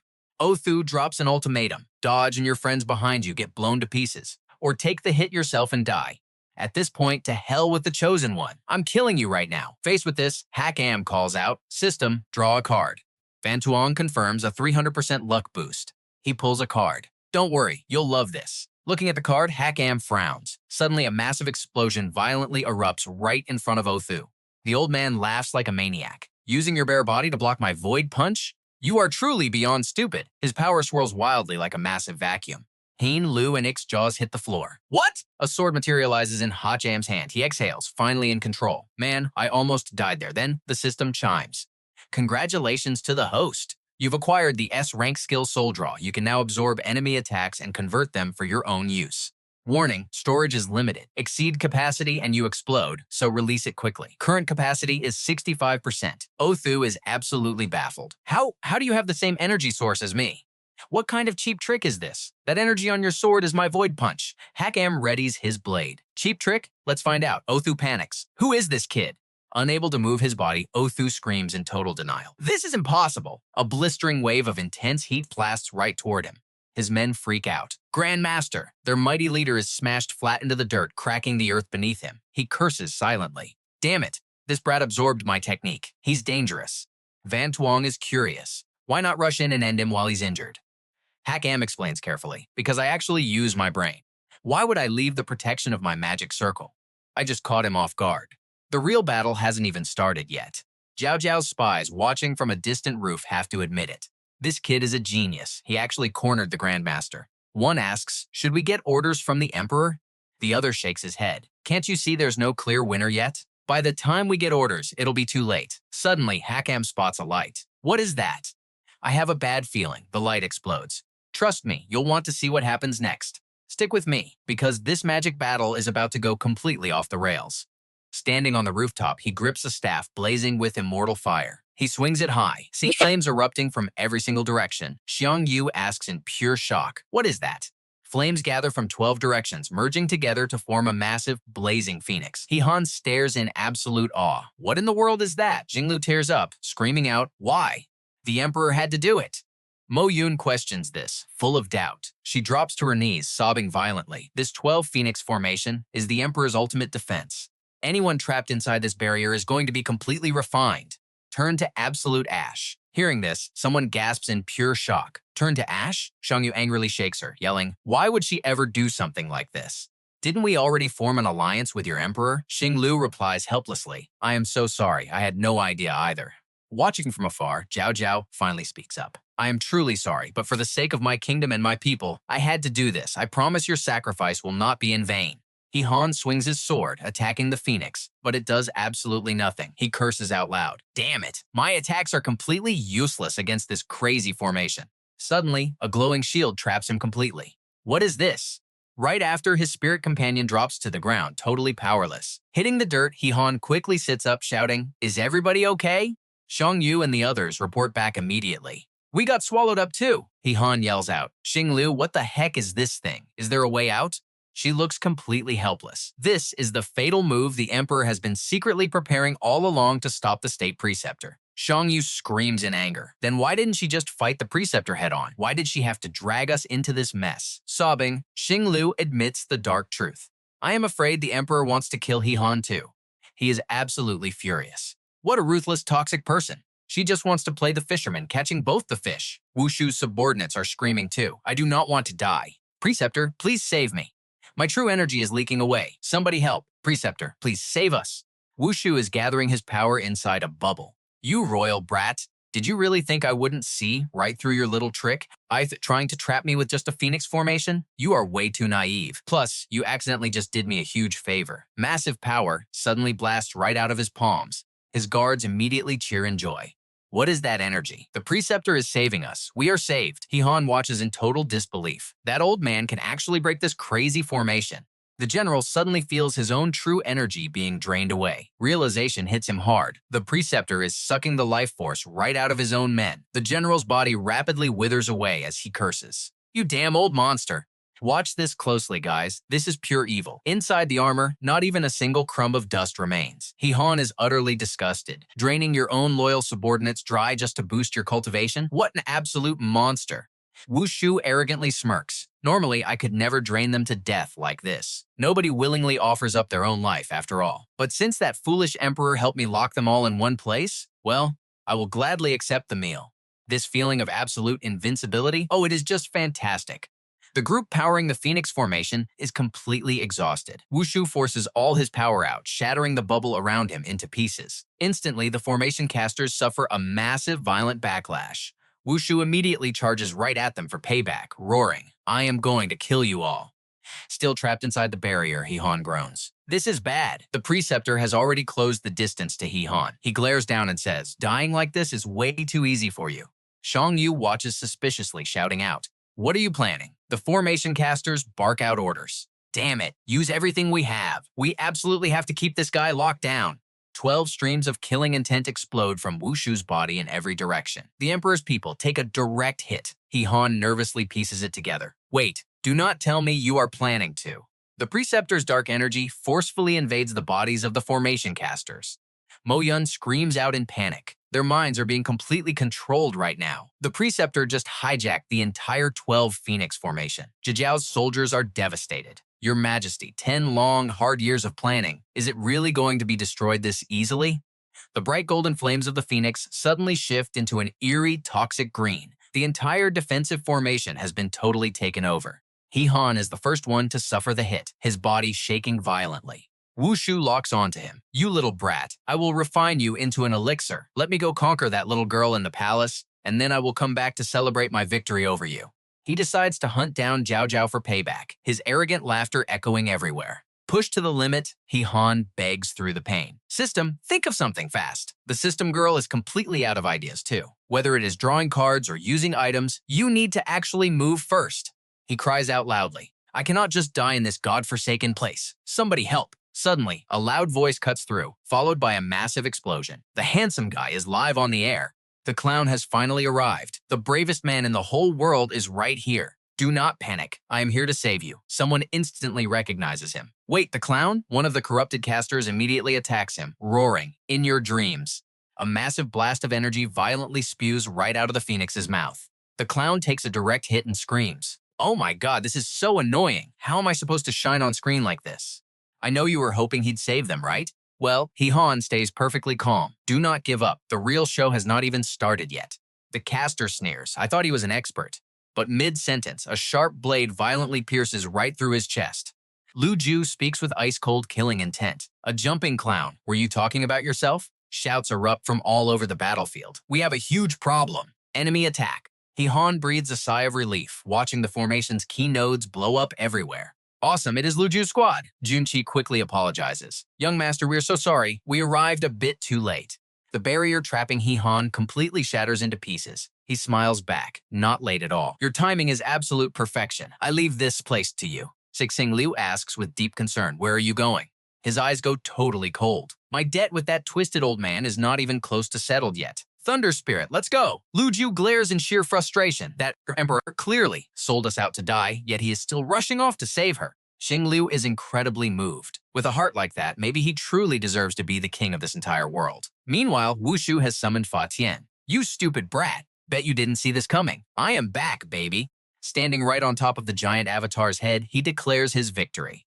"This entire world is destined to be mine." Jiao Jiao never expected the situation to spiral this far out of control. Yet she stays completely calm. "I failed in the end, but I will not let you take this easy win." Jiao Jiao pushes forward. "Even if you kill me, forget about stealing the Emperor's throne. Tonight, the whole world is going to witness your true, vicious nature." Wushu activates his healing ability, restoring his clothes back to normal, and lets out a booming laugh. "So what?" Fa Tian's massive fist swings right down. "Tonight, I'll make every single person see my true power. I will make them all fear me. Fear is the ultimate king." A catastrophic punch drops from the sky, but it gets completely blocked. Wushu is stunned. "What?" "Jiao Jiao," he guesses immediately. "Your heaven-tier magic weapon, the Heavenly Cauldron?" She confirms it without hesitation. "That is right. Even if my bones shatter and I die here today, I am dragging you straight to hell with me."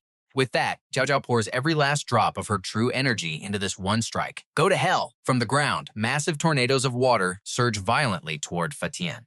Wushu gets a massive shock. What is this? Jiao Jiao pushes forward with everything she has left. Go! The rushing water turns into an absolute giant, completely suppressing Fa Tian inside it. He curses. Why is this so insanely overpowered?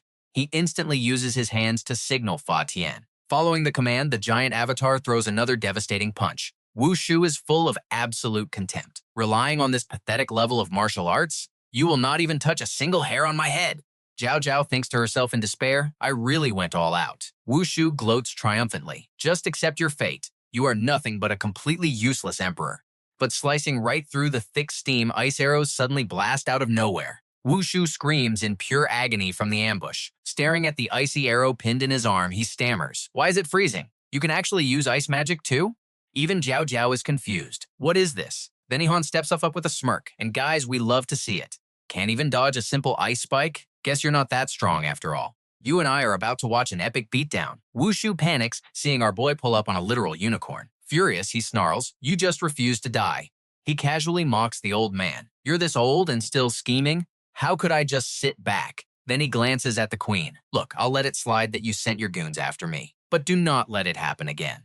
I'm stepping up to save your neck right in front of everyone. Jiao Jiao sighs. Do I even have a choice? It is all on you. Just beat him. He grins, confirming the deal. That is all I needed to hear. Relax. Drawing his sword, he announces it is time to send the old man packing. Humiliated, Wushu screams back, you arrogant brat! Let's see who dies first today. He Han commands his unicorn to charge. Wushu arrogantly sneers. Fool! He summons his massive avatar, blasting energy to block them. Did you really think I'd let you close? Before the strike even lands, it shatters. The energy from the giant hand gets completely drained. Wushu curses. Damn it! I forgot this brat can absorb my power. His avatar's hands are totally empty. Panicking when he loses sight of him, Wushu yells, where is he? Did I miss? Suddenly, from the avatar's arm, He Han shouts, up here! Furious, Wushu snarls, hiding under my magic hand? Tricky, but even with your fast little pet, it is completely useless. At this speed, you will never reach me. But our guy just swings his sword. Then let's speed up. Instantly, He Han launches himself into the air. Wushu is stunned, realizing the kid is using his own absorbed energy to boost his speed.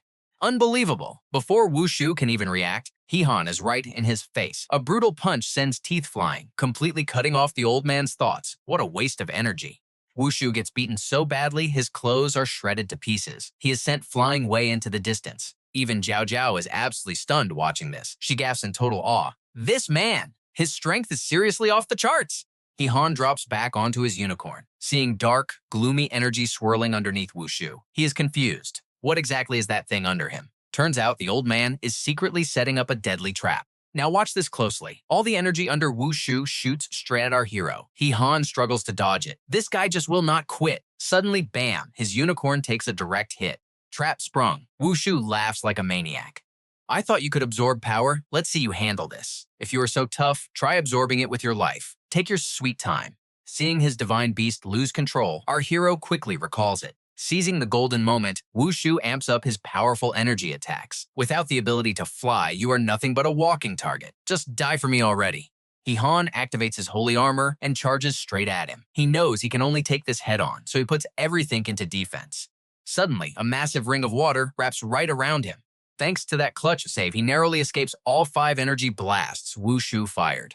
Down below, Wushu stomps his feet in absolute rage, launching another wave of energy right at He Han. Dragged around so fast by the water, our MC can only beg, slow down, big sister, I am seriously going to throw up.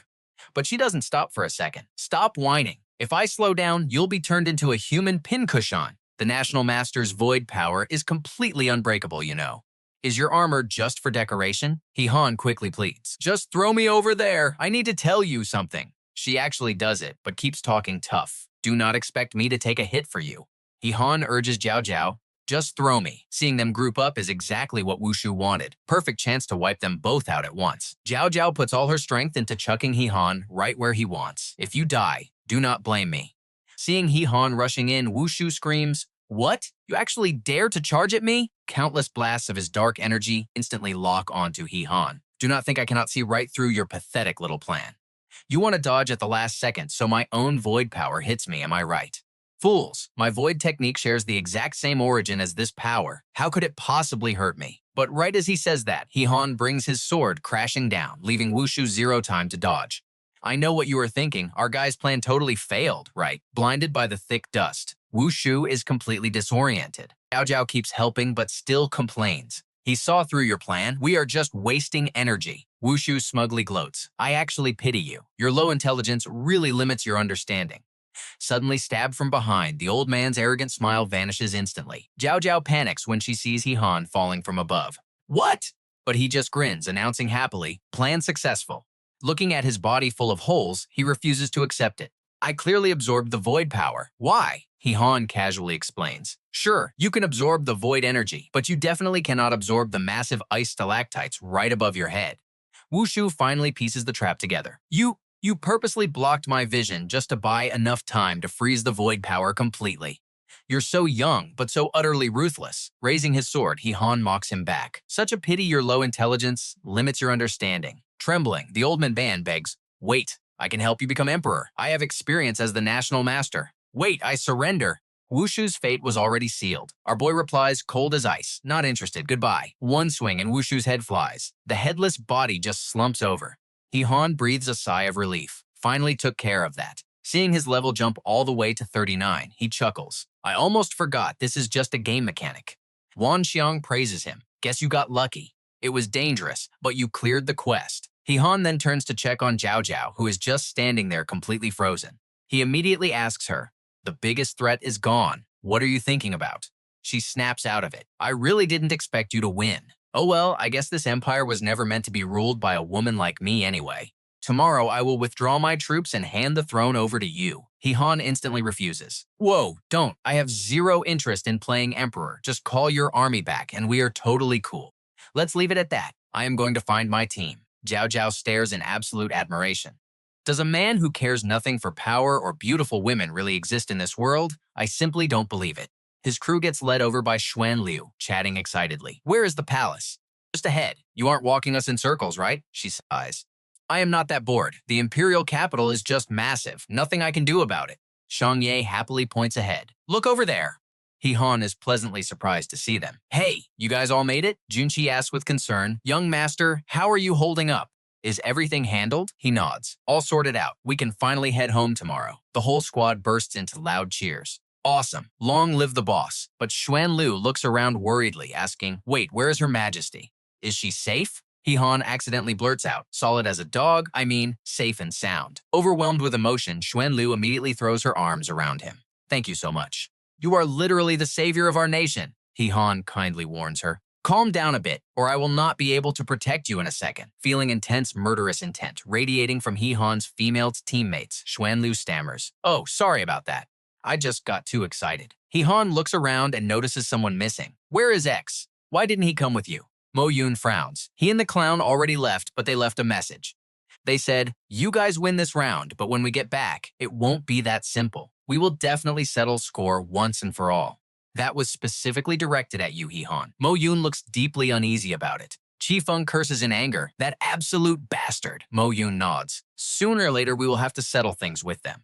He Han brushes it off completely. This guy, since when did I ever consider him a rival? Why is he so obsessed with me? Mo Yun looks at him worriedly. He took heavy losses today, but he is still a major threat. Once we escape, he will be a massive problem. He Han just yawns. Whatever, let's just clear this level first. Tomorrow, we hit the palace. And trust me, you definitely want to stick around for that. All right, you and I are jumping right back in. With the Emperor's edict secured, they can finally retreat and get some sleep. A new day begins, and he collapses to the ground, completely exhausted. Suddenly, a chilling killing intent surrounds him. He shouts out, who are you guys, and why exactly are you showing up inside my headquarters? A dark figure steps inside and replies deadpan, honestly speaking, we are not human. Meanwhile, over with He Han, a palace maid delivers an invitation. Her Majesty requests the Chosen One at the palace. He Han follows along, muttering, why make such a huge deal out of this? Shuz Liu explains, after making such a massive scene yesterday, the whole world knows you crushed the state preceptor's plot to steal the throne. You absolutely deserve this bit of glory, and who knows, maybe a massive reward is waiting.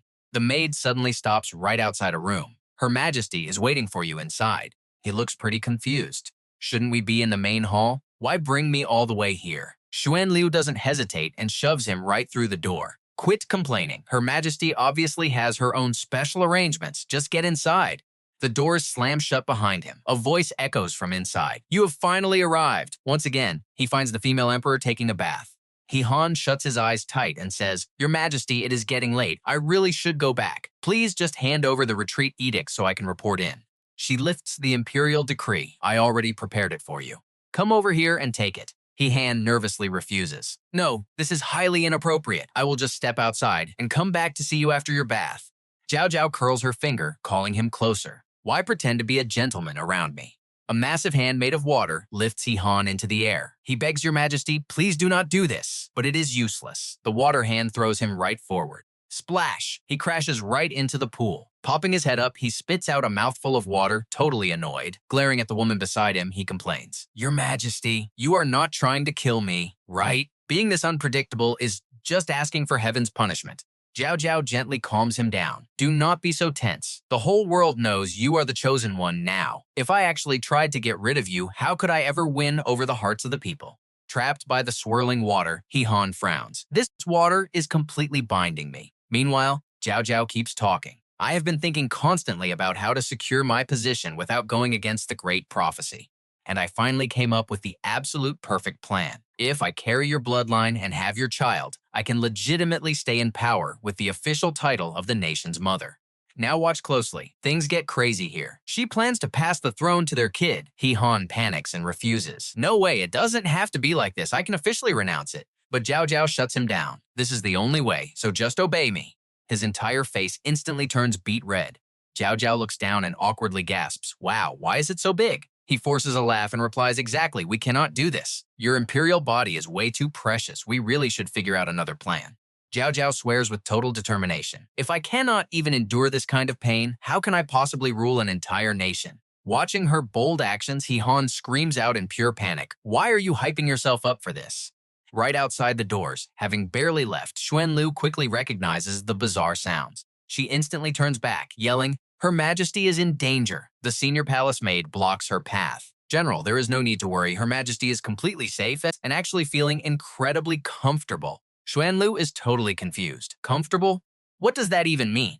The two maids reply, You will understand eventually. Just sit tight and wait a bit. Based on my old experience, it should be over in about half an incense stick of time. Xuanlu mutters to herself, Half an incense stick?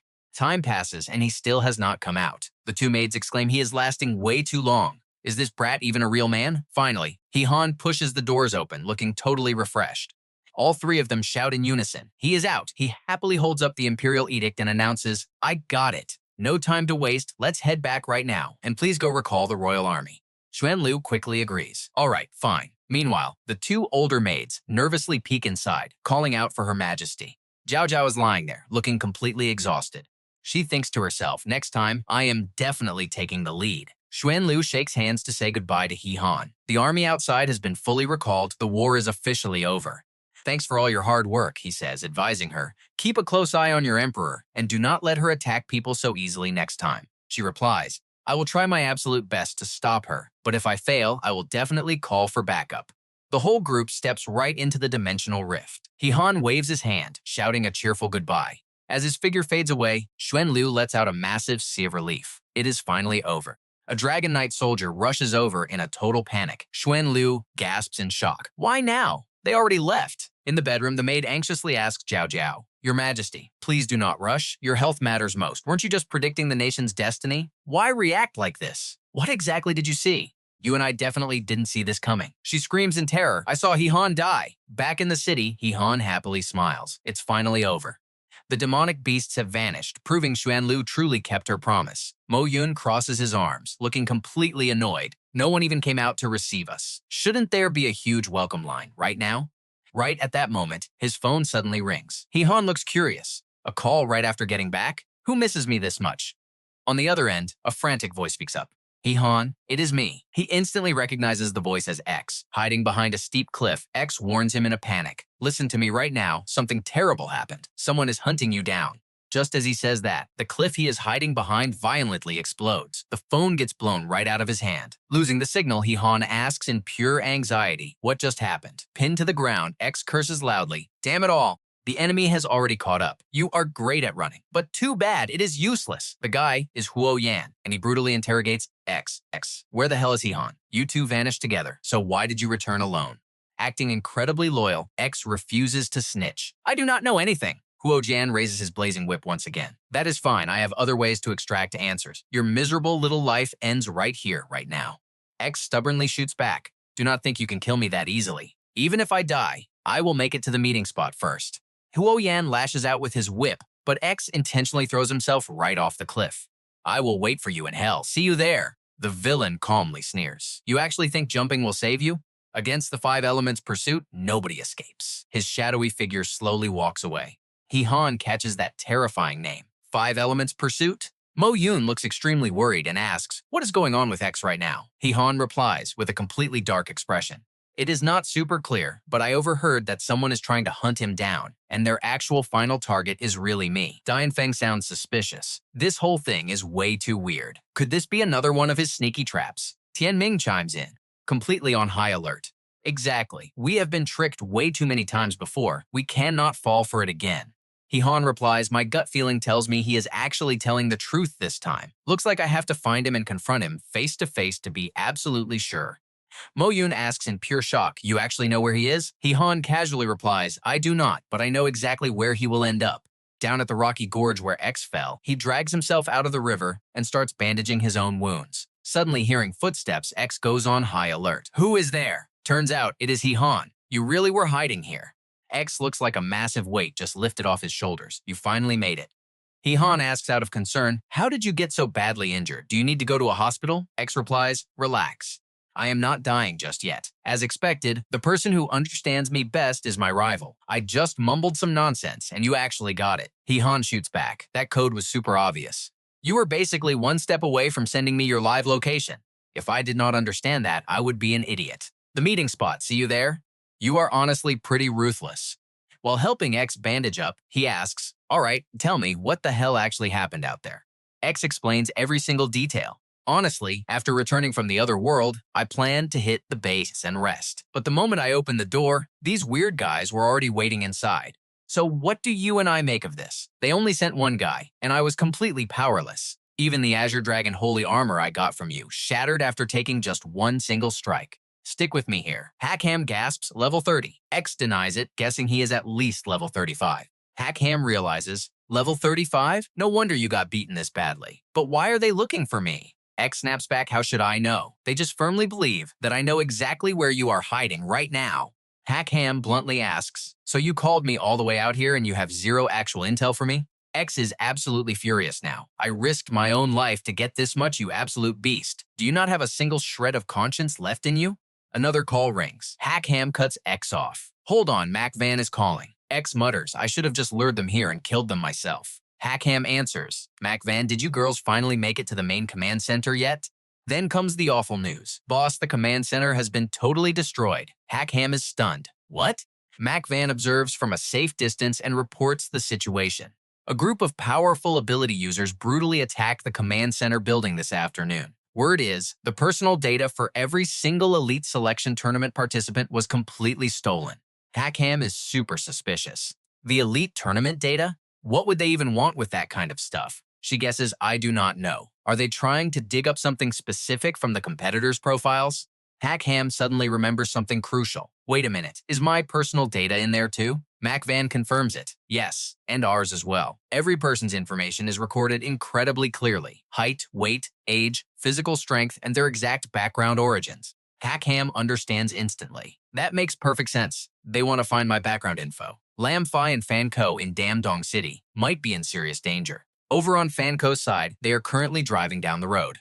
Lam Phi stares at her phone, totally anxious. That damn guy, does he not know how to call me? Fan Ko laughs and says, if you miss him that much, you should just be the one to call him first. Lam Phi frowns at her. You say that like you do not miss him at all. Fan Ko answers stubbornly. A man like that, I could catch a whole bunch of them. What is there to miss? Just treat it like the wind blowing past. Finally, Lam Phi makes the call. Hello, Hach Ham. Ko suddenly panics. Did he really pick up?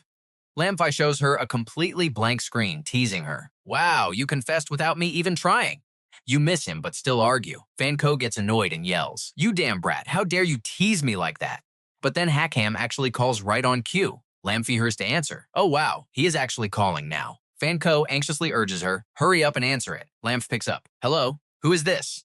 It is urgent, so he gets straight to the point. Tu Fi, listen to me. Right now, there are unknown experts probably coming to look for you. Contact Fan Ko immediately. Both of you need to hide right now and wait for my return.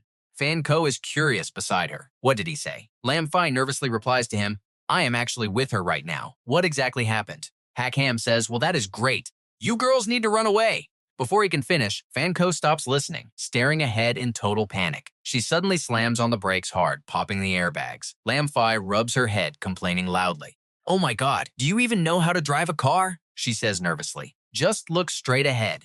On the other end of the line, Hach Ham also senses that something is very wrong. What is going on over there? Watch closely, here is where it gets crazy. A stranger walks right up to their car. Lam Fi stammers. The guy you mentioned is already here. Hach Ham urgently orders them, run away now. You two are absolutely no match for them. Lam Fi yells at the person beside her, reverse the car. The vehicle instantly backs up, making the driver behind them scream out loud. Do you even know how to drive? You want to die? That stranger is none other than Hach Ham, his eyes flashing dangerously. Hach Ham immediately chases right after them. Lam Fi reports back to Hach Ham. Luckily, we drove off fast. I think we finally lost him. Fan Ko confidently speeds forward. I pushed it to 260 kilometers per hour. Even if he can fly, he will never catch up. Suddenly, a massive stone wall blocks the road before they can even see it clearly. What in the world is that? Fan Ko's car is completely blocked off. She warns her partner, hold on tight. The car accelerates upward, doing a full flip high in the air. Inside the cabin, Lam Fi anxiously asks her, are you okay? Fan Ko replies, I am fine. Where is the phone? Lam Fi cannot even focus on that right now. I have no idea where it flew off to. Let's just get outside first. The second the car hits the ground, Lam Fi draws her gun, firing straight at the roof of the car. But every single bullet she shoots fails to pierce through Hach Ham's body. Lam Fi realizes in shock. Does this sound like hitting solid rock? His hand suddenly reaches down and brutally chokes her neck. Then he casually tosses Lam Fi right onto the hard street. Inside, Fan Ko stammers in fear. You, stay away from me! Hach Ham's hand slowly reaches in, so she immediately uses a hidden technique to attack him. A blinding light erupts from her palm, sending him flying backward. The inside of the car instantly explodes. Lam Fi watches this scene in sheer terror. After the flames die down, she quickly pulls Fan Ko out from inside. Both of them stare fearfully at the bizarre stranger opposite them. He quickly stands back up as the girls watch in horror. You and I know this is nightmare fuel, right? His hat falls off, revealing a mutated face, one eye glowing with a mysterious red light. Hach Ham rides his kill-in over. Van Tuong is still arguing with him. Do not push me too far. I already gave you so many items. A new batch just arrived recently. Hach Ham gloomily commands the little girl, find it for me now. Van Tuong answers fearfully. Fine, I will find it right now. She thinks to herself, so weird. Why is his aura suddenly so overwhelmingly strong? Even I am starting to feel genuinely terrified right now. She pulls out a small bird. Van Tuong introduces it as the guiding golden finch. It can lead you to anywhere you want to go. Perfect for adventurers who lose their way during a dangerous journey. The little girl releases it into the air. Lead the way! The golden finch flaps its wings and flies in one direction. It is that way. The Keelan immediately chases after it. When he arrives, he finds a barricade made of stone thorns erected there. Hach Ham steps off the Keelan and shouts, Tu Fi Fan Ko. The entire area is dead silent, not a single sound. He spots Lam Fi's gun, quickly picking it up, only to find bloodstains smeared all over it. Looking at the blood sticking to his palm, he curses. Damn it, I am still too late. He asks Van Tuong, can that little guiding bird take me to chase after them right now? The little girl regretfully replies, no. Hach Ham's face darkens. Are you just a useless brat? Just then, a voice calls out, Boss! Mac Van and Lumang walk over. We are here. Hach Ham turns to ask Lumang for help. They could not have gone very far yet. Lumang, hurry up and use your ability. I need to know where those two girls were taken. She agrees. Understood. Let me give it a try. Lumang's skill activates. She slowly channels energy into her ring. An image of the past appears. Lam Fi was punched in the ribs by the stranger. Fan Ko activated her defensive armor, but the guy did not flinch at all and violently struck back. Stone thorns shoot up from the ground, piercing Fan Ko. Mac Van realizes he is an earth element ability user. Both girls were then effortlessly carried away by the guy in one direction. Lumang grabs her chest uncomfortably and reports, my magic power is extremely limited. I can only reconstruct up to this point. Hach Ham has enough info now. That is enough. Mac Van, stay here and take good care of Lumang. Mac Van suggests, let me chase them with you. An extra person means extra strength. He refuses. No need. If you go over there, I am afraid I might actually hurt you. Lu Meng feels very uneasy seeing that decisive attitude. Is the opponent really that incredibly strong? Is the boss actually worried that guy could hurt you? Mac Van denies it. No, he is afraid that he himself will hurt me. This man is finally about to unleash his entire terrifying full strength. Out at a grassy field in the city suburbs, that mysterious guy, Thok Loi, mercilessly throws both of the girls completely hard onto the ground. Then he calls the organization. Hello, I caught them. Where should I go next? The other side instructs him. No need to go anywhere. Just wait for him to find you. Thak Loi wonders, but I did not leave any clues behind. Will he actually be able to find me? The voice warns, do not underestimate him, or you will pay for it. Trust me, you are not going to want to miss this next showdown. Hach Ham is already ambushing him from behind, while Thak Loi answers, completely unaware. Let's jump right into the madness. A sword is already at Shilei's throat. Our MC realizes this guy doesn't just control earth elements. His actual body is made of solid rock. Shilei snaps his head back in pure rage.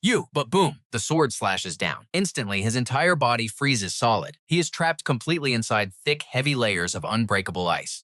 Dark raises his fist, roaring die. Shilei panics. He knows that being frozen solid means one punch will shatter him into dust. Terrified, he screams out, don't you dare act so arrogant. But wait. Huge bursts of energy surge from underground, catching Dark off guard. In a split second, two massive boulders erupt from the earth, clamping down on his body. The crushing pressure is so intense, it literally shakes the space around them. Seeing this, Shilei smirks, letting out a cold, arrogant laugh. But before he can even enjoy this taste of victory, he suddenly freezes up. Freezing cold air is leaking right out from between the two boulders. Then, boom, the massive rocks let out a terrifying explosion, shattering into pieces in the blink of an eye. Right then, Shilei feels an incredibly hot wave of energy rush at him, brutal and aggressive. The explosion makes the ground shake violently as a massive area erupts into a literal sea of flames, with blazing red fire soaring high into the sky. Watching from afar, Lu Meng gasps, oh my god, that power is crazier than a nuclear blast. The boss's true strength is absolutely unfathomable. Mu Yun frowns in annoyance and replies, it is not about being unfathomable at all. They just touched his reverse scale, triggering his absolute, pure, relentless will to fight. Lu Meng looks confused. Reverse scale? What exactly is the boss's reverse scale? Why don't I know anything about this? She rolls her eyes and answers, those two women who got kidnapped are his women, didn't you know that? He replies, totally clueless. Nobody ever told me a single thing about this. How do you even know? Mu Yun smirks. It is a woman's sixth sense. While they are gossiping, two beams of light suddenly crash down. Lu Meng stares in surprise. What is that? It looks like a shooting star. A good omen. Quick, make a wish. Mu Yun sharpens her gaze. That is no shooting star. That is enemy backup. We need to go help him. Meanwhile, back with Dark, nothing remains at his feet but a giant crater full of ashes. Shilei is burnt to an absolute crisp, coughing weakly. Dark demands, who are you people? Why are you targeting me? From the side, Wanxiang urges him, why do you care so much about this guy's backstory? Just kill him already! Shilei weakly mutters, didn't that guy tell you clearly? We aren't human. Dark is confused, not human. Now watch closely here. Enemy backup is already moving in for a sneak attack from behind. As someone screams out, watch the sky. He dodges to the side just in time, right before two completely destructive forces crash down from above. Dark figures it out instantly. Backup arrived this fast? As the dust clears, the figures of the two newcomers finally reveal themselves. Shilei groans at them. You guys are late. Musen replies calmly, as long as you are not dead, we are not late. Is this guy Dark? Shui Miao looks at him with intense interest. Oh, he is exactly my type. Can we please not kill him? What should I do? I can't resist him. I just want him right now. Musen feels an incredible amount of second-hand embarrassment. Shui Miao, control yourself. Don't ruin the main mission. She pouts. Fine, I guess we will just have to kill him first then. Besides, a corpse is still totally usable. It just needs a stick propped inside. Dark, who has been enduring this absolute humiliation, turns pale. What kind of twisted evil logic is that? Musen is completely speechless at his teammate. I swear, you are hopeless. Dark finally speaks up. Hold on a second. What exactly is your background anyway? Why are you so determined to kill me? Musen turns to look at Shilei. You really haven't told him yet? He groans back. I didn't have time. Musen graciously decides to explain. Fine, I will make it perfectly clear for you, so you can die knowing the truth. We come from the elemental nation in another dimension, and our sole purpose for coming here is to kill you. Is that clear enough for you? Dark snaps back angrily. That doesn't explain the reason at all. So Shui Miao steps in to give him the full details. I know what you're thinking. Typical villain stuff, right? But listen, she says, we are elemental gods. We have insane power, but we are one step away from perfection. To reach our ultimate forms, we have to kill you. Why? Because your body holds the dark element all 5 of us need. The more Dark listens, the more annoyed he gets. So I am basically just the perfect ultimate power-up potion? Shui Miao's add up. Enough talking. Let's get down to business. And don't complain about us bullying you with numbers. After all, we all really just want your head. Sen coordinates perfectly with her abilities, sending massive, wild vines rushing straight at our guy. He leaps high into the air. Wood element powers, but second the words leave his mouth, his legs are wrapped tightly by the vines. Musen laughs arrogantly. You think you can struggle and escape from my deadly vines? Not a chance in hell. Seeing the ice element power he releases, the 2 enemies below are stunned, but Shui Miao excitedly absorbs it instead. Thanks so much. I will gladly accept this huge gift. She amplifies the power and blasts it right back. Meanwhile, Dark's waist is already tightly bound by the vines. Seeing him get pulled safely out of the way of her attack, Shui Miao gets furious. Are you crazy? Why did you ruin my perfect shot? Musen bites back. If you have the skills, catch him yourself. He is in my hands right now, so he is officially my prey. Out of their entire group, only Shilei is sane enough to warn them. Hey, you two better look at him. Shui Miao turns around and gasps in shock, and Musen is equally horrified. Dark slices right through the annoying vines with a single sword strike. Shilei yells, "He is breaking free!" Dark thinks to himself, I can't let them control me again. I won't be this lucky next time. Just then, Lu Mang arrives, shouting, "Boss!" Mu Yun chimes in right behind him. We are here to help. Shui Miao sees them and lights up. Oh, 2 more fools coming to die? Mu Yun asks curiously, are they all on the same side? Dark ignores her question and asks, why did you guys follow me? Mu Yun yells back, are you joking? There are 3 enemies over there. We came to help, so you actually stand a chance at winning. From across the battlefield, Shui Miao shoots her a disdainful look. Little girl, you are way too confident. With your pathetic skills, 10 more of you wouldn't make a difference. Mu Yun glares, offended. What did you say? Dark pats their shoulders. She is right. You two staying here is useless. But there is one thing you can actually do for me. Take Lin Fei and Pan Ji to safety so I can go all out without any distractions. Shui Miao swoons over his attitude completely. Ah, such a fiercely loyal man, I really love it. Mu Yun immediately shatters her fantasy. He is romantically involved with both of those women at the same time. Shui Miao screams in utter hatred. Then, never mind. I absolutely despise cheating trash like that. We definitely have to kill him first. Mu Yun carries the girls on her back and promises Dark, we will definitely take good care of them. You just make sure to survive. He nods. Yeah, don't worry about me. Shui Miao impatiently shoos her away. Get lost already. You are so slow. But wait. Don't tell me you have a crush on him too. Mu Yun blushes bright red. I do not. Lu Meng whispers from the side. Let's go now. Stop distracting the boss from his fight. Mu Yun confesses. After surviving everything in that mine together, I actually like him. I know he has a lot of amazing women around him, but I honestly don't care. As long as I can just stay by his side, that is enough. You and I are probably just as shocked as Dark is right now. A confession mid-battle? Shui Miao can't believe her absolute boldness. Even Mu Sen drops his jaw in pure shock, while Shilei just stands there completely paralyzed. Mu Yun continues softly, I will wait for you. Always. Let's go. Lu Meng snaps out of it. Right. Inside his head, Wan Xiang claps excitedly. Ooh, fresh drama material. This is way too fun. Dark finally snaps back to reality. What the heck? Why confess out of nowhere? But Shui Miao launches a furious attack at him, screaming at the top of her lungs, Die, you absolute cheating trash. Stick with me. Let's jump right into this madness. Hao Han is blocking attacks and complaining. Wait, how am I the bad guy here? The girl just smirks, arguing that a real man would have grabbed her tightly before leaving, giving her a passionate kiss, instead of just standing there like a statue while she slipped away. She points at the other two. You guys would have done that, right? The 2 guys nod immediately. For sure, only total scumbags would just watch. Hao Han sighs, bringing them back to reality. Seriously, guys? Are we fighting or what? Mu Sen finally gets serious. All right, enough messing around. We've wasted way too much time here. Let's end this. Hao Han glares at him. I'm not getting trapped by your leaves again. Mu Sen sneers. Let's see how long you stay cocky. Suddenly, the space ahead is empty. Hao Han frowns. He vanished. Shui Miao smirks, using that trick again. Whatever, I'm not risking a stupid injury. Out in the open field, Hao Han grips his sword and tightly scans the area. Where did he go? Wan Xiang chimes in. Looks like he turned into an element, blending right into the environment. Hao Han is confused. Elementalization? Below him, the grass softly twitches. The wind shifts strangely. He controls the wind too? Right then, sharp gusts blow in. He leans back to dodge, but a breeze quickly slices across his face. Feeling the sting on his cheek, Hach Ham realizes, those aren't leaves, they're basically flying razor blades. Down below, glowing green elements start sticking directly to his armor. He realizes it. They change direction to chase me? Are these leaves alive? Suddenly, massive tree roots burst right out of the dirt. They swarm wildly toward him. He curses, damn it. Time for his trump card. Shui Miao gasps. Oh, an armor spirit beast. Still totally useless, though. Wan Xiang warns him, he's merged with the environment. You can't hit him. Hach Ham smirks. Oh, really? Then this is easy. Wan Xiang misunderstands. Oh, crap. Did the fear break his brain? Seeing vines lunge forward, Hach Ham yells. Not good. He's catching up. Lightning kill in. Return. Wan Xiang screams. Are you insane? You need to use it to jump away right now. Why recall it? Shilei scoffs. Whatever, he's weak. Shui Miao nods. Let's go, he's dead meat. Hach Ham raises his sword and the Qilin fuses straight inside. Wan Xiang realizes it. The Qilin isn't entering the armor, it's powering the sword. Is he going to? Glowing with power, Hach Ham charges forward. Now watch closely here. Seeing him survive, Shui Miao wonders, what's he doing? Roots lunge up, but Hach Ham scoffs. You're asking for death. One brutal slash later, the roots are chopped to absolute pieces.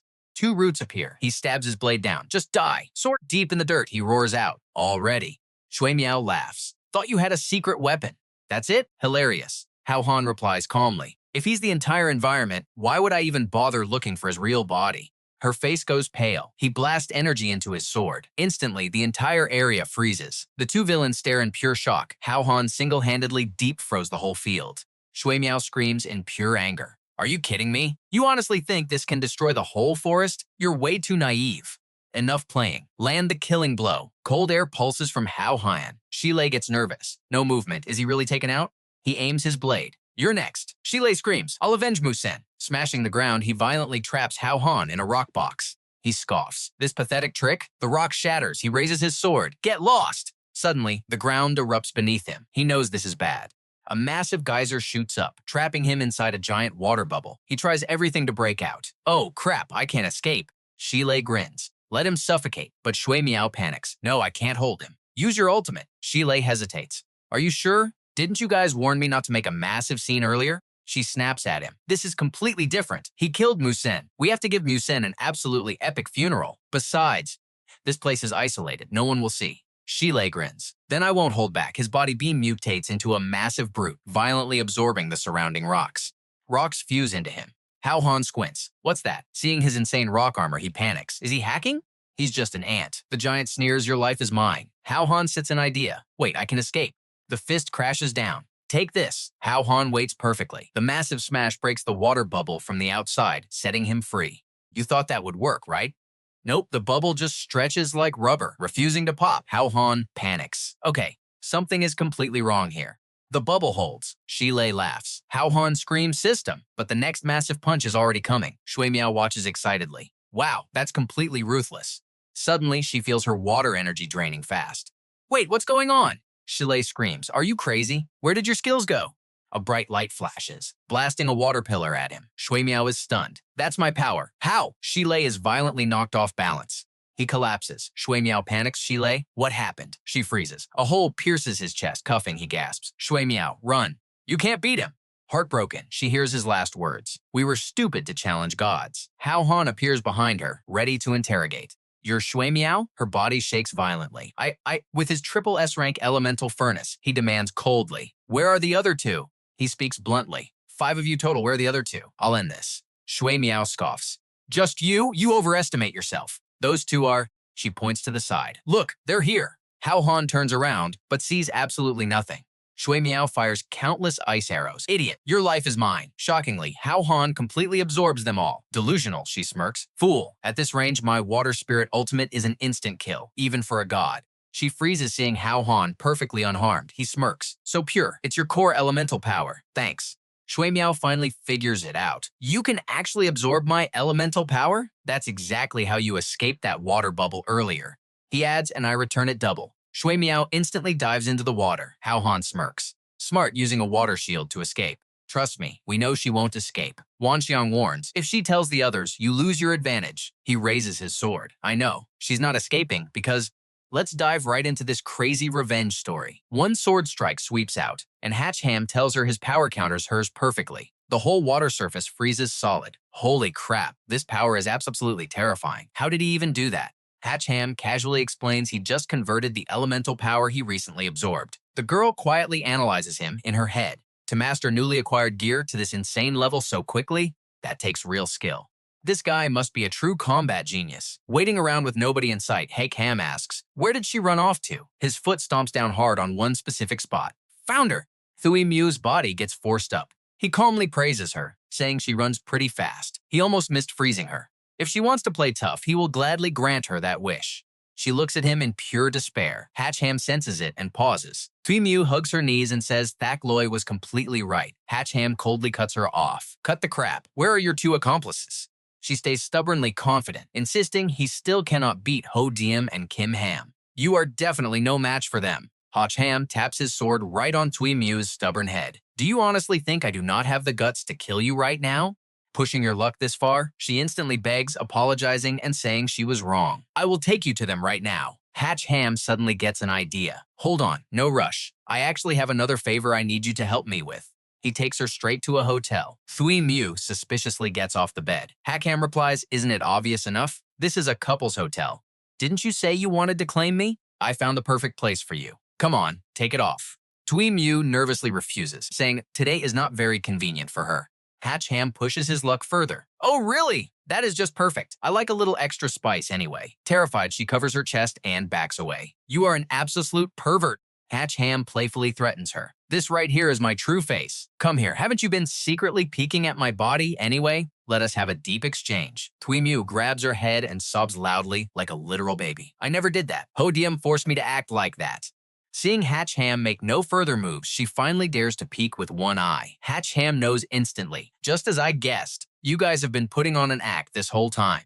Curious, Thuy Mu asks, when he saw right through it. He replies, "Ever since you clearly knew I had a freezing sword, yet still chose a water jump skill to escape, and you even let yourself get caught inside my freezing range on purpose. Now watch closely, this is where it gets crazy." He demands to know their real plot. Thuy Mu tells him a story. The lucky survivors could only cling to life, terrified of dying. But the chaotic elemental power invaded and eroded everyone's bodies. Every single person's life was on a countdown. Yet, there would always be someone who refused to believe in fate, willing to challenge destiny itself. That person who defied fate stepped into a ruined building. The deeper they went, the more eerie the atmosphere became. That person grew extremely anxious, muttering that their time was running out fast. He begged them, "Please, you absolutely must bring your oldest brother back." Hearing this, Hach Ham interrupts. "Hold up! Wait just a minute!" He points straight at himself. "Your older brother? Next, you are not going to tell me that person is me, are you?" Seeing Thuy Mu clapping her hands, he screams out loud. "No freaking way!" She confirms it. "That is right, big brother. You really did figure it out." Hach Ham refuses to believe this nonsense story. "Why didn't you just tell me straight up instead of acting?" Thuy Mu confesses it was Kim Ham's idea. He knew all 5 of them combined still couldn't beat him, so he planned to use a trick to lure him into a trap. Hach Ham gets suspicious. "A trap? What kind of trap?" Thuy Mu replies that they designed an electromagnetic barrier. It can completely seal all of his elemental power.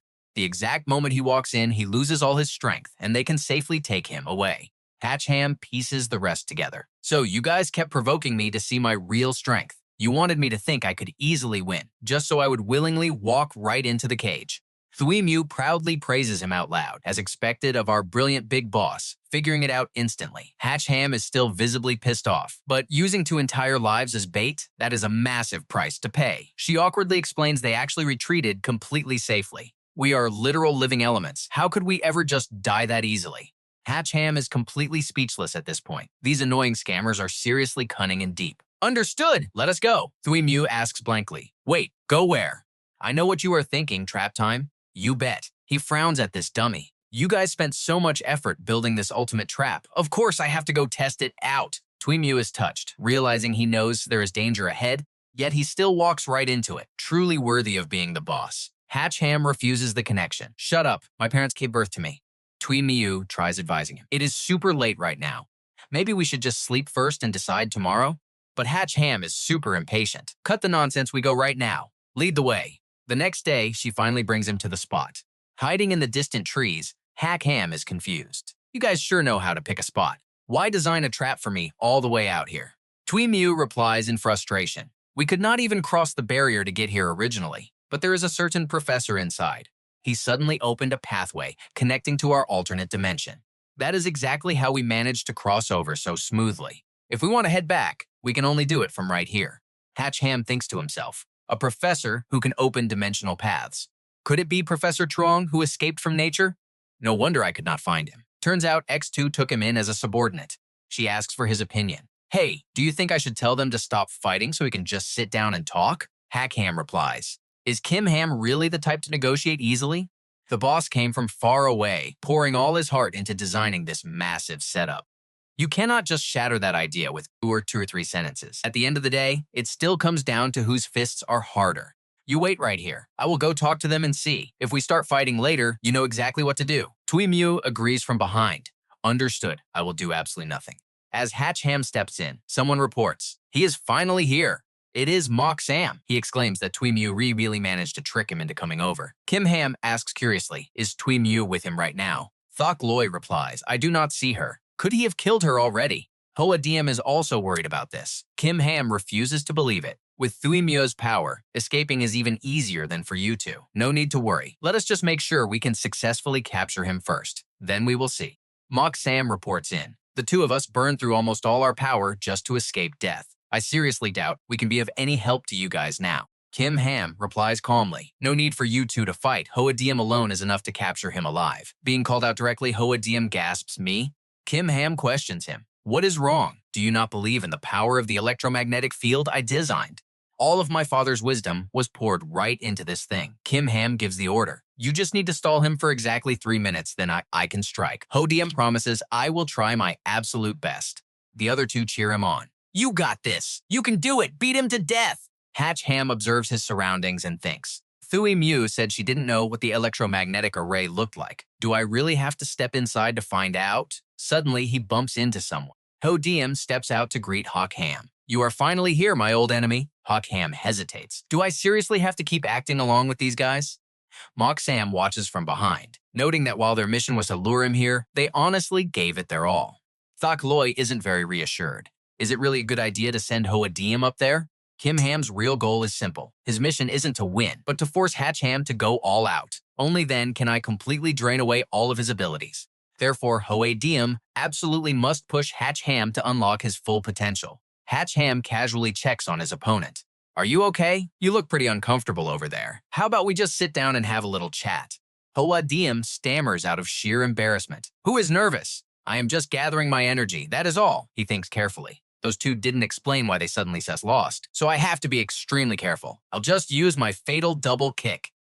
So what do you and I make of this? A massive fireball gets hurled straight at Hach Ham. Facing this blazing attack, Hach Ham just stands there dumbfounded. Holy crap, being this flashy right from the start?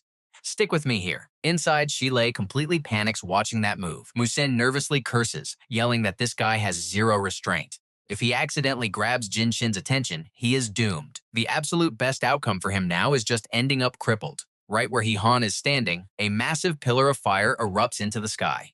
Huo Yan is talking a lot of trash. Anyone with half a brain knows to dodge. But if you move in total panic while focusing on the fire, he can easily lock onto you as a target. That way, he gets a clean kill without even breaking a sweat.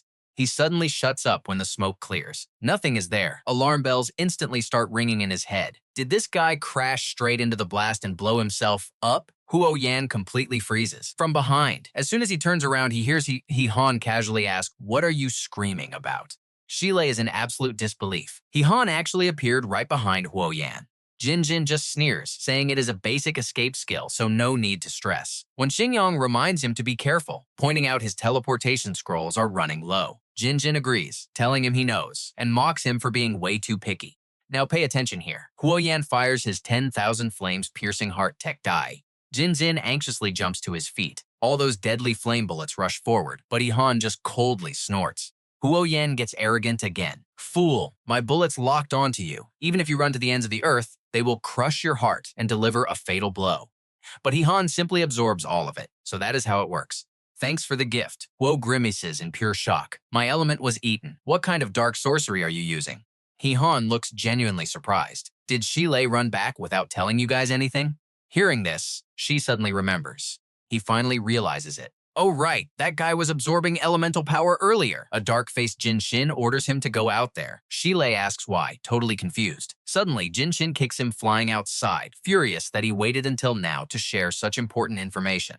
Huo Yan is totally outraged. Why do you have such an evil power? He Han smiles. I think it is pretty useful. At least it counters your abilities, and that is enough for me.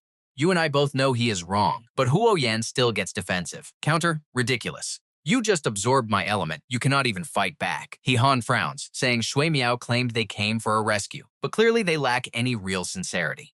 They just wanted to steal his ability. Looks like he needs to seriously teach these guys a brutal lesson. Huo Yan channels massive firepower straight into his blade. Do not think beating those losers means you can look down on us. Right now, I will show you what true terror really looks like. He aggressively charges in for the kill. He Han just waits calmly. You seriously want to fight me in close combat? Too bad, I have zero interest. Instantly, all of Huo Yan's own power is blasted right back at him. What? He is sent flying far away. Still hiding inside the hall, Shilei gasps. This is the insane power of an all-around elemental war god. Mu Sen feels the earth violently shaking beneath them. He Han commands the people inside.